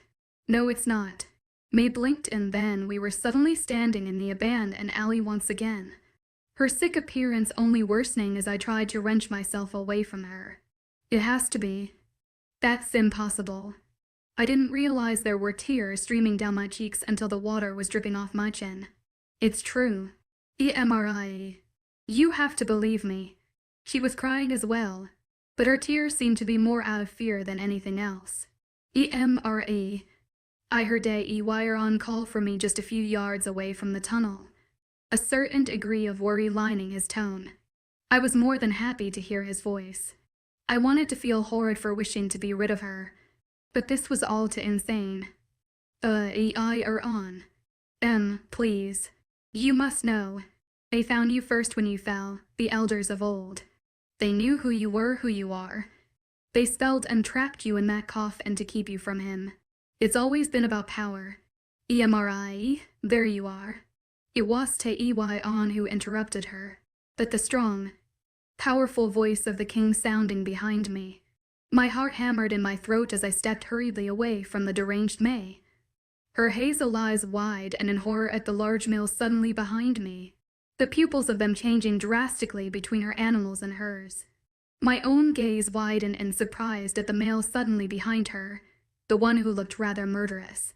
Seize the underling. 𝐸. No, don't hurt her. I cried at the large wolf born, and tried to hurry in front of her like a protective wall, but North's thick arm was circling around my waist and pinning my back against his thick chest before I had the chance. No, please. She's my friend. Deranged or not, I still loved her like family. Even if she thought I had been stuck in a box for hundreds of years, thinking I was some reincarnation of a star was one thing, but believing I had been spelled asleep in some coffin, no, that was beyond impossible. 𝐸 paused behind her, his large hands gripping tightly onto her thin upper arms. His brown eyes flickered between mine and the king's in question, but it was May who made the decision. My breathing hitched in surprise at the small smile she gave me. No, it's all right. I would rather be in prison and die here than suffer any more from them. I didn't have to guess who the them was. The elders. She was terrified of them. They had done this to her. I could tell from her eyes. But why? Why would they hurt her so? Eric was quiet behind me, his chest hard as it pressed against my back, his arms tight and around my waist as he pulled me closer to him. To whom are you referring? He finally growled, his voice gruff as it filled the tense air surrounding the alley. The elders of our town. May seemed scared, but nothing as bad as the first time we trespassed his territory. It was like she no longer really cared what happened to her. That thought tugged at my chest. They were upset that lay, and I let her go to you. They feared your connection to him, so they punished us. My head was beginning to throb. None of this was making any sense. The elders were mad that I was with the king now. Why? Because they didn't study my power anymore. And they hurt me because of it. This was ridiculous. Then again, if she truly thought their ancestors had locked me in a box for hundreds of years, I understood why she would fear them, especially if they had punished her for some ridiculous reason. But even that seemed so out of reality. And yet, the king still stiff and behind me, as if some part of him actually believed her. Tell me, feline, why risk your life by coming here to speak to my mate? My eyes flickered between mine and the king's, her sunken-in cheeks appearing more hollow than ever before. Immerse needs to know the truth. She has a right to. This seems far from the blasted truth. I started to snap, but the king interrupted me before I could finish. 𝐴𝐸 take the underling to the infirmary. I want her as healed as possible for further questioning. Questioning. I gaped at the word, and tried to turn to glare up at him. But his tight grip on my waist wouldn't let me. Yes, my lord. 𝐴𝐸 nodded, and with one last wink my way, he and May were gone. I was left staring at their empty spaces. I blinked, and then felt anger boil in my stomach. What is going on? North, and don't you dare lie to me. I tried to keep my voice as firm as possible, but he was caressing my hip gently and forcing my mind to spiral, easing the anger so ever slowly away. I am just as clueless as you. I said, don't lie. He hunched slightly over me, until his large body was practically cradling my smaller one to his chest. I was very worried about you. You know, when 𝐴𝐸 told me you had suddenly disappeared, he murmured into my ear, and despite the nerve shooting through me at his close proximity, I tried to keep my resolve steely. He sighed into my ear. It would appear that these elder of yours had been lying to you more than I ever have. She thinks I was trapped in a box beneath the mountain long before anyone ever lived here. I grumbled as he practically squished me to his chest. He had been acting so odd lately, so much more intimate. Part of me wanted to relish in it, to hold on to him as tightly as I could. The other part, the saner part, didn't know what to make of a sudden change. He tensed behind me once again, his head bowing until his lips were just a fraction away from the skin of my throat. Asleep for hundreds of years, right beneath the nose. His voice was almost a harsh growl against my skin, his breath hot as it fanned my neck. The feeling sent a surge of nerves flutters throughout my entire being. Why, you believe her? I stammered as his lips barely brushed against the skin of my neck. The touch sent electricity through my entire body. I am not sure, but I do believe it is time I made a personal visit to this village of yours. Hello, everyone. Today, I'm going to analyze a novel whose plot is simply irresistible.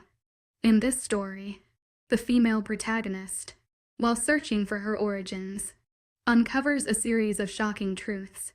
She learns that she might be a figure from an ancient prophecy, and the people around her, including the male protagonist she loves, may be using her for some purpose. However, at critical moments, the male protagonist shows his deep affection and protective instincts for the heroine, leaving her torn. To make things even more unexpected, the heroine discovers that some of her so-called friends have been deceiving her all along, while those who truly care for her might be the ones she misunderstood before.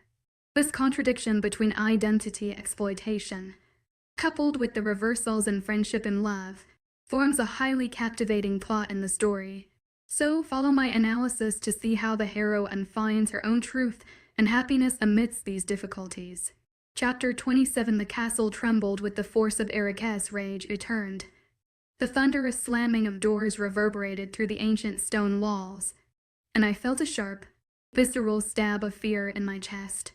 The king's temperament was as volatile as ever, and his fury was palpable even from a distance. My eyes, wide with horror, darted between 𝐿DR and Finn, the two guardians, tasked with my protection in 𝐿𝐢𝐬𝐺𝐻's absence, exchanged brief, apprehensive glances before turning their attention back to me. Their usual composure was visibly shaken by the king's explosive entrance. "Finn, ever the observant one," muttered under his breath. It would appear the king was not pleased with what he learned. His cautious nature seemed to be warring with his duty to remain calm in the face of danger. 𝐿𝐷𝐿, protected as always, rose to his feet with fluid grace. He extended a hand towards me, his eyes reflecting a mix of concern and amusement despite the tense situation. "Let us leave his wing for a while, my lady. I doubt he would want you to see him in such a state." I hesitated, torn between my desire to stay and confront Tarek about what had transpired and my instinct for self-preservation. The conflict must have shown on my face because just as I was about to protest, the king's enraged roar echoed through the halls, causing the very air to vibrate with his fury. Without further hesitation, I slipped my hand into 𝐖𝐻𝐬𝐬's, my obedient nature overriding my curiosity. "Mind your wolf," Finn cautioned as we hastily exited the northwest sitting room, heading for the small staircase at the end of the hall. His words carried a weight of experience and concern. "Be prepared if he suddenly invades your head. We don't want to end up hurting Lady M or 𝐿𝐿𝐬𝐻𝐬𝐬. He flashed me a reassuring smile, but I was too preoccupied to return it as the 𝐿𝐷𝐿 ushered me swiftly down the back stairwell. I craned my neck, trying to catch one last glimpse of Eric's wing. A worried frown tugged at my lips as questions swirled in my mind. What could have provoked such anger in him? Was he all right? 𝐿𝐷𝐿, sensing my distress, attempted to comfort me. "Don't worry, my lady. Turf is used to dealing with him when he gets all moody like this. He'll calm him down." Despite his ever-present amusement, his words did little to quell the unease churning in my stomach. We had almost made our escape when fate intervened. As we stepped into the main hall, my breath caught in my throat. There, looming before us like a storm made flesh, was Eric. My steps faltered, and I felt the blood drain from my face as I took in the sight before me. He was covered in it. It drenched his shirtless torso, covered the dark of his pants in a black stain, and was even clinging to his mouth and jaw. And it was not his. Was not expecting this. I barely heard 𝐿𝐷𝐿 say over my own blood pounding through my ears. What had he done?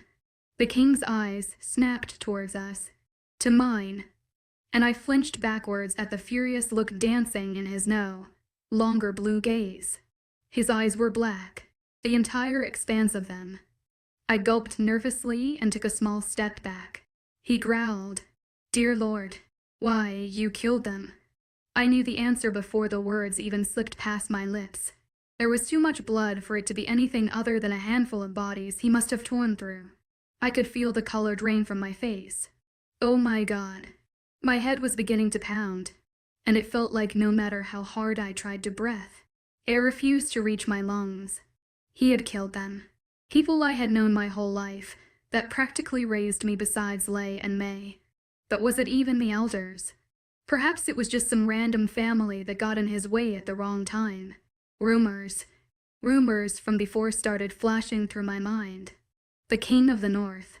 A great, terrifying being who showed no mercy. Who killed if you looked at him the wrong way, or if you looked at him at all.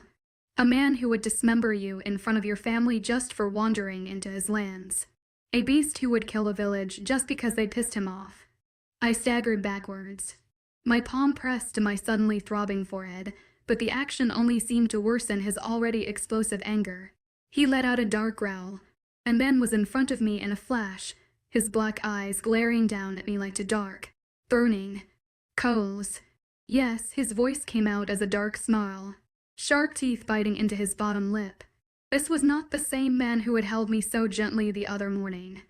I killed them. Every last one of those pathetic underlings that dared call themselves elders. I flinched back from that hard bite in his voice with wide and slightly terrified eyes.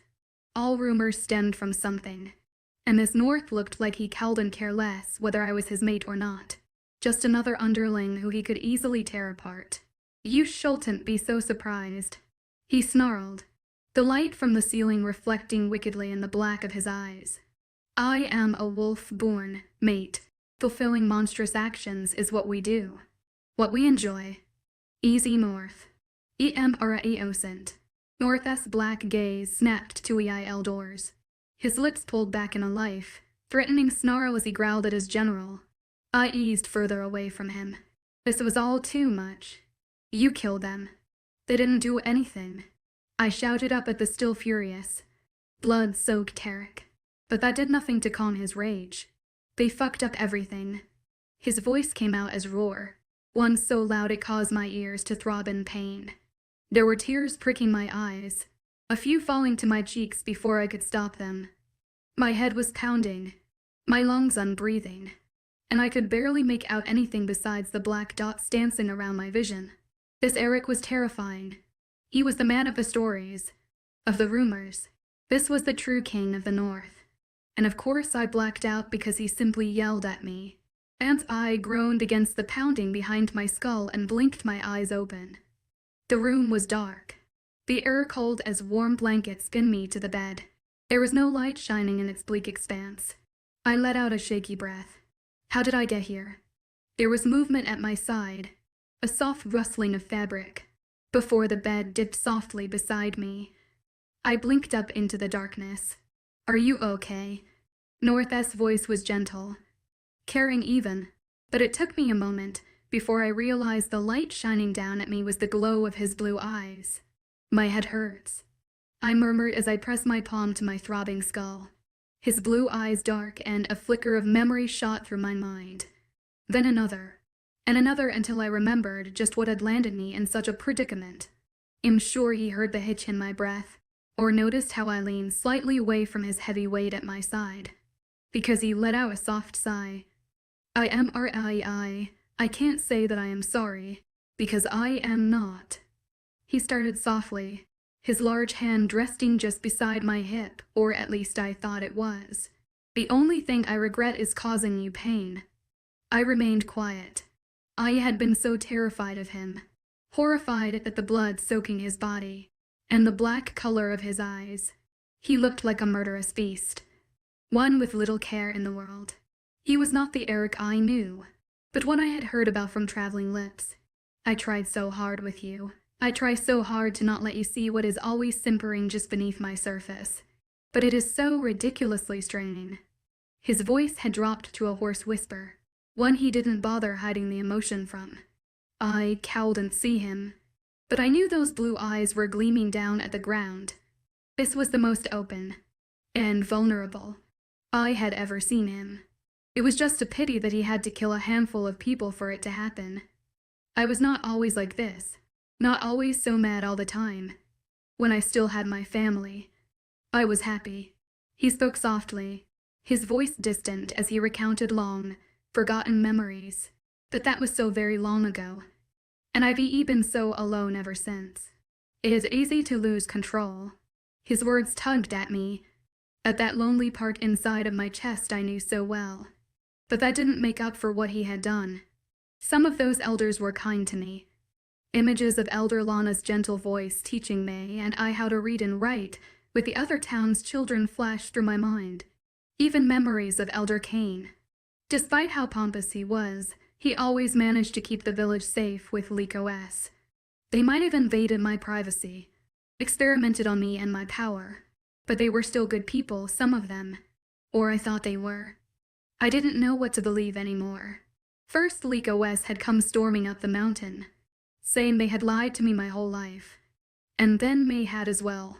Had even showed me a hidden tomb where they had supposedly kept me locked away for hundreds of years. I didn't know what to believe anymore. I wanted answers, but the ones I were getting seemed too ridiculous to be true. I had to have parents, had to have a legitimate past. I wanted to, more than anything. I didn't want to be some star that had been cast out of the sky, didn't want to be that girl locked away in a glass coffin for centuries. At this point, I wasn't even sure if I wanted North. That was true. I would ask for your forgiveness, if I knew you would give it to me. For the first time since I met him, I wanted him to stop talking, stop trying to make me understand. I was tired, so unbelievably exhausted at the ridiculously all. He should have killed me when I trespassed on his lands all those months ago. Or rejected me at least. He always made up excuses for us not to be together anyways. What difference would it have made? What did they even do? His blue eyes snapped over to mine, and the sad look in them only grew. But he didn't reach out for me. I was thankful, really. I doubted I would have let him. They kept you from me. Immerse. With or without my anger, I would have killed them. I'm sorry that you must know this, but it is true. I am a wolf born, and I don't like it when people take what is mine. What does that even mean? I groaned and pressed my palms into my eyes. No one has kept me from the king, except the king himself. Just more secrets and more lies. It never seemed to end. Stop with all of the secrets, all of the lying. It's becoming ridiculous. I didn't bother trying to stop the hard bite in my tone. I didn't want to. I had every right to be upset, and I cared little if that aggravated him. He was quiet for a moment, his blue eyes hard before he let out a dark sigh. I know, but I do what I believe to be for the best. Just give me a little more time. Then I will answer all of your questions, truthfully. His words offered little reprieve. I felt like all I had been giving him was time. Time and patience. And hope. But now he killed an entire town's elders without a blink. Locked my best friend up in some infirmary, and tossed her brother off the mountain. This was just one giant nightmare after another. I am sorry I have caused you such turmoil. He spoke again at my silence, but I refused to look anywhere near him. But I will not apologize for killing them, or for keeping things from you, nor do I have to. He stood slowly to his feet, his blue eyes gazing down at me in a sharp concentration before he turned away. It is late, and you should go back to sleep, he muttered before I heard his footsteps walking to the door in the dark of the room. I could only lay there in a quiet numbness, as if none of this were real. How I wished it was. He paused just inside of my door, the dim light of the hall shining through to reveal his no longer bloodied skin and dark attire. I understand if you fear me right now, or if you will never see me in the same light again. But He hesitated and licked his lips. His blue eyes sad as they flickered back to mine. I need you. Immerse. I do not know how I was able to live without you before, but I know I cannot now. His words squeezed painfully at my chest, his soft tone filling my brain with a groggy fog.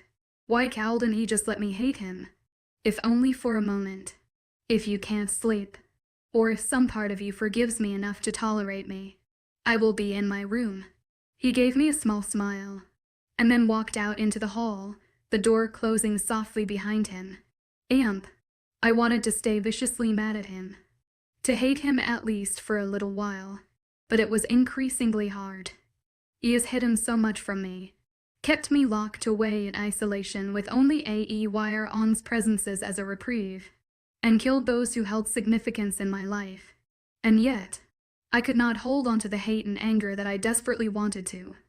I'm not sure if it was because of the mate bound, or simply because I was weak, but I wanted nothing more than to curl into his arms and press myself against him for as long as possible.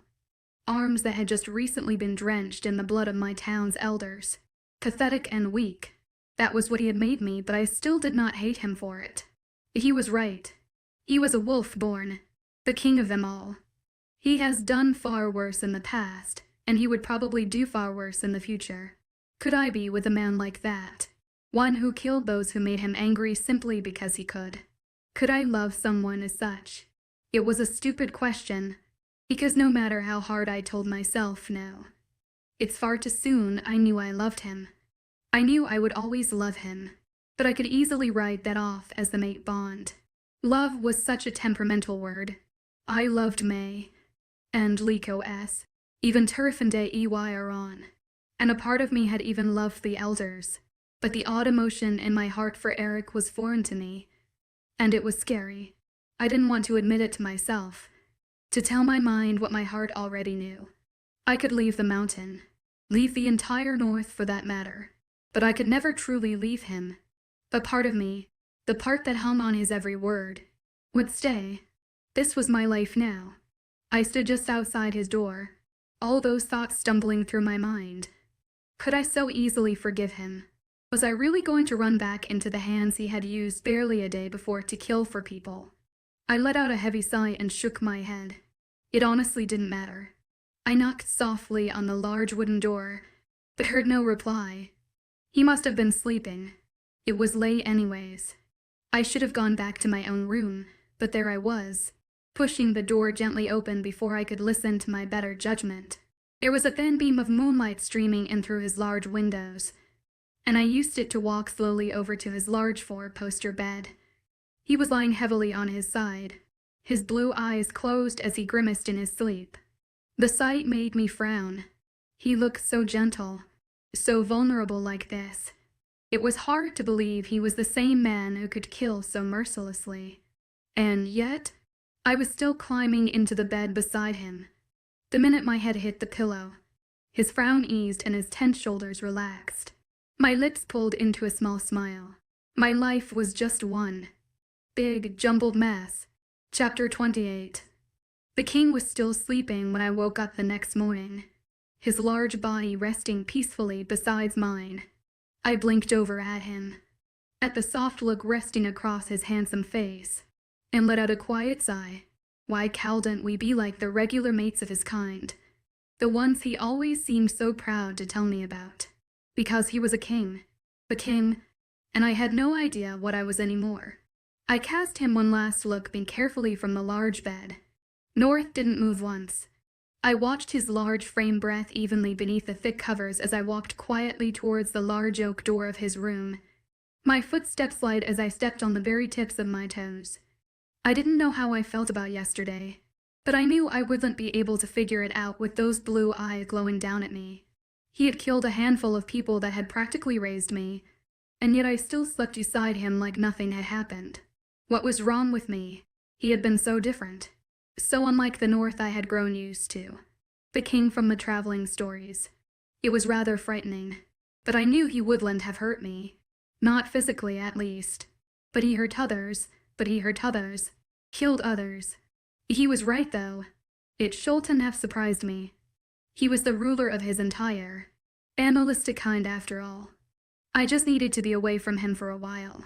There was already a bath waiting for me in the side washroom of my own chambers, and I slipped easily into the hot, refreshing water. Oh yes, this was lovely. I leaned back against the marble tub and closed my eyes, the warm water resting just beneath my chin. What a mess my life had fallen into. I needed to find the infirmary and talk to May, if what North said was true, and they were going to fix whatever was wrong with her. Maybe she would make more sense. I hadn't seen 𝐿𝐢𝐬𝐬 since Eric told him to take her away, and it was oddly discontent. I hadn't realized how much I relied on his company. It was long before I was climbing out of the quickly cooling water with a sigh and pulling on a simple tunic and cotton pants, even though spring was slowly starting to make its appearance.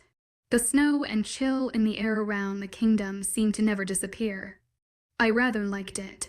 It was still very early in the morning when I slipped from my rooms, the sky just barely starting to lighten with the morning sun. The halls were relatively empty as I wandered out of the king's wing, and besides a few servants running about, I didn't see anyone, not even the generals. I frowned. I was sure at least one of them would be awake and meandering about. "Excuse me," I asked a passing servant after wandering aimlessly around the large statue-lined halls for what seemed like hours. The server paused, his mousy brown eyes wide in surprise, and what looked like slight fear. His panic made me frown. "Could you tell me where the infirmary is?" I asked softly, a small smile pulling at my lips in some attempt to ease the poor man's nerves. Up the main steps and down the second hall. "My lady," he muttered quickly, bowed, and then hurried away. I ran my fingers through my freshly cleaned hair.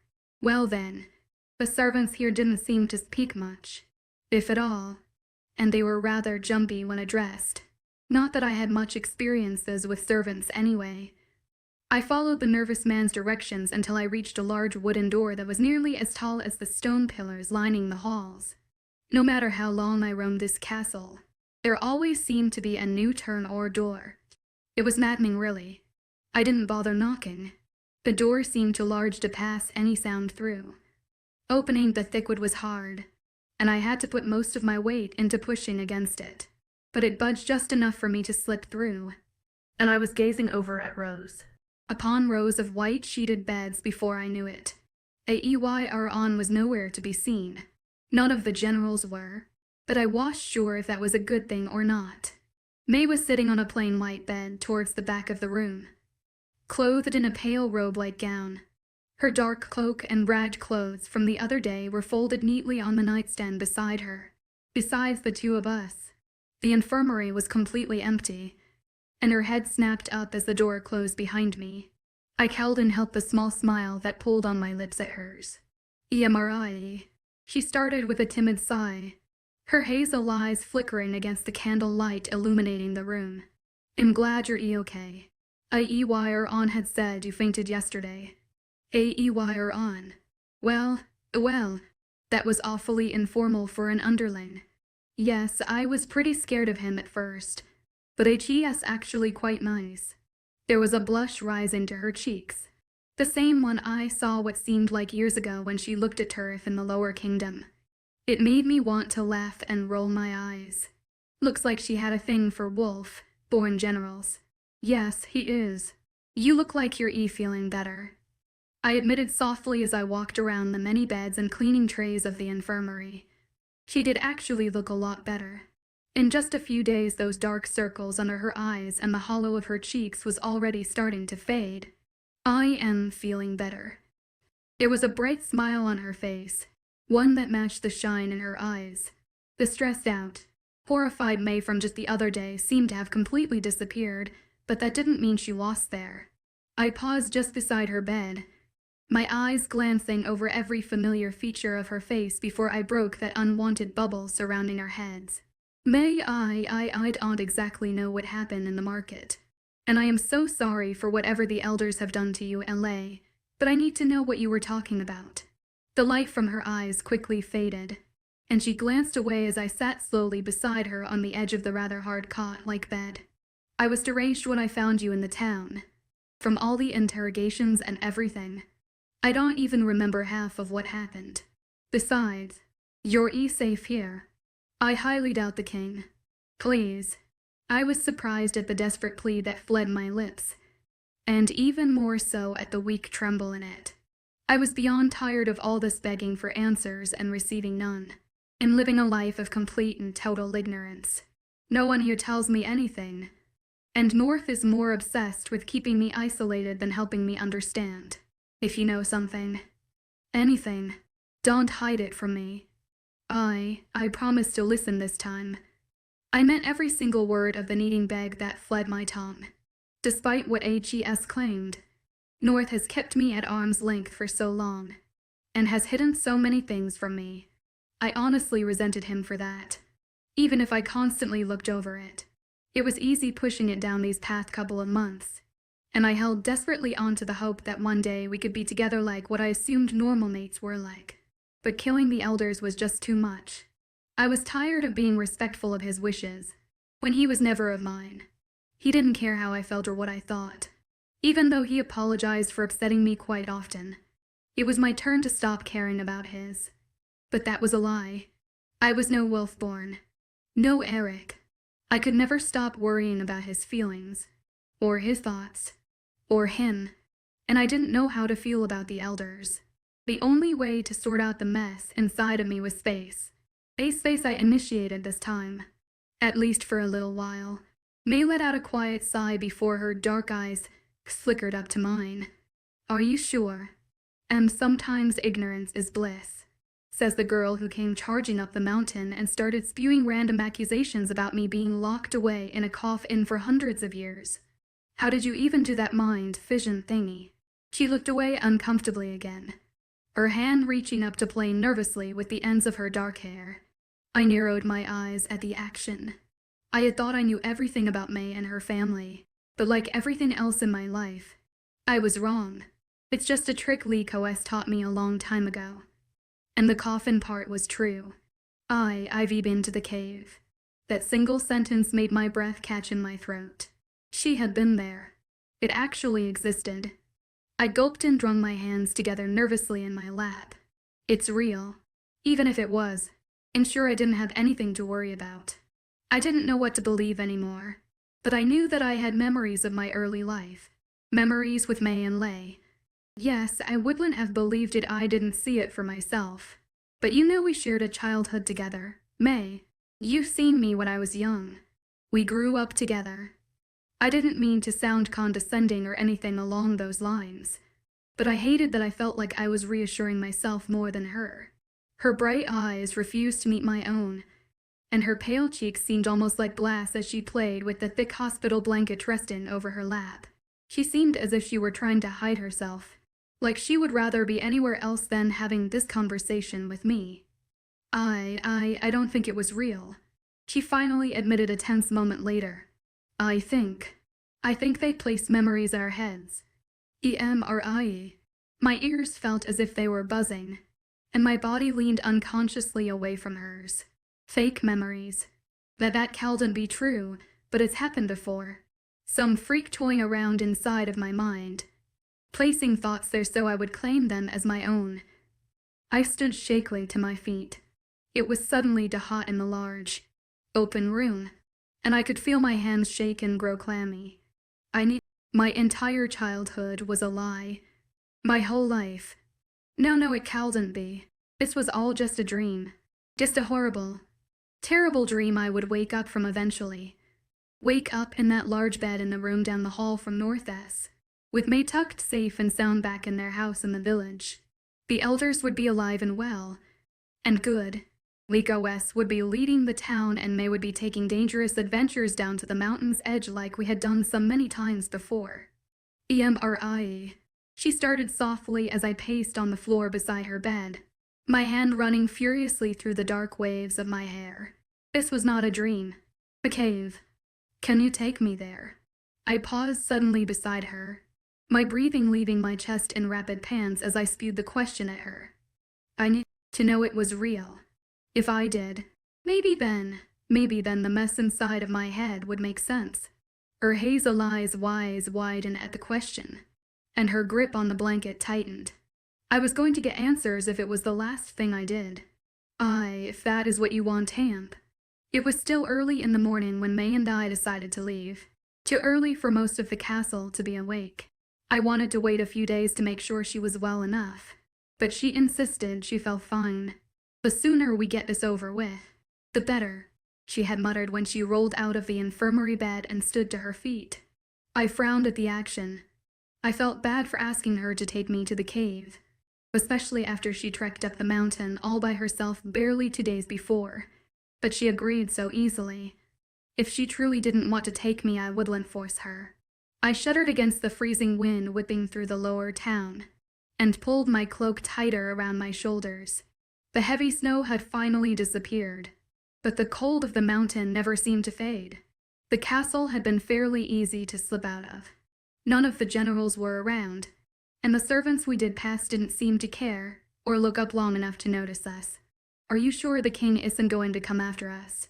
May asked over the howling wind as we trudged along the rather empty market-place. No, I wasn't. Yeah, I'm sure. I cowled and kept the slight disdain from my voice. I had left a small note for North outside of his door, one saying the only thing I knew that would ensure he wouldn't come after us. I couldn't forgive him for the elders' deaths. At least, not yet. I needed space from him, needed enough time to sort out all my thoughts and erratic emotions, and May was staying with me for that time. I knew he would respect those wishes, for a little while at least. He had seemed genuinely upset the night before, as if he truly cared how I felt about him. His mood swings confused me more than the situation with May and the secret cave. He would give me my space, or at least he would think he was, for a little while. I didn't want to lie to him, but this place, it was something I needed to see, something I needed to know the truth about, and it was the one thing I could figure out on my own, and I had an inkling feeling he would never let me anywhere near it if he had the choice. I bought us a few days at least. Is the cave very far? I asked as we walked hurriedly past the many shops and houses of Kingdom's town center. The same one we had spied on at the beginning of all this madness. I highly doubted the note would buy us a few hours, let alone a few days, but it was strong to hope. Even if Eric did leave me alone, 𝐻𝐲 would not. Not terribly. Maybe a half day from the village, which means it was probably a day and a half to 2 days from the kingdom. I hoped we could make it there and back before anyone noticed we were gone, but that was a foolish hope. I knew it was. 𝐻𝐲 would be checking on me sooner rather than later, if he hadn't already. We had to start traveling before that happened. Our footsteps left trails in the light snow covering the ground, but I hoped our dragon kits were enough to wipe them away as we headed towards the entrance of the kingdom. The last thing we needed was an easy path for them to follow. The morning sun was hidden behind a mass of gray clouds, and offered little light as we finally passed out of the town and walked slowly into the dark woods on the mountain. I felt an odd chill race down my spine and into my stomach. This was the first time I had been away from the king, and at least one of the generals, in months. I wasn't sure if the turning feeling in my stomach was of excitement or trepidation. Immerse, May asked softly, her small form pausing just inside the tree line. Are you all right? I hadn't realized I had paused just outside of the town's entrance until she turned to look back at me. A good couple of feet separating us. I gripped tightly onto the end of my dark tunic. The same one Turif had given me on the ship what seemed like ages ago. As my other pressed against that odd feeling in my stomach, I glanced back at the dark, towering castle. Why, yes. I heard myself stutter as I took a staggering step towards her. Yes, I'm fine. But I didn't feel fine, and with each step I took into the dense forest, my stomach twisted further in knots. We don't have to do this if you don't want to. May spoke after a few silent moments passed between us. I quickly shook my head and tried to push down that uneasy feeling as best as I could. No, I want to do this. I need to do this. I have to know. I murmured the last part softly and ran a shaky hand through my wavy hair before pulling the cloak's thick hood over my head. She cast me a worried glance before pulling her own hood over her head and falling easily into step beside me. Are you mad at him? The king? I mean, she asked after we had been walking in a calming silence for some time. I glanced over at her before slowly easing over a large rock in our path. Do not know how I feel, which was the story of my life lately. And it drove me mad. I wish, just once, that something about North made sense. Silence fell over us once again, even though I could practically see her mind turning over and over beneath her dark hood. A lot of things the elders had done never made sense until recently. She finally muttered as the path in front of us started to slowly even out. Like what? They would. She paused and licked her pale lips briefly before glancing out at the snow-covered ground before us. They would ask 𝐊𝐲 and I about you a lot, especially when we were young. Or at least, I thought they would. I could feel a frown tug on my lips at her words, and it didn't help that those knots in my stomach continued to grow worse the more distance we put between us and the castle. Do you really believe they placed those thoughts into your head? Placed memories of us growing up together? Of the life we all shared? Her nod was sad, and the slow bob of it matched the dull beat of my heart. They even put them asking those questions into our minds, like they needed to make sure we knew you. I am sorry. Immerse. I do not know if I believe any of this. I muttered against the chilly air, even though the heaviness in my chest told me differently. I was never supposed to find out. Neither was 𝐊𝐲. But they were so furious when they discovered that the king had taken you back to his castle. Even Elder 𝐊𝐲 took part in the inquiries. That news was like a heavy blow to my stomach. Besides May and her brother, Elder 𝐊𝐲 was the only other person who I had ever truly felt close to. Even after all the testing and experiments they had done to decipher the gold power, it was just another piece of information to make my head spin. They had twisted and played with our minds ever since you awoke. Trained us to keep you hidden. They even masked the rest of the villagers' memories. My head was starting to throb painfully behind my eyes, and I paused long enough to press my fists against them and let out a long, stress-filled sigh. Why would they do all of this? What could they possibly have gotten out of it?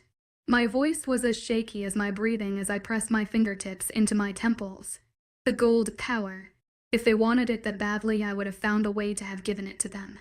I flinched when her gently hand suddenly rested on my shoulder, and my eyes snapped open to lock on the bright hazel of hers. The looks crossing over her almost gentle face was sad and filled with sympathy. It was never you they wanted. 𝐸.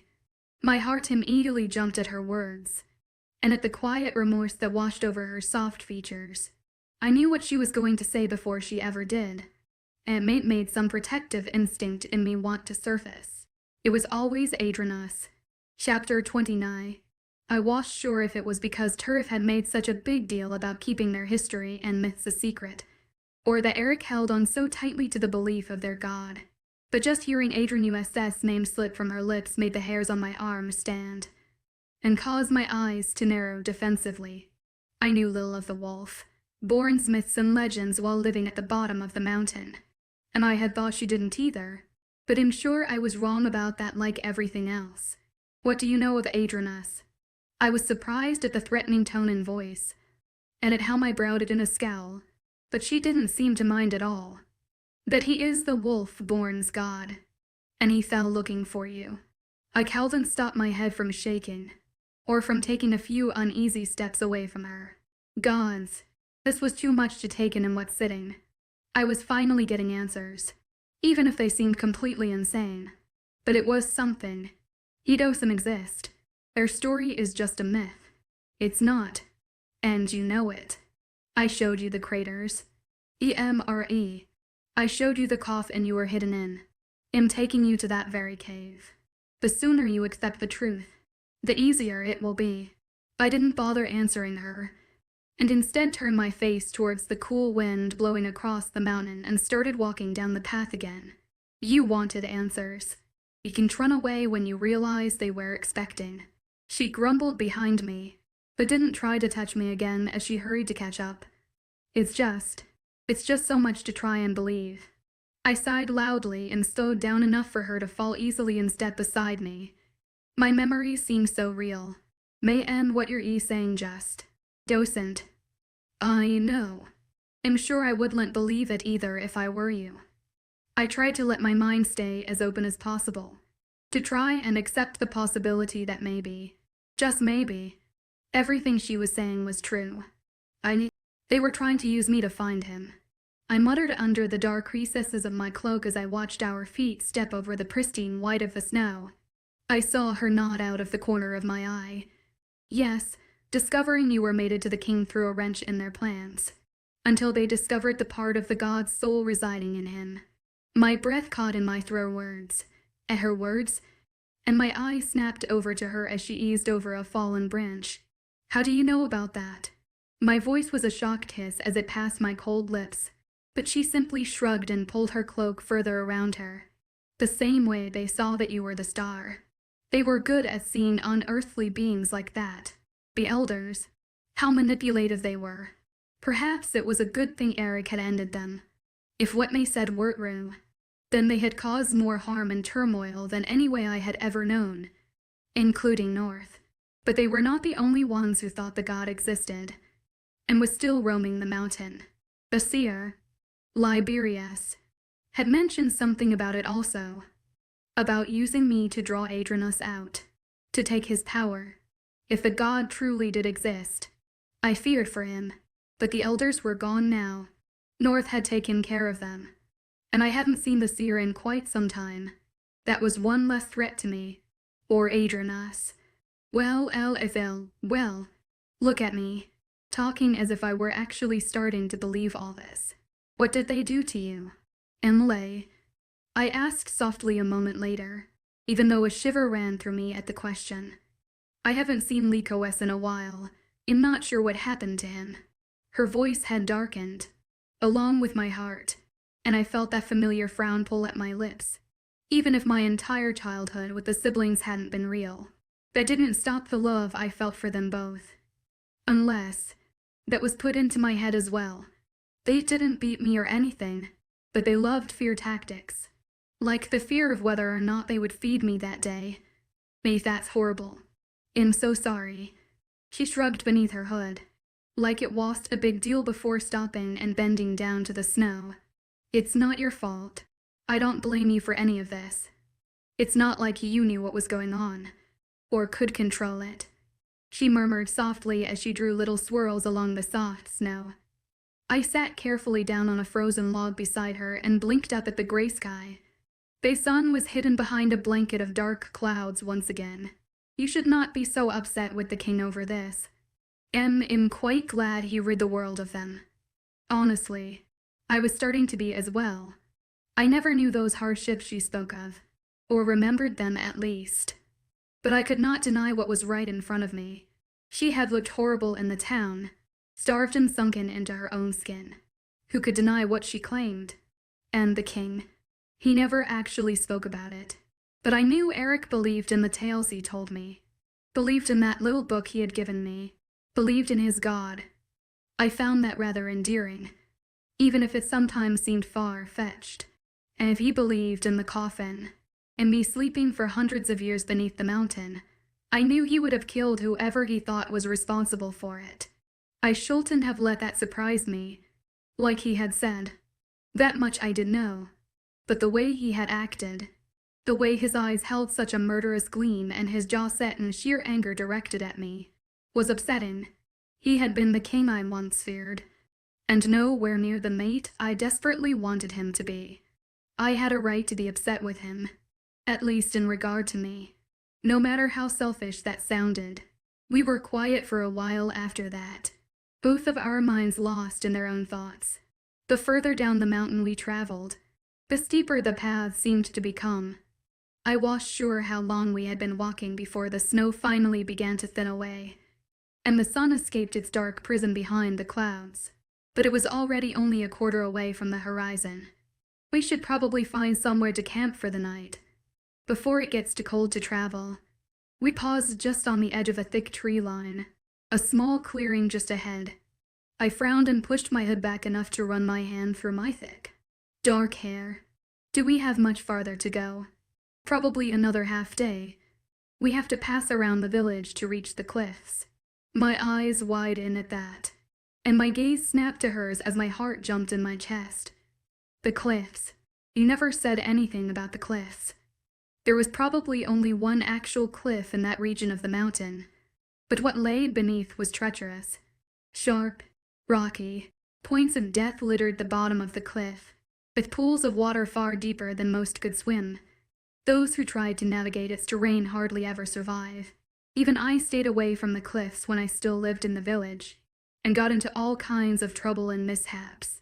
It makes sense though, doesn't it? She muttered quietly as she started scouring the small clearing for branches dry enough to start a fire. No one ever goes there. It's the perfect spot to hide something, or someone. I grumbled mostly to myself before bending down to help look for twigs. She didn't say anything else after that, and we fell into a comfortable silence as we set down the small packs we had brought with us. It wasn't long before she had a small fire going, and the thin snow surrounding us melted away. I passed out a few pieces of bread and cheese that I had managed to ask a servant for before we left. We had enough for 2 more days at least. Enough to reach the cave and travel back to the kingdom, if Eric hadn't found us by then. I had no doubt in my mind that 𝐖𝐸 had come to check on me, and found us gone. He would have definitely told North by now, and I wouldn't be surprised if they were already scouring the castle and kingdom for us. How long did we have before they started rampaging down the mountain? Dear God, he was going to be furious.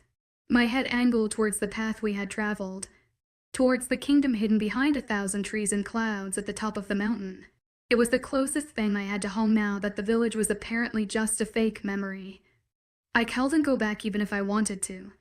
I wouldn't. That place was not mine. What is he like? May spoke up some time later when the sun had officially fallen behind the mountain and that familiar chill settled into the night air. Hopefully the fire would be enough to warm us through the night. The king. Is he like all the stories they would whisper about him in the village and lower kingdom? Is he as ruthless as everyone claims? I brought my legs up to my chest at her questions, my cloak wrapping around my small body comfortably as I placed my cheek on top of my knee. I do not honestly know. The truth of that one statement tore at my heart. I truly didn't know North. Not as much as I should have. He kept everything so hidden, so tucked down tight in his chest. He hardly ever let me see what he was thinking, or feeling. Half the time I doubted even he knew. I think, around me. He tries very hard to be as carefully gentle as he can. Like 𝐻𝐸s afraid I will break at the littlest thing. At least, that's what he has told me before, that he tries so hard to hide that monster inside him. But sometimes he slips up, and I see the king that the stories are made from. Images flashed through my mind. Images of him forcibly taking over 𝐿𝐢𝐬𝐻's mind, of killing the elders, of his whole beautiful body covered in blood. I do not believe the tales are all true, but I wouldn't be surprised if a few were. He was so gentle with me most of the time, and often even sweet. I wish he wouldn't try to hide any parts of him. If he was genuinely true with himself around me, I would grow to understand him and his decisions more. But he would not. On one hand, I find his need to keep himself as gentle as possible in my mind's eye endearing. But on another, it drives me mad. Do you love him? My head lifted enough for my eyes to dart to her pretty pale face a question. But her gaze was distant as she watched the fire. I felt my stomach churn uneasily in my chest. It felt so easy talking to her like this, like it did for all those years that she desperately wanted me to believe weren't real. I want to. Everything in me tells me that I do. But in all actuality, I don't know. Like everything else in my life right now. I muttered that last bit darkly before burying my face back into my knees. He loves you, or cares deeply for you at least. I held and held the ecstatic surge that swelled in my chest at her words, but I tried to shush it down as she continued talking. When I saw him appear behind you in the market the other day, I was surprised at the sheer relief on his face, then terrified when he hard turned those creepy eyes on me. His eyes aren't creepy. They're beautiful, but I didn't bother saying the second part. It was implied. Do you think he will let me stay there? At the castle. I don't have anywhere else to go now, she murmured softly a moment later, worry and slight hope printing in her voice. My shoulders tensed, and I tried not to let out a heavy sigh. I'm not sure, but I will ask him when we return. If he was mad enough to lock me in the dungeon and never let me out again. But you are an underling, and he, nor his kind, likes the shifters that the body of the mountain very much. I would beg him, though, if I had to, despite our rather shady history and relationship altogether. She was still the closest friend I had. I would not let anything bad happen to her if I could help it. I know, 𝐿𝐸𝐲𝐿, but will you still try? Of course. The fire crackled between us, its flame dancing just barely above our heads. I leaned closer to its warmth as she threw on another few branches. We should get some rest, she murmured sometime later as she readjusted her pack on the ground and used it as a pillow, her cloak spilling around her like a large blanket. We should reach the cliffs by mid-day tomorrow, but we need to have enough daylight to navigate its peaks. A shiver of fear ran down my spine at the mention of the cliffs, but I nodded my head in agreement and curled up against my own pack. I wanted to do this. I needed to do this. I knew I did amp. The sound of long, dark, purposeful howls filled the cold night air and drew me from the sleep that had taken hours to fall into. I blinked in a daze up at the dark sky as May jerked awake across from me, her dark eyes wide. Is that what I think it is? There was no hiding the fear in her gaze, or the slight tremor in her voice. It matched my own. I don't want to stay and find out. I rose quickly to my feet and piled snow onto the few glowing ashes that was once our fire. Another howl sounded down the mountain, and the deep, dark cry of it tore at my heart.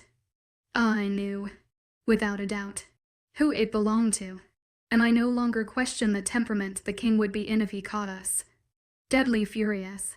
We have to hurry, or he will find us before the sun has a chance to rise.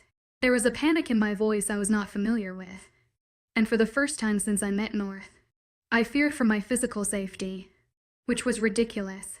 He wouldn't hurt me. I knew he wouldn't. If our mate status wasn't enough, his people's views on how to treat their women would keep me safe.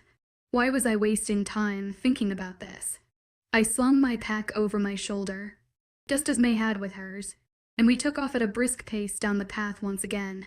We had a full day's head start, but to feet were no match for the speed and power of the wolf, Born's paws. Even May in her shifter form would have a hard time outrunning them, and her cat was too small to carry a fully grown human. The snow should hide our scent well enough. I panted as we practically ran down the path. But he will head to the village first. We're going to have to bypass it to reach the cliffs. Agreed. She shouted over the wind whipping around us as we raced down the snow-covered path. I think we should get off the trail and take the western route. I barely had time to nod my head in agreement before she abruptly changed directions and took off between the thick trees and branches of the forest. I followed quickly behind her, but she had the agile, mess-and stealth of her shifter. I did not. I began to lose count of how many branches snagged on my cloak, or cut into my cheeks and hands. But I refused to let those sharp stabs of pain slow me down as I followed after May. That time, months before when we first fled from north down the mountain, flashed through my mind, and I cowed and helped the laugh that shot from my lips. History truly does repeat itself. I was sure how long we were running before my body finally had enough, and I slowed to a staggering, painful stop between a thick clump of trees. I bent over at the waist, my hands on my knees as I drew in deep, ragged breaths. May stopped running a few yards ahead of me when she noticed I was no longer there, and jogged quickly back. I wanted to scowl at the easiness of her breathing, and the lack of sweat on her brow, but I was way too exhausted to do so. What a life, what a life. To be a shifter. We don't have the time to rest. Immerse. We need to keep going. I just need a moment. I gasped and wiped at the hair sticking to my wet cheek. She let out a gruff sound at the back of her throat, reaching into her pack and pulling out her water bag. Here, have a quick drink and then let us go again. I took the water gratefully and gave it back to her before slowly standing. I need a while longer before I can run again, but we do need to keep moving. I started walking in the direction we had been running before, with her just a few feet ahead of me. The sun was finally starting to rise in the sky, and the desperate howls of North, and I'm sure the generals, had all but disappeared. Only the remnant of the way that they tugged at my heart remained. But that didn't mean the wolves weren't there. We passed quickly over large boulders and rivers, over fallen trees and under thick bushes. Hours upon hours of hurried walking with little breaks. The sun was probably 2 hours away from reaching the middle of the sky when we paused just a short league or so away from the cliffs. I'm starving, I muttered after drinking a few short sips from my water bag. Eat here while you can. I don't want to stay in the cave too long. That place gives me the creeps. This whole thing gives me the creeps. I grumbled around the piece of bread I shoved unceremoniously into my mouth. Her dark eyes gave me a sympathetic glance. If it helps you learn your past, it must be worth it. I nodded before washing the bread down with another sip of water, and rolling up my pack once again. It is, but I agree. I would like to get this over with as soon as possible. Not that I was really in a hurry to get back anymore. Eric knew I was gone, and I dreaded our next meeting. He was going to be furious with me. Chapter 31 glance over the side of the cliffs had my stomach churning anxiously. That is terrifying. I muttered more to myself than May, but she nodded in agreement anyway. The sharp, pointed rocks that seemed to rest thousands of feet below gleamed as proud as bloody daggers up ass. I gulped. Yes, but the elders were cowards. And frail. They built a passage long ago that leads easily down the cliff and into the cave. I embraced the meager relief her words gave me, if only because I knew that would be the only comfort I would feel for a while. I followed her carefully around the edge of the cliff, My steps a good 3 or 4 feet away from its drop. My stomach seemed to flutter at its height. Maybe this was such a good idea. It was long before she had climbed carefully over a large boulder just at the edge of the cliff and eased herself down the other side. She made the action look so smooth and effortless, like stepping over a pebble. I frowned but climbed reluctantly after her, though it took twice as long. This didn't seem safe at all. But sure enough, there appeared to be stairs chiseled down the edge of the precipice that led down to its treacherous depths. I paused on the top step, my fingers clenching tightly into the edge of my cloak. This was really happening. I was really going to risk the bottom of the cliffs for some cave I had supposedly been stuck in once. My breath caught in my throat, and my eyes grew wide as I scanned the large expanse of bottom of the cliff. For hundreds of years, I had been trapped here, in this ridiculously cold, dark, deadly place, alone. Maybe I didn't want to know about my past. Maybe I didn't want to remember. I knew the tale of 𝐊𝐲𝐻 and his star, knew the heartbreak and turmoil they had both experienced. If that story was real, if I truly was the star, did I really want to remember all that pain? I staggered backward uneasily. May called a few steps down the cliff, her dark eyes curious as she glanced over her shoulder. Are you okay? Was I okay? Not really. I was relatively numb in my ignorance. Or at least, I thought I was. I could be content like that for a while more, just believing that I grew up with May and 𝐿𝐲, that the king and I were mates and he kept secrets to keep me safe. Believe that one day he would confess he loved me and we would have an actual life together. I could be happy with that. But if none of it were real, if everything I knew was fake, there would be no point in believing a happy ending. My life would forever be a lie. I'm okay. I heard myself answer before I lifted my cloak enough to not trip over. I followed her down the small stone steps slowly, my eyes adjusting to the thick fog rolling through the air the further down we traveled. A chill ran down my spine and caused the hairs on my arms to stand on end. This place was beyond eerie. It took us both a good half-hour to climb down the steep steps, our fingers dragging along the rocky surface of the cliff to keep our balance. It was insane believing anyone traveled to this desolate piece of land on purpose, and it was little relief when we finally reached the bottom. The floor was littered with small pebbles and sharp, jagged rocks that were hard to maneuver through. The fog that coated the expanse of the earthy floor only made matters worse. This way, she called softly over her shoulder, her voice as shaky as I felt. I've only been down here once before, she whispered softly, as if the fog would grow angry if she spoke any louder. It actually might. I doubted either one of us knew what truly lurked inside the thick gray cloud. The elders took 𝐿𝐲 and I hear the day they woke you. I didn't remember before, until they started the interrogations. But I had been terrified. I can imagine. I murmured just as softly as she pulled us both to a stop beside a small, dark opening against the side of the cliff. It was rather tiny, barely as tall as either us, and only wide enough for one body to enter at a time. But it was dark, far darker than anywhere I had seen before. It made ice settle in my veins. This was not a place for the light.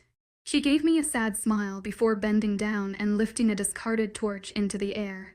I didn't understand why they would take us to some girl's grave at the bottom of the cliffs, or why anyone would bury someone down here. I watched as she used the small fire starter stone to light the torch before putting it back in her pack. But then I saw them chanting over you, twisting your thoughts and feelings into a life that had never existed. She walked carefully into the small opening of the cave, her head ducking so she wouldn't hit its ceiling. I gulped, and clasped my arms securely over my chest before I followed her. My breath felt like ice as it entered my lungs. Then the turn to us. She continued as the light of the torch lit our way, and did the same. We both woke in our beds the next day, with you in yours, as a family, just as they had wanted. The further we walked, the larger the cave became. We no longer had to crouch, and the damp walls on either side stretched away as the light from the torch covered a larger area. I haven't been awake very long. Have I? The most insane part of all of this was that I was slowly starting to believe it and trust in the anxious fear selling my gut. This cave did not hold warm intent. No, how long, May. The panic that filled my stomach was unexpected, and so was the fear that slowly clogged my throat. Panic and fear of what, though? The fact that my life really was real, or that I had just begun to start walking the world. That I truly was a star. His star. She didn't answer for a few silent seconds, and the flickering snaps from the torch was the only sound that greeted our ears before she finally let out a small sigh. A week before we traveled up the mountain, and you met the king. The ringing in my ears was automatic, and it felt as if I could never take a breath no matter how hard I tried.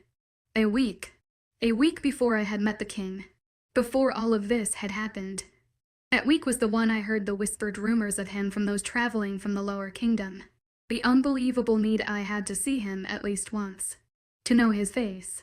It had only been a week. Then a thought struck me, one that made my insides twist painfully. Perhaps we truly weren't mates. If I was this star, one that yearned for 𝐴𝐸𝐸, maybe the part of Eric's soul that belonged to the god is what tied us together, nothing else. That one thought caused an aching lurch in my chest. If we weren't mates, if there was nothing but that part of his soul that made me important, how long would it be until he realized that? Until I didn't matter to him at all. Yes, which is what the elders found surprising also. Literally a week on this mortal plane, and you had already found a part of 𝐴𝐸𝐸. How much longer would it be until you found the actual God himself? My heart seemed to ache, and my head throbbed at the new information. Everything between Eric and I, all that I had held on to for these long months, hadn't been real, not really. My bond with him was as superficial as the life I thought I once lived. I wanted to cry, to just drop to the floor where I stood and cry into my knees. But I would not. No matter how tempting that sounded. I would not let sorrow slow me now. Not when I was so close to the truth. And if everything May said was real, then I would deal with its consequences. Even if that meant Eric truly wouldn't accept me anymore. It isn't much farther now. I followed obediently behind her, my head bowed to the floor as I watched our shadows dance along the wall. What a week this has been. The air grew colder and damper the further we walked, until the walls gave way to a small room with water gleaming off the rocky floor. Another shiver ran down my spine as a hard feeling suddenly weighed down my stomach. This is it, May whispered in front of me, her cloaked figure blocking my view. I stayed stock still as she stepped to the side to light another torch hanging against the wall, then placed the one she carried in a barren holster. My breath caught in my throat at the sight before me. It was the coffin, the very same one she had shown me in my mind. The one where I had been cast asleep for generations upon generations. The sight of it shot through my mind like a lightning bolt, and sent a wave of I'm not sure what, but it shook through my entire body, and it wasn't pleasant. The coffin was real. My body moved towards it on its own accord. My eyes locked on the intricate glass lid. It sat atop a stone table, one raised on smooth rocky steps. The wall behind the coffin was solid, and strong, and acted as the perfect prison.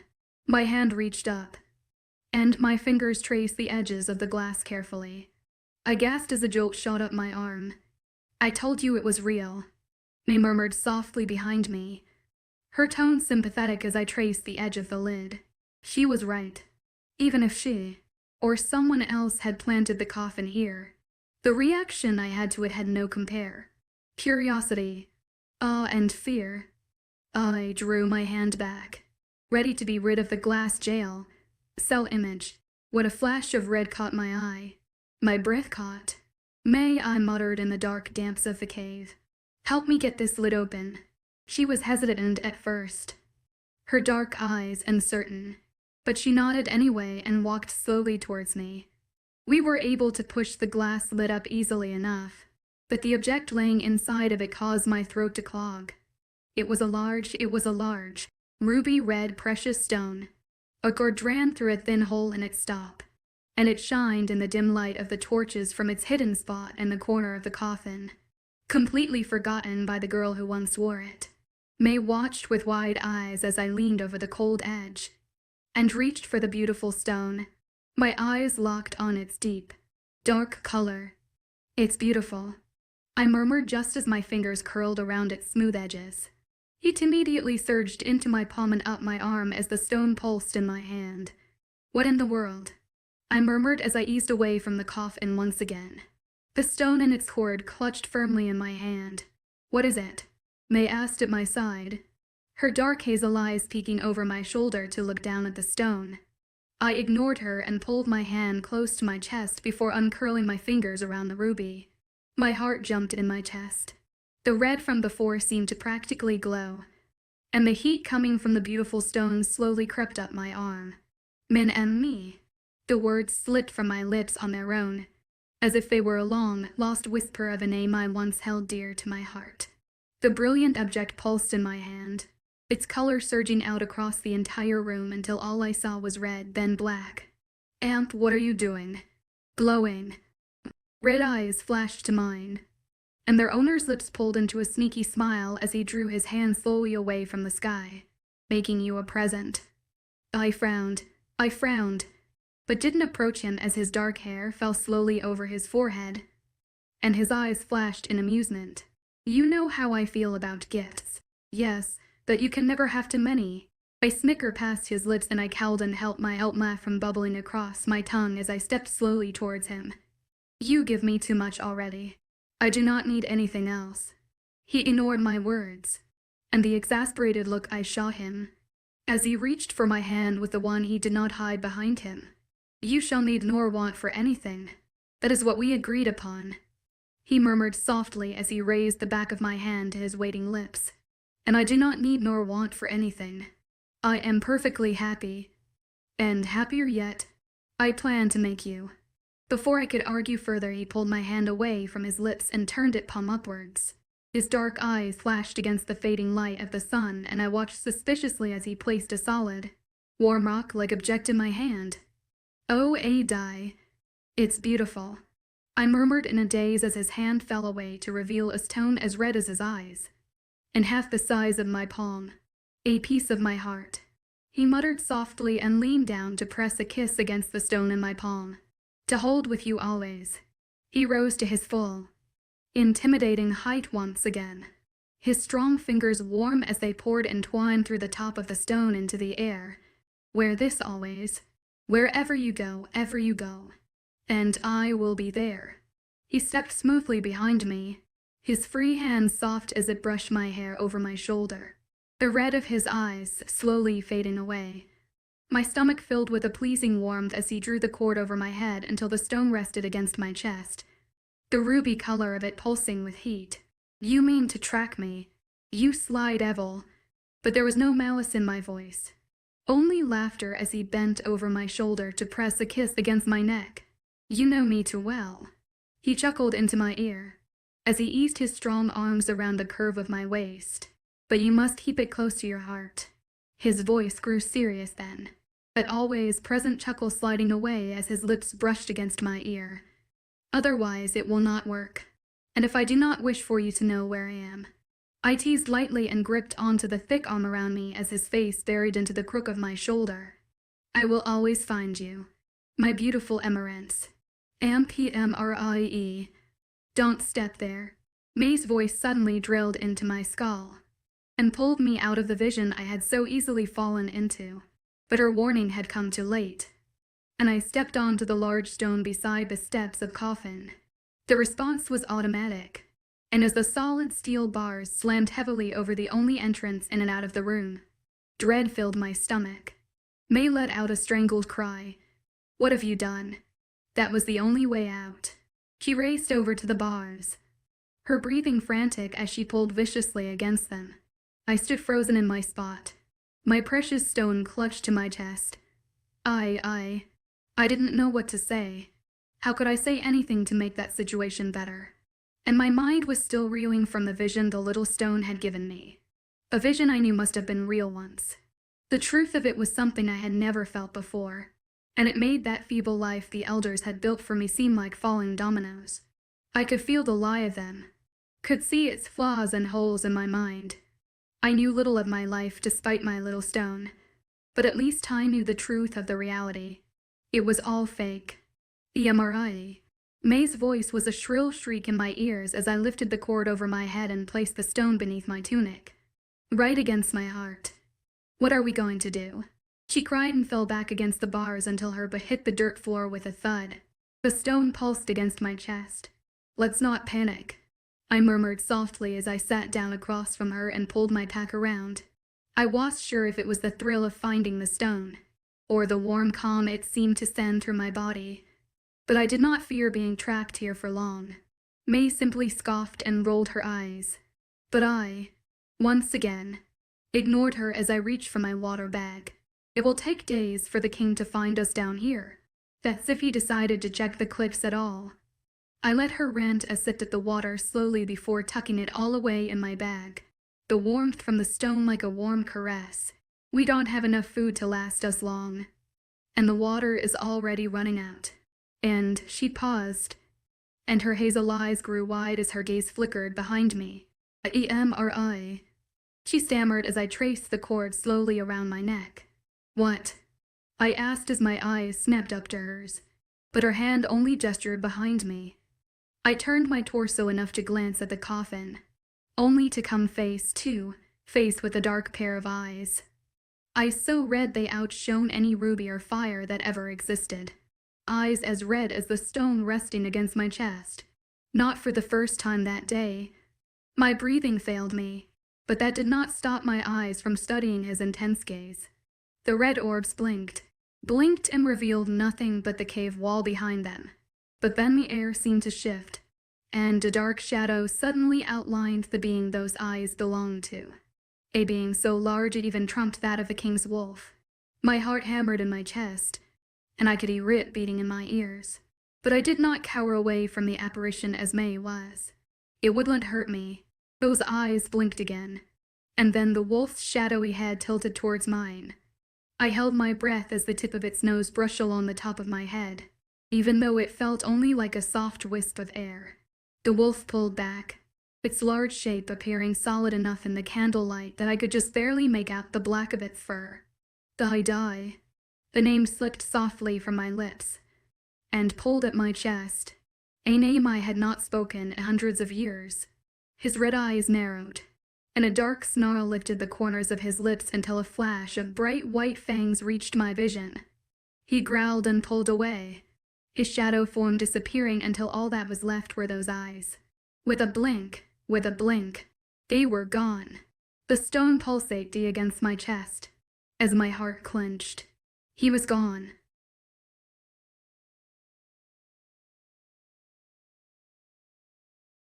Imagine being carried off by a king who's supposed to rescue you, but instead of safety, you sense his barely contained rage. That's exactly what happens to Immerse. As she's carried out of the cave prison, she tries to communicate with North, the wolf-born king, but he ignores her completely. The tension is palpable. Why is North so angry? Is it something Immerse did or didn't do? And then there's the General 𝐿𝐻𝐻, who's always so serious and intimidating, but we find out he once had a mate who died. How did that loss shape him into the person he is now? And will Immerse's growing feelings for North ever have a chance amid all this chaos? Let's explore these fascinating plot points together. Chapter 31. A deep, angry voice jolted me from my fitful slumber. I winced, my lower back protesting as I shifted on the cold, damp stone floor of our makeshift prison. Blinking away the remnants of sleep, I peered through the gloom towards the iron bars that confined us. Though I couldn't be certain, it felt as if we'd been trapped in this miserable cage for no more than a day filled with fear and despair. Piercing blue eyes, blazing like 𝐊𝐢𝐬 beacons in the darkness, met mine. For a fleeting moment, relief flooded my chest, only to be quickly replaced by apprehension as I registered the palpable fury emanating from the wolf-born king. North, his growl reverberated through the cave, echoed by for others. Behind him stood his generals 𝐿𝐻𝐻𝐬, terrific, 𝐖𝐻𝐬𝐬, and thin like a wall of muscular, seething mountains. The ruby pendant pressed against my chest pulsed in response to their presence. Beside me, May remained blissfully unaware of the impending storm, lost in her characteristically deep sleep. I gently shook her, my eyes never leaving North as his large hands wrapped around the thick iron bars. May groaned and batted my hands away, but the ear-splitting screech of tearing rock and metal jolted her upright. What the hell was that? Her exclamation died on her lips as she took in the sight of the 4 imposing generals and their king flooding into our cramped prison. The color drained from her face, her eyes wide with shock. North, I attempted to speak again, but before I could form a coherent thought, he strode towards me, his massive, bare shoulders trembling with barely contained rage. In one swift motion, he lifted me from the ground and began carrying me out of the dark cave, his blatant disregard for my attempts to communicate tongue. But I pushed aside the hurt, focusing instead on the relief of finally being freed from our wretched confinement. I sighed, resigning myself to being carried like a rag doll. Throughout our captivity, I had desperately tried to coax more visions from the stone, clutching it tightly and pressing it to my chest, while it remained stubbornly silent. It occasionally pulsed with an otherworldly warmth that spread through my chilled body.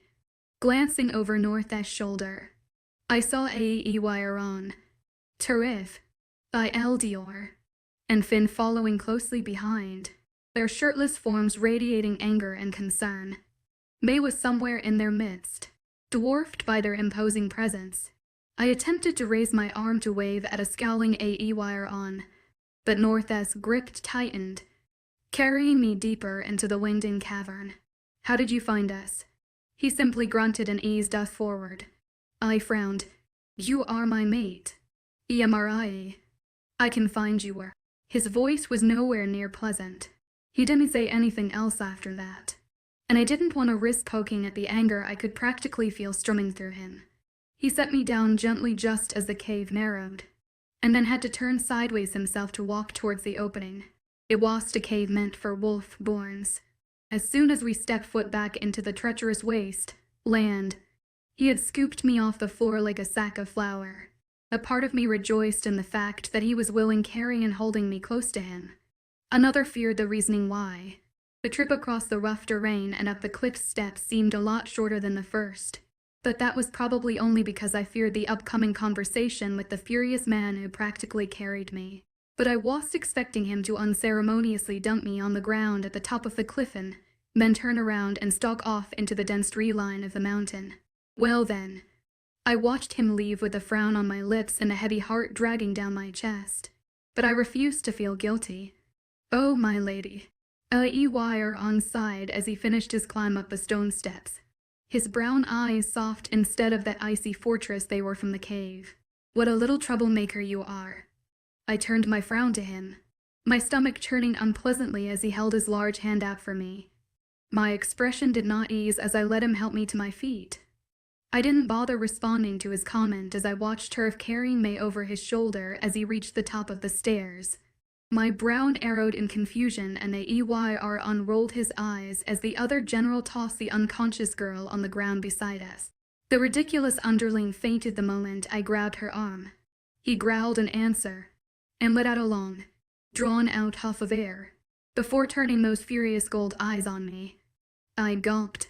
You, my lady, have a lot of explaining to do.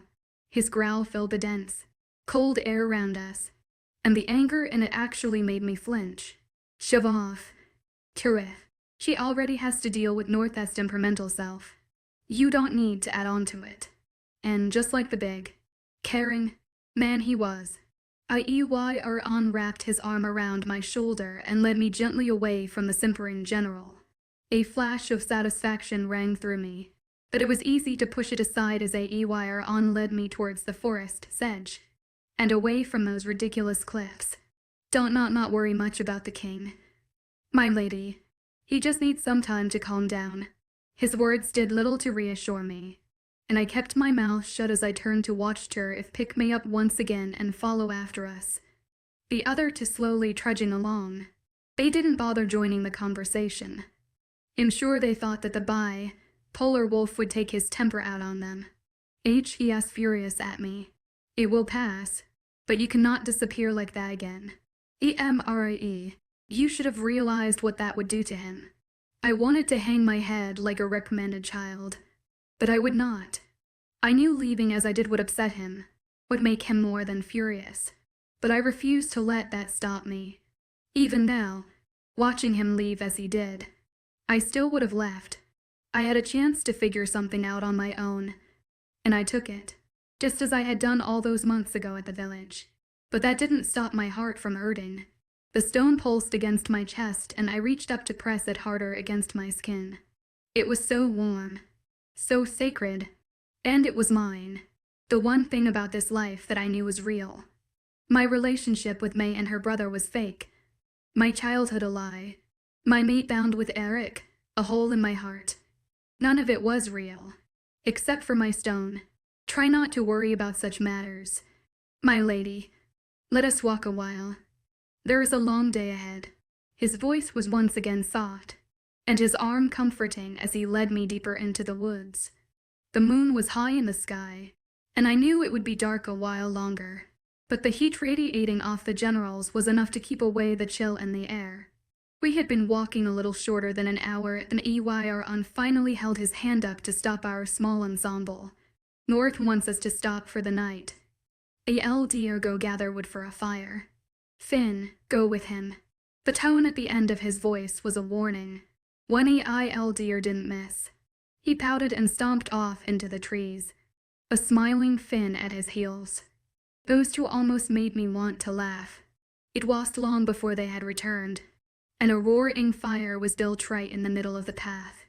I hadn't realized they had brought any bags with them until they appeared at our feet in turf, and 𝐿 started building a tent way off to the side. May was still unconscious, and I sat beside her on the wet grass as my eyes watched the dancing fire. I pulled the ruby out from my tunic and turned it over in my cold hands. A deep, dark red of the stone tore at my heart. It outshone everything around it, even the hottest embers of the fire. It was so beautiful. It pulsed in my palm, and the heat that surged from its depths warmed my chilled skin. I could feel the magic thrumming within. I smiled at its smooth surface. Immerse. My eyes snapped up to the pair of glowing blues staring at me over the fire. I slipped the stone easily under my tunic, and rose shakily to my feet as my stomach turned uneasily. You're here. Of course. He was there. What kind of idiotic statement was that? I kept my moronic mouth shut as he let out a small sigh and closed his eyes, his large hand reaching up to run through his dark, tousled hair. Yes, his voice was a deep mutter as it reached my ears over the crackling fire. I watched with wide and rather frightened eyes as he walked around the flames and stopped at my side. Walk with me, he murmured before taking my hand without waiting for my response and pulling me out of the campsite. I could practically feel the 4 pairs of eyes watching us as we left. I couldn't decipher what he was feeling at the moment, not like I could in any normal situation. His eyes were still hard with anger, and his shoulders seemed tense, but his grip on my hand was soft as his thumb stroked the skin of my wrist. The simple action caused flutters to engulf my stomach as electricity shot through my entire body. How could he not be much when my body always reacted like this at the simplest of his touches? It made my head spin, and tried to bring frustrated tears to my eyes. I pushed them away. I would not cry now. Not yet, not in front of him. We didn't walk far from the others, and when he finally pulled us to a stop, he let go of my hand and turned away from me completely. I frowned at the cold, empty feeling rising from my hand to my chest.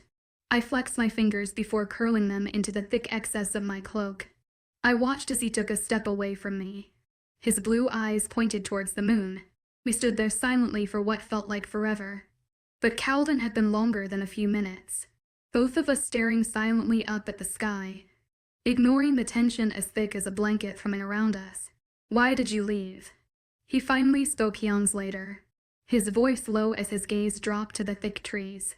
There was a certain calm ringing through him that frightened me, that suggested against pissing him off more than I already had. I had to see if the cave was real, if what May said was true. And are you satisfied with what you found? There was an edge to his tone, one that made it seem almost rhetorically crude. I bit my lip and glanced off into the trees as he was doing. I guess that depends on what your definition of satisfied means. I mumbled quietly, even though I knew he could hear me perfectly well. I wouldn't say anything that took place in the cave was satisfying, except for the vision my stone had given me. Everything else was a disaster. All my thoughts and feelings during the little adventure was one big, giant mess. Satisfied, he sneered, his voice rising slightly as he kept the blue of his eyes hidden from me. As in, did you find whatever it was that was so important you got yourself in prison and crypt at the bottom of the cliffs? Are you satisfied that I spent 3 days tearing apart the mountain looking for you? Are you happy that I woke up to my bed smelling of you, only to find that you fucking left me? His voice, along with his temper, rose in power with each sentence he spoke, and my eyes widened when he suddenly turned and slammed his fist into the rock fixture at our side. I jumped and tried to push down the strangled gasp that escaped my lips, but it was no use. The punch was so powerful it cracked the rock at its edges and caused the birds sleeping in the trees to take off in fright. North, 𝐴𝐸 was suddenly at my side, his arm almost circling protectively around me as his eyes dragged carefully over the fuming king. "I'm fine."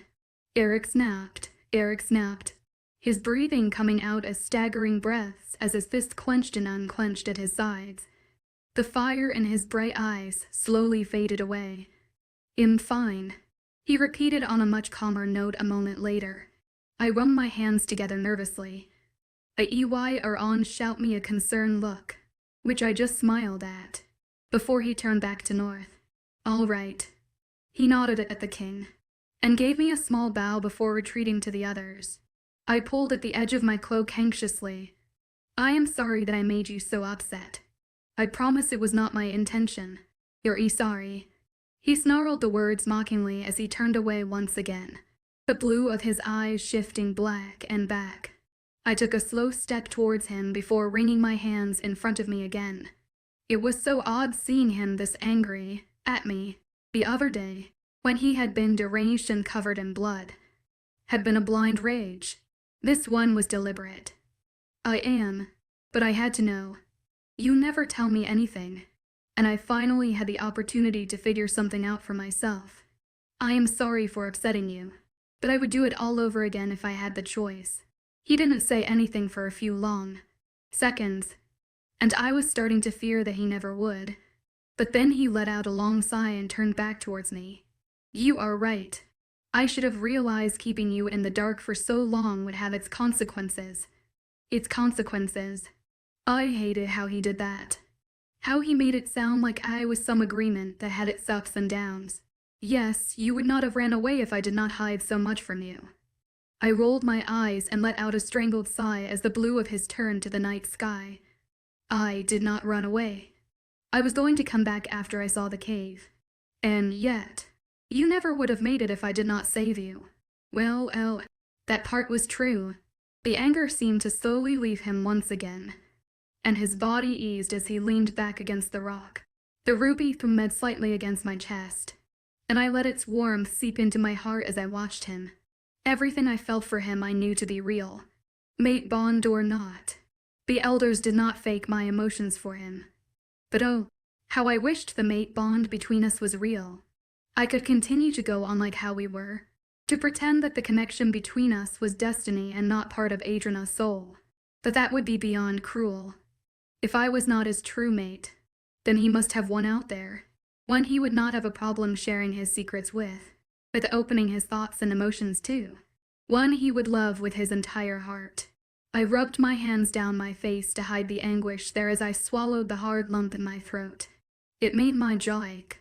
Yes, it would be very cruel to not tell him the truth. He deserved to happy. Adriana is real. Eric, I said softly a silent moment later, even though my heart constricted in my chest with each word that passed my lips. He found me in the cave. I saw him there. I found you in the cave, even though I shouldn't have had to. His voice was back to that unpleasant snap, his blue eyes icy as I shuffled in front of him. As you've mentioned many times already. He growled, but made no comment as I reached up to rub the ruby hidden behind my tunic in comfort. I think I really am his star. I murmured more to myself than him, even though the tension that zapped between the two of us was thick as the fog at the bottom of the cliffs. I wasn't sure if he could sense the uneasiness boiling inside me, or the remorse I was trying to fight, because his eyes slowly softened, and he let out a long sigh. This doesn't change anything between us. 𝐸, and he spoke as if he knew the exact thoughts that tumbled around inside my mind. I shook my head and resisted the urge to pull at my hair in frustration. This changes everything. Eric, 𝐸 is real. And if I truly am the star, then we can't be mates. We are not real. I could feel the words choking my throat, but I tried to hide it as I gripped tightly onto the warm stone through my cloak. It's just his soul inside of you that binds us together. My voice was tight in my chest, and the words were hard to believe, especially with the way my body reacted at being so near to him. My heart ached at the simple sight of him. At one look at those bright blue eyes, everything inside of me screamed that I loved him. But that man in my vision, the one with the ruby red eyes, 𝐸, I knew he owned my entire being. There was once a time I would have given my soul to him if he had asked. Why was this happening? Why couldn't my life be as simple as I once believed it to be? These thoughts, this turmoil, was going to drive me insane. He growled, and the soft look in his eyes disappeared as he stepped towards me. A sliver of panic cracked through my body, but I held my ground. I wouldn't back down from him, from this, especially if this was the conversation that decided our fate. This is real. Immerse. He snarled as his arm wrapped around my waist and drew me hard against his chest. I gasped, both at the action and at the electricity shooting up my spine from his touch.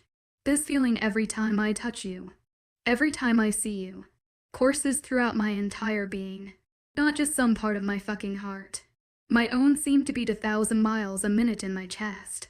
My fingers curled against the bare skin of his chest, and it took all I had in me not to throw my arms around his neck and cuddle into the warmth of his skin. Don't you dare deny that you feel it too. He growled into my ear, his voice hard as his arm tight and around me. I immediately shook my hand and let my palms lie flat against his firm skin. I do feel it, which just makes this all the more confusing. How can I be your mate? And his star? How can this all be possible? It's driving me mad. My breathing was turning hard in my chest, and I was disappointed at the frustrated tears trying to cloud my eyes. I could almost feel him ease against me, his hard arm loosening around my lower back until it felt like he was giving me an endearing hug. Try not to worry over such things. You will only upset yourself if you do. Just know that you are mine, and you will always be mine. I wanted to frown at his words, even though they reassured me a little. That didn't solve anything. It only made my anxiety worse. But I let my arms curl around his waist in a hug I had wanted to give him for months anyways. I didn't know what our future held, but I knew at that moment. I only wanted him. He sighed into my hair, his breath hot as it brushed against my skin.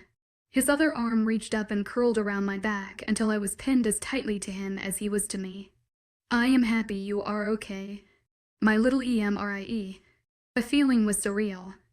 His strong, huge arms wrapped around me, his beautiful face buried into the crook of my shoulder as he held my body nearly off the ground and against him.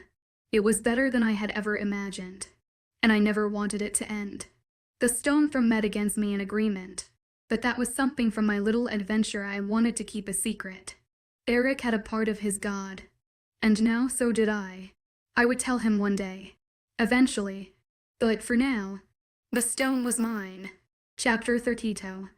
Nightmares plagued my dreams, or maybe it was the other way around. Little snippets of images flew past my mind's eye over and over again. Images of blue eyes and the feeling of a tight embrace, of red stones and slow, loving smiles. It both made my heart soar and ache. Images that refused to let me sleep. My eyes blinked slowly open as I let out a long, soft sigh. My head ached, and my heart beat furiously in my chest. Would this confused, endless cycle in my brain never end? Eric lay sleeping beside me, his breathing steady as his thick arm rested heavily along my waist. He hadn't moved once, not since lying down on his stomach beside me in the small tent 𝐿𝐢𝐬𝐬 had constructed. He had fallen asleep almost immediately, and I smiled as the hard lines and ridges of his handsome face once he fell into a peaceful slumber. At least one of us could sleep, but as I watched the planes and ridges of the hard muscles in his back move with each breath, I could see the tension strumming through his body. His grip around me did not ease throughout the night, and even though his face was pressed against a pillow that someone had managed to bring, I could see the readiness of his resting brow. He was not letting himself rest as deeply as before. I blinked up at the burnt orange color of the wax linen tent and let my hand run soothingly over the bare arms circled around my stomach. He made a noise in the back of his throat, his arm tightening around me, before relaxing once again. My heart was beating 1,000 miles a minute at how close we were, at the way he was clutching me tightly to his side in his sleep. I understood why he was being so touchy, why he refused to give me any wiggle room at all. I knew he feared me running off again, no matter how many times I reassured him I would not. But being this close to him, after so long of being pushed and kept away, made my head spin. I still didn't know what to think about any aspect of this situation, but he had told me not to worry over such things, and for once I felt like that would be the best option, at least for a little while. I lifted my hands gently away from his strong forearm and pulled the brilliant ruby out from beneath my tunic. I held it softly in my fingers, marveled at the precious stone and its deep color. It pulsed in my grasp and spread warm throughout my hands. A smile pulled at my lips. My beautiful stone, with a color to best even its creator's eyes of eternity, for it was my truth in my past, and proved the lies of reality, the dearest thing to my heart. The sudden thought made my eyes widen in surprise, but it was true. The ruby was not a simple precious stone found in the depths of a crypt, but an immortal totem that radiated power and warmth, a piece of his heart, to hold with you always. He had been there, in the cave, or some odd, shadowy apparition of him had been. I had seen his eyes, those glowing, ruby-red eyes that stared holes into my own. He had been there, barely a foot away. After so many years, he finally found me, but then he left, as he did in 𝐿𝐢𝐬𝐬's story of the god and his star. Why? I was so enthralled in the ruby, in tracing its soft edges and lines, and reveling in the warmth that it radiated, in the love that it promised, that I didn't notice the pair of brilliant blue eyes watching me. You did find a little treasure in the cave. I jumped at the gruff sound of his deep, sleep-infused voice, and nearly blushed as red as the ruby as I clutched it tightly in defense. But when my eyes flickered over to him, there was no malice or scorn in his gaze, only a soft light that made my insides churn. I eased my grip. I didn't answer at first, and instead held the large ruby a little higher into the air so he could see it as well. His blue eyes lingered on my flushed cheek for a moment before slowly turning on his side to gaze up at the precious stone. His arm slid away from my waist. It was his, Adrian USS. I murmured as my eyes once again followed its smooth edges. Yes, I can see its power. My gaze snapped to him as he slowly gazed over every inch of the stone. You can actually see it. He nodded and let out a small sigh before dropping his stare to my face once again. The attention made me want to crawl under the thick blanket covering us and hide my face in its warmth. Yes, it's like a series of dark, intricate circles and designs etched into its heart. Designs that I doubt I will ever be able to understand, but they are there. I knew it held magic inside, held power, its urge, and pulsed, and radiated warmth. It was not a normal stone, but hearing him say he could actually see its secrets made my love for the ruby grow. It was so odd, this feeling of being ridiculously attached to a materialistic object. But it was alive. It was a part of him, of Adrian us. I knew that with everything I held in me. It is yours, Immerse, created for you. Your name is carved into its deepest depth. His voice had taken on a more serious tone, the deep recesses of it curling my toes as his strong hand reached up and curled my fingers around the stone. I watched his bright, electrifying blue eyes as he drew my hand out of the air into my chest, his touch gentle as his thumb brushed across the back of my hand. His gaze flashed and locked with mine, and the warm, glowing light shining in them surprised me. "Keep it close to your heart, Hamp," whistling reached my ear, a happy tune that made my stomach flutter at its simple sound. I knew who it was before its owner ever appeared. It was so different from the voice of the others, much deeper, and much more amused, as he always was. I turned away from the window and leaned against its edge, both of my hands on either side of me as the man turned the corner. The blush that stained my cheeks was automatic, and I turned my head in the opposite direction when that familiar, flutter-inducing gaze locked on mine. Well, if it isn't my favorite little star. What are you doing out and about during the day?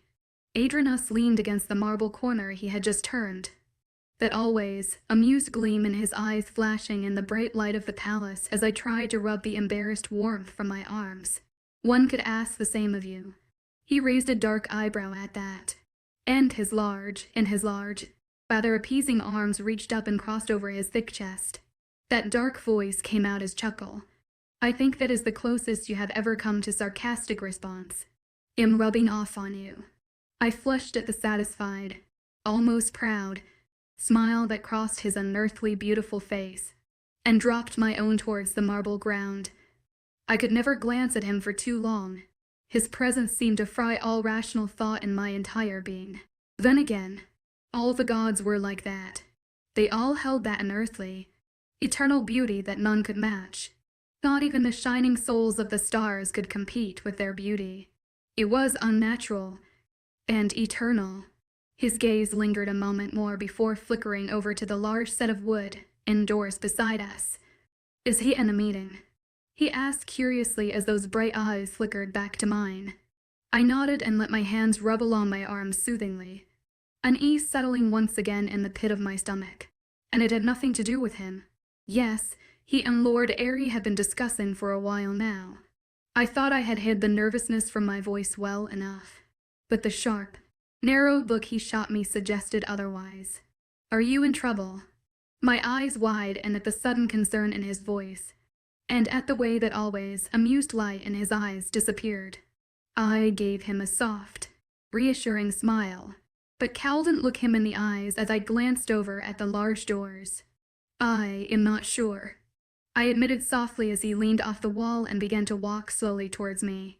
Everything inside me seemed to flutter as he approached. At the look in his beautiful eyes, my soul always did funny things whenever he grew close. "What happened?" I shook my head slightly and tried to keep up my smile as he stopped just barely a foot away, his eyes hard as they studied every inch of my face. "It's nothing, really, just a little hiccup." I tried to reassure him, if only to make that concerned look in his bright gaze fade away. "That is not what I asked." I let out a small sigh and reached up to run a shaky hand through my dark hair before gripping my arms tightly once again. He was a persistent one, and I was finally starting to learn that. I knew he would not drop that intimidating stare until I told him. Lord 𝐊𝐢.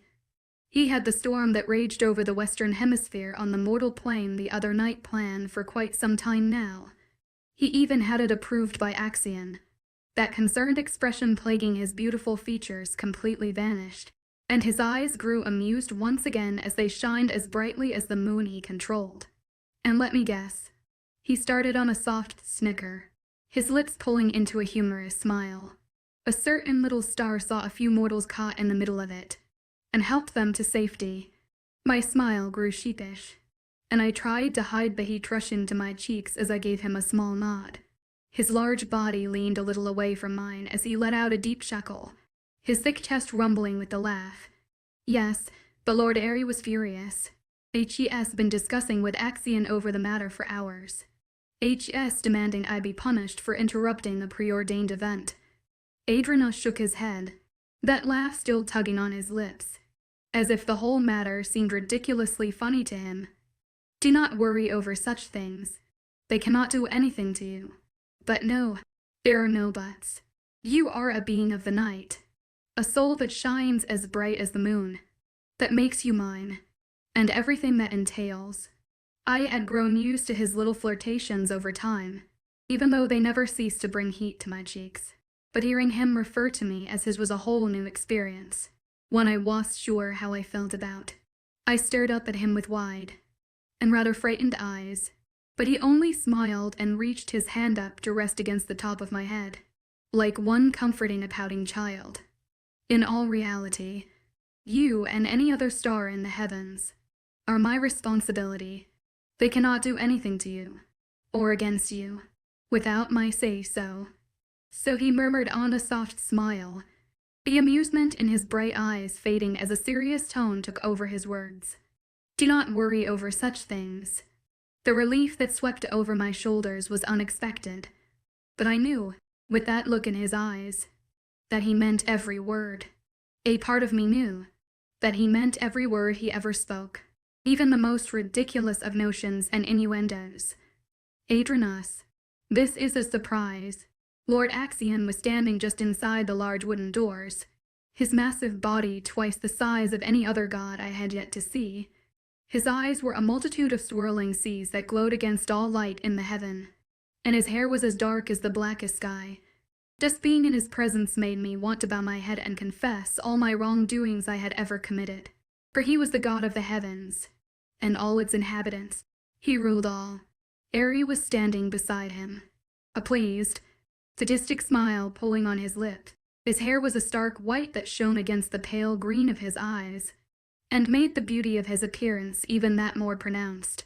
For a being so in tune with nature, he was a disastrous monster, responsible for every horrid storm and natural calamity that tormented and killed civilizations. He held no remorse, nor guilt, and enjoyed the destruction in his wake. You did not want to be enemies with him. 𝐴𝐸𝐻𝐻 turned to face the two gods, that lazy, amused expression resting on his handsome face once again as his large back nearly blocked mine from view. I was oddly comforted by the protective act, and found myself trying to press against the hard plane of his body. Then I jumped at the realization and pulled quickly away. 𝐴𝐸𝐻𝐻 might have been a flirt. A huge flirt, but he wasn't one for contact. Yes, I came to see you about a matter, but found you were busy discussing about my little Immerse here. I watched from my hidden position behind his large back as the great god 𝐿𝐲𝐽's gaze flickered between us. Lord Ares' sadistic smile pulled into a satisfied flash to mine. Indeed, I believed we had just decided on a punishment for. I could feel my soul clench in my chest. Could feel the panic start to build deep inside as the god's words left his mouth in a malicious grin. 𝐴𝐸𝐻𝐻 did not move. There will be no punishment.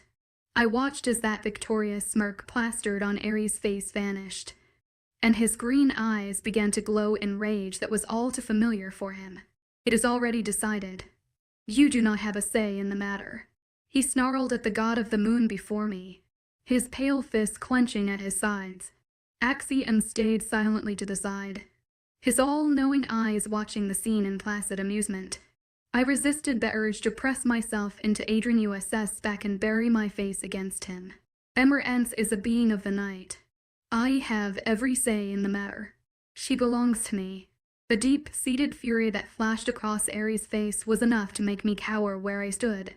But 𝐴𝐸𝐻𝐻 did not waver. You arrogant, pompous, self-righteous. In my eyes, she did a kind service to the helpless beings in need. I see no harm done. The situation is closed. She interfered with the cosmic matter. She, as well as the others, know their place.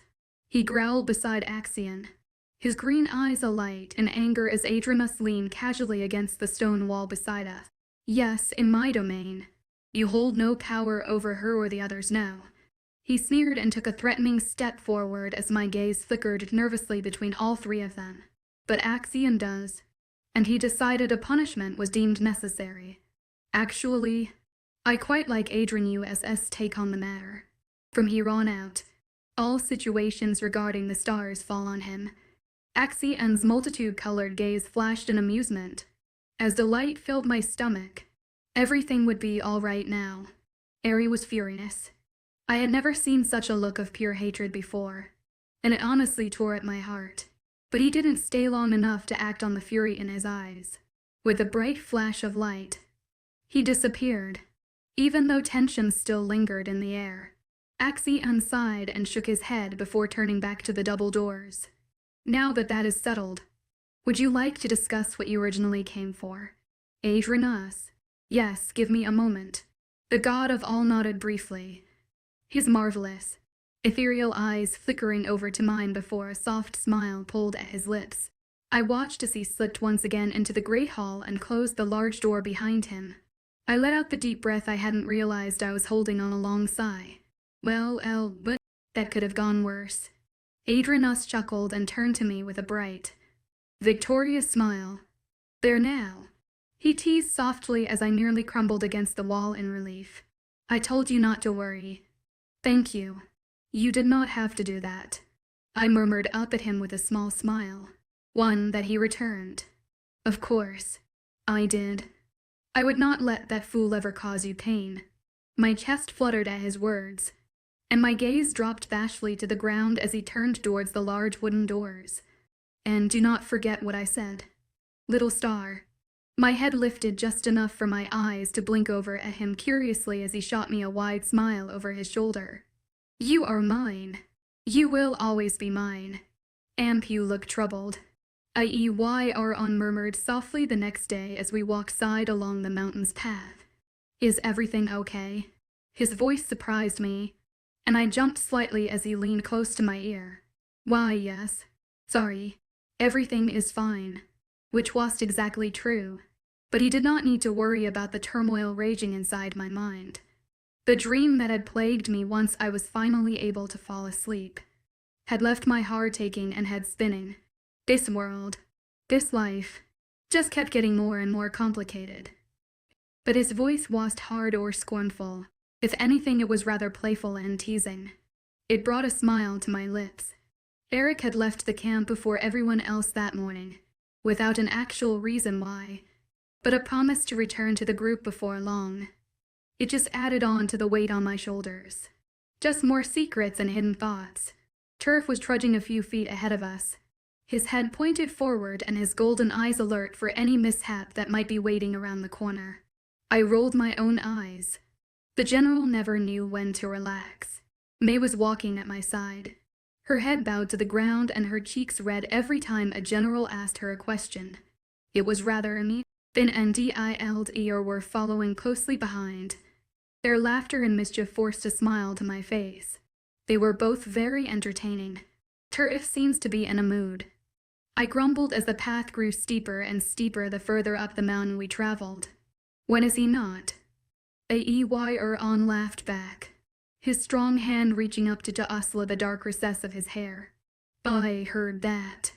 The �KIND's third in command snapped over his shoulder, but made no move to say anything else. I sighed and shook my head as his shoulders only seemed to tense. You need to learn to lighten up, General, and you need to learn to do what you're told. My lady. He snapped back, but kept his bright eyes plastered ahead of us. There's no need for that tone. Turf. 𝐖𝐴𝐬𝐬𝐬 scolded beside me as May watched the encounter with wide eyes. Perhaps I wouldn't use it, if she didn't get into trouble so often. I wouldn't say often. He only growled in response and let out a dark huff before ignoring us once again. Perhaps if he had a mate, he would not be so grumpy. I grumbled under my breath, so only 𝐊𝐲𝐬𝐬𝐬 would hear as we continued the long journey up the mountain. I was surprised at the soft and rather sad smile he shot me. He did have a mate. My head snapped around, and my eyes nearly popped out of my head as I stood boggling up at the large wolf born. He only gave me a small nod. Yes, he did. A very long time ago. And he had been happy. A happy Turf. That was something I would do nearly anything to see. What happened? I murmured softly as a light trail of snow began to fall from the sky. 𝐿 let out a small sigh and ran his fingers through his hair once again. What always happens with time. She died. But this is not really my place to say anything. My lady. Of course. I'm sorry. I dropped the subject almost immediately. But it plagued my thoughts for the rest of the day. Tirith had a mate once. Had been in love and happy. I couldn't possibly imagine how it would feel to have that. And then lose it. The stone pulsed against my chest, and I reached up to press my palm against it through my tunic. I did not know what Eric and I truly were, if we were mates or not, but I knew I would not be able to handle it if he died, if I lost him. I've nearly given my life for him before, and I knew I would do it again if I had to. My heart ached more for the gruff general than it ever had before. Chapter 33. Close your eyes. I tried not to frown as I gazed over at the behemoth of a man. I didn't trust the sneaky glint in his ruby red eyes, or the smirk pulling at his full lips. I narrowed my gaze at the laughter dancing through his. Just close your eyes. Trust me. I hated when he said that. It always made me feel so guilty. But despite the small unease settling in my stomach, I did as he asked. I did trust him. With everything in me. His low chuckle rolled slowly in the air around us. I was surprised when the soft touch of his lips brushed against my own, but I kept my eyes closed and leaned into the gentle kiss. What was that for? My voice came out as an airy whisper when he pulled away. My eyes still closed against the bright light of his, because I wanted to. Ouch. Do not look yet. My head was still reeling from his kiss, but I didn't miss the way his strong arms wrapped carefully around my waist, his lips brushing along my cheek. I was too distracted by his touch, by him, to notice the air around us falling away, then whipping completely in the opposite direction. Hold your breath, my little star, I murmured against my lips, before his own were pressing against mine once again. I did as he said as the wind continued to drastically change directions. His kisses were fogging my mind, his arms pinning me tight against him. I didn't even notice when the floor beneath us disappeared, and light flashed behind closed eyelids. I gasped when my feet touched ground again and my legs shook. 𝐻𝐼𝐸 was the only thing keeping me steady. He chuckled as I tore my lips from his and sucked in a deep breath of air. His arm as strong as steel as I fell into him. You could have warned me.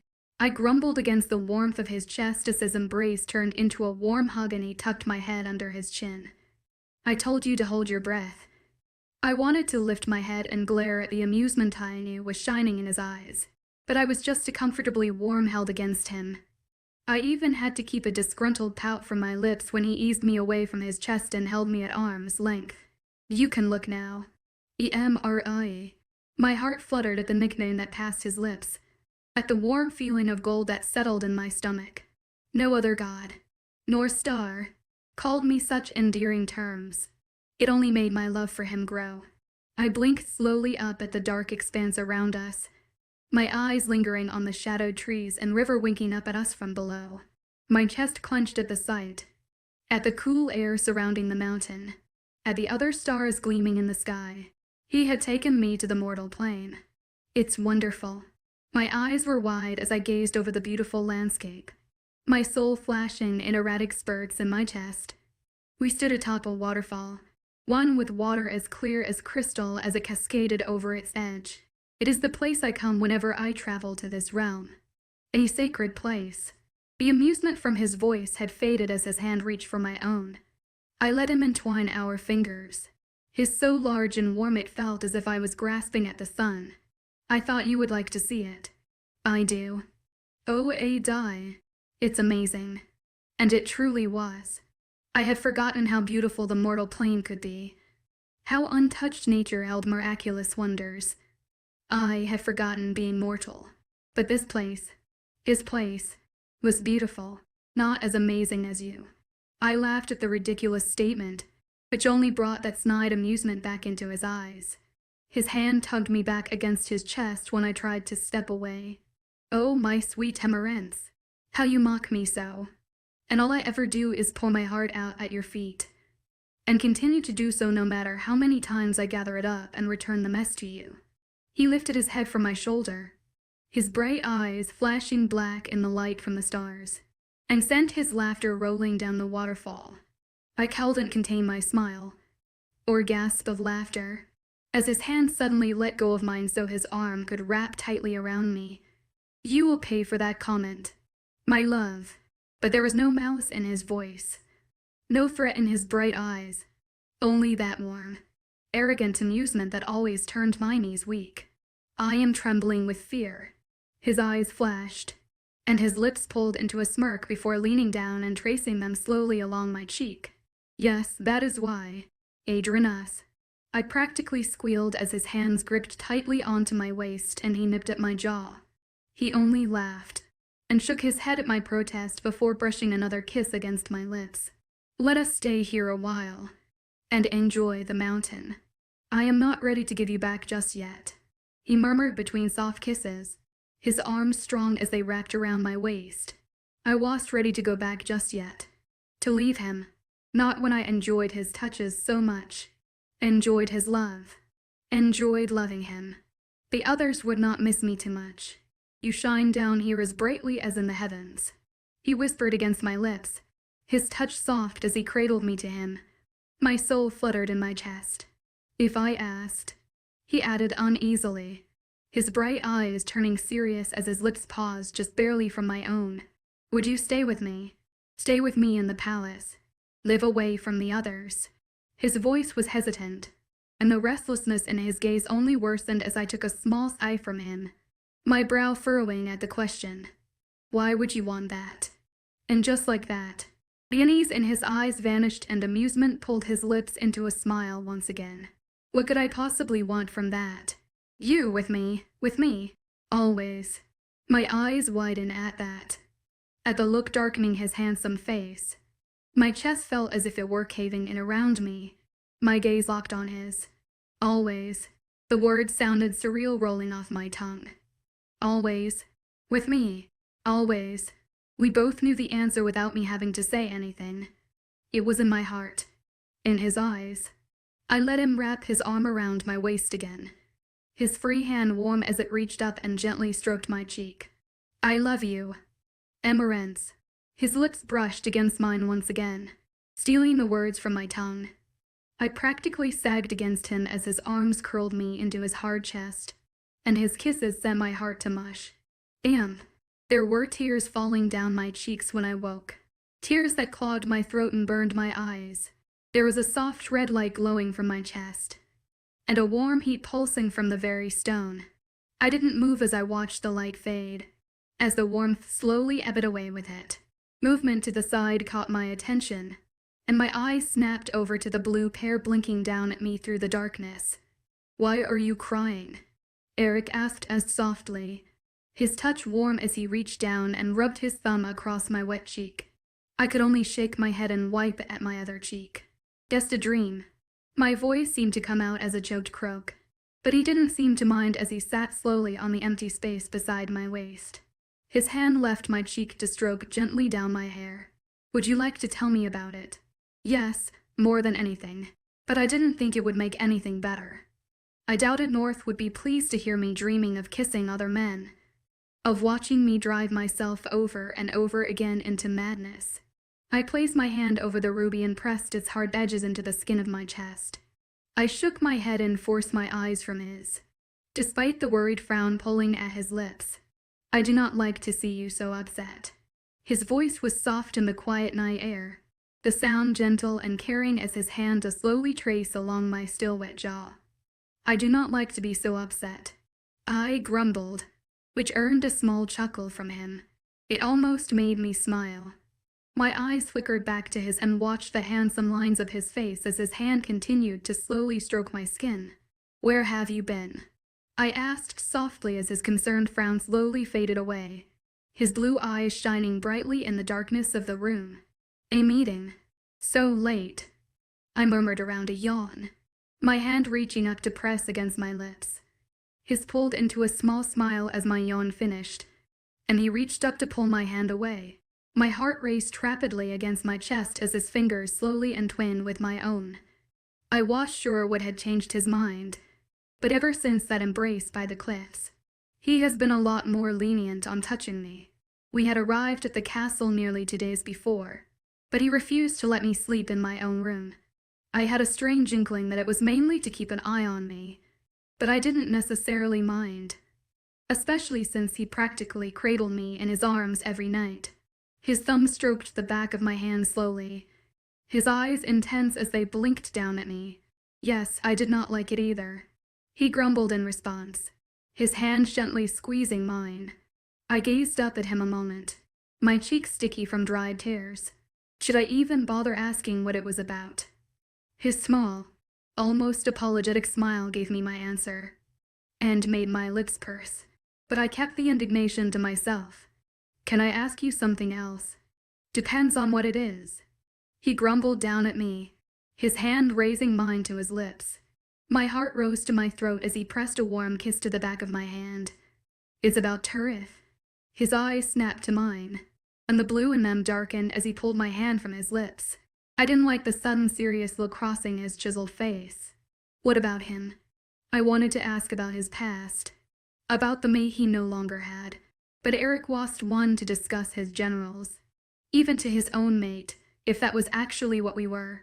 Do you remember when we were attacked in the lower kingdom? And I hurt my head.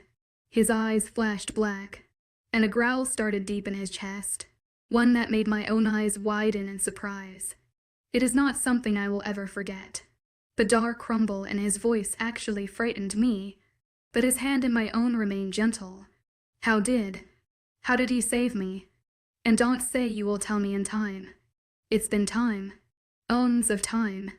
He ignored the exasperation in my tone, and rubbed the pad of his thumb along the soft skin on my knuckles. I guess it cannot hurt now, he murmured before raising my hand to his lips once again. His other hand gently eased around my waist and helped slowly pull me into a sitting position. It was hard not to lose myself in his soft touches and gentle lips as they brushed along my skin. This was so foreign for him, for us, and I never wanted it to end. You have seen some of the magic I hold in my soul. He started softly, his lips just barely from my skin as he let them trail over the palm of my hand. Although it trumps that of any other wolf born, power thrives through all wolf blood. My heart beat widely in my chest as his teeth started to gently nip its way down to the soft skin of my wrist. Terrific power. Is that how he healed me? Bright blue eyes flashed in the darkness of the room before he tilted his head further against my arm. There is power in everything. I gasped when teeth sharper than knives pierced my skin, and pain shot straight through my arm. But that one sharp sting disappeared as quickly as it came. A warmth, more stranger and strong than any I had ever felt before, surged from the grip his teeth had in my skin up my arm and traveled to every single part of my body. Ache in my throat from crying had disappeared. The cramp in my legs from traveling dissipated as if it were never there, and my always brewing headache subsided away. The completely pleased, content, and happy smile that pulled on my lips was automatic, and I found myself swaying dazed towards him as that warm feeling swept into the deepest parts of my soul. The heat suddenly streaming and pulsing from the ruby against my chest was nothing compared to the essence coursing through me from north.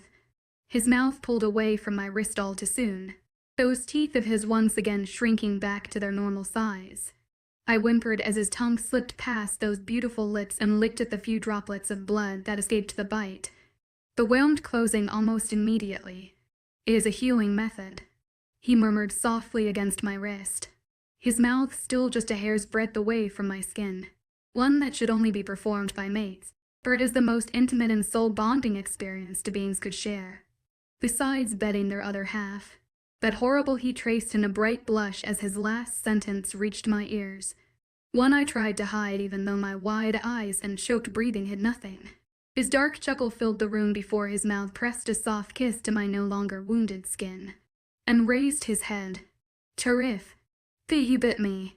The blue of his eyes vanished as the black of his wolf immediately took over. My heart hammered in my chest as his hand around mine tightened and low growl filled the air around. Yes, the look on his handsome face was one so hard and furious and caused the pale hair on my arms to rise. In order to save your life, His growl grew, even though his thumb went back to rubbing soft circles against my hand. That is the only reason I allowed him to go unpunished. To live. My gaze narrowed, and I curled the hand he held into a fist as I glared over at his dark eyes. Do not give me that look. Biting another male's mate, especially the king's, is a betrayal of the highest order. Death is a more merciful way I have seen used as a consequence for such a crime. He saved my life, yes, and he is not only alive, but also remains my general. My protests died on my tongue, and I felt that he'd stain my cheeks for a whole new reason. You're right. I'm sorry, I murmured down to our joined hands, my gaze dropping to the blankets laying rumpled beside us. Turf had bitten me, had risked betraying his king and all that mattered to him to save me. I shouldn't have been so surprised, or flattered. I'm sure when he weighed the options, biting me and ensuring North's wrath, or letting me die and sufficiently killing himself, the former was definitely more agreeable. I could practically feel the smug smile pulling on Eric's lips as those bright eyes watched my unease with amusement. My stomach clenched as he leaned slowly forward, that warm, soft mouth of his brushing just barely over my ear. I find your flushed expressions incredibly captivating, he murmured against the heat of my skin, his lips lingering above the soft spot just below my ear. My heart sped in my chest, the blood pumping rapidly through my veins. We were sitting so close together my chin nearly rested on his shoulder, and my free hand reached out to curl into the soft fabric of his shirt.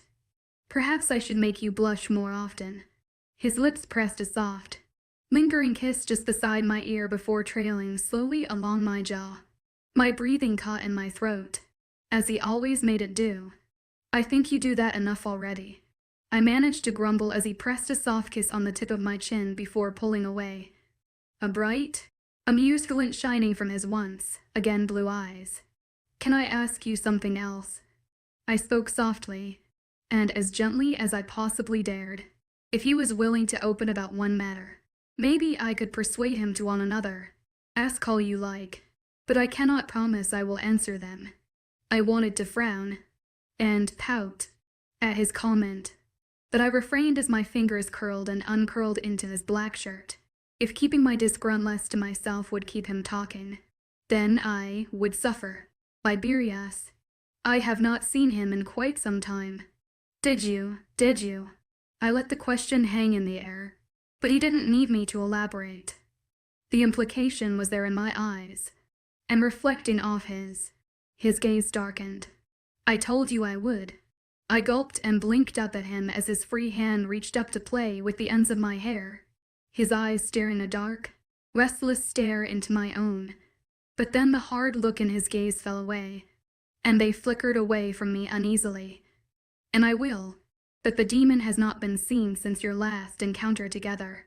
My stomach clenched at his words, at the sickening feeling washing over me. His hand squeezed mine tighter as my face paled. You do not know where he is. My voice was shaky, my teeth biting at my bottom lip in worry as his eyes watched my every move. His magic is dark, and he knows much. What little spells he uses to hide will soon wear off, and then I will destroy him. Do not worry. You tell me that often. I grumbled down at his shirt as his hand left my hair to rub softly up my neck and along my jaw, because I truly do not want you to worry over anything. You will only fry that little mind of yours, and I would desperately miss it. His lips pulled into a small, amused smirk, one I had not seen from him before. It made my insides erupt into a fluttery mess. What has got into you? I heard my voice whisper between us as his smirking lips dropped to my cheek and pressed a soft kiss there. You, he murmured just as softly, his eyes flashing as he pulled away again. I fear you ever leaving me again, of you disappearing and I cannot find you.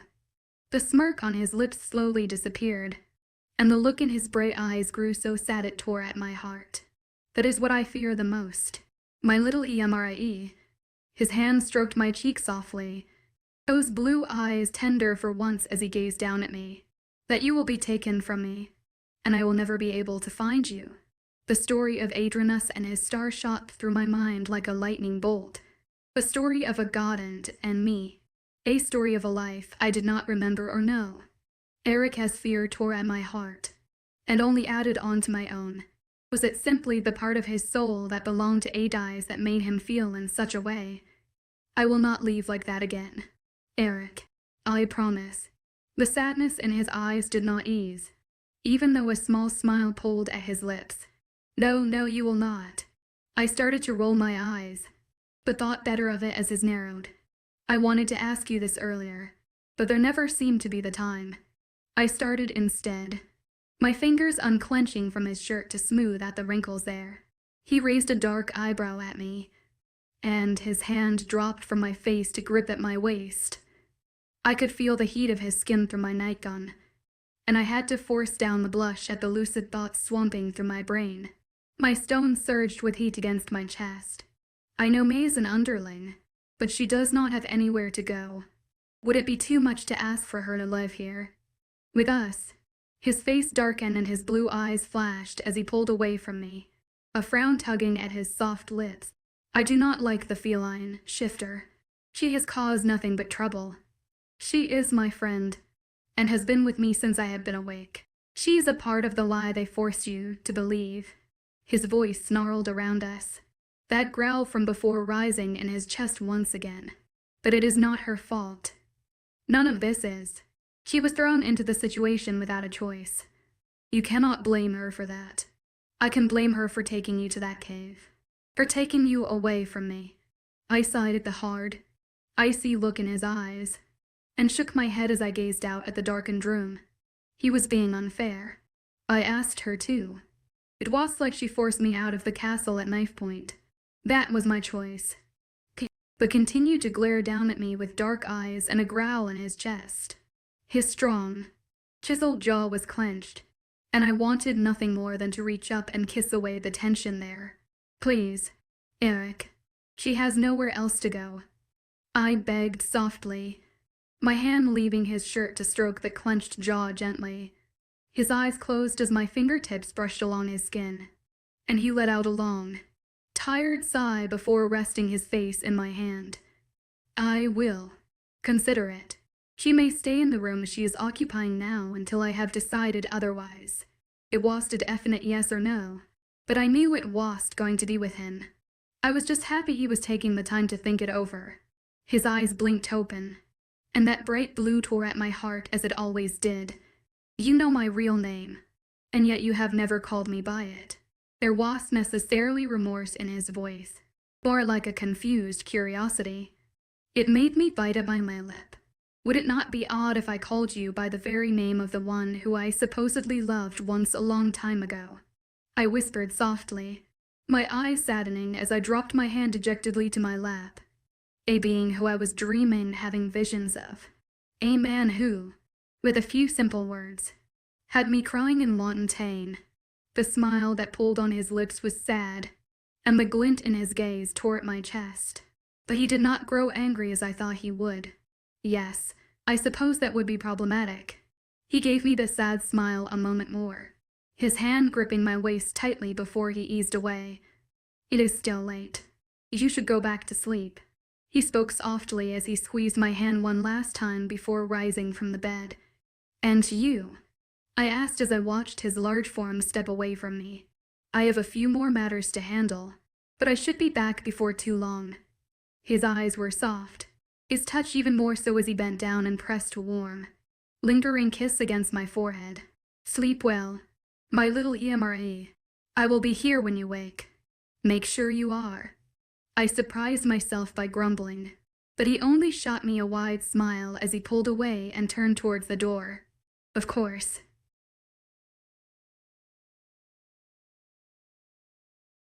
There is a kind of love that remains unwavering across millennia. There is a kind of crisis lurking around every corner.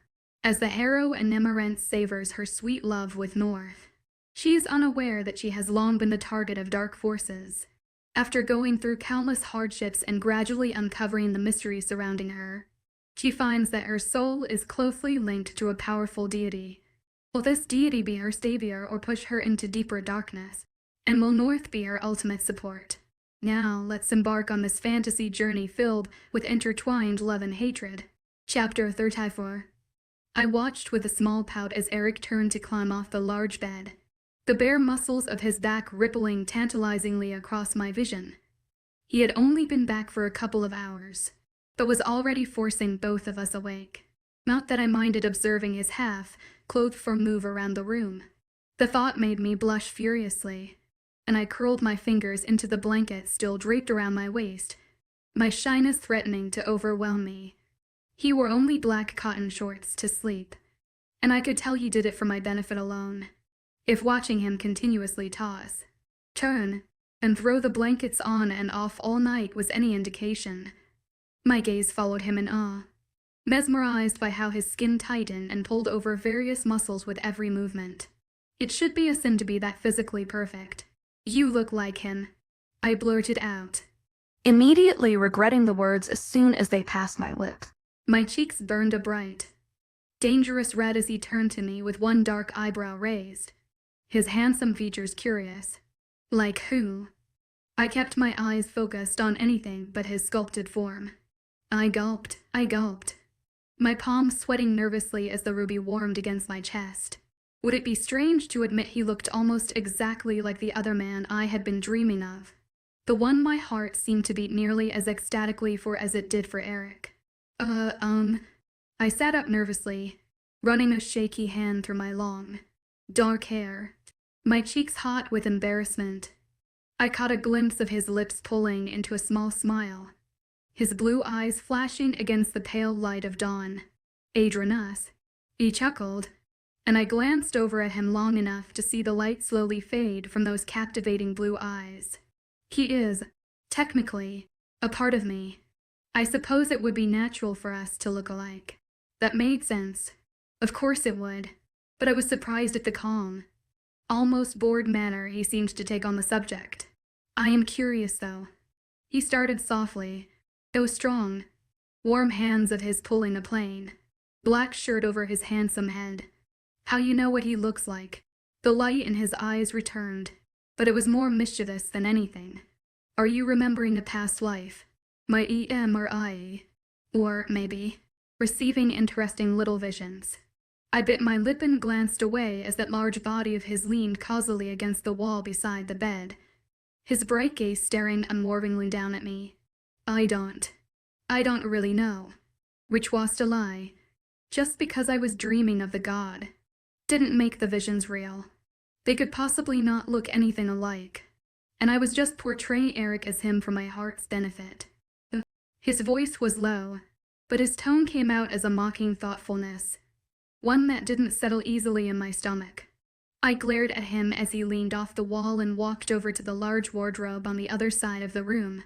𝐊𝐲𝐬 Delos, and I will be busy searching the mountain today. Turif and the others will be around if you need them. Or me. I watched with a small frown as he grabbed those signature black pants from the drawer and turned towards the bath chambers.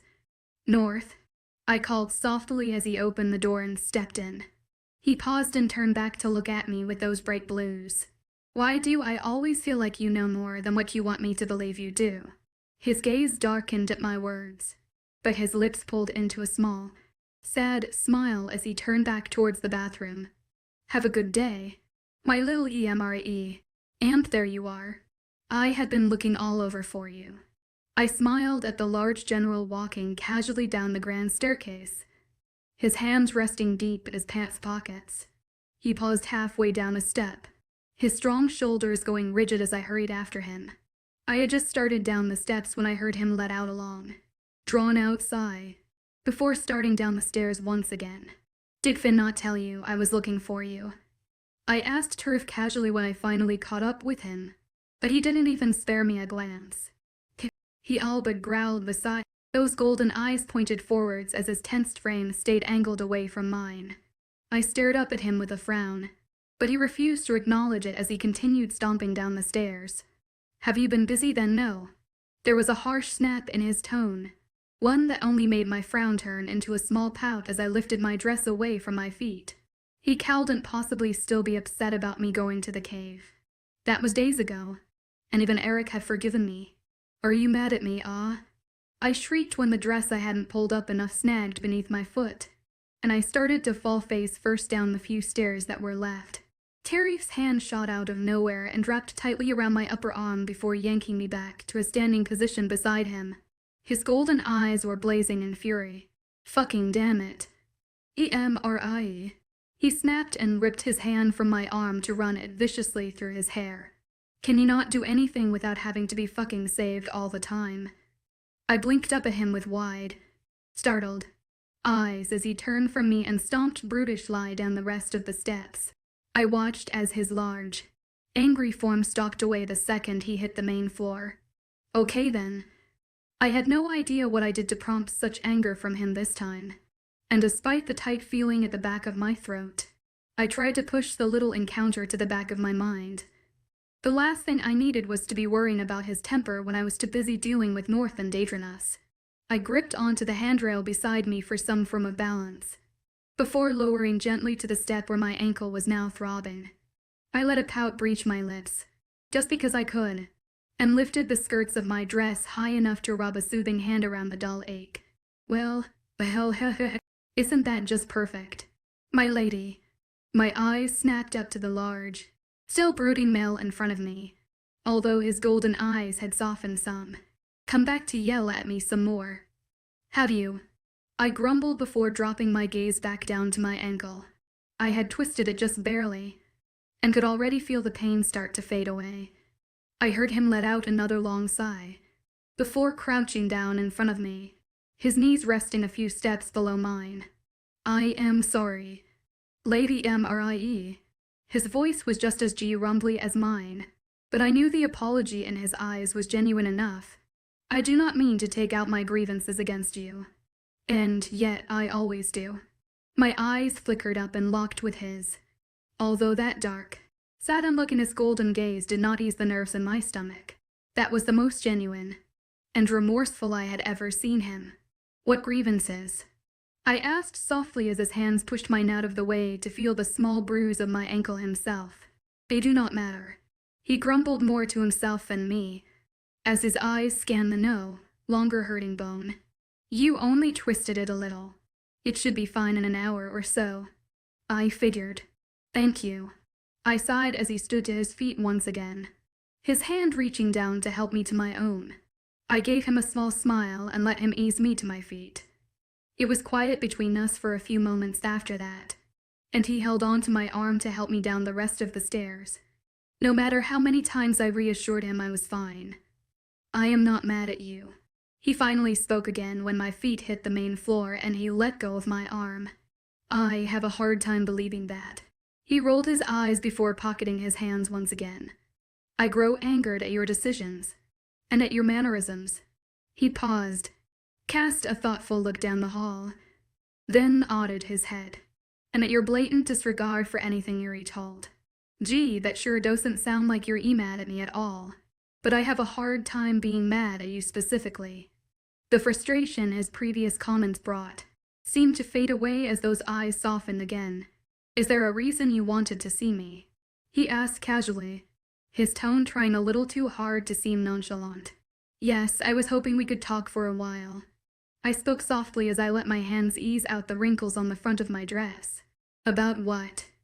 I shrugged at his raised eyebrow, and let my gaze flicker around the main, grand foyer. I had no idea how I was going to approach the whole healing me topic, or if I even wanted to. And I definitely knew asking about his lost mate was probably a no-go, but I cowed and helped the sharp curiosity strumming through me. About anything, really. I rather miss your company, which was a total lie. I loved spending time with 𝐸, and even though Turif and I had our rough spots, I did enjoy some of the time we had once spent together. He snorted, and I could practically feel his want to roll his eyes again as he turned towards the hall opposite the stairs. I followed slowly after him, now that I find hard to believe. It's true. I grumbled at his large back as he kept just a few feet in front of me. He shot me a look over his shoulder before slowing down. Why do I have the feeling you want something? I shrugged again, just because I wasn't sure how to answer that. I did want something. Answers.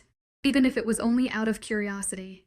He shook his head and grumbled something under his breath before running his large hand through his hair.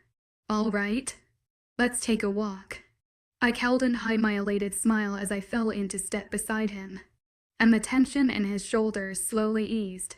We walked in silence for a while, not with a set destination, that I knew of at least. Turif seemed to be off in his own little world, and it was hard to get lost in my own. Eric had gone off to search for the missing seer hours ago, and I couldn't help but worry for him. He had 𝐿𝐢𝐬𝐬 and the others. But what if something happened and I was there with the gold power to save him? If he got hurt and then didn't bring him back in time? I shuddered. North told me about how you saved my life in the lower kingdom. I finally broke the silence between us, even if it was in the easiest way possible. I just had to get out of the dark thoughts my mind had fallen into. His large body tensed beside me once again. Did he know? His voice came out as a disgruntled growl as his hand reached up to run through his disheveled hair once again. "I nervous habit." I noted. His bright eyes refused to glance over at mine, and his brow furrowed in what looked like frustration. "Yes, and I know 𝐼𝐸 thanked you before, but I never realized the extent of the matter. Stop. Just stop." His voice wasn't hard, nor angry like I was used to, but rather tired. The situation was handled, and I would rather just leave it at that. "You saved my life, Turif." I spoke low, soft even, as I reached between us to lay a gentle hand on his upper arm. He stepped away from me.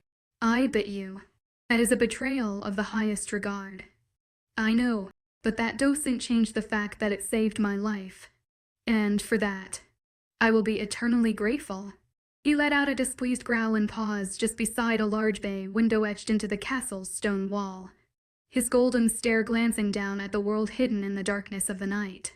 "North should have never forgiven me," he admitted softly a moment later, his voice nearly as distant as his gaze. "Don't say that," I murmured as I leaned against the stone wall behind the window and glanced down at the dimly lit town shining below us. "It is true. He should have thrown me from the council, from the kingdom. He should have killed me." There was a dark snarl to his voice, and a heavy set in his gaze. It made my stomach flip painfully. I would have never forgiven him, which was 100% true. I knew how serious they took their customs and traditions, knew how important mates were. But if Eric had actually killed him over it, I would have never given him a chance. "I know," he said on a haggard sigh before turning away from the window and leaning heavily against the stone wall, which I'm sure is part of the reason why he did not. I didn't respond to that disgruntled remark, and copied his stance on the other side of the window. "For all his rough person as, I fear the king cares too much for you and the others to ever kill you." He made a sound close to a snort and scoff before crossing his thick arms over his chest. "What you must understand, Lady Immerse," he started low, his voice gruff as his eyes flashed over to mine, "is that North will do anything when it comes to you. Will do anything for you." The heat that I was becoming way too familiar with stained my cheeks as I forced my gaze from his. It was hard believing that North held such high feelings for me, no matter how many times he told me so. Even if he has to kill one of us. The delighted flutter in my stomach died as his voice turned somber once again. "North would never kill one of the generals because of me. He couldn't. They meant too much to him, and he to them." "Yes, well, which, yes." I cleared my throat to get rid of the dark tension that suddenly filled the hall, and rolled my shoulders as he glanced over at me. "I understand the risk you took in healing me. So again, thank you." His sudden laugh threw me off guard, and my eyes snapped to his on their own accord. "You need to stop thanking me. I would have saved you regardless of the risk." "Yes, because North wouldn't have handled my death well. Because, besides how much you annoy me, I am rather fond of you." I jumped at his words, and my eyes grew wide as I watched him run his hand down his hard face. I knew 𝐿𝐤𝐬𝐬 always said that the grumpy general had a soft spot for me, but I never believed it before. I'm still not sure if I believed it. I didn't save you because the king demanded it. I did it because I didn't want you to die." His jaw was shut tight, and his golden eyes seemed to glow in the dim light of the hall. His words were soft enough, but his face looked tense and poised for an argument. I bit my lip and glanced away. So he actually did have a soft heart. Who would have thought? Perhaps that is another reason why he did not punish me. He murmured thoughtfully before leaning back against the wall once again. I didn't know what to say after that, so I stayed silent and wrung my hands together. If I talked, I feared it would disrupt the words he kept speaking. I never expected him to share so much, and I doubted after this conversation he ever would again. How did you become a general?" I asked softly a moment later, the tension between us slowly fading away. I caught his shrug out of the corner of my eye. I did not see any meaning in life. Until North. He gave me a purpose. His tone had turned hard, but when I glanced over at him, his eyes looked so heartbreaking sad that it tore holes into my chest. "Was that after your mate passed?" His eyes snapped to mine so fast it made my head spin. But the sudden curious look clouding them made me want to ease carefully away. "How do you know about her?" he snarled, those golden eyes flashing black as a growl started deep in his chest. I never feared North when he got like that, but Turf was a whole other matter. No matter how much he cared about me, he did not have the mate obligation keeping him from tearing out my throat. I gulped and sidestepped a little along the wall as he pushed away from it. One of the others might have mentioned something about it. The growl that rose from his lips was frightening, and his eyes were now pitch black as his large shoulders started to shake. 𝐴𝐸. That mutt needs to learn to keep his fucking mouth shut. I watched with wide and rather scared eyes as he turned towards the window, his shaking hands clenching craters into its sill. Mental note for next time. His mate was not a topic for discussion. The ruby suddenly pulsed against my chest, and heat shot straight through me from its heart as the windowsill practically crumbled beneath his. I hurriedly pulled the stone through the top of my dress so the heat would not burn my skin. Immerse. I gasped at the voice that suddenly shot through my mind. That dark, amused tumble of the man who I had been dreaming about for more than a week. Except, he wasn't amused now. My fingers clutched around the stone in a grip as tight as a vice, and I had to close my eyes against the light of the hall as my head began to throb. Immerse. I heard Turf ask what seemed like 1,000 leagues away, but I was too focused on the pain stinging through my mind to respond, or wonder if he was still as furious as a moment ago. "My lady, my little star," the voice spoke again, softer this time, before images started flying across my mind's eyes. Images of 1,000 loving smiles and gentle whispers. Images that were almost like a soft caress to my heart, but they did nothing to ease the pain in my head. Immerse. The minute that familiar voice I loved so much reached my ears, the images stopped, and 𝐴𝐸𝐺 voice fell away like the dreams he haunted. Strong hands were gripping tightly onto my upper arm, holding me steady as I swayed like a numb bag of air. "Little one," North murmured softly, his arms wrapping securely around my back as I fell against his hard chest. My head still throbbed, and the stone was still hot as glowing embers in my hand, but I cowed and let it go. I hadn't realized there were tears streaming down my cheeks until Eric used one hand to wipe them gently from my face.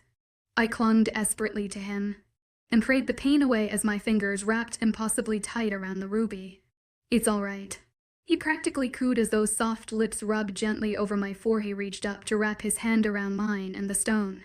"Perhaps you should take this off for a while," he offered softly, his strong fingers easily prying mine away. I whimpered and shook my head viciously against his chest. "And no, it's mine. It stays with me." My head continued to throb, the pain like a steel hammer smashing against my skull. 𝐴𝐸𝐺 gave the stone to me, told me to keep it close to my heart, to never take it off. His heart, my stone, whom I am sure he will understand, just for a little while. "It is hurting you, my love." But Eric, I practically sobbed as his fingers continued to try and pry the ruby from my hand. I was too upset to sense the tension strumming between the king and his general. Just for a little while. I promise I'll give it back. He soothed softly into my ear, his voice warm and gentle as my fingers finally released their death grip around the stone. Its heat and power finally dimming. What did she just call you? I heard Turf ask somewhere at the back of my mind, but I was too wrapped up in my own head to really pay attention. North ignored him also. Some part of me, at the back of my head, knew what I did next was inappropriate on a number of levels, but that didn't stop me from wrapping both of my arms tightly around his bare waist and holding onto his strong body for dear life.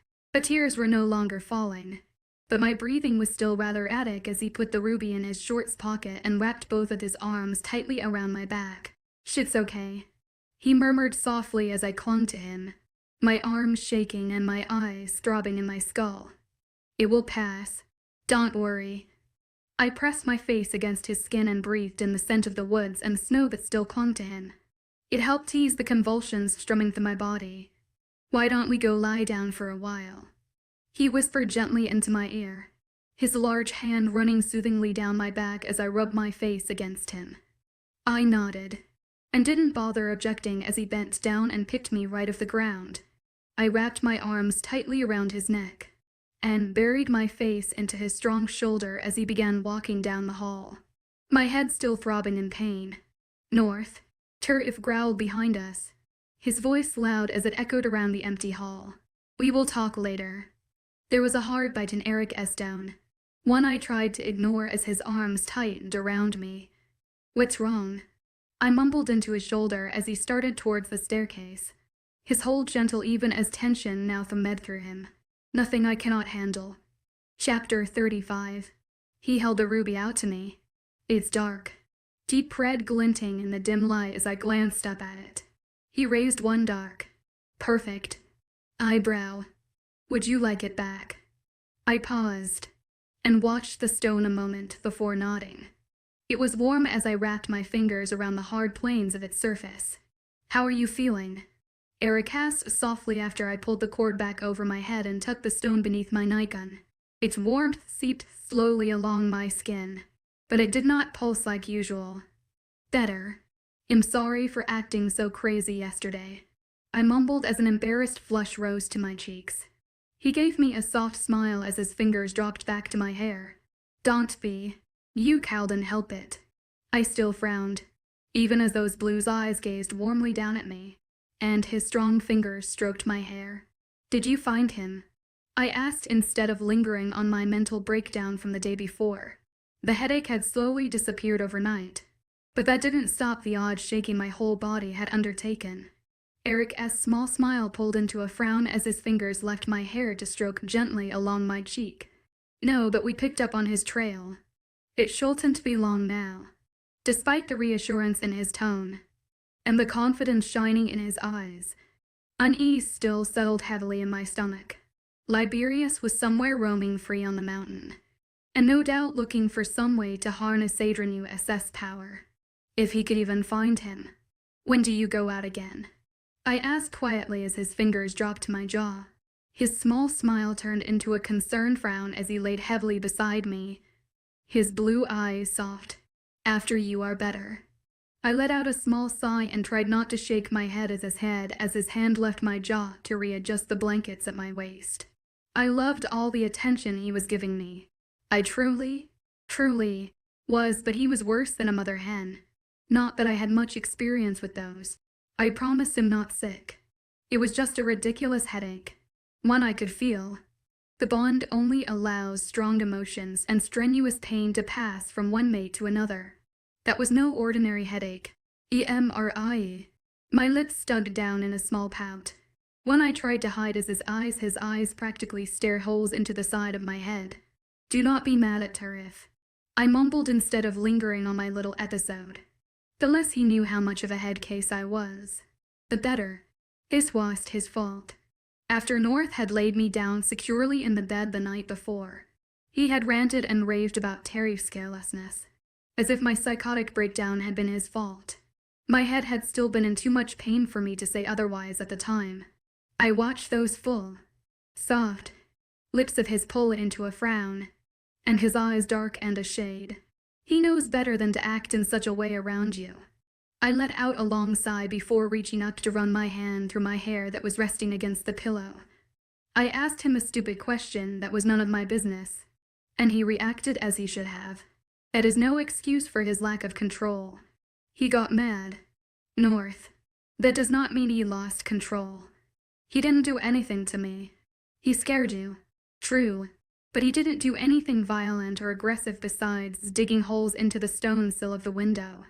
But he didn't hurt me. Whatever happened with my stone head?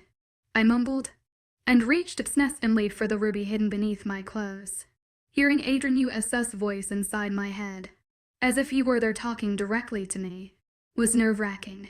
It had felt as if he were there, inside my head, sifting through my thoughts and feelings. My mind was not made to be shared by two people, and my head wanted to explode because of it. Eric didn't speak for a moment, and I could practically feel the tension strumming through him. Then he finally let out a long, drawn-out sigh, and ran a heavy hand through his dark hair. All right, I will allow this indiscretion to pass. I didn't bother to argue with him about the indiscretion part. It wasn't worth it. As long as he was going to be upset at the general for something he did not do, then I would drop the matter. Have you made a decision about May yet? I hadn't seen much of her since we arrived back from the cave, but I knew she was doing all right. One of the generals always kept an eye on her, even rotated shifts to do so. I liked to pretend that it was to keep her safe, but I knew it was only because North did not trust her. We exchanged a few messages through the servants, and she seemed content enough. Even mentioned how large and elegant her rooms were. She may stay as long as she does not present further problems. And thank you, I murmured softly, my eyelids drooping as I turned on my side. It was still early. The sun had just barely started to rise, and I had been awake nearly all night nursing that ridiculous headache. Erica's dark chuckle filled the room, and wrapped around me like a warm, soft blanket. Go back to sleep. Dear one, I will see you for final meal. His voice was a soft whisper in my ear, and even though it brought butterflies to my stomach, I wanted to frown. You are leaving? I asked around a quiet yawn, my eyes drooping closed as the stone warmed against my chest. Yes. If you believe you are well enough, I must go back down the mountain.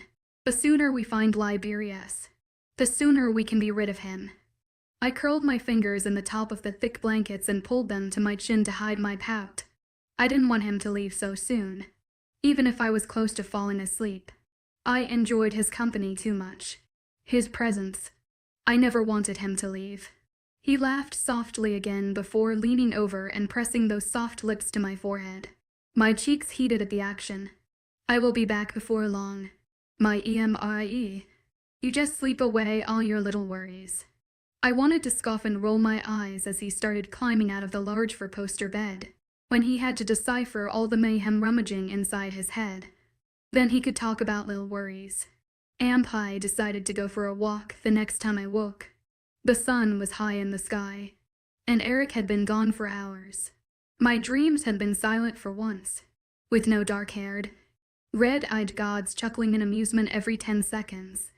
It was nice waking up without my heart tearing in 1,000 different ways.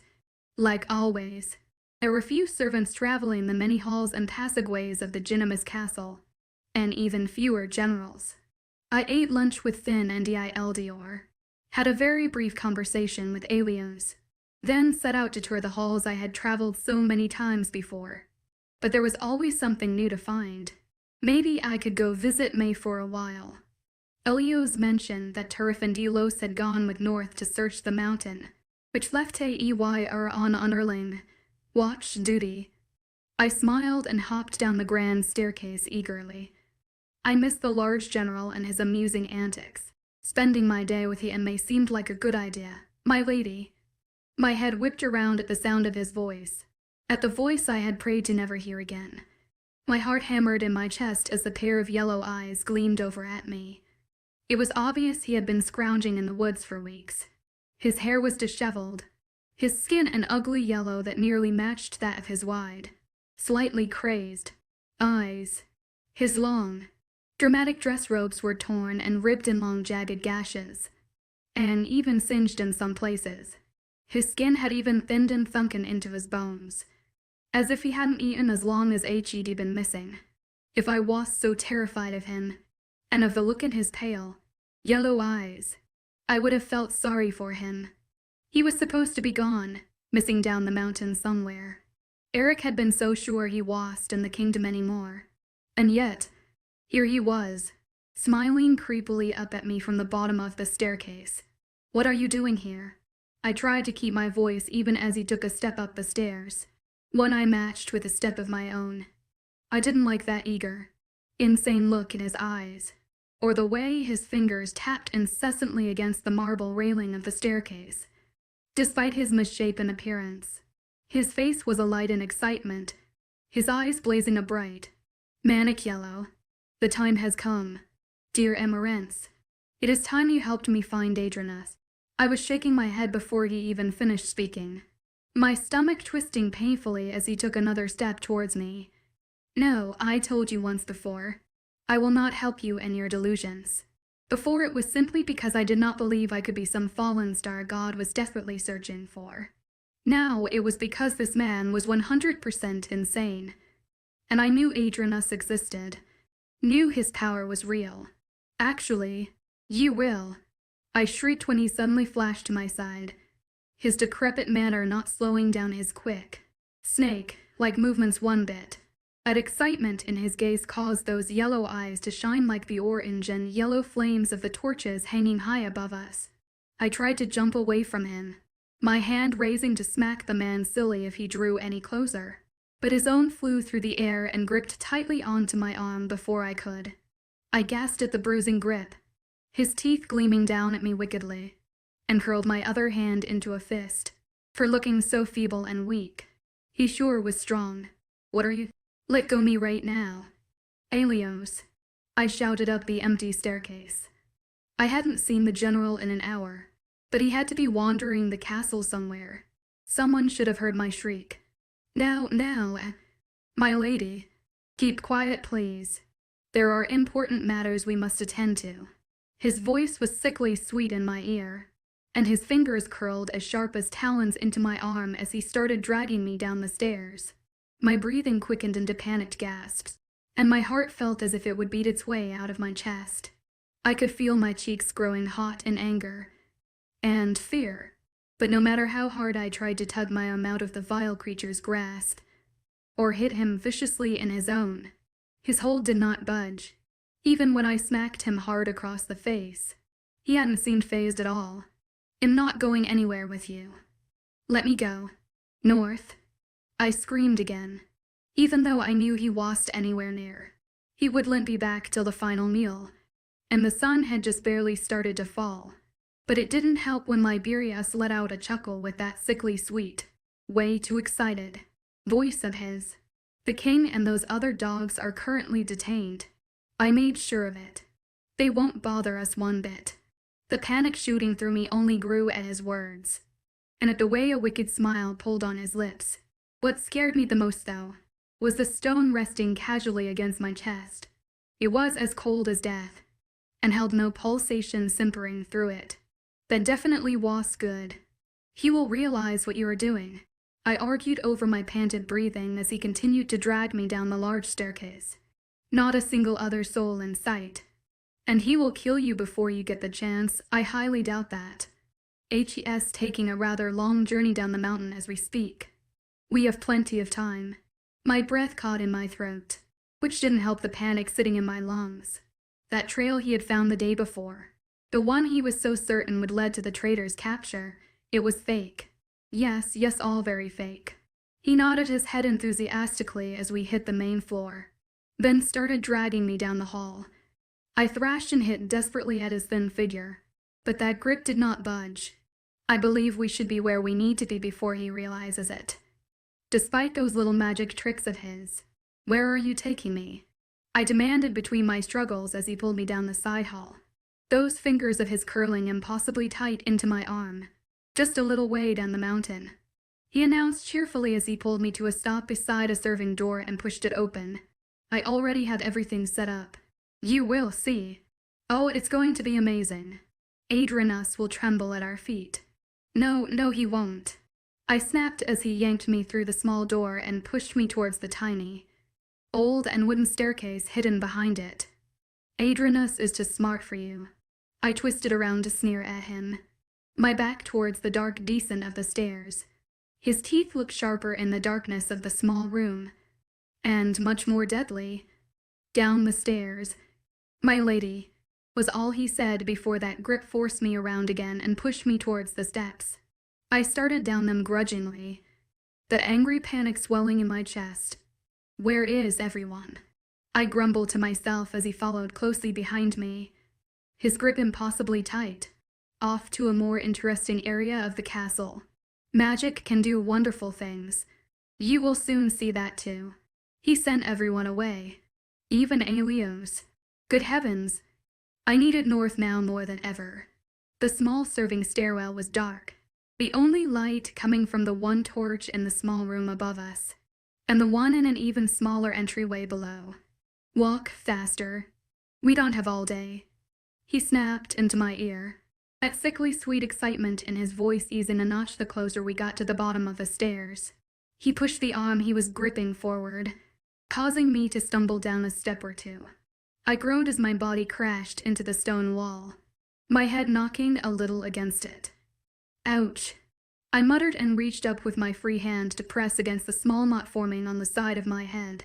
He didn't lean up on pushing me down the stairs.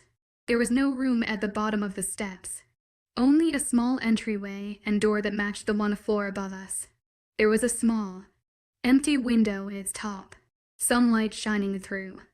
𝐿𝐲𝐸𝐻𝐬 didn't give me a chance to catch my breath before he pushed the door open and shoved me through. I had to blink as sunlight filled my vision, despite its dimming glow as it dropped behind the mountain. This was not good. I stood blinking down the steep slope of the mountain, 𝐿𝐲𝐸𝐻𝐬𝑠 grip still tight as death as he fumbled behind us with the doorknob, that disgusting voice of his mumbling incoherent words beneath his breath. I reached up with my free hand and pressed it against the stone hidden against my chest, the cold ruby that no longer seemed to thrive with life. It made my want to cry. Whenever it heated, North always seemed to be near. I wasn't sure if it was because he was my mate, or because of the part of his soul that was 𝐿𝐸𝐻𝐬𝑠, but it comforted me nonetheless.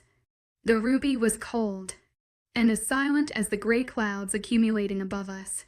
My heart stuttered in my chest, and the panic sitting in my lungs grew as the monster tugged me away from the door. That malicious smile back on his raw, pale lips. Let us go conjure a god. Chapter 36. The further along the mountain the ridiculous man pulled me, the more my heart seemed to fall into my stomach.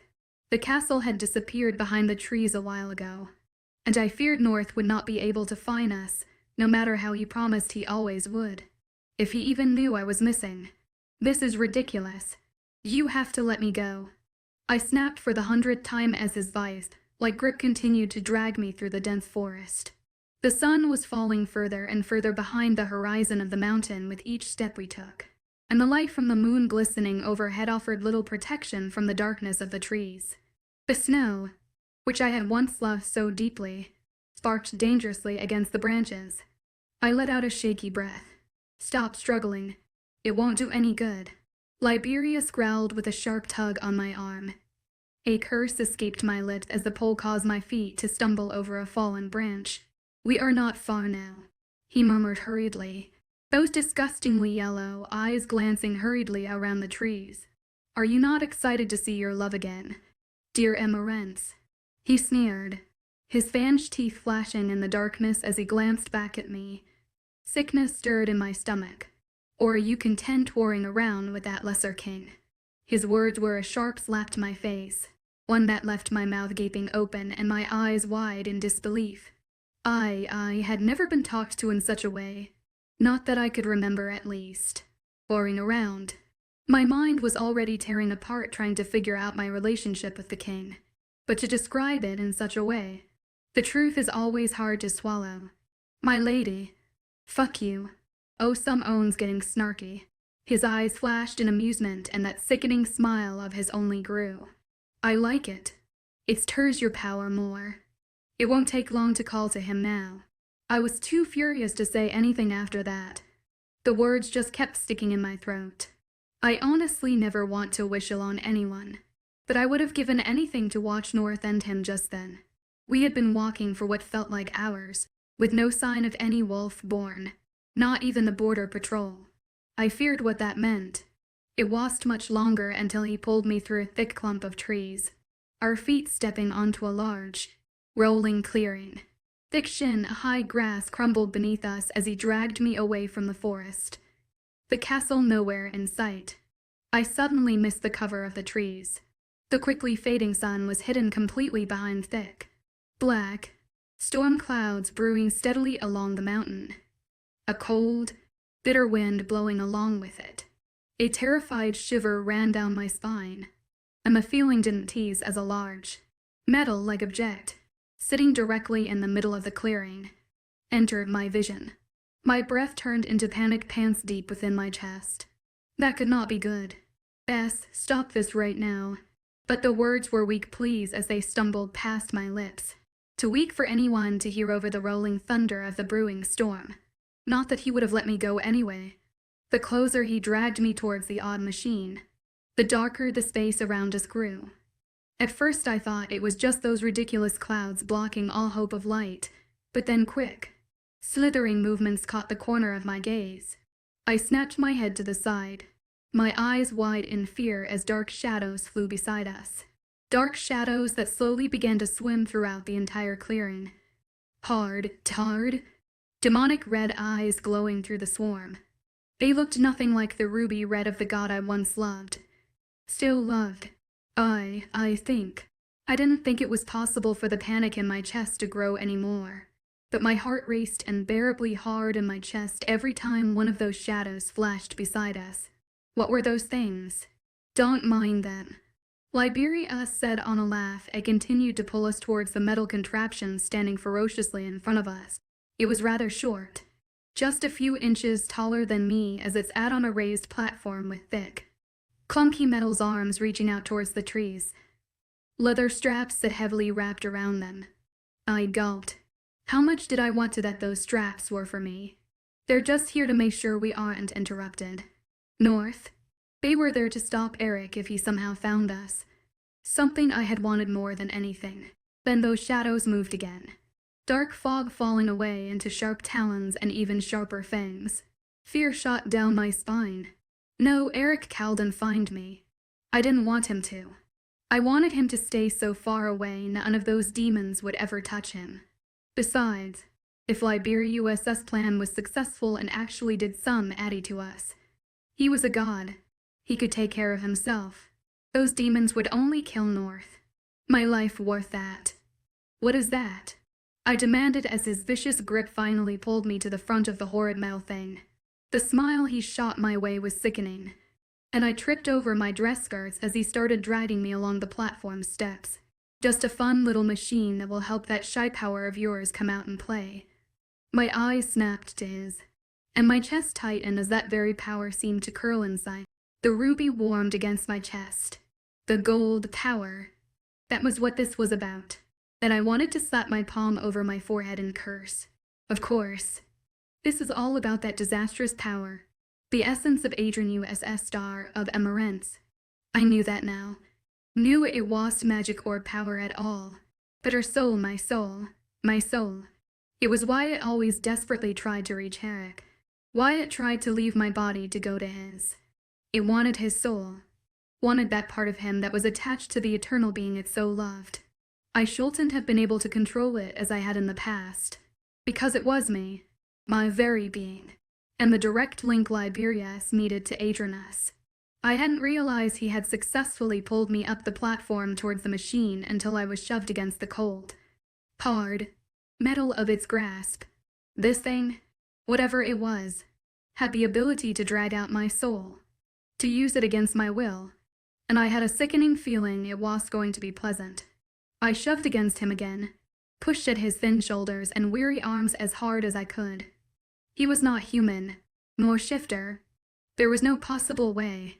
No one who appeared so feeble but had the strength of 10 men as he did was mortal. Let me go. I screamed against the howling wind of the storm, against the hissing shadows swirling below us, their bodies taking shapes of massive serpent, like creatures before fading again into a solid, red-eyed mass. I said, "Stop struggling." Liberius hissed, his sharp, bony fingers digging into my arms as he shook my body so hard my head snapped back against the body of the machine. My vision went blurry, and white sparks danced behind my eyelids as I let out a long, pained groan. "I told you it wouldn't do you any good." He snapped as one of his thin arms pinned my back to the machine while the other started tying the straps around my waist. I groaned again when the little light in the shadow, crowded clearing slipped into my sight.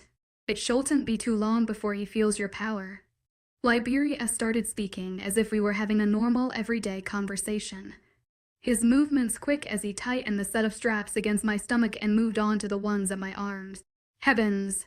I could feel it easily down the mountain when you so valiantly save that half-wit king. The problem is getting the moron to remember fully.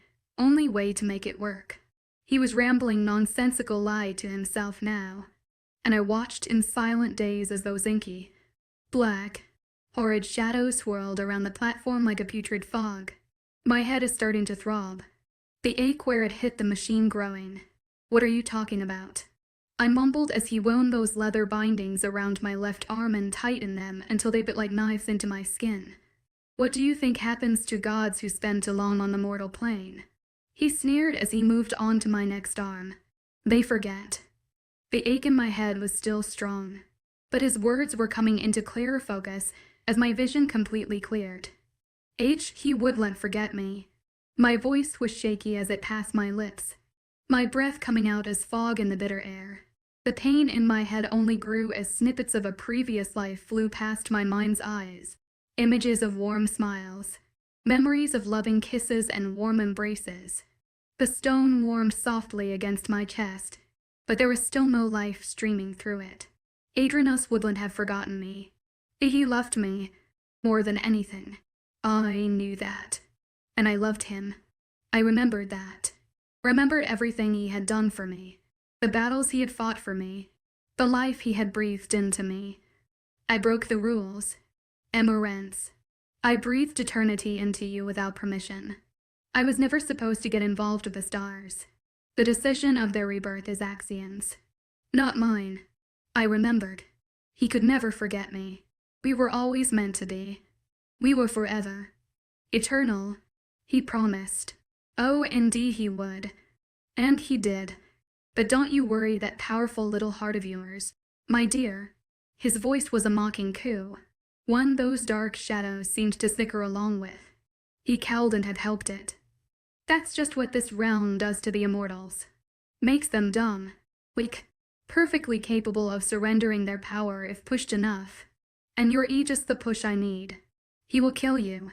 I snapped through the swell of past emotions and anger growing inside. But he only laughed, and the sound ricocheted through the clearing like breaking glass.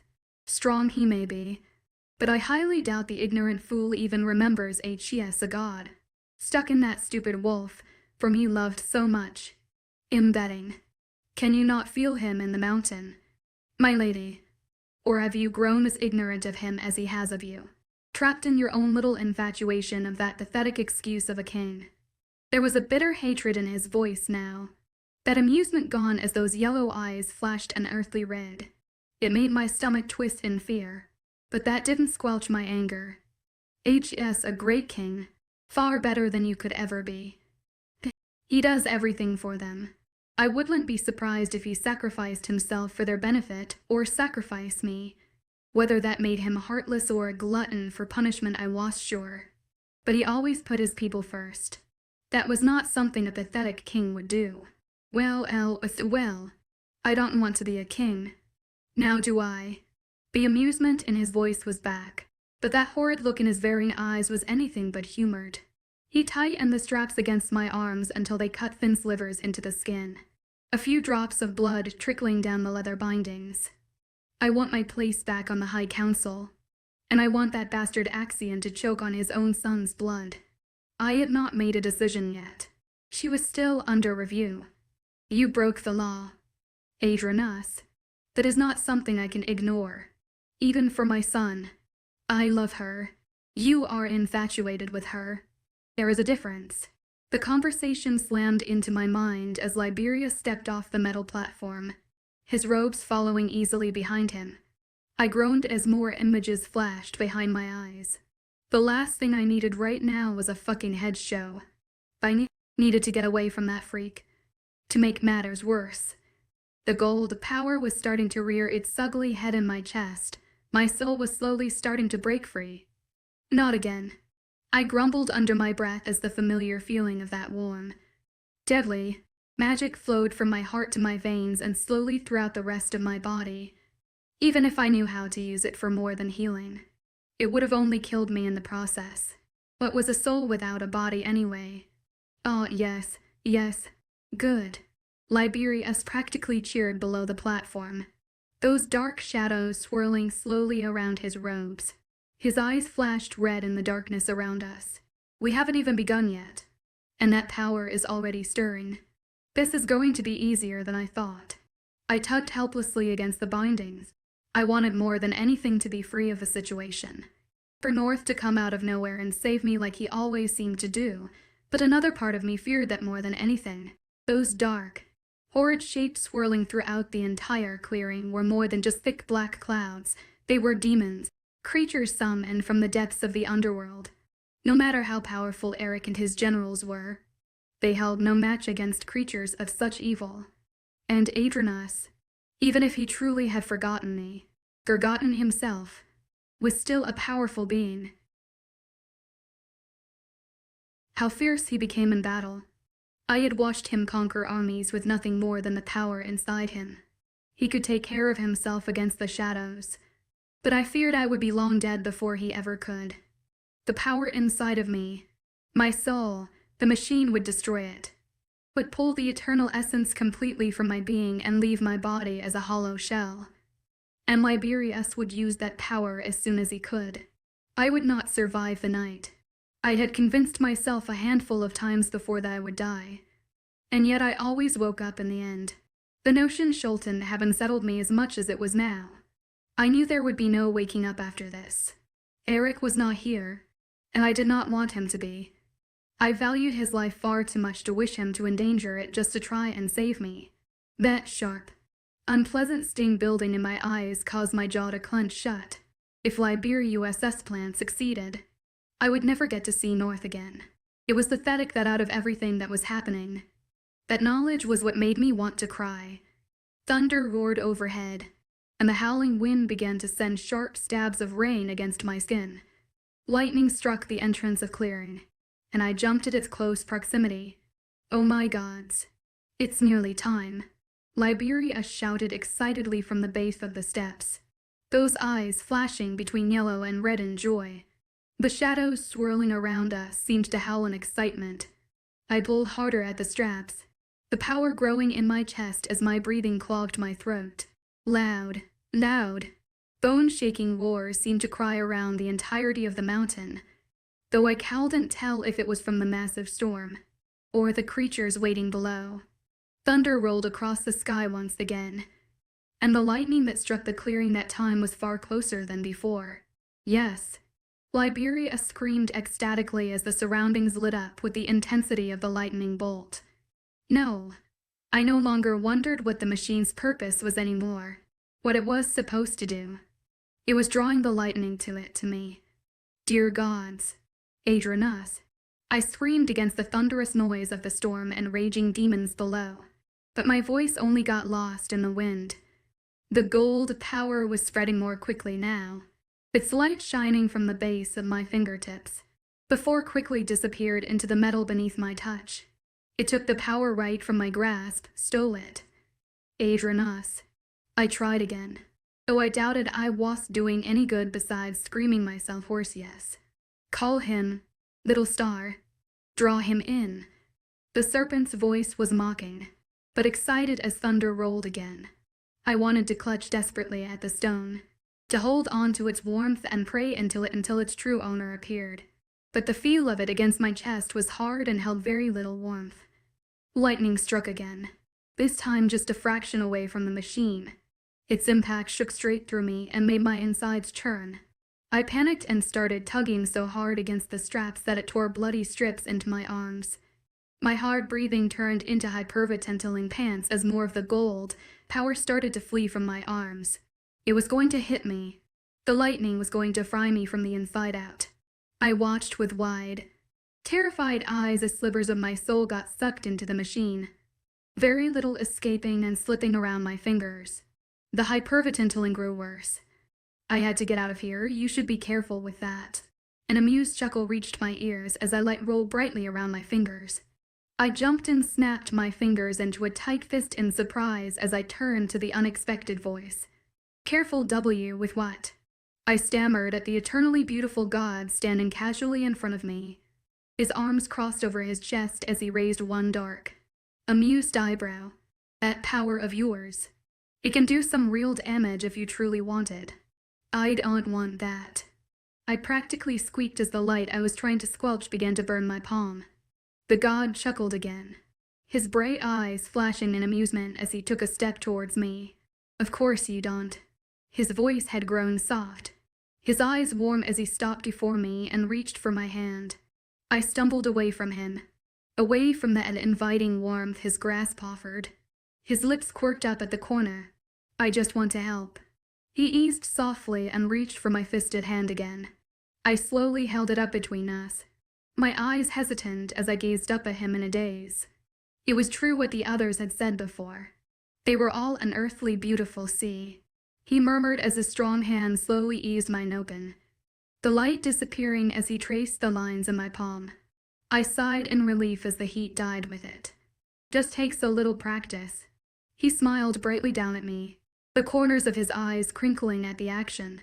The light from the newfound power inside of me had faded, and yet his strong fingers continued to slowly trace my skin. A whole new heat swelled to my cheeks. I am Immerse. I heard myself murmur softly as my eyes got lost in his entrapping gaze. His smile did not fall, but it seemed to turn rather sneaky as he brought my palm to his lips. I know, he murmured before pressing a soft kiss to the tender skin of my palm. I am 𝐿𝐻𝐻. My heart seemed to pound in my ears. The god of the moon, I murmured with wide, astounded, and slightly frightened eyes. That smile of his turned into a small smirk as he lowered my hand once again, blue eyes piercing into my very soul. Yes, you could say that. Hello, everyone. Today, I'm going to recommend a fantasy novel where the female protagonist is chased by demons into a forest. At this moment, the male lead, 𝐿𝐻𝐻, transforms into a wolf to save her. The female protagonist thinks she's finally safe, only to later discover that the male lead is actually the same person as the werewolf king, Eric. Moreover, Eric has been covering up this secret. What's going on with these two? Don't worry, it'll take you to find out. Chapter 37. The memory faded as swiftly as it had appeared, leaving me gasping for air. The vivid recollection of my first encounter with 𝐿𝐻𝐻 felt so real, as if I had relived it entirely. I remembered the power he had taught me to harness, but the specifics eluded me. My determination, a trait that had always defined me, surged forward. I knew I could use this power to escape, to destroy them all, just as 𝐿𝐻𝐻 had said. I just needed to remember how. Another bolt of lightning struck, this time mere yards from the platform. The proximity of the strikes sent waves of heat washing over my skin, and I had to fight back the urge to scream. I couldn't afford a panic attack now, no matter how desperately one threatened to overwhelm me, forcing my eyes away from the scorched earth.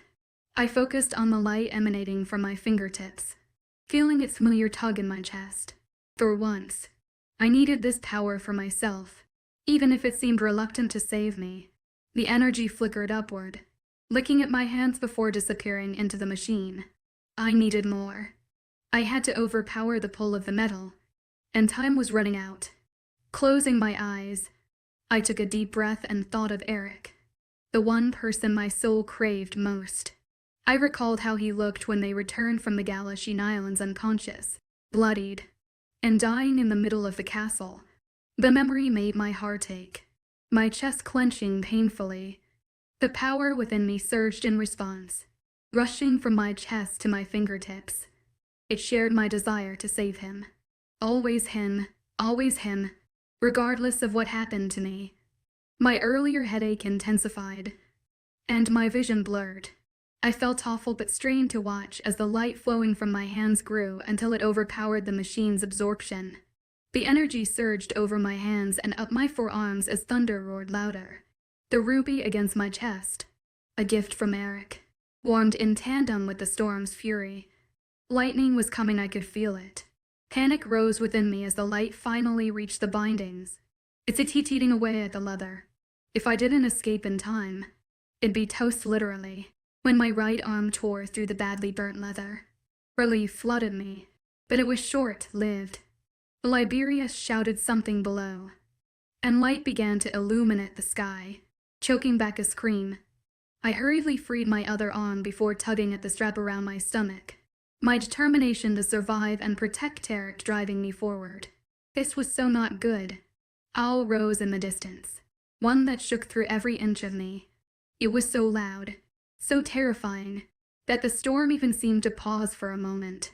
Even the shadows surrounding the clearing stilled, their dark forms slithering in and out of focus. Then they grew, quickly swirling in an even larger, more vicious mass. That panic rose in my chest again. 𝐻𝐬𝐳 coming. I vaguely heard 𝐊𝐢𝐳 shout as the lightning started to build once again. Yes, 𝐻𝐬𝐳 was coming. I could practically feel my heart swell in my chest, and my head grew foggier than before. He died. After so long. After he left me in the heavens. In the cave, he was almost here. A relief of that knowledge was short-lived as the clearing began to fill with light once again. I went back to undoing the last strap as fast as I could, those hyperventilating pants starting in my chest.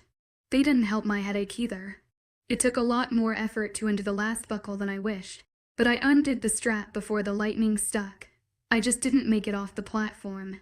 The slam into the machine in the exact spot I had been tied to. It's bright, hot energy literally flinging me from the entire platform.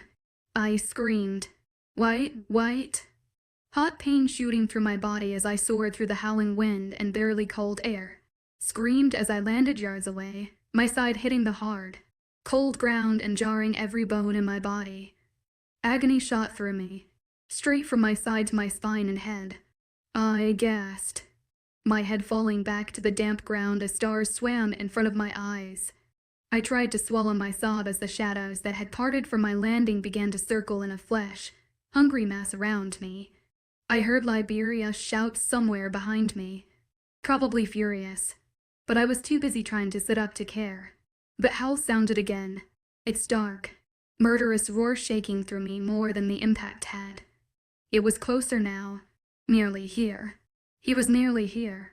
The shadows didn't pause this time but grew in ferocity as they began to swirl in a massive cyclone. Those red eyes and shark teeth all molding into one. Colossal, black mass. 𝐻𝐬𝐳.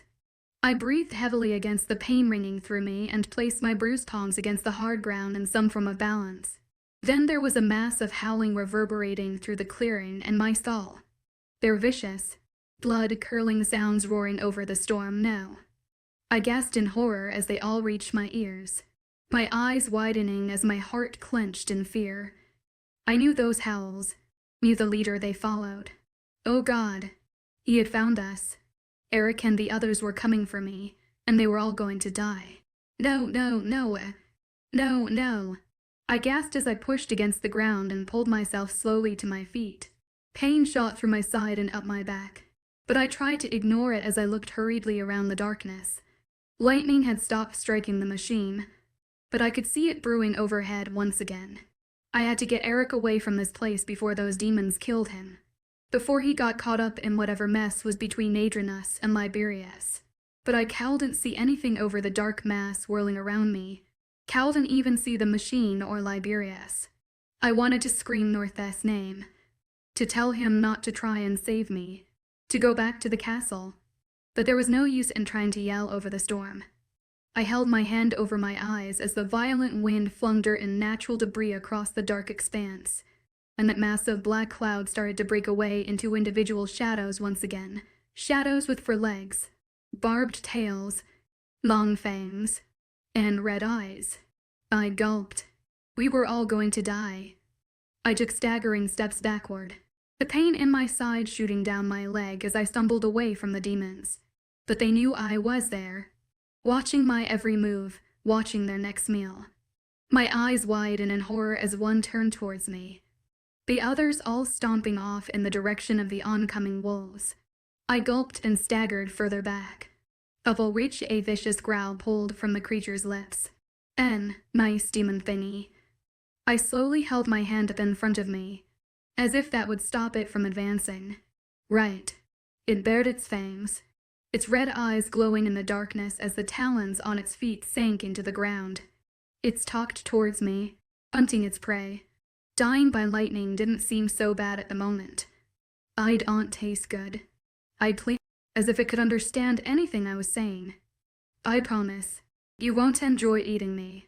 But it ignored me and started that deadly circle most predatory creatures did to their future meals. The gold power had disappeared the minute I was flung from the platform, and it made me want to scream.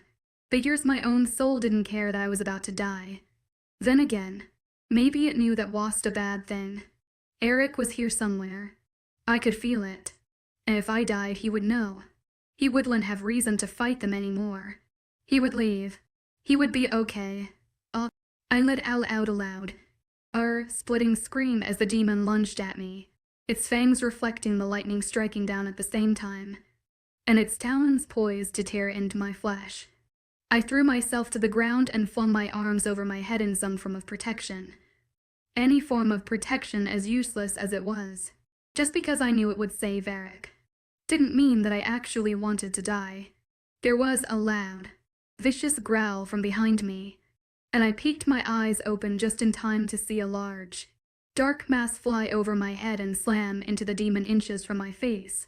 I cowled and stopped the other scream that tore from my lips as the new creature ripped viciously into the demon, sending black wisp, like smoke and dews in every direction. I knew who it was though, could feel that heart-stopping tug in my chest from before, from every memory and dream I had ever had of him. His wolf was massive, far larger than any I had seen before, and even more terrifying than the apparition of him in the cave had been. 𝐿𝐢𝐳 stepped back from the mutilated demon at his paws, raised his head to the storm in the sky and let out a loud, vicious, �K𝐜. The ferocity of it actually made my stomach twist. I could only sit on the cold, damp ground and stare at him wide-eyed as he lowered his head and shook off the black ooze coating his dark fur. There was a brief pause, one the whole world seemed to share. The storm stopped raging. The demons running in full force all around us froze, and the wind no longer bit into my skin. Then he turned slowly towards me, growls slipping past his fangs as those red eyes locked with mine, and time stared again. 𝐿𝐢𝐳.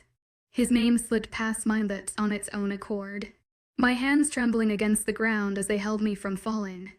The god of the moon, and all that entailed, was shaking in absolute anger before me, those red, ruby eyes glowing in fury as he continued to growl at me. There was no recognition in that stare, no hint of ease as our gazes locked. My chest felt like it was collapsing in on itself. He was so different than the 𝐿𝐢𝐳 I remembered, the one who only gave me soft embraces and loving smiles. But I did not fear him, even if he truly had forgotten me. He was an enemy after all. I rolled slowly onto my knees, my dress torn and ripped in every direction. Not that that mattered now. I slowly held my hand out to him, praying he would come to me, hoping beyond all hope he knew who I was. Those red eyes were hard, curious, as they flickered over every inch of my face before he slowly lowered his head and took a step towards me. A relieved smile pulled at my lips. Then that red gaze softened, and he eased slowly towards me, his large paws sinking heavily into the damp grass as thunder roared across the sky once again. 𝐿𝐢𝐳. After all this time, A demon launched out of the darkness and crashed into his large side, sharp fangs and talons tearing into black fur. He howled as the creature tore his flesh, his eyes once again ablaze in fury as he began snapping viciously at the demon on his side. No, I screeched thick. Red blood began to pool on the ground. The gold power was back, demanding to be used. 𝐴𝐸𝐻𝐼 was hurt, bleeding. He needed its help, he needed my help. The two supernatural beings had rolled down a sharp dip in the clearing, their fangs and claws digging viciously into one another. I crawled unsteadily to my feet, that pain from before rearing its ugly head, as the light from the power began shining from my hands. I raced down the small hill after them, my breath leaving my lungs in painful pants as I ignored the chaos swarming around me. The wolves had finally reached the chaos, and they were everywhere, each one engaged in a deadly battle with a demon, or two. I had no idea where 𝐊𝐿𝐵𝐵𝑟𝑖us was, or Eric, but the storm was still raging and 𝐴𝐸𝐻𝐼 needed help. That was all I could think about it. I had just hit the bottom of the hill when another demon caught the corner of my eye, one running straight at the two as I was. No, I screamed as the creature went straight for 𝐴𝐸𝐻𝐼's exposed side, its vicious fangs snapping at his fur. An impossible, almost unbearable heat engulfed my arms, before I flung them out in front of me, the light from the power leaving my hands in a vicious wave before it slammed into the demon. There was a horrid, piercing scream, and then silence as a sickening burning smell filled the air. The demon had completely evaporated.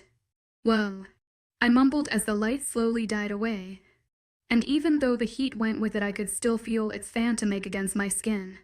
The pain in my head came back in full force, and I staggered backward as the power disappeared.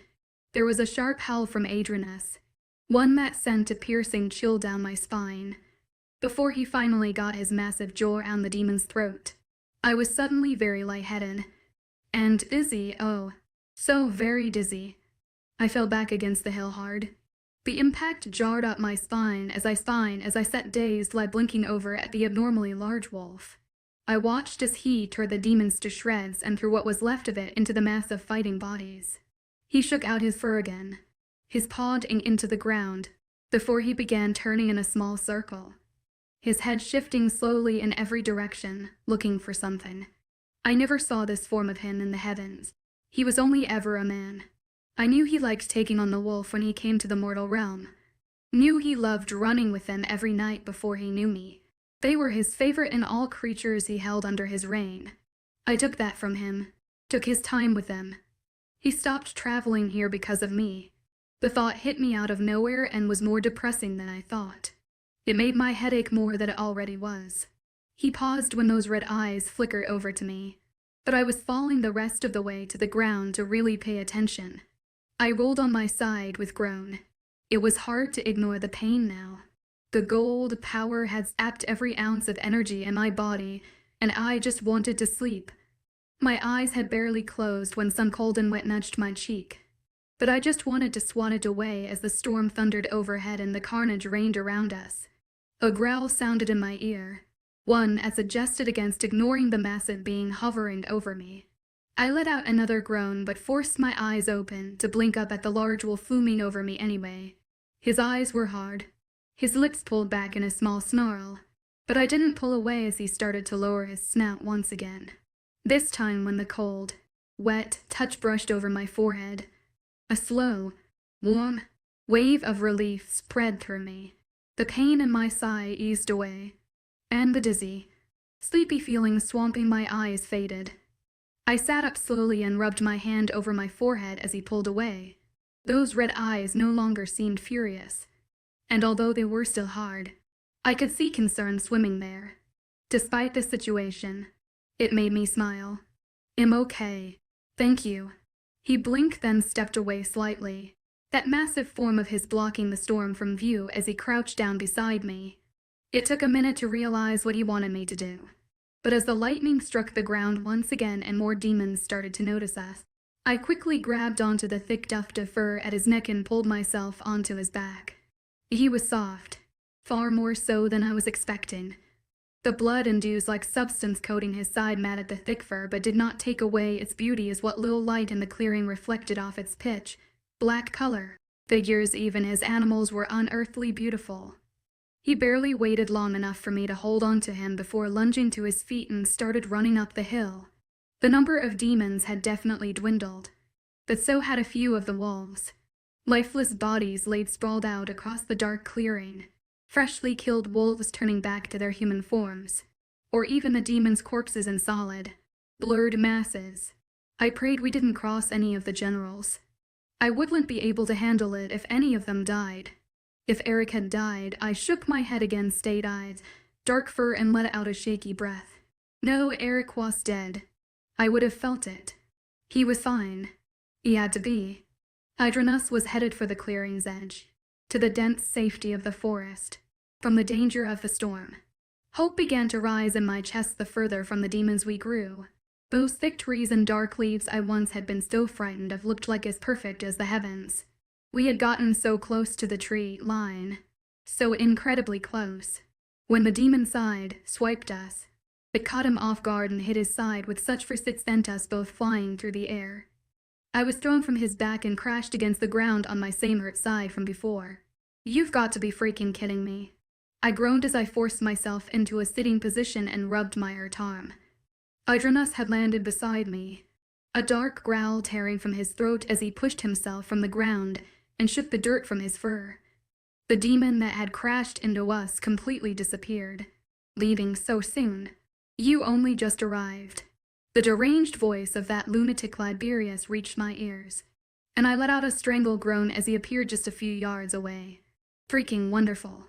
𝐻𝐸 jumped to his feet without hesitation, and placed his large, bruised body between that freak and me, a long, vicious growl pulling from his lips. 𝐊𝐿𝐵𝑟𝑖us rolled his eyes. Will you not face me as a man? Or has the great god 𝐻𝐸 really forgotten how to be one? His voice was a mocking taunt, one the large wolf in front of me didn't take very well. I stood slowly to my feet as he began to shake, his body trembling as the muscles and tendons began to shift. My eyes widened as I watched the monstrous wolf turn slowly into a very large, muscular, and very without clothes man. It was not the time nor the place to grow all bashful, but I cowed and helped the blush that stained my cheeks. Saying he was tall would be an understatement. I had always figured Eric to be the largest male I had ever seen, but the god of the moon beat him by far. Even in my dreams he had not seemed so massive. Then again, he was an immortal being. He towered over 𝐊𝐿𝐵𝑟𝑖us, and the build of his back alone looked stronger than the mountain itself. No mortal man, nor wolf-born, could ever appear as he did now. He truly was a god, and he was about to tear that nuisance apart. I watched in sick triumph as that snide amusement slowly left 𝐊𝐵𝐼𝑟𝑒us's gaze, and a brief flash of fear fell over his face. He started on a meek croak, before clearing his throat and starting again. So you have not become as ignorant as I thought. 𝐻𝐸 growled, those thick muscles straining as he rolled his shoulders. My stomach fluttered at the sight. Get to the trees. Immerse. I jumped slightly as his voice reached my ears, and only caused that blush staining my cheeks to grow. Good God, Immerse. There was more important matters at stake. Not without you. He turned his head enough to glance over at me, those red eyes hard as stone. His face was exactly as I dreamt it, as I remembered. Perfectly sculpted, sharp angles and high cheekbone. He looked so much like Eric 𝐻𝐸. Eric. I needed to find him, needed to make sure he was okay. I didn't care about the inner turmoil between him and 𝐻𝐸 raging inside me. I just had to make sure they would both be okay. That was a request. I gulped at the look he shot me, at the hard planes of his face and the dark color of his hair. No matter how unearthly, eternally beautiful he was, he could be frightening when he wanted. I know. I stammered and glanced around frantically, my fingers running furiously through my tangled hair as the storm continued to scream overhead. But I'm not leaving without you. And Eric. I needed. I'm afraid neither is possible. I promised the little bitch and that soul of hers to Lord Harry. and 𝐿𝐻𝐸s expecting me to deliver. My breath caught in my throat at the vicious snap of 𝐊𝐲𝐬𝐬𝑠's words, at the horror and dread clouding his putrid eyes. 𝐸𝐻𝐸s growled and stepped back towards me, his large hand reaching behind him. I will destroy you both before he gets anywhere near her. I closed the distance between us quickly and grabbed onto his large hand before he pulled me flush against his very hard and very bare back. You cannot kill a god, 𝐸𝐻𝐸s. You above anyone should know that. 𝐊𝐻𝐸s sneered, his lips pulling into a sickening smile as I let go of my hand to wrap the huge arm securely around my back, keeping me pinned to his. You should know by now, �𝐻𝐸, there are worse things than death. Chapter 38. Fear flashed through 𝐊𝐻𝐸s's gaze once again, the snide amusement falling away as 𝐸𝐻𝐸s slowly pulled away from me. What was your goal in all of this? He started softly, his voice a dark, somber drawl as those red eyes flashed against the darkness of the storm. You kidnapped my star, tried to steal her soul, tried to kill her, and summon me to this godforsaken pit. And for what? His voice rose with every word, the fury in his eyes practically glowing as he stepped towards the thin creature before us. 𝐊𝐻𝐸s took drastic steps back. To trap me, to steal my power, or hand me over to that insignificant prick who promised to return your position. The god shook his head, his dark hair falling across the beautiful face as he let out one dark, snide chuckle. The demons that tramping through the clearing had all but vanished, or had been completely destroyed by the wolf-borns. The storm was still rumbling overhead, but the lightning had finally faded. I didn't know what to do. 𝐸𝐻𝐸s didn't need my help, but I didn't want to run towards the trees, and I needed to find Eric. I could live on this realm for thousands of years, and still have the power to destroy Area his best. What do you think I will do to you? I watched as the thin, traitorous man glanced around helplessly, searching for any demon that would come to his aid, but the few that were left scattered quickly into the dense trees. I wanted to squash the hope rising in my chest, but it was hard. All this mess was nearly over. Lord 𝐸𝐻𝐸s, let's talk about this. Keep the girl listen hurt. Her soul is intact. No genuine harm was done. 𝐸𝐻𝐸s snarled, the sound vicious even though it passed from human lips. My stomach twisted at the ferocity of the noise. You took my star. You are a fool if you did not see this coming. Those words were so simple, but spoken with such an intensity they made my stomach flip.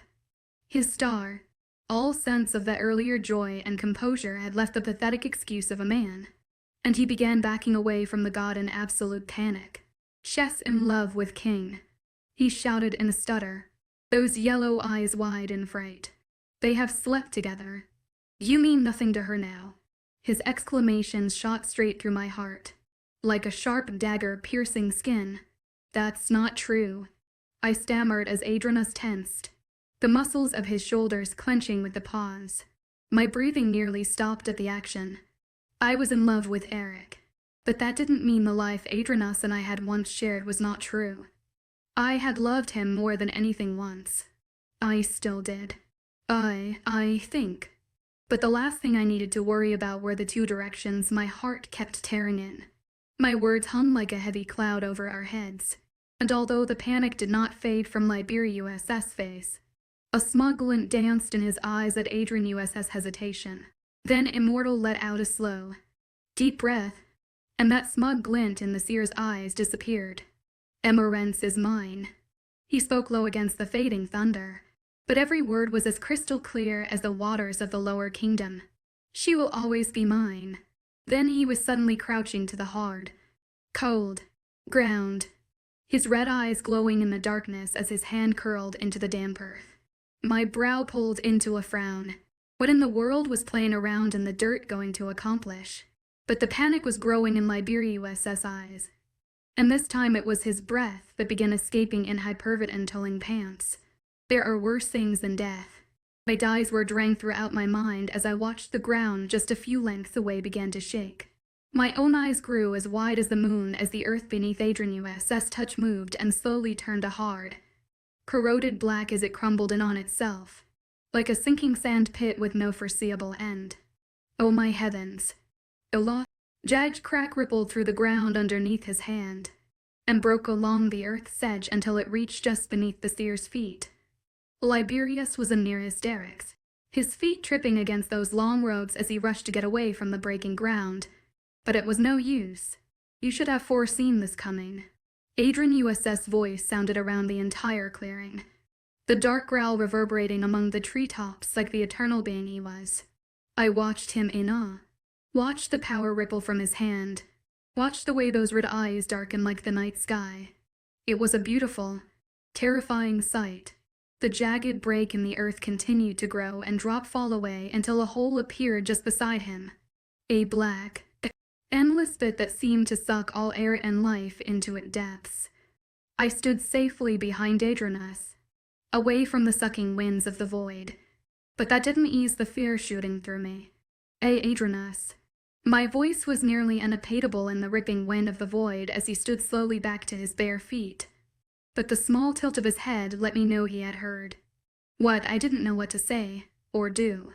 Did I try to stop this and save the seer's life when he would have so easily taken mine? Or let 𝐿𝐼𝐬𝐬𝐬's power eat him whole? His time on this plane is over. Do not look if it upsets you. His voice was in my ear, in my mind, as if he were just beside me, bending down so I could listen, though he stood lengths away. It honestly did not surprise me. But he did not turn, or even cast a glance in my direction. And his words had been so cold. But I didn't worry about that now. 𝐿𝐼𝐵R'𝐬𝐬 let out an earth-shattering scream, that whirlwind of chaos pulling at his robes as he lunged away from the void. I was shocked, stunned into a frozen state at the 𝐿𝐼𝐬𝐬𝐬 seemed to radiate watching a man slowly be dragged into a lifeless, soul-sucking pit. Do not worry. The god of the night growled, those red eyes nearly smug as he watched the seer grip helplessly at thin blades of grass. eerie will be joining you soon enough. 𝐿𝐼𝐬𝐬𝐬, please, 𝐿𝐼𝐵R'𝐬𝐬𝑬 begged, his eyes so wide they looked close to falling from his skull. But it was too late. That sucking wind had wrapped around his legs tightly and pulled him effortlessly into its dark depths. His ear-piercing screams drowned out the sounds of the wind. Oh my gods. I was nowhere near the voice, but I still stumbled away as the man I had come to fear over all others disappeared. He just disappeared. 𝐿𝐼𝐬𝐬𝐬 stood tall, proud even, right at the edge of the abyss, his red eyes gleaming mercilessly as he gazed down into its depths. The wind never even touched him. We both stood silently for a few long moments, watching that endless, earth-shattering void slowly disappear back into solid ground. The earth seemed to reappear and mend itself, that awful corroded black color disappearing back into brown earth and green grass. My eyes were wide in terror. 𝐿𝐼𝐬𝐬𝐬 narrowed in appeasement. The underworld. He had conjured a portal to the underworld. I remember watching him bring it before, but never so close. He stood there for a long, silent moment after the void disappeared, the tension in his muscles slowly easing as he let out a hard sigh. I never fucking liked that guy. I heard that dark voice snarl as he rolled his head against those thick shoulders. I was still too stunned for words. Just stood there in a gaping mess as he turned slowly to face me. Those red eyes were hard, an anger like no other shining against the darkness of the night.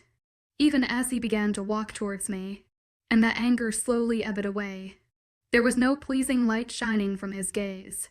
He was, also, still 100% without clothes, and despite the shock my body seemed to be in, I was still able to blush every time my eyes dropped below his waist. He walked slowly towards me, that hard jaw set in stone as his eyes glanced carefully along my body, as if he were approaching a frightened deer. I probably looked like one. My dress was a torn and shredded mess, my hair as disheveled as the overgrown grass beneath our feet, and my eyes were wider than the ocean's reach. Definitely not how I wanted to appear for our reunion.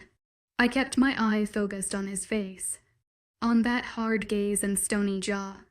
He didn't seem to soften at all the closer he drew. He paused barely a foot away, his stature tall, proud, strong, as if there were not a shred of weakness in his being. Which was probably true. He was a god after all. Are you all right? The question, no matter the original concern its intention, left his lips in an icy snap. It made that painful ache from before rear its ugly head. Had I done something wrong? The memories I had of him were of such a loving, caring nature, but the 𝐴𝐸 before me, the one who left me in that cave and acted so coarse during the battle, seemed the exact opposite. Perhaps he truly had forgotten me. I could only wrap my barely covered arms against my stomach and give him a small nod. Words did not seem to breach my lips. This was definitely not how I expected any form of reunion to be. Then again, he did leave me before. He knew where I was ever since I found the stone, but did not come for me, and he was summoned to the clearing from my power. He did not have a choice in the matter. Maybe this was his choice, to be rid of me. Then why say all those things to 𝐿𝐵𝐵𝐵𝐵? Why call me his star and make a big deal about my being taken? Or hurt? Why pretend to care if he did not? Why did it freaking matter? There were far more important things to worry about, like Eric and the other generals. We had to find them, or I had to at least. He let out a small growl, one that had my eyes and attention snapping back to him. Thank you. I finally stammered as those ruby-red eyes of his glowed down at me impatiently. I wasn't sure if that was what he was waiting for, but if he needed a thanks to 𝐊𝐳𝐵𝐿𝐻 then so be it. I need to find Eric and the others. My eyes flittered back out across the room and clearing. Blood and bodies scattered everywhere. My mind still felt a little foggy from witnessing that whole portal void, bang, and if I stared at that unearthly beautiful face any longer I feared I would do something he would obviously be repulsed by. Like hug him. I have to make sure they're okay, Immerse. I hadn't realized I had started to turn and walk away from him until one of those large, gruff hands reached out and gripped at my upper arm. I paused and blinked up at him, that fog in my mind barely clearing as the ruby against my chest seemed to warm, then fade again. What was wrong with that thing? I have to get you back to his castle. It is not safe here for you. His touch was warm, gentle even, but those eyes did not soften, and neither did that painful wrenching in my stomach. We stood there for a solid, silent moment, neither of us looking away, though the emotions in our gazes were very different. I could feel the crushing choke of mine. Why do? I started softly, then paused when nothing else left my lips. One perfectly dark eyebrow raised in question. Did I do something to make you hate me? I was surprised when the question finally fell from my lips, and dropped my gaze to his large, bare chest so he couldn't see the massive confusing, gut-wrenching emotions there. There was another silent pause, one long enough to make me wish I had never asked. If he truly did no longer want anything to do with me, it was cruel to ask him why. But I didn't understand the stinging in my eyes, or the tightness in my throat. I hated myself for wanting to cry. It was not the first time the person I thought I was meant to be with did not want me. I should have been used to it by now. But then there was a warm, wet breath sighing heavily into the crook of my shoulder as massively large arms wrapped completely around my upper body. I nearly squeaked when he squished me to his bare chest, expertly keeping me away from that lower half of his. I could never hate you, little star. I have, and always will, love you more than anything. My heart fluttered at his words, the fog in my head clearing some as he cocooned me against him. I could not move as he held me pinned tightly to his upper body, the warmth of his skin seeping into the cold expanse of mine. My hands and arms were pinned between his chest and mine, so I could not embrace him back even if I tried. But I couldn't complain. This was a feeling I had only dreamt about, one that sent warmth throughout my whole being. His arms squeezed around me tighter, then lifted me straight into the air as if I weighed nothing. What are you doing? I stammered in surprise as he began carrying me towards the tree line. I told you it is not safe here. I am taking you as far to the castle as I can. The storm overhead seemed to ignite once again at his words. those dark clouds and rolling thunder sounding around the entire mountain. But I have to find Eric. He's here somewhere. And the others. They could be hurt. They are fine. Now stop squirming. He snarled into my ear, though I ignored him and tried to push away from that impossibly large chest. What if he needs me?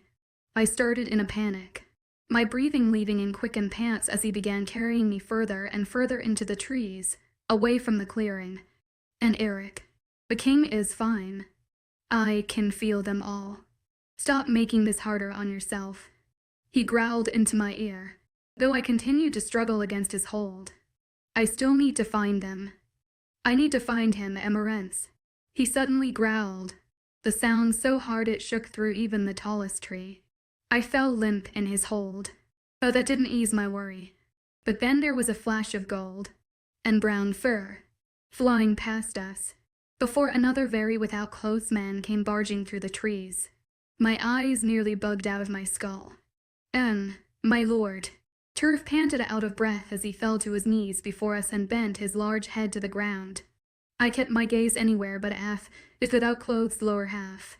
Turf, I exclaimed in relief and tried to pull away from the overgrown buffoon again. But he only grunted and repositioned his hold on me. You're all right. He glanced briefly up at me, his golden eyes bright with the power of his wolf before he turned his head back to the ground. I've been looking for you everywhere. Lady Immerse. His breathing quickly returned to normal, though his voice remained as professional as ever. She has been with me. I was so worried about you. I nearly shouted over 𝐊𝐲𝐬𝐸 low-spoken words, my arms still pushing against his hard chest. Is 𝐊𝐲𝐬𝐸 okay? Are the others? Where's Eric? Terry's gaze rose to blink slowly up at me, that bright light flickering between mine and the god who refused to set me down. Adrianus grunted, those massive arms tightening further the harder I pushed against them. 𝐴𝐴𝐸 let me go.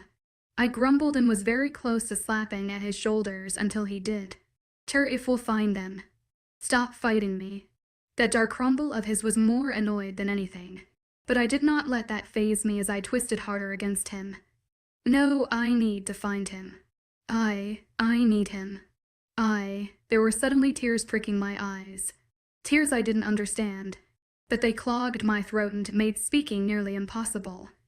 Adrianus let out a long, disgruntled sigh, his large chest moving against mine with a sullen motion. Do not cry. He practically growled as those large arms slowly lowered me to the cold, snowy ground. I am sorry. It's just been a stressful day. I gave him a sheepish smile, water still clouding my eyes, although I refused to let them fall. He was with me, the man, the god, who had haunted my dreams since I found that stone, and it made the power inside of me, my soul, beyond happy, but at the same time it was yearning for Eric. I wanted to freaking scream. Red eyes stared hard down at me, nearly glaring as strong arms gripped tightly at my upper arms. Turf stayed silent on the ground beside us, his head still bent to the earth. There was an intense moment of silence, one either one of us seemed eager to break as his grip slowly eased and his thumbs began to rub soothing circles into the bare skin revealed through my tattered dress. Then that hard, intense gaze softened before flickering back towards the dark, storm-invested clearing. It is truly not safe for you here, but I will find him if that eases you. Go back to the castle with Turf, but do not argue with me on this. His eyes shot back to mine, that softened look disappearing before he turned towards the kneeling general. Take her back to the castle. I will find the king. Turf stood slowly to his feet, his head still bowed to the ground as Adrianus's eyes flickered back to mine. Of course, my lord. Those golden eyes soft for once as they flickered between us. Eyes' gruff hands were gentle as they still gripped my upper arms, those hard eyes disappearing into a far sadder gaze.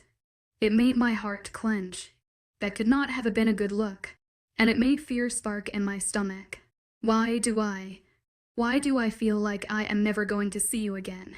The words passed my lips in a hoarse whisper, one that honestly hurt my throat. We had been kept apart for hundreds of years, And despite that he said he would always love me, he never came for me, and now he was sending me away. A small, sad smile pulled at his lips, at the lips that used to laugh and kiss me with such tenderness it would make my head spin.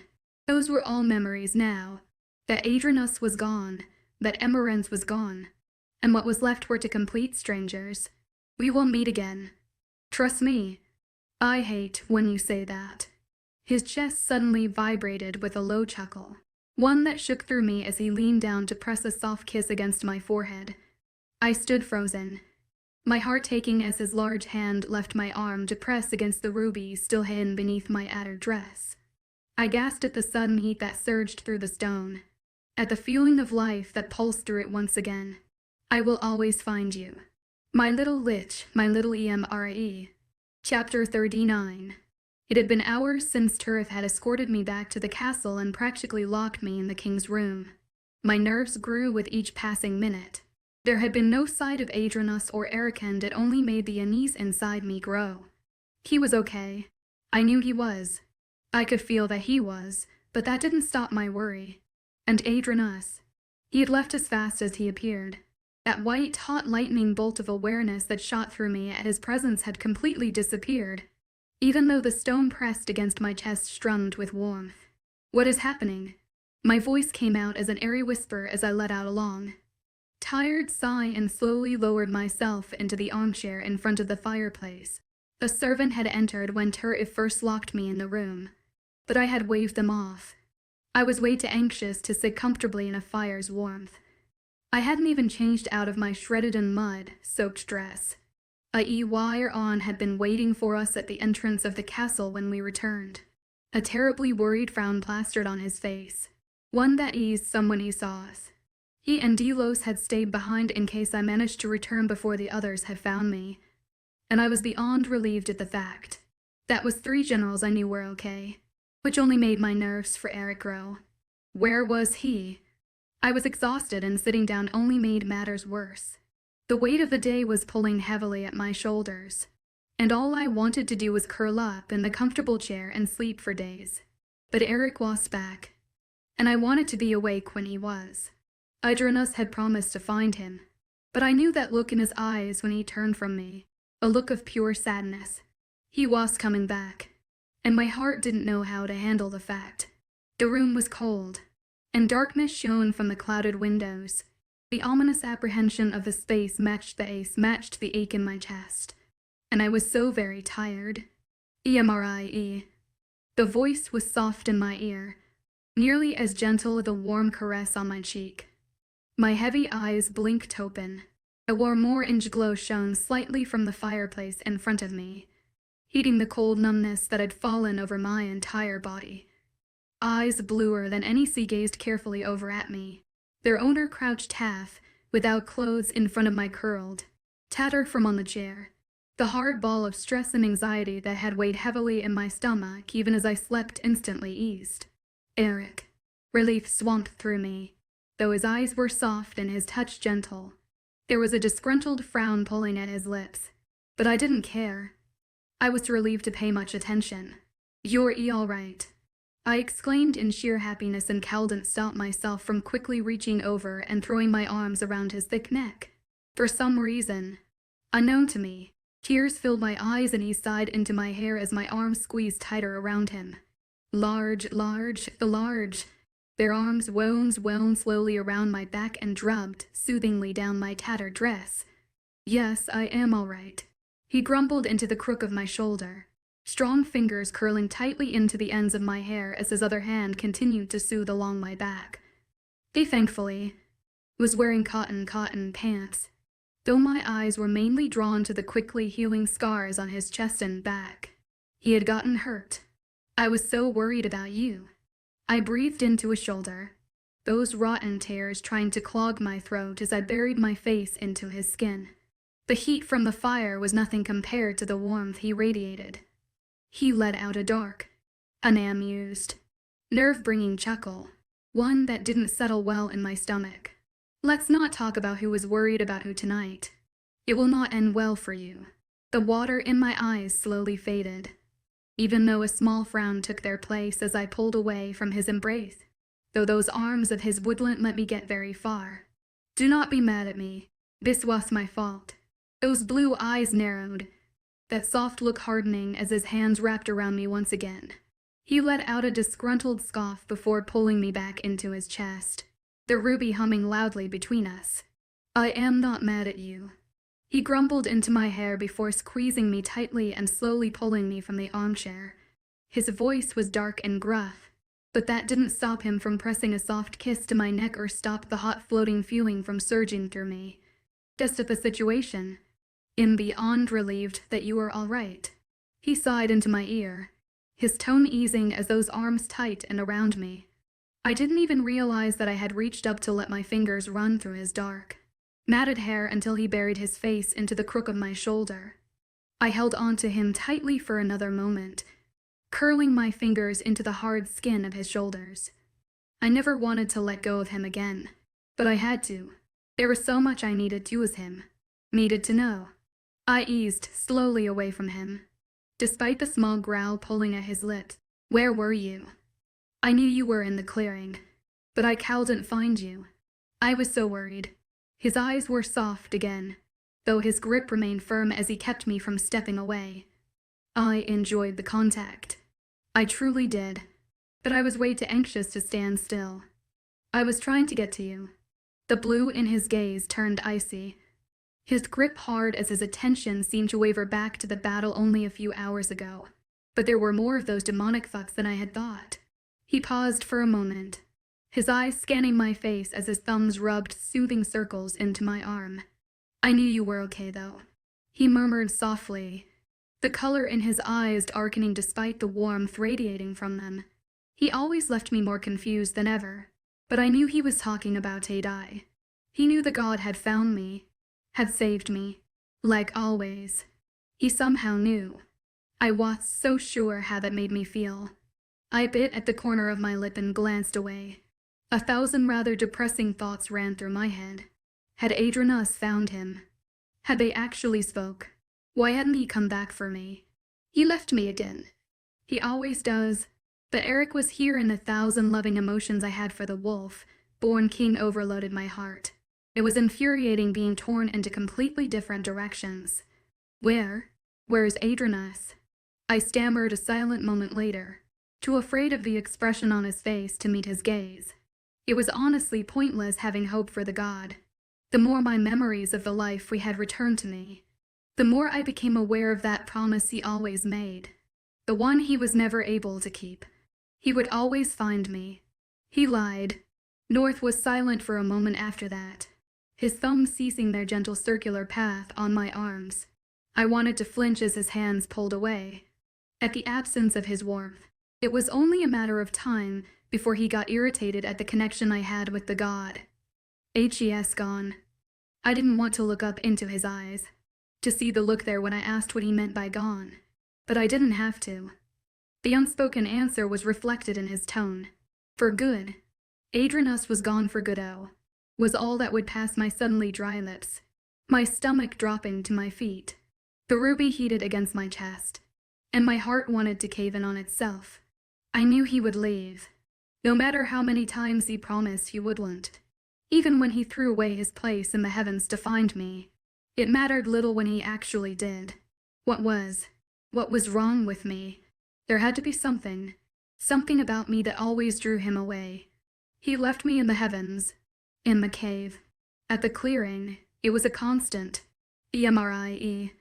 I nearly jumped Eric's voice, and my eyes wide and in surprise as his hand reached over to run soothingly down my arm once again. I had been so lost in self-pity I hadn't noticed the deafening silence that had fallen over us. I finally raised my eyes to his bright gaze, only to meet a blue washed in such a pitying sorrow it tore at my heart more. Eric. Did they actually talk? Was that why he left? If he figured out about the ginormous fucked up mess inside my head, I wouldn't blame him for leaving. Hell, which hell? I wanted to disappear half the time too. Don't cry. Little Immerse. I hadn't actually realized I was until he mentioned it. The tears small and silent though his voice came out as sound. I stood still as his large hand reached over and wrapped into my hair, pulling me into the safety of his chest. I curled into his warmth, relishing in the solid man. He might not have loved me or wanted to be around me, but he always came back, and I could not help the love I felt for him, no matter how upset he made me. "Am I not enough for you?" he suddenly murmured into my ear, his voice hoarse even though his touch was soft as he rubbed down my back. "Can you not be happy living a long life with me?" I forced that ridiculous sadness away, forced the tears back down my throat as I wrapped my arms tightly around his waist, my face buried into the crook of his neck. For a while, that was all I would ever dream of. The hope that one day you would love me as much as I love you. I didn't care about admitting my feelings out loud just then. Too much had happened to make a big deal of it. And I was worn out, exhausted and dirty. I didn't have the mental capacity to be around the bush. His whole body tensed, his hand stopping that soothing stroke along my spine before easing me slowly away from him. "And now, do you not want the same thing?" His gaze was hard as it searched mine, his jaw tense as I tried to run my fingers through my knotted hair. I want. I stammered miserably as I tore my gaze from his, my tongue licking my dry lips as I wound my arms tightly around my waist.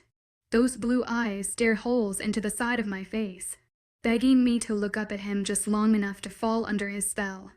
There was no point in hiding the truth now. I never want to live without you. His blue eyes flashed in the dimly lit light of the fireplace. That sadness from before had completely disappeared from his gaze, and I wanted to smile at the small one tugging at his lip, but there was too much turmoil raging through me to manage one. I had to glance away before speaking again. I didn't want to see the expression that would fall over his face. It would only make this harder. But that does not mean I can stop caring for 𝐸𝐸. I whispered miserably to the floor, my chest squeezing impossibly tight around my heart. "Can you live with that, Eric?" I asked softly, my hands wringing nervously together before I dared to glance up at him. "Can you try and fall in love with me knowing that he will always have a place in my heart?" His smile faded, just as I feared it would, and his eyes flashed in that unnatural light that always made my stomach churn in nerves. What would happen if he turned away from me? I could not go back to the village. It was never my home. I never had a family, a place. Would I even want to try without him? I lost 𝐸𝐸 a long time ago, and now I would lose the closest person I had to a family.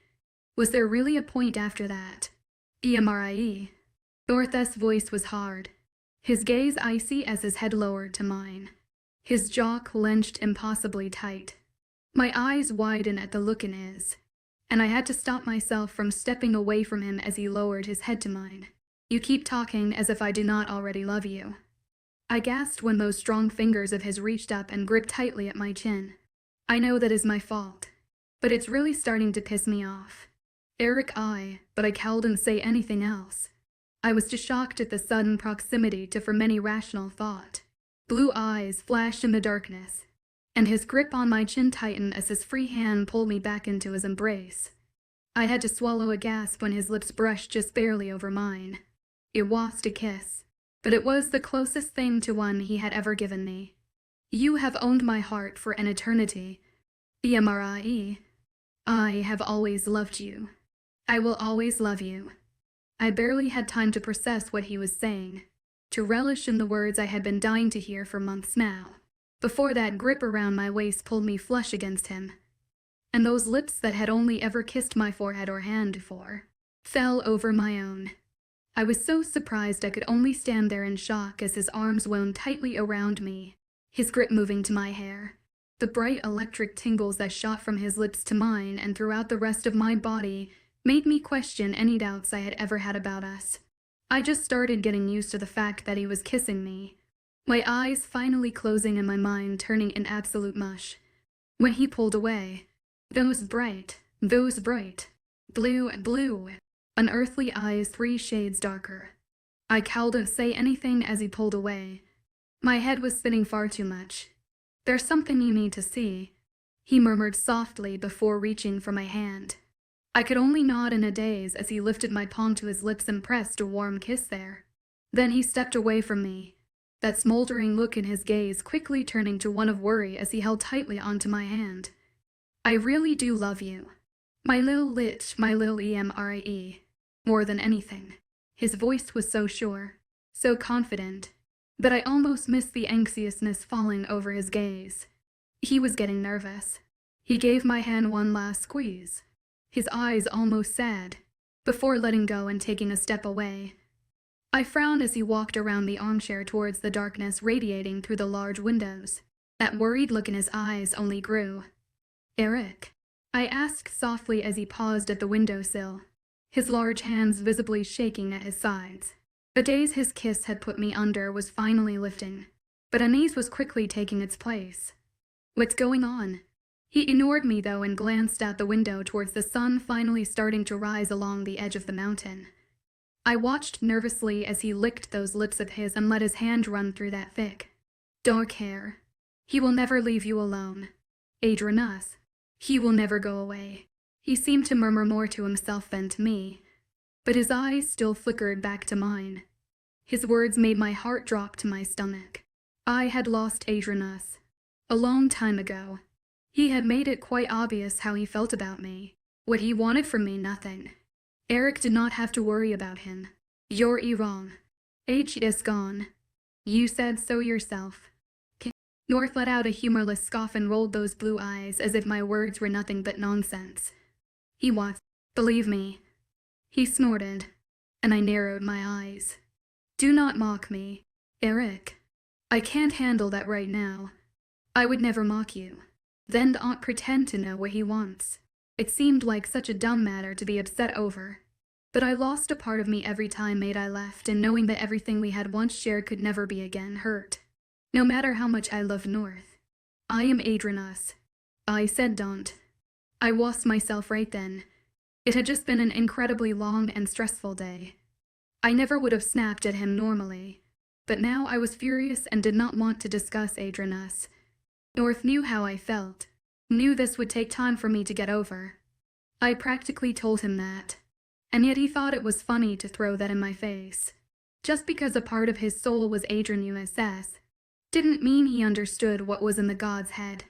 I turned from him and began to stomp angrily away from the sitting area and warmth of the fireplace. The heat of his kiss completely forgotten. I just needed to rest for a while and not have this discussion until I was myself again. "Immerse." Eric suddenly snarled and, despite the furniture separating us, was at my side in a blink. I refused to acknowledge him, though he didn't need me to when he wrapped that heavy hand of his tightly around my arm and spun me to face him. "I am not mocking you. You infuriating girl." He growled in my face, his grip almost painful as he pulled me against him. "I am 𝐴𝐸." Red suddenly flashed across his eyes, completely devouring the blue that I loved. His jaw was set in a hard line, his breathing leaving his chest in hard growls as he held my arm tightly in his grasp. I gasped, my arm going limp in his grip as that ruby-red gaze bore holes into my own. The stone pressed against my chest flared to life. "That's impossible." I stammered like a fool as his grip on my arm slowly eased, the hard expression in his gaze softening. There was a pause. One long, tense pause before my mind completely exploded. I saw you. 𝐴𝐸 had a completely different body and wolf.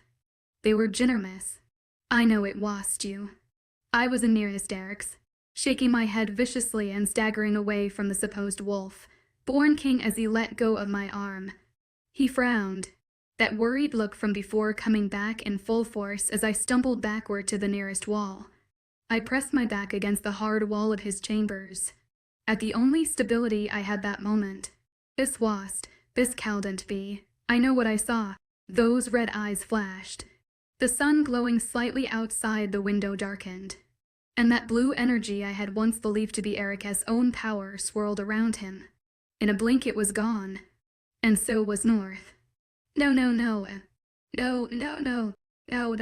I was shaking my head viciously as 𝐴𝐸 stood barely a few feet away. That intense gaze of his gone and replaced with sad remorse as he watched my mind cave in on itself. He tried to step forward, to reach out for me, but I shook my head and pressed my back harder against the wall. That horribly sad look in his eyes only grew as I flinched away from him. I didn't. He started softly, his large hand reaching up to run through that dark hair. I didn't want you to find out like this. You lied to me. I gasped as he tried to take another step towards me. You lied to me. For months. He had known all along. Ever since the first moment he saw me on that rooftop. He knew who I was from the beginning. And he let me spend months going completely and totally insane. I didn't have a choice. Of course you had a fucking choice. I didn't care whether or not I sounded like a lady at that moment. My mate, the one person who was supposed to be the world to me, who I was supposed to trust completely, had lied ever since the very beginning. Oh my God. I snapped and pushed away from the wall to pace angrily beside it. I was way too worked up to think about anything rationally. To let him explain. You knew all along. You knew. And yet you watched me suffer for months. I snapped as those red, otherworldly eyes watched me pace angrily. You knew everything I was dealing with and you ignored it. I was too busy angrily pacing to notice that blue energy return and change him back to Eric. I didn't ignore it. Immerse. Please stop. Let's talk about this. But I didn't want to stop. To talk about it. I was so furiously angry I just wanted him to feel all the hurt I had felt throughout everything. Through the isolation, the pain, the fear, all that time spent worrying about the gold tower, about going insane over all that star business, of us trying to turn me against him. That's when a string of horrible thoughts hit me all at once, thoughts that completely tore at my heart in every possible way. He had been on the mountain for years before I had ever woken in that cave, living as the wolf-born king, a king that hardly ever left his castle unless it were matters of war of the kingdom. He had stopped looking for me, and not only had he stopped looking for me, he had been with other females. The king does not keep his affairs around for long, much less have one of his generals escort them. You must be something of an extraordinary bed. Oh gods, I was going to be sick you. You have been here. For all these years. My stomach felt like it wanted to crawl out of my body and bleed on the ground, dragging my heart with it. Those blue eyes held such a strong remorse, but nowhere near as bad as I felt. This was all his fault. I never stopped loving you. Immerse. Then I lost it.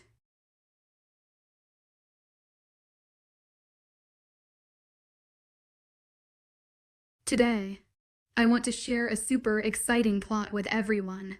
The male protagonist actually kneels in the icy garden for a long time, just to ask for the female protagonist's forgiveness.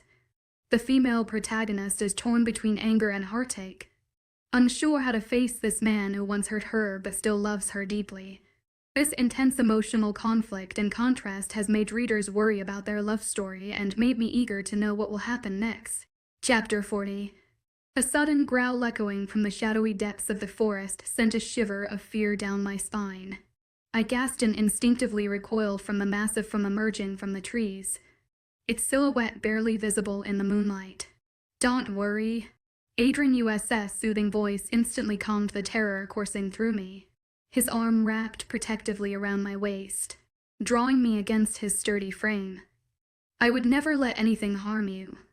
Besides, he began softly, gently releasing me to approach the imposing figure. He's an old friend. I remained rooted to the spot, my eyes wide with a mixture of fear and fascination as I watched the wolf, its fur so dark it seemed to absorb the moonlight, approach the god of the moon's outstretched hand. It has been a while. 𝐾𝐥𝐬. 𝐴𝐸𝐴 spoke softly to the creature, his tone warm with familiarity. Despite his reassuring words and the way the animal sniffed at his hand before allowing 𝐴𝐸𝐴 to gently stroke its furry head, I couldn't shake my unease. My mortal memories of this realm were hazy at best, but I knew wolves were feared creatures, massive beasts capable of dealing death with a single swipe of their claws or snap of their powerful jaws. It was the reason no one dared venture into the colder, wilder parts of the world. Immerse. Come. 𝐴𝐸𝐴 urged gently, his free hand extended towards me while the other rested atop the wolf's head. The creature was enormous, its head reaching the middle of 𝐊𝐢𝐬𝐬's chest. It was as large as I was.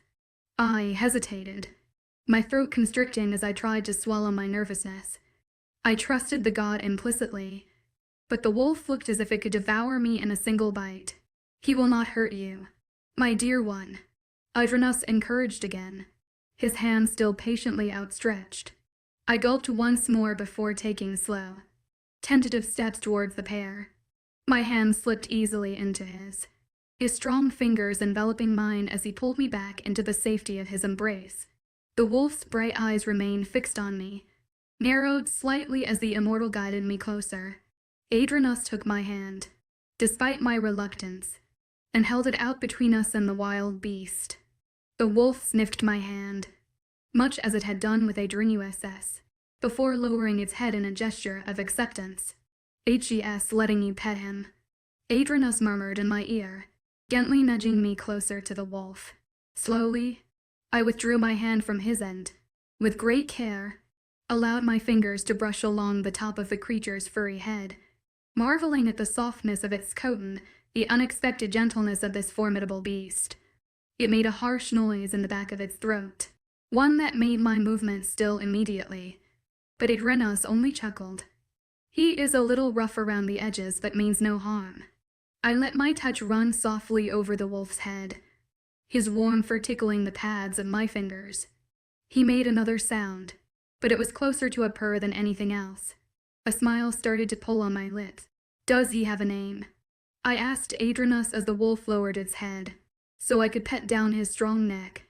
I didn't miss the pleased gleam in the god's eyes, or how he slowly loosened his arm from around me, but I did not mind.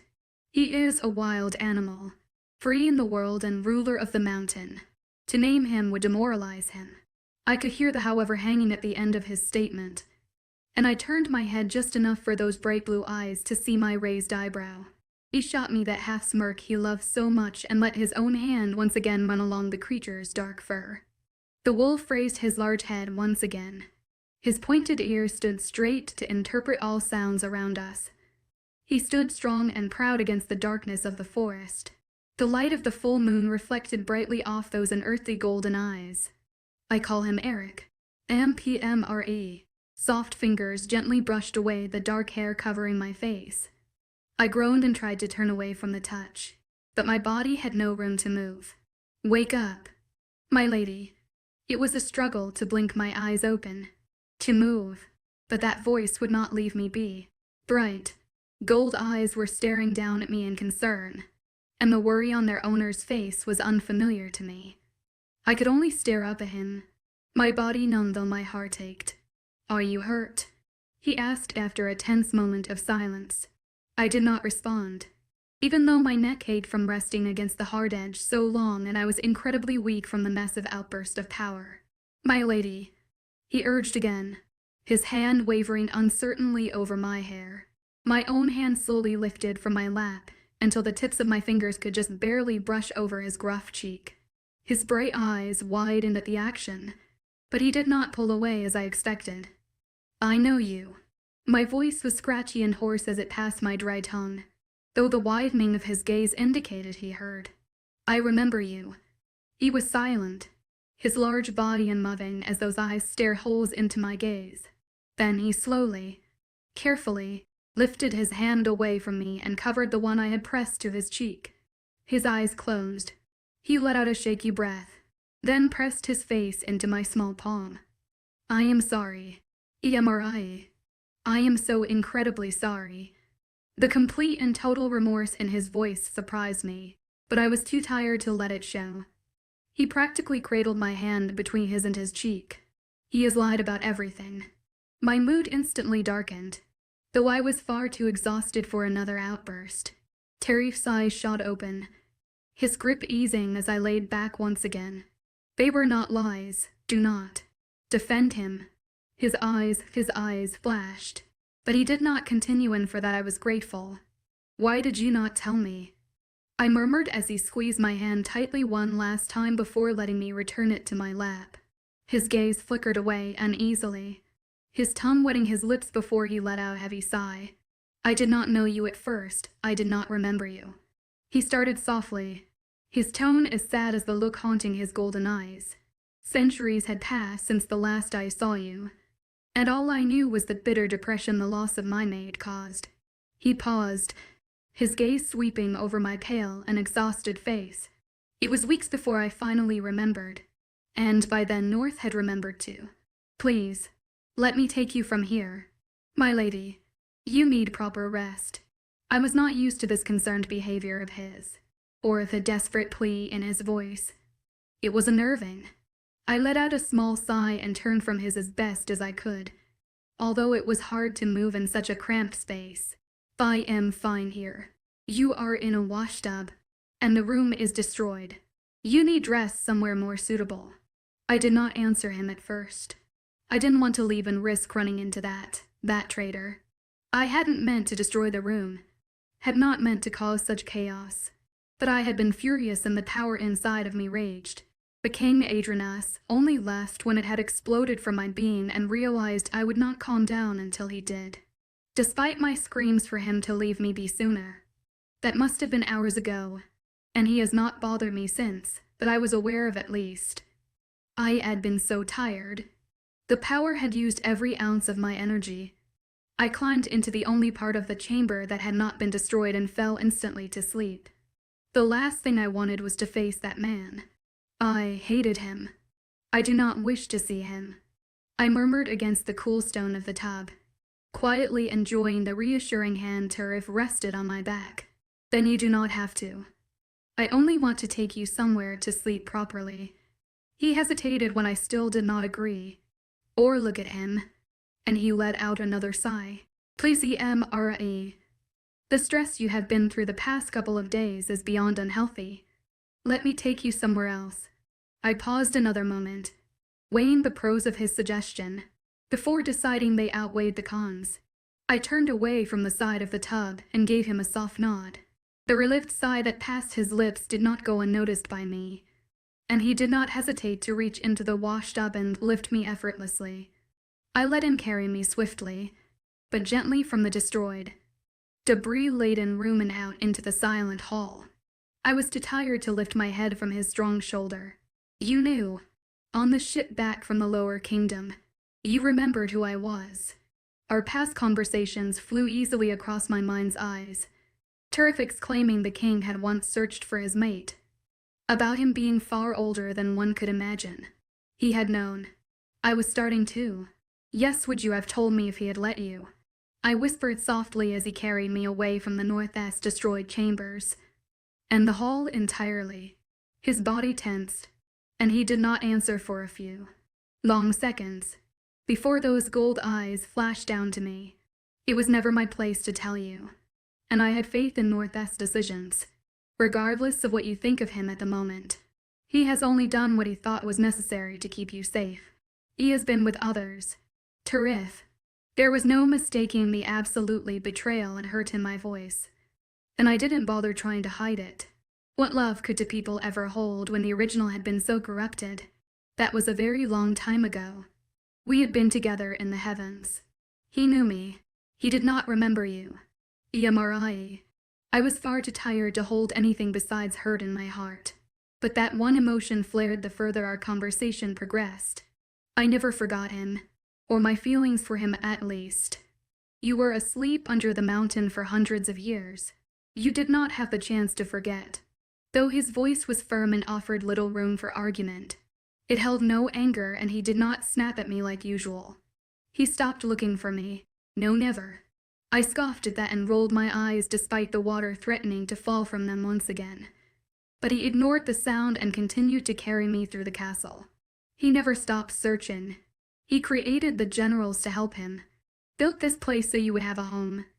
Even when he forgot he was a god, forgot his true reasoning for being on this realm, forgot why he was searching, he refused to stop, refused to let us stop. I didn't want to listen anymore. Didn't want to hold this conversation anymore. I just wanted to close my eyes, to sleep, to forget. We were silent after that, neither of us bothering to evoke any more turmoil inside my being. Why do you not take me to my room? I asked softly as he ascended the grand staircase to a hall I had not seen before. North is there. I did not have a response to that. The room he took me to was smaller than any other I had stayed in before, but the bed and washroom it held was beyond inviting. You should wash and change. My lady. He started softly as he sat me down on the edge of the bed. You will feel better once you do. I will have someone bring food up for you. Then you must sleep. I could only nod as he pulled away and gave me a soft smile. There is already hot water in the tub and a gown on the counter. I will be back shortly to check on you. 𝐿 I started as he turned for the door. He paused and glanced back over his shoulder, those golden eyes soft. Thank you. He smiled, a small one, but smiled still. Of course. My lady. He gave me a small bow before leaving quietly out the small door. I sighed as it closed behind him and glanced longingly at the washroom. Yes, a warm bath would do nicely, 𝐿. North left me alone for 3 days. Even if it was only because I demanded 𝐿𝐻𝐸 not let him near. I did not care to hear his excuses. His lies. Despite what 𝐿 had said. He should have told me from the beginning. Somehow. To keep me isolated like a prisoner for all those months. To keep me in the dark for so long. Was beyond cruel. He was not the man I had fallen in love with. 𝐿 followed slowly behind me as I walked through the once ice-ridden garden. Snow still covered the ground, though it was much thinner than the winters. He wishes to speak with you. The large general spoke softly as I let my fingertips run carefully over the beautiful winter flowers before us. I do not care. He let out one long, tired, drawn-out sigh before running a heavy hand down his face. I felt bad for the wolf born. I truly did. I hadn't really let him leave my side during the past few days, and it was starting to exhaust him. Immerse. You cannot continue to put the both of you through this. It is only causing more harm than necessary. I can, and I will.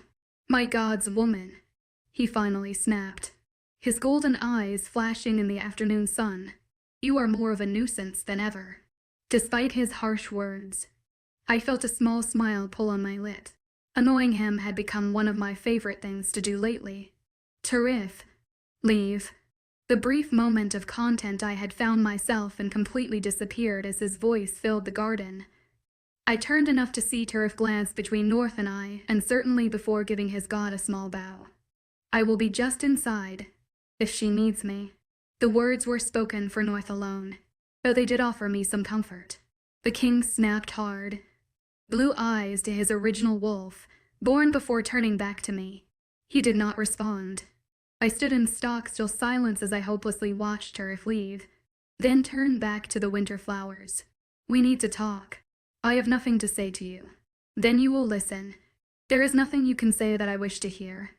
He let out a dark growl, and I watched him run a heavy hand through his already disheveled hair out of the corner of my eye.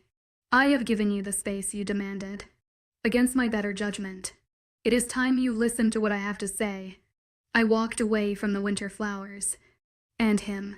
Snow began to fall slowly from the sky as I eased down the garden's path, trying to put as much distance between the two of us as possible. Of course, he followed. Continue to ignore me all you want, but you will listen to me. Immerse. He was only a few steps behind me, and the proximity made the hairs on the back of my neck stand straight. I hurried my pace through the garden. We should have talked at the beginning of this whole disaster. Not because some seer and his demons revealed the truth. I should have kept my thoughts to myself. He had done so easily for months. It angered me that I could not control my own. He was quiet a moment as he still followed barely a few steps behind me, before he let out a small sigh. It had not been the right time then.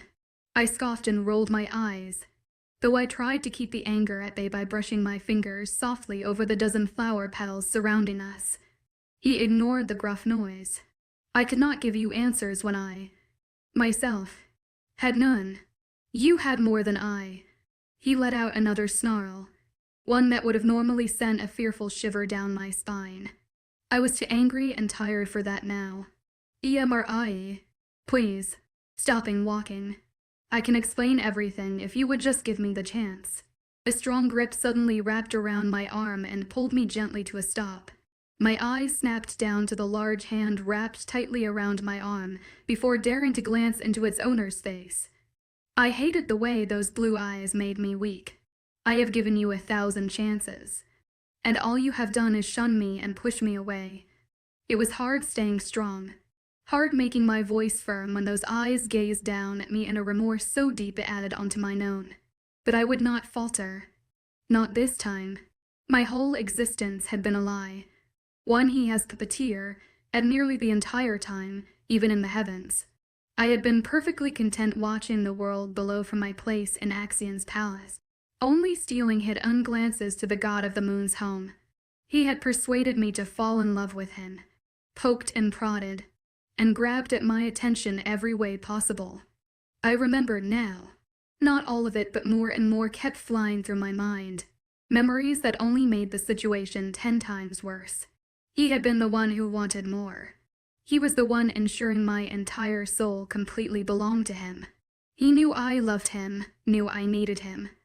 And here he was on the mountain, for hundreds of years, growing numb, built this glorious castle, created his generals, and watched as the wolf-born population grew. He stopped looking for me. Then he slept with others. Tariff's words from the other day were little reprieve to the torment of my mind. 𝐿𝐲𝐻𝐬 had betrayed me in every possible way, completely tossed our love away, and left me to rot trapped beneath the mountain. I would never shun you, my little 𝐿𝐲𝐻𝐬. His free hand reached up and tried to rest against my cheek, but I flinched away. Those sad blue eyes darkened. I am tired, North, and I am done. Please, leave me alone. I had meant to sound strong and firm, but my voice came out as a desperate whisper. I could feel the anger from before simpering beneath the surface, right next to that undeniable hurt. I just wanted him to go away. I tried to pull away from his grip, but that hand only tightened and pulled me towards him. His bright eyes suddenly flashed, and the blue began to disappear as the remorse from before seeped away to frustration. You will listen to what I have to say, whether you want to or not. There was a dark edge replacing the plea in his voice, one that suggested against disobeying him, but I was in no sort of emotional or mental stability to pay attention. The more frustrated he grew, the angrier I became. The hurt and pain I had been trying so hard to ignore since the gold power destroyed his chambers was building like a tidal wave in my heart. No, I will not. Leave me alone. I snapped, if only to hide the water building behind my eyes, and tried to jerk away from him again. I will not. 𝐿𝐲𝐻𝐬. Not until this is settled. It is settled. I'm done with this, and I'm done with you. Leave me alone. The gold power had been completely silent since that horrid night, but that did not stop my anger from making me lash out on my own. I pulled uselessly at the grip he had on my arm. He even reached up with my free hand to slap at his, but the monstrous man would not budge. Leave me alone. Leave me alone. Immerse. He suddenly growled. The sound darkened, rather angry as it shook through the entire garden. He held on to me with both hands now, their grip tight on my upper arms as I continued to tug viciously against them. Stop it. He snarled and used both of those ginormous hands to pull me against him. Harsh. Hot tears of anger threatened to fall down my cheeks as I lost all meaning of the term lady, like I'm thrashed against the large man. He held me in that firm grip for what felt like forever, the entire time with me tugging viciously against his hold, even as his temper spiked, and he started growling and shouting as well. He refused to let go. The grip never hurt though, no matter how impossible it was to break. I don't know how long my mental breakdown lasted. How long I shouted at him to bugger off and that I never wanted to see him again, but it felt like hours. It wasn't until my head started to feel light, and my struggling limbs grew weak, that I stopped trying to fight him. My knees buckled when my fists fell limply at my sides after beating against his chest with all the strength I held. Those hard hands slowly pulled me into his chest, and his annoyingly strong arms cradled me against him. I wanted to push him away and run from the warmth he made me feel, from the love I would always feel for him. He had cursed me, and it would be my end. I felt too weak to fight against him again, and my traitorous heart fluttered at the way he held me, at how his lips brushed softly along my forehead, like it did not realize he had completely betrayed it. North let out a long, tired sigh, one that matched the way I felt as he cradled me tightly to his chest and began to slowly rock us back and forth. I hated it, almost as much as I wished I could hate him. I have never stopped searching for you, not for 500 years. He started softly, his voice a deep baritone I wanted nothing more than to block from my head. I wished I could desperately drill my fingers into my ears and never listen to another word, but he held my hands pinned to his chest as if he knew. Please, North, I do not want to hear it. I begged against his chest, though I knew it was pointless. He refused to leave me be. I built this castle for you, so we had a home once this mess was over with. We could not go back to the heavens. We cannot go back. Not permanently. I knew that when I fell, but none of that mattered if I had you. Liar. His words sounded so sweet, so much like promises of love he once gave me all those centuries ago in his palace on the moon. I didn't want them to persuade me as they once had so easily before, no matter how weak I was when it came to him. I did not lie about the myth of the original wolf born.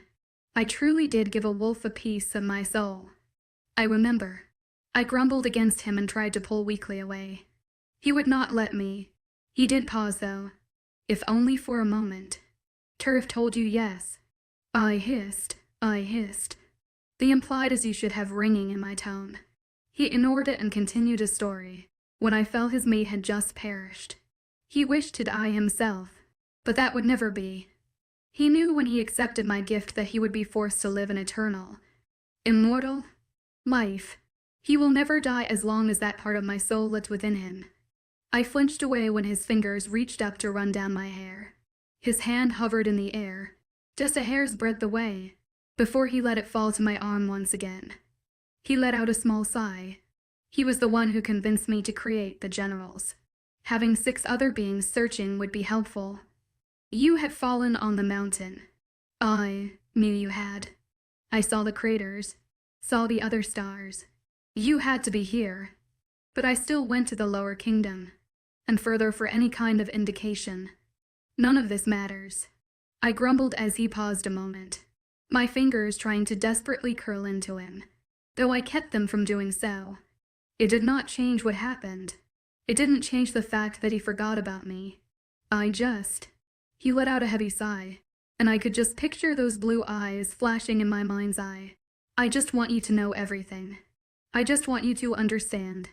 I understand everything just fine. Even a god can forget. I spoke the words with such venom they pained even me. My head began to pound behind my eyes. Don't do that. Immerse. Do not shut me out. He pleaded softly into my ear as I tried to pull away from him, his hands tightening in response. Let me finish, please.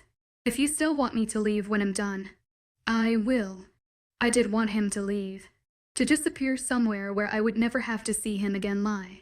But if all it took was a few minutes of listening to gain some peace from the disastrous god, then so be it. Chapter 41. Immortals were never meant to walk this world. We had our own, designed solely for our needs. It changed as we did, conformed to what we wanted, what we craved, the perfect inhabitants for beings who can never age, never die. When the mortals were first created, they too sought home in the heavens, but the realm was too eternal for them, always changing. Mortals do not change. At times they could live 4,000s of years alongside us. In others, they would die in a blink of an eye. The eternal kingdom holds secrets far older than I, and it rejects all not born from its creation. Axii unfeared for the mortal's survival. Though created by eternal souls, their shells were nothing more than leek skins. The heavens were no place for the sub-species. No immortal that I am aware of disapproved of the great god's decision to create this world. We had liked the mortals, in a place of eternal time and never-ending change. They entertained us.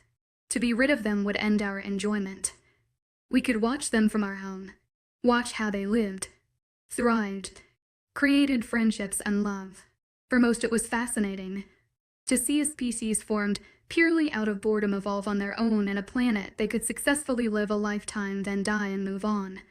But this world was built for mortals just as the heavens formed for us. It is for them. We were never meant to stay here long. Many visited as I have done. Walking with their own creations they had added to the realm, but we always returned.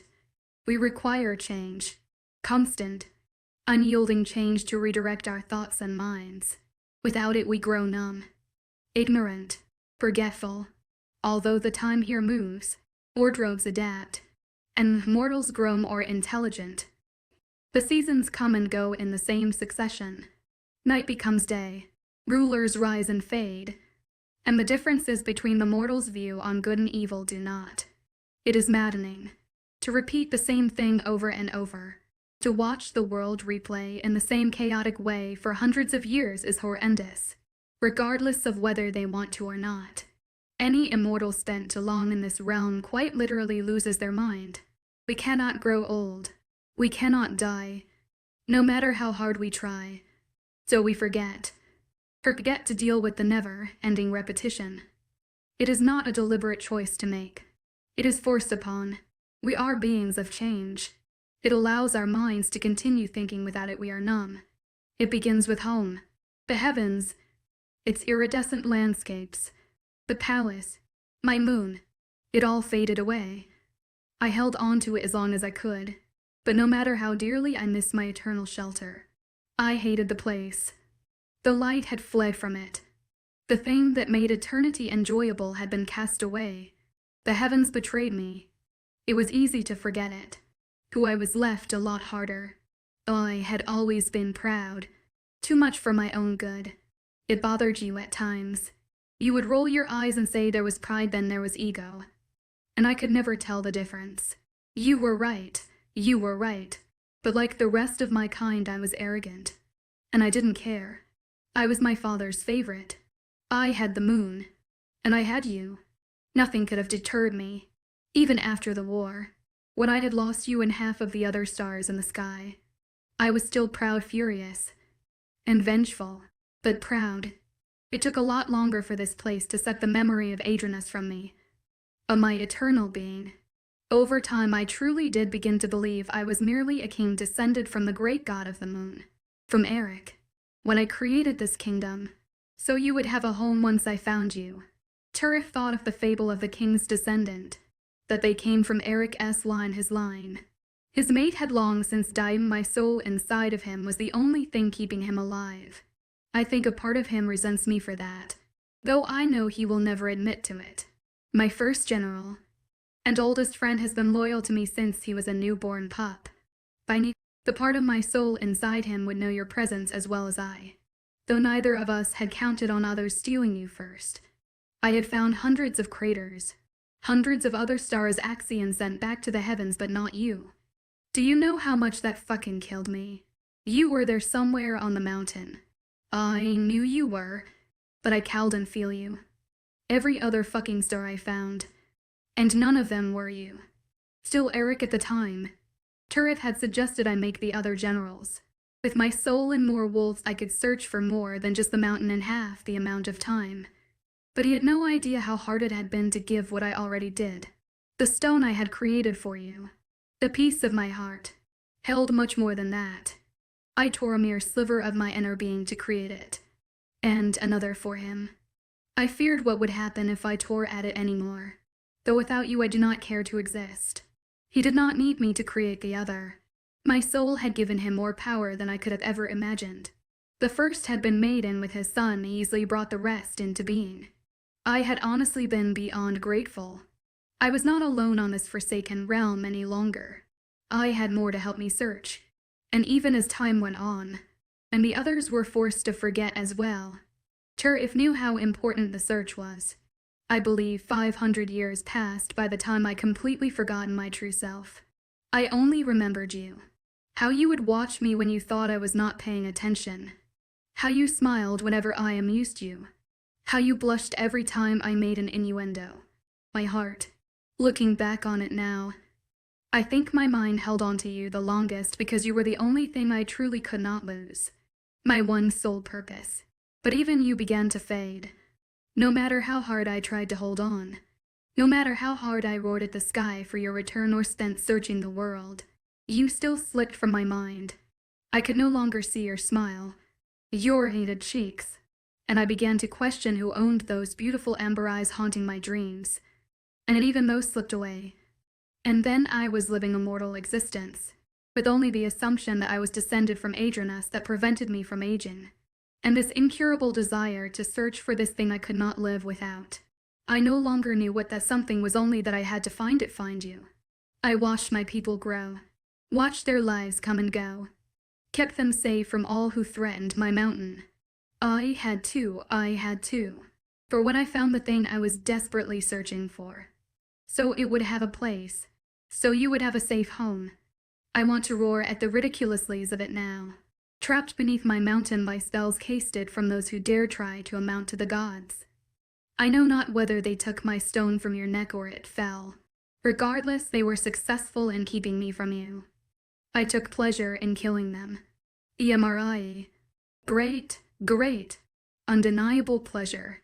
The only part I regret was that you saw me in its aftermath. Even in the heavens I tried to hide such rage from you. I never wanted you to think badly of me. I only wanted you to view me with love and affection. I will never forgive myself that you feel such hatred for me. I know that is not what you want to hear right now. I will go back to the past. I eventually believed I had a destined mate like the rest of my kind and assumed that insane need to search was for them. It has been nearly a millennium since the fall, and I have spent half of it in a numb, placid ignorance. Yes, I was, with other women in that time. There was an emptiness inside of me, this horrendous black hole that would never fill no matter how hard I tried, and I could never figure out why. I thought fucking it away was the answer, but I was entirely wrong. It only made it worse. I know you will never forgive me for this, and I will not ask you to. I swear that if I knew you, and of the life we once shared, I never would have touched another, and for what little comfort it provides. I was never with them more than once and always felt this ridiculous urge to die afterwards. I know why now. Regardless if my mind knew I was betraying you. My heart did, but you have owned it for an eternity, and always will. I am thankful you did not have to suffer the passage of time, as I knowing that I was out there somewhere, completely unable to find me. You did not have to watch civilizations rise and fall, did not have to watch epidemics sweep the world, or observe the consistency as I, despite the turmoil they placed inside your head. You did not have to face the eternal oblivion as I. If I were to appreciate those underlings for anything, it would be that. He paused for the first time since he urged us towards the stone table in the middle of the icy garden and sat across from me. I licked my lips and kept my gaze focused on the gray table's surface. I could feel the electrifying blue of his eyes, staring holes into the top of my head, begging me to look at him, to accept his story, to accept him. Only one question slipped past my lips. Turf has a son. Amp, when did you start to remember? Shortly after I watched you nearly fall from that rooftop. He paused, let out a dark chuckle and shook his head. Seeing you there was a shock to my system, though I still didn't remember. We were walking slowly around the icy garden now. I could no longer sit and listen to such a heart-shattering tale, for that was how it felt to me, nothing more than a story. I knew you were mine, knew you were supposed to be with me no matter the consequences. That awful, desperate pull to constantly search for something had disappeared. I had finally found my mate, the being I had been so desperately hunting for centuries. Or, you found me. He tried to give me a soft smile, one that touched his bright eyes, but I could not bring myself to return it. He continued softly a moment later, the smile falling from his lips. My birthday celebration was a sick joke between the generals and I, but necessary for the kingdom. They truly believe others came before me, and that I am a descendant of 𝐊𝐢𝐬, not their actual god. No one ever questioned that you look exactly like the king before you. I raised an eyebrow at that, but his eyes only flashed. Family traits are strong within wolf-borns. Besides, their loyalty knows no bounds. They do not question me.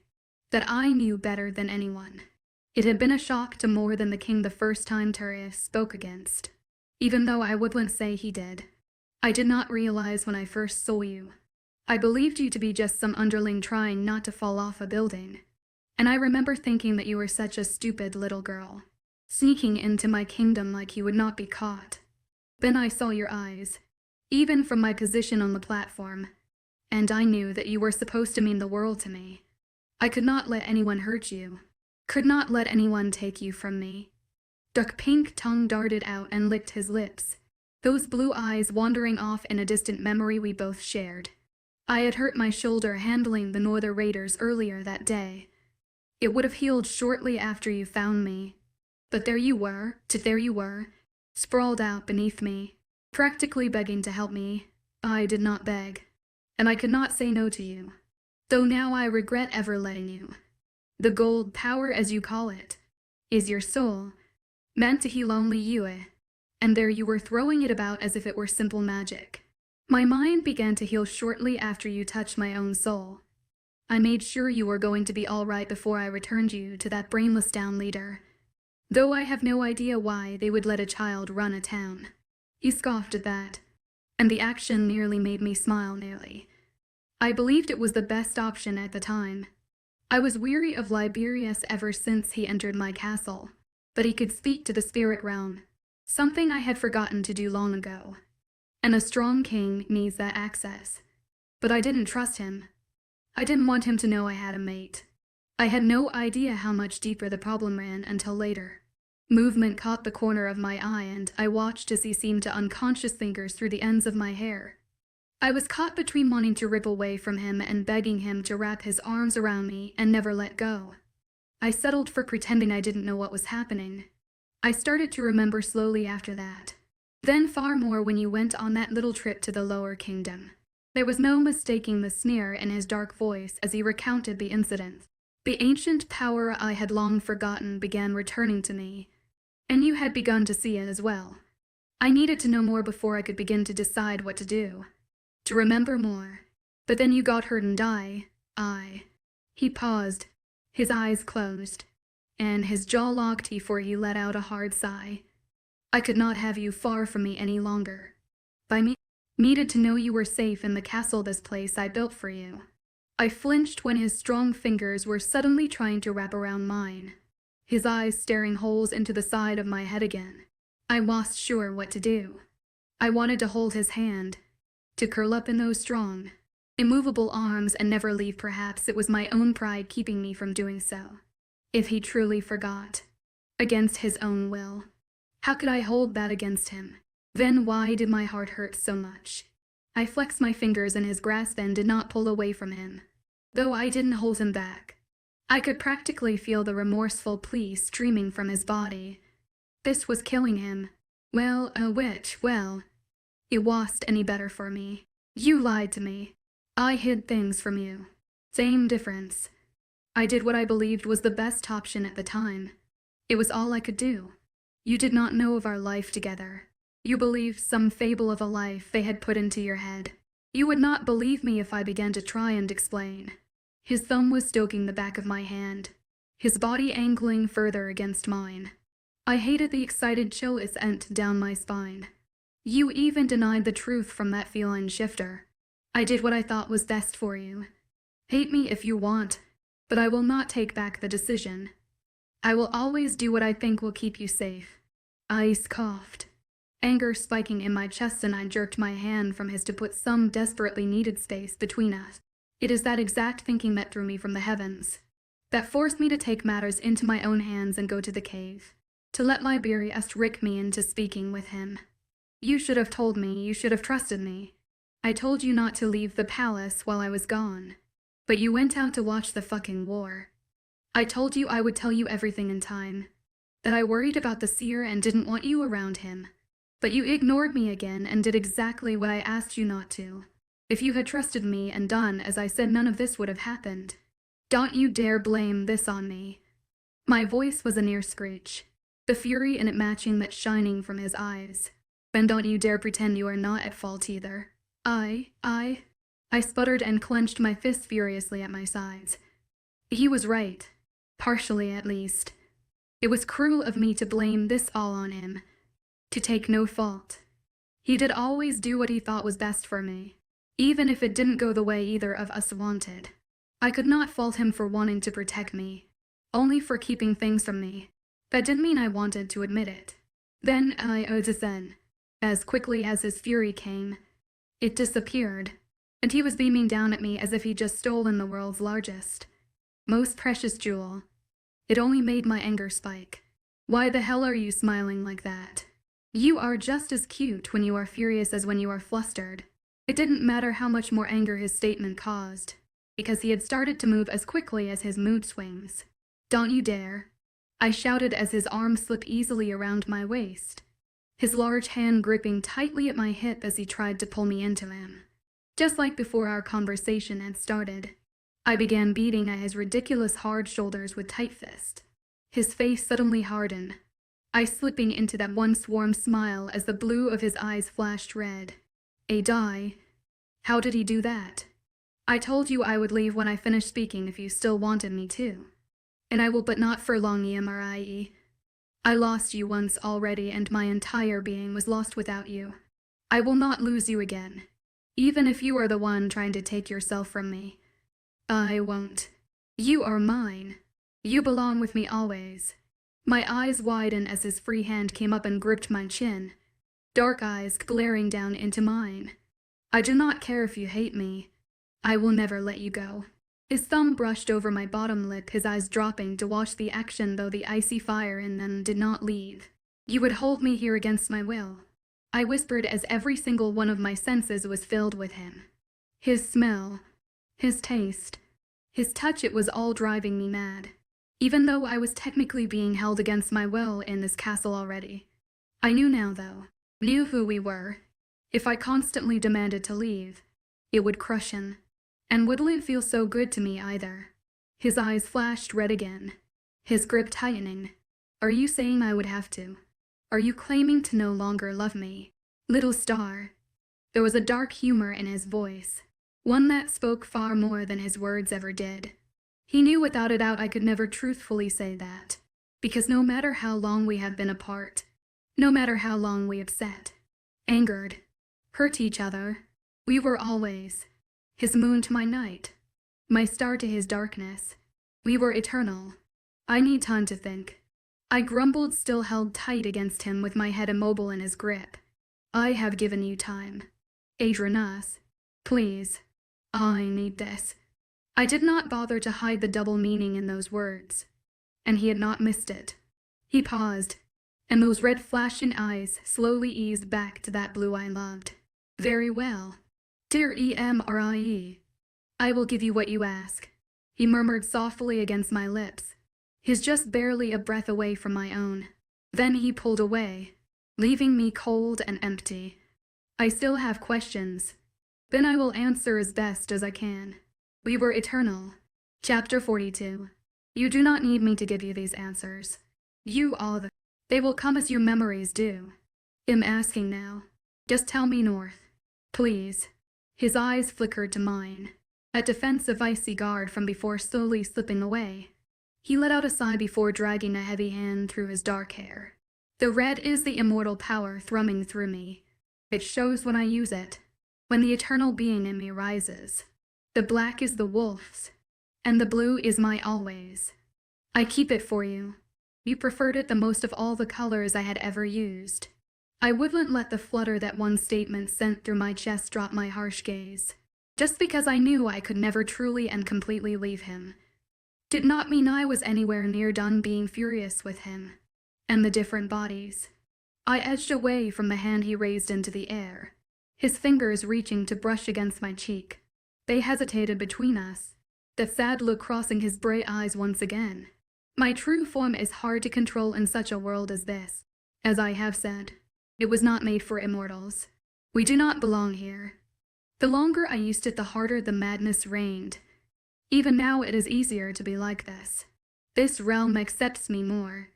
Those blue eyes dropped to my hands, the ones I was unconsciously curling and uncurling into fists as his fell back to his side. You can change whatever you want.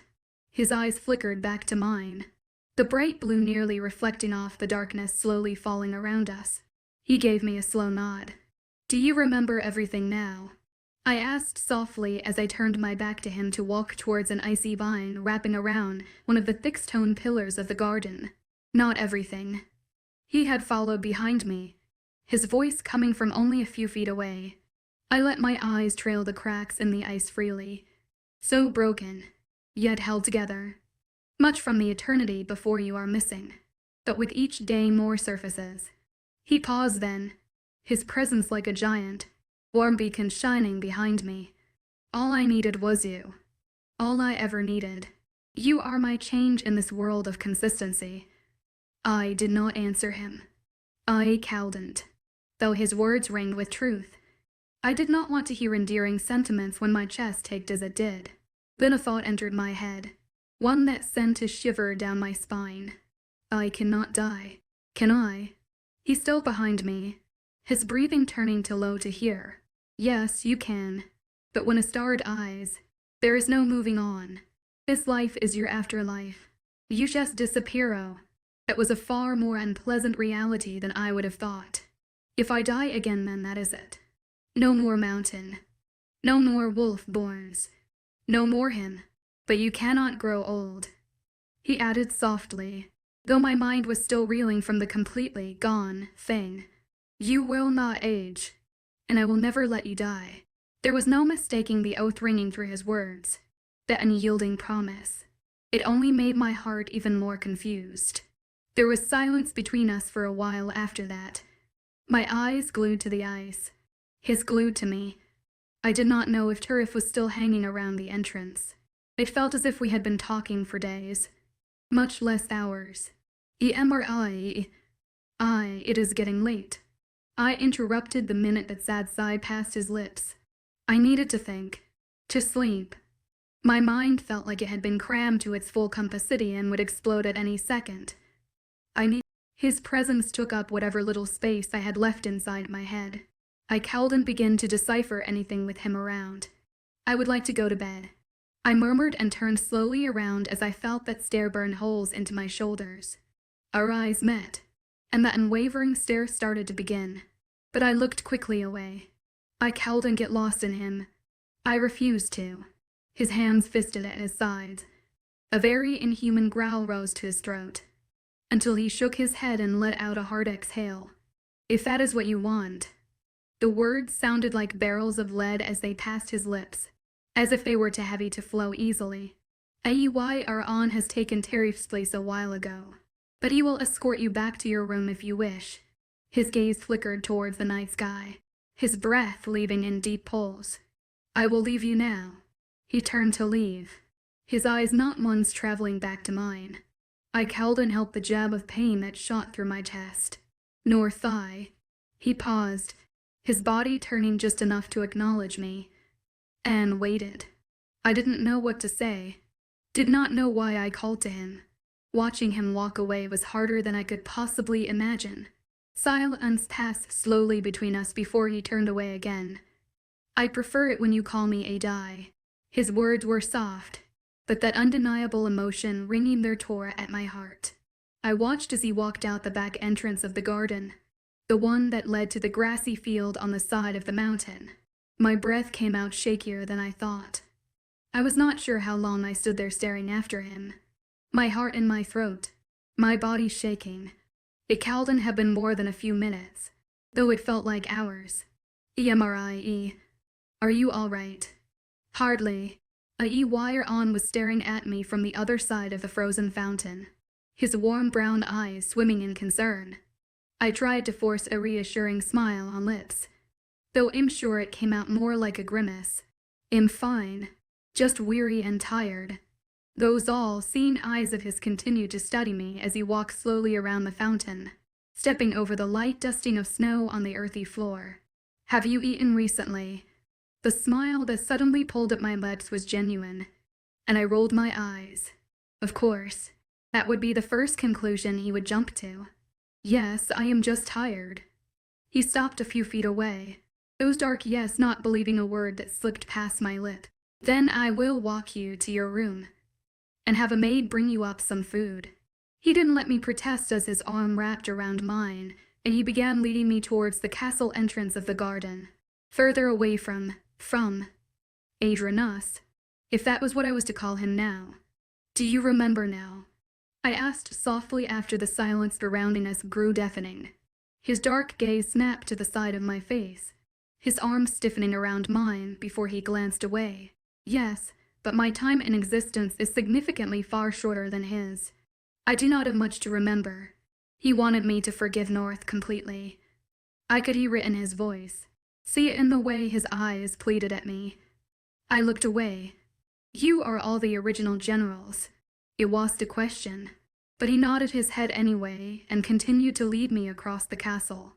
Yes, it is not hard to switch positions, to change names, to convince the people we live and die same as them.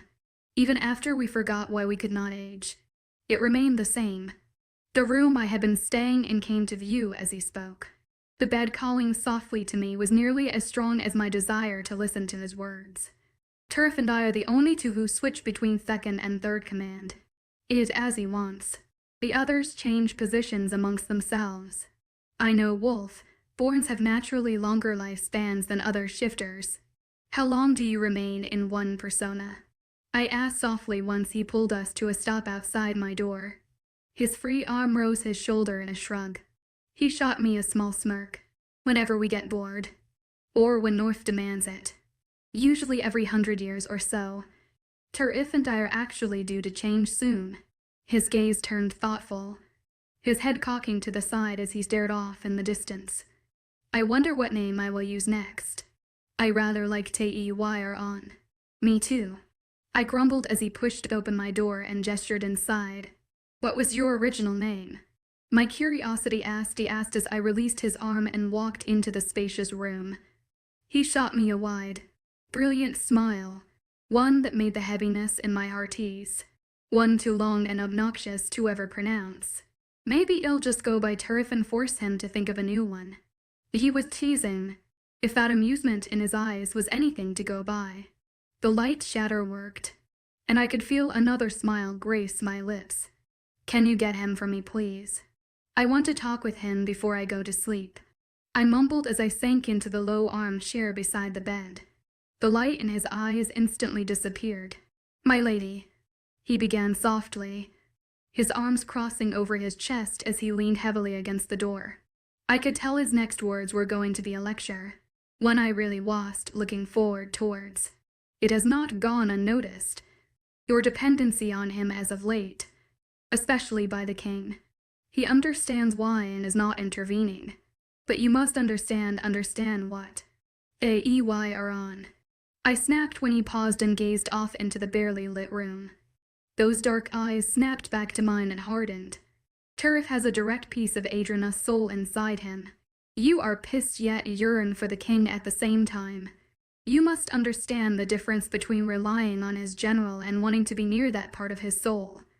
I opened my mouth to make some snarky comment about how ridiculous that was, but snapped it shut instead. Is that why I had been unwilling to allow him to leave my side these past few days? Am I only trying to be near the part of 𝐴𝐻 inside of him? I reached up and ran my fingers gently over the bump of the ruby hidden beneath my dress.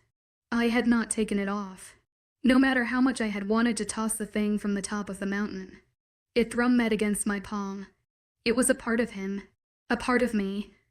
I could never throw it away, much less part with it. And whenever North was around, I did always feel better in Tarif's presence. I will still get him for you.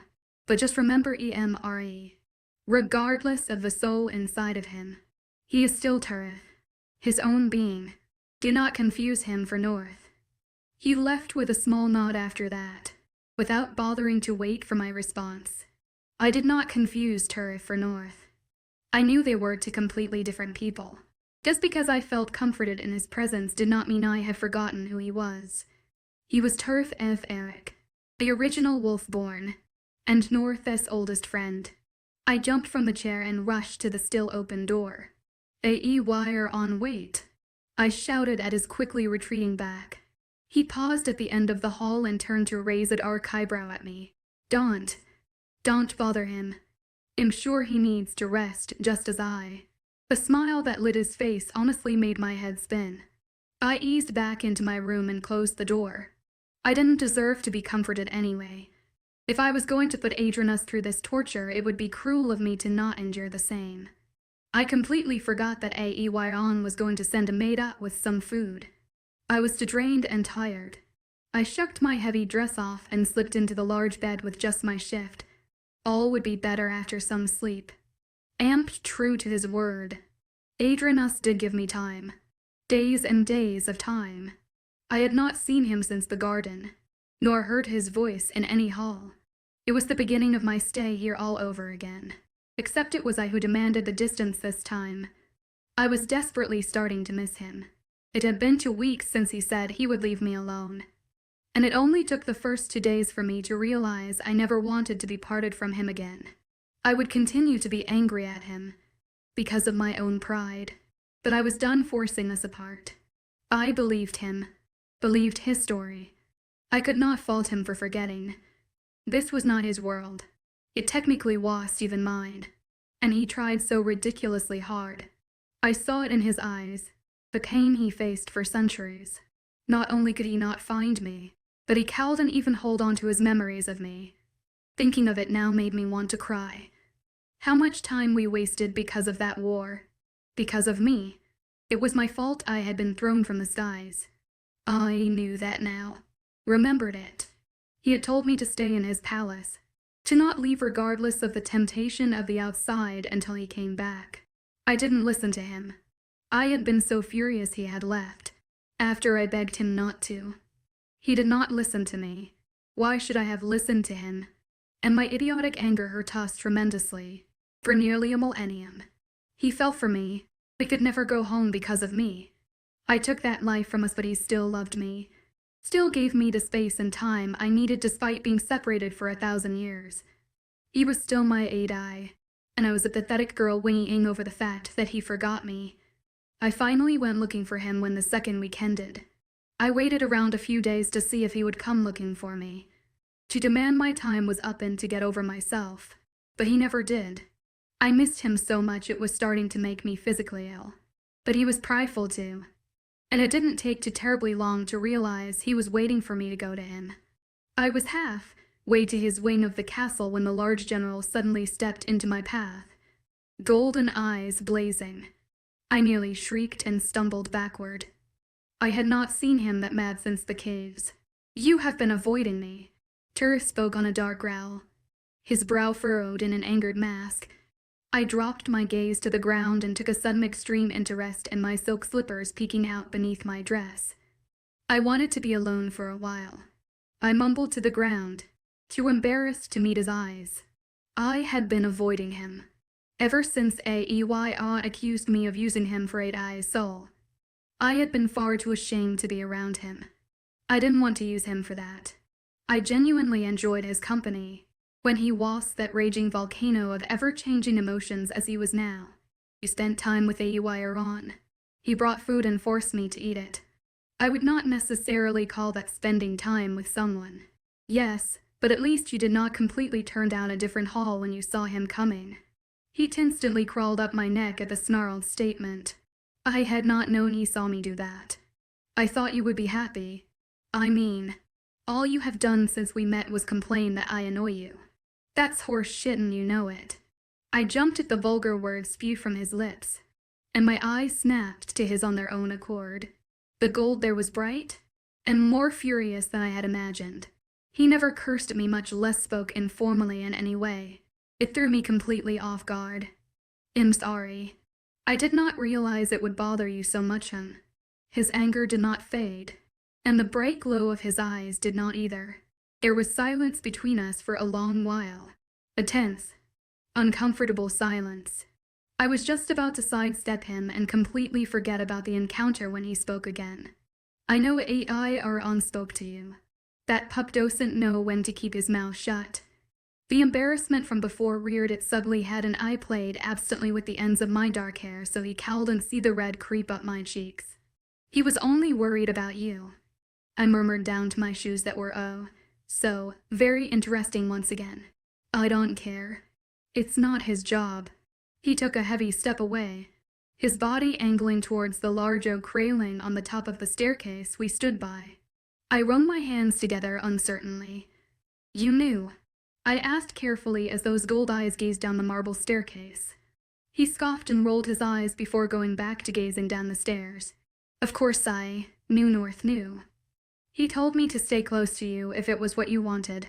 Figured it would make you feel better. 𝐴𝐸𝐺𝐻 knew I was trying to cling to the part of him inside 𝐿𝐻𝐬. For some reason that shot a surge of anger through me, though it disappeared as quickly as it came, and 𝐿𝐻𝐬 was feeling ashamed of using him. 𝐿𝐻𝐬 needs to learn to mind his own business.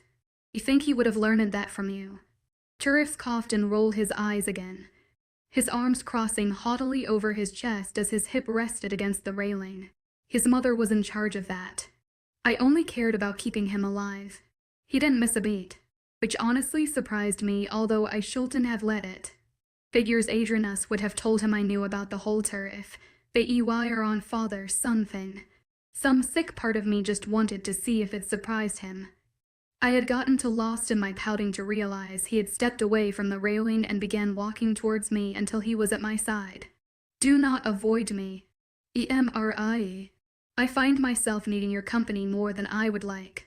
I stood in stunned silence as he bent down and pressed a small kiss to the top of my head, then walked away like nothing had ever happened.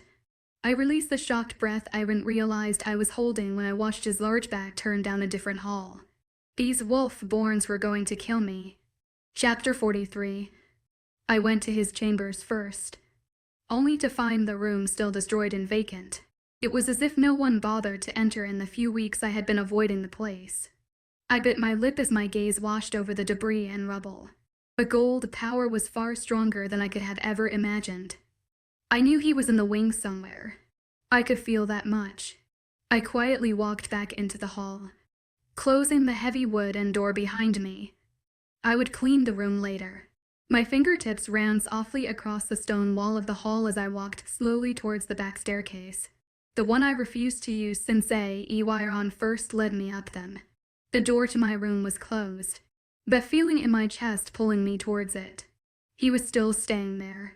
I knocked gently against the hard wood, but he did not answer.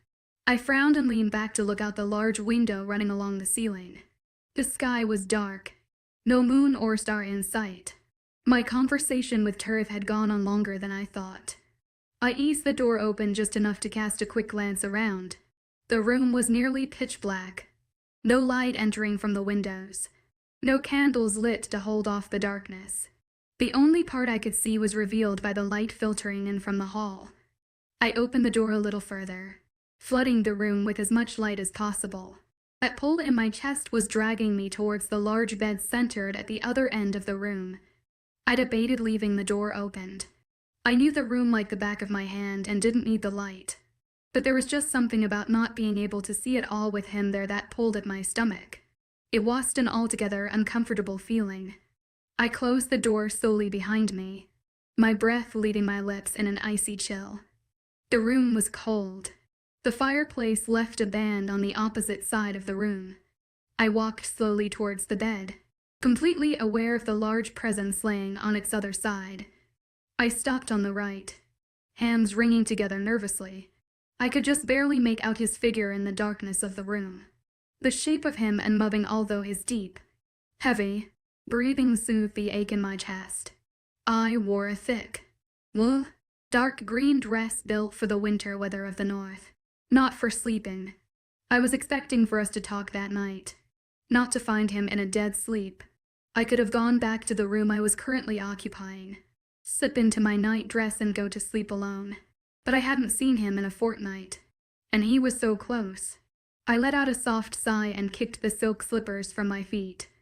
I doubted he would be mad if I slept beside him, and I was tired of the restless nights spent suffering from his absence. I carefully eased under the thick covers, trying to move as little as possible. I did not want to wake him. I immediately wanted to huff once I pulled the covers to my chin and rested my head against the cool pillow. It was hot. The thick fabric of the dress, multitude of covers, and the very large, very warm, Male body sleeping a few feet away from me caused heat to radiate throughout the entire bed. I pushed the blankets down to my waist and breathed in the cool air. I could never sleep in the heat, but he was beside me for the first time in weeks and I refused to leave. I let out a deep breath and closed my eyes. Despite the heat caging around me, I felt calm for the first time in eons. I only needed him. Amp, a cold and welcomed chill rolling across my bare arms drew me from the deep sleep I had eventually fallen into. I shivered, my eyes squeezing shut at the unwanted cold, before a heavy warmth pressed against my skin and forced the chill away. My mind tried to ease back to its deep slumber, until a small movement behind me gained attention. I made a sleepy sound in the back of my throat, a yawn pulling at my lips as I tried to let out an ladylike stretch. That heavy warmth from before curled tighter around me, squishing my entire body against it. My eyes still closed. My lips went to pull into a small frown as I tried to stretch again. The warmth only tightened and pulled me back against the stony surface owner. My eyes blinked open. Early morning light drifted in through the large windows across the spacious room. Though it offered little comfort against the harsh bite of cold the unlit fireplace refused to ward off. My eyes flickered down to that heavy weight trapped tightly around my entire upper body. To very bare, very large, arms were caging me against an even bigger chest, one that let out a soft growl. Go back to sleep. The eye's tired voice husked into my ear, his arms pulling me tighter against him as he tucked me into his chest, his chin resting against the top of my hair. I was all too aware of his solid chest pressed into my back, of the very warm, very bare skin wrapped around my own. Even his legs were tangled with mine. Then my eyes snapped wide open, my breath tearing from my lungs in a hard gasp. I was only in my shift, the very thin fabric, thin strapped, and very short shift one wears beneath day dresses. I knew I did not fall asleep in only this. His dark chuckle sounded in my ear, as if he knew exactly where my thoughts were heading. He broke out in sweat multiple times through the night, and had a hard time breathing. I did not want you suffering from excessive heat, he murmured against my hair, his voice still gruff with sleep and his arms unyielding. You should have woken me if you were that worried. I would have gone to put my night dress on. I grumbled as he rubbed his cheek against my hair. And disrupt your sleep? I think not. He grumbled this time, his hand bringing the covers further around us. But then you kept shivering and I feared you would catch cold.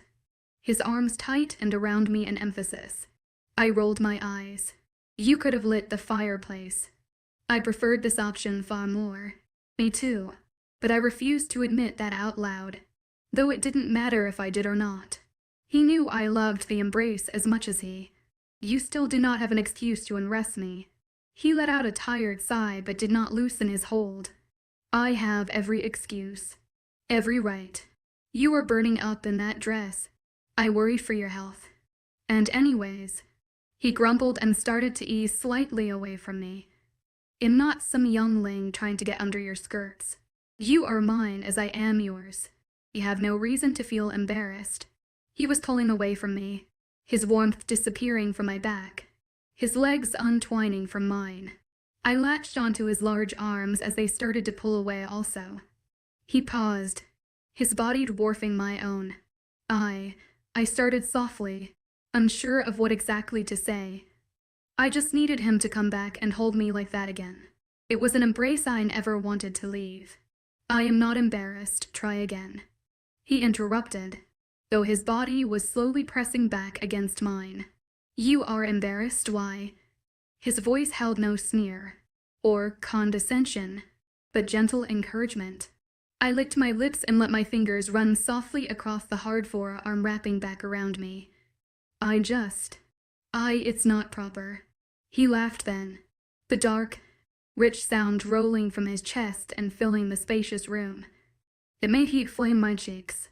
He demands why I am embarrassed then laugh when I tell him. Why do I even bother? 𝐸 my heart. He paused to laugh again, his amusement slowly dying down as those arms tucked me back into his chest. There was a time when neither of us wore a single thing to bed, and here you worry over your shift." His passing chuckle did nothing to hide the heat surging up the back of my neck and into my cheeks. I stayed absolutely silent, resisting the urge to bury my face in the pillow and never resurface as his chuckles finally died away. He let out a deep breath. "You will remember everything in time, just as I. The stone helps." His arm left my waist so his large hand could grasp the thrumming red ruby. "Keep it close to my heart," I teased softly as he brushed his thumb across its smooth surface before letting go. It pressed back against my chest, unable to hide behind the thin shift. He pressed a soft, barely there kiss to my shoulder. "Yes, always." We soon fell into a comfortable silence, both our breathing as even as he once again tucked my head beneath his chin and tangled our legs. Being this close to him, wrapped in his body as I was, did funny things to my head. I could feel his ever touch, smell that dark wintry spice that seemed to rise thick in his veins. My eyes shut in pure bliss as I relished in his hold. This was what I needed, him an eternity of his embrace. "Have you had all the time you needed?" he asked softly what felt like hours later. The room still held a brisk chill, but the light from the windows grew as the sun rose higher in the sky. My eyes blinked open, my fingers slowly tracing the hard muscle of his arms. "Yes, too much, though I kept that part to myself and," he urged softly, his lips dropping back to my nearly bare shoulder. "Do you love me again?" I rolled my eyes and did not bother trying to stop the scoff from passing my lips. "I never stopped loving you, you giant buffoon." I was mad and felt betrayed. "You hated me. I saw it in your eyes." I could hear the remorse in his voice, the need for my forgiveness, my acceptance. I leaned further back into him, his arms tight and in response. "I could never hate you, no matter how ridiculously upset and angry you can make me. I will always love you, 𝐴𝐻𝐻𝐸." The nickname had the desired effect. He made a very inhuman sound deep in his chest that rose to the back of his throat and buried his face into the crook of my neck. "My Immerse," he seemed to murmur against my skin, his arm still cradling me tightly. I hesitated a moment, just a moment, before I let my hand reach up and rub against his dark hair. The deep, dark rumble that came from his chest at the action could have only been described as a purr. I felt my lips pulled into an amused smile. I never knew a wolf to purr. The thought that grew from that one struck me hard, but not in a necessarily bad way. "You can change into more than a wolf, can't you?" I asked softly as that gentle purring sound continued. "I am the god of the moon. I can turn into any creature within my domain, but I prefer the wolf, always the most loyal." He grumbled against my neck, his arms positioned his hold on me. The sudden image of a large black owl slammed into my mind. An owl perched on top of 𝐿𝐲𝐻𝐸's palace walls, its wide red eyes watching my every move as I walked the ancient halls. "You were not all that happy when you found out that was me." His voice eased into the memory, gently pushing it away. "You demanded if I had nothing better to do, then accused me of invading your privacy. I did not mean to. I was simply infatuated with you. You're in my head right now."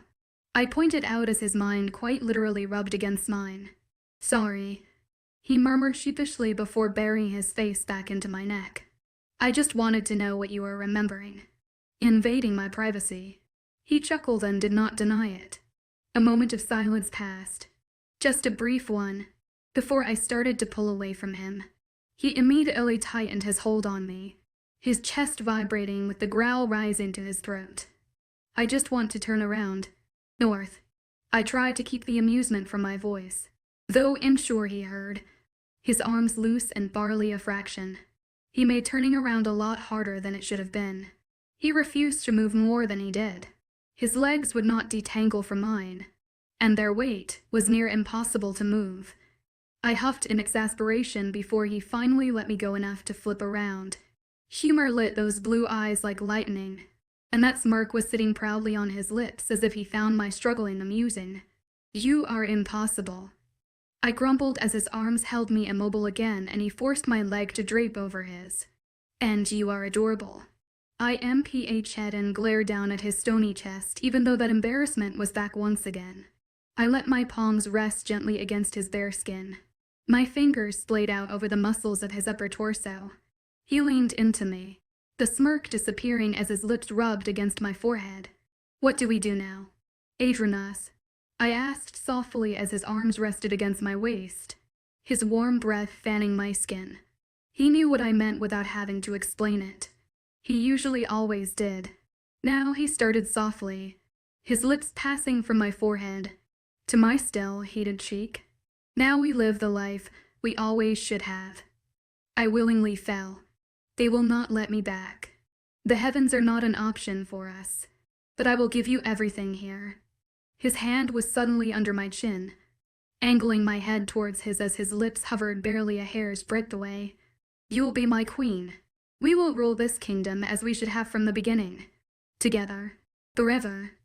I whispered softly as his lips just barely brushed over mine. "Forever. An eternity together. We are eternal."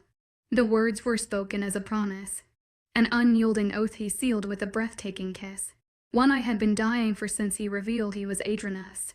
Yes, we were eternal, and together we would never forget. The end.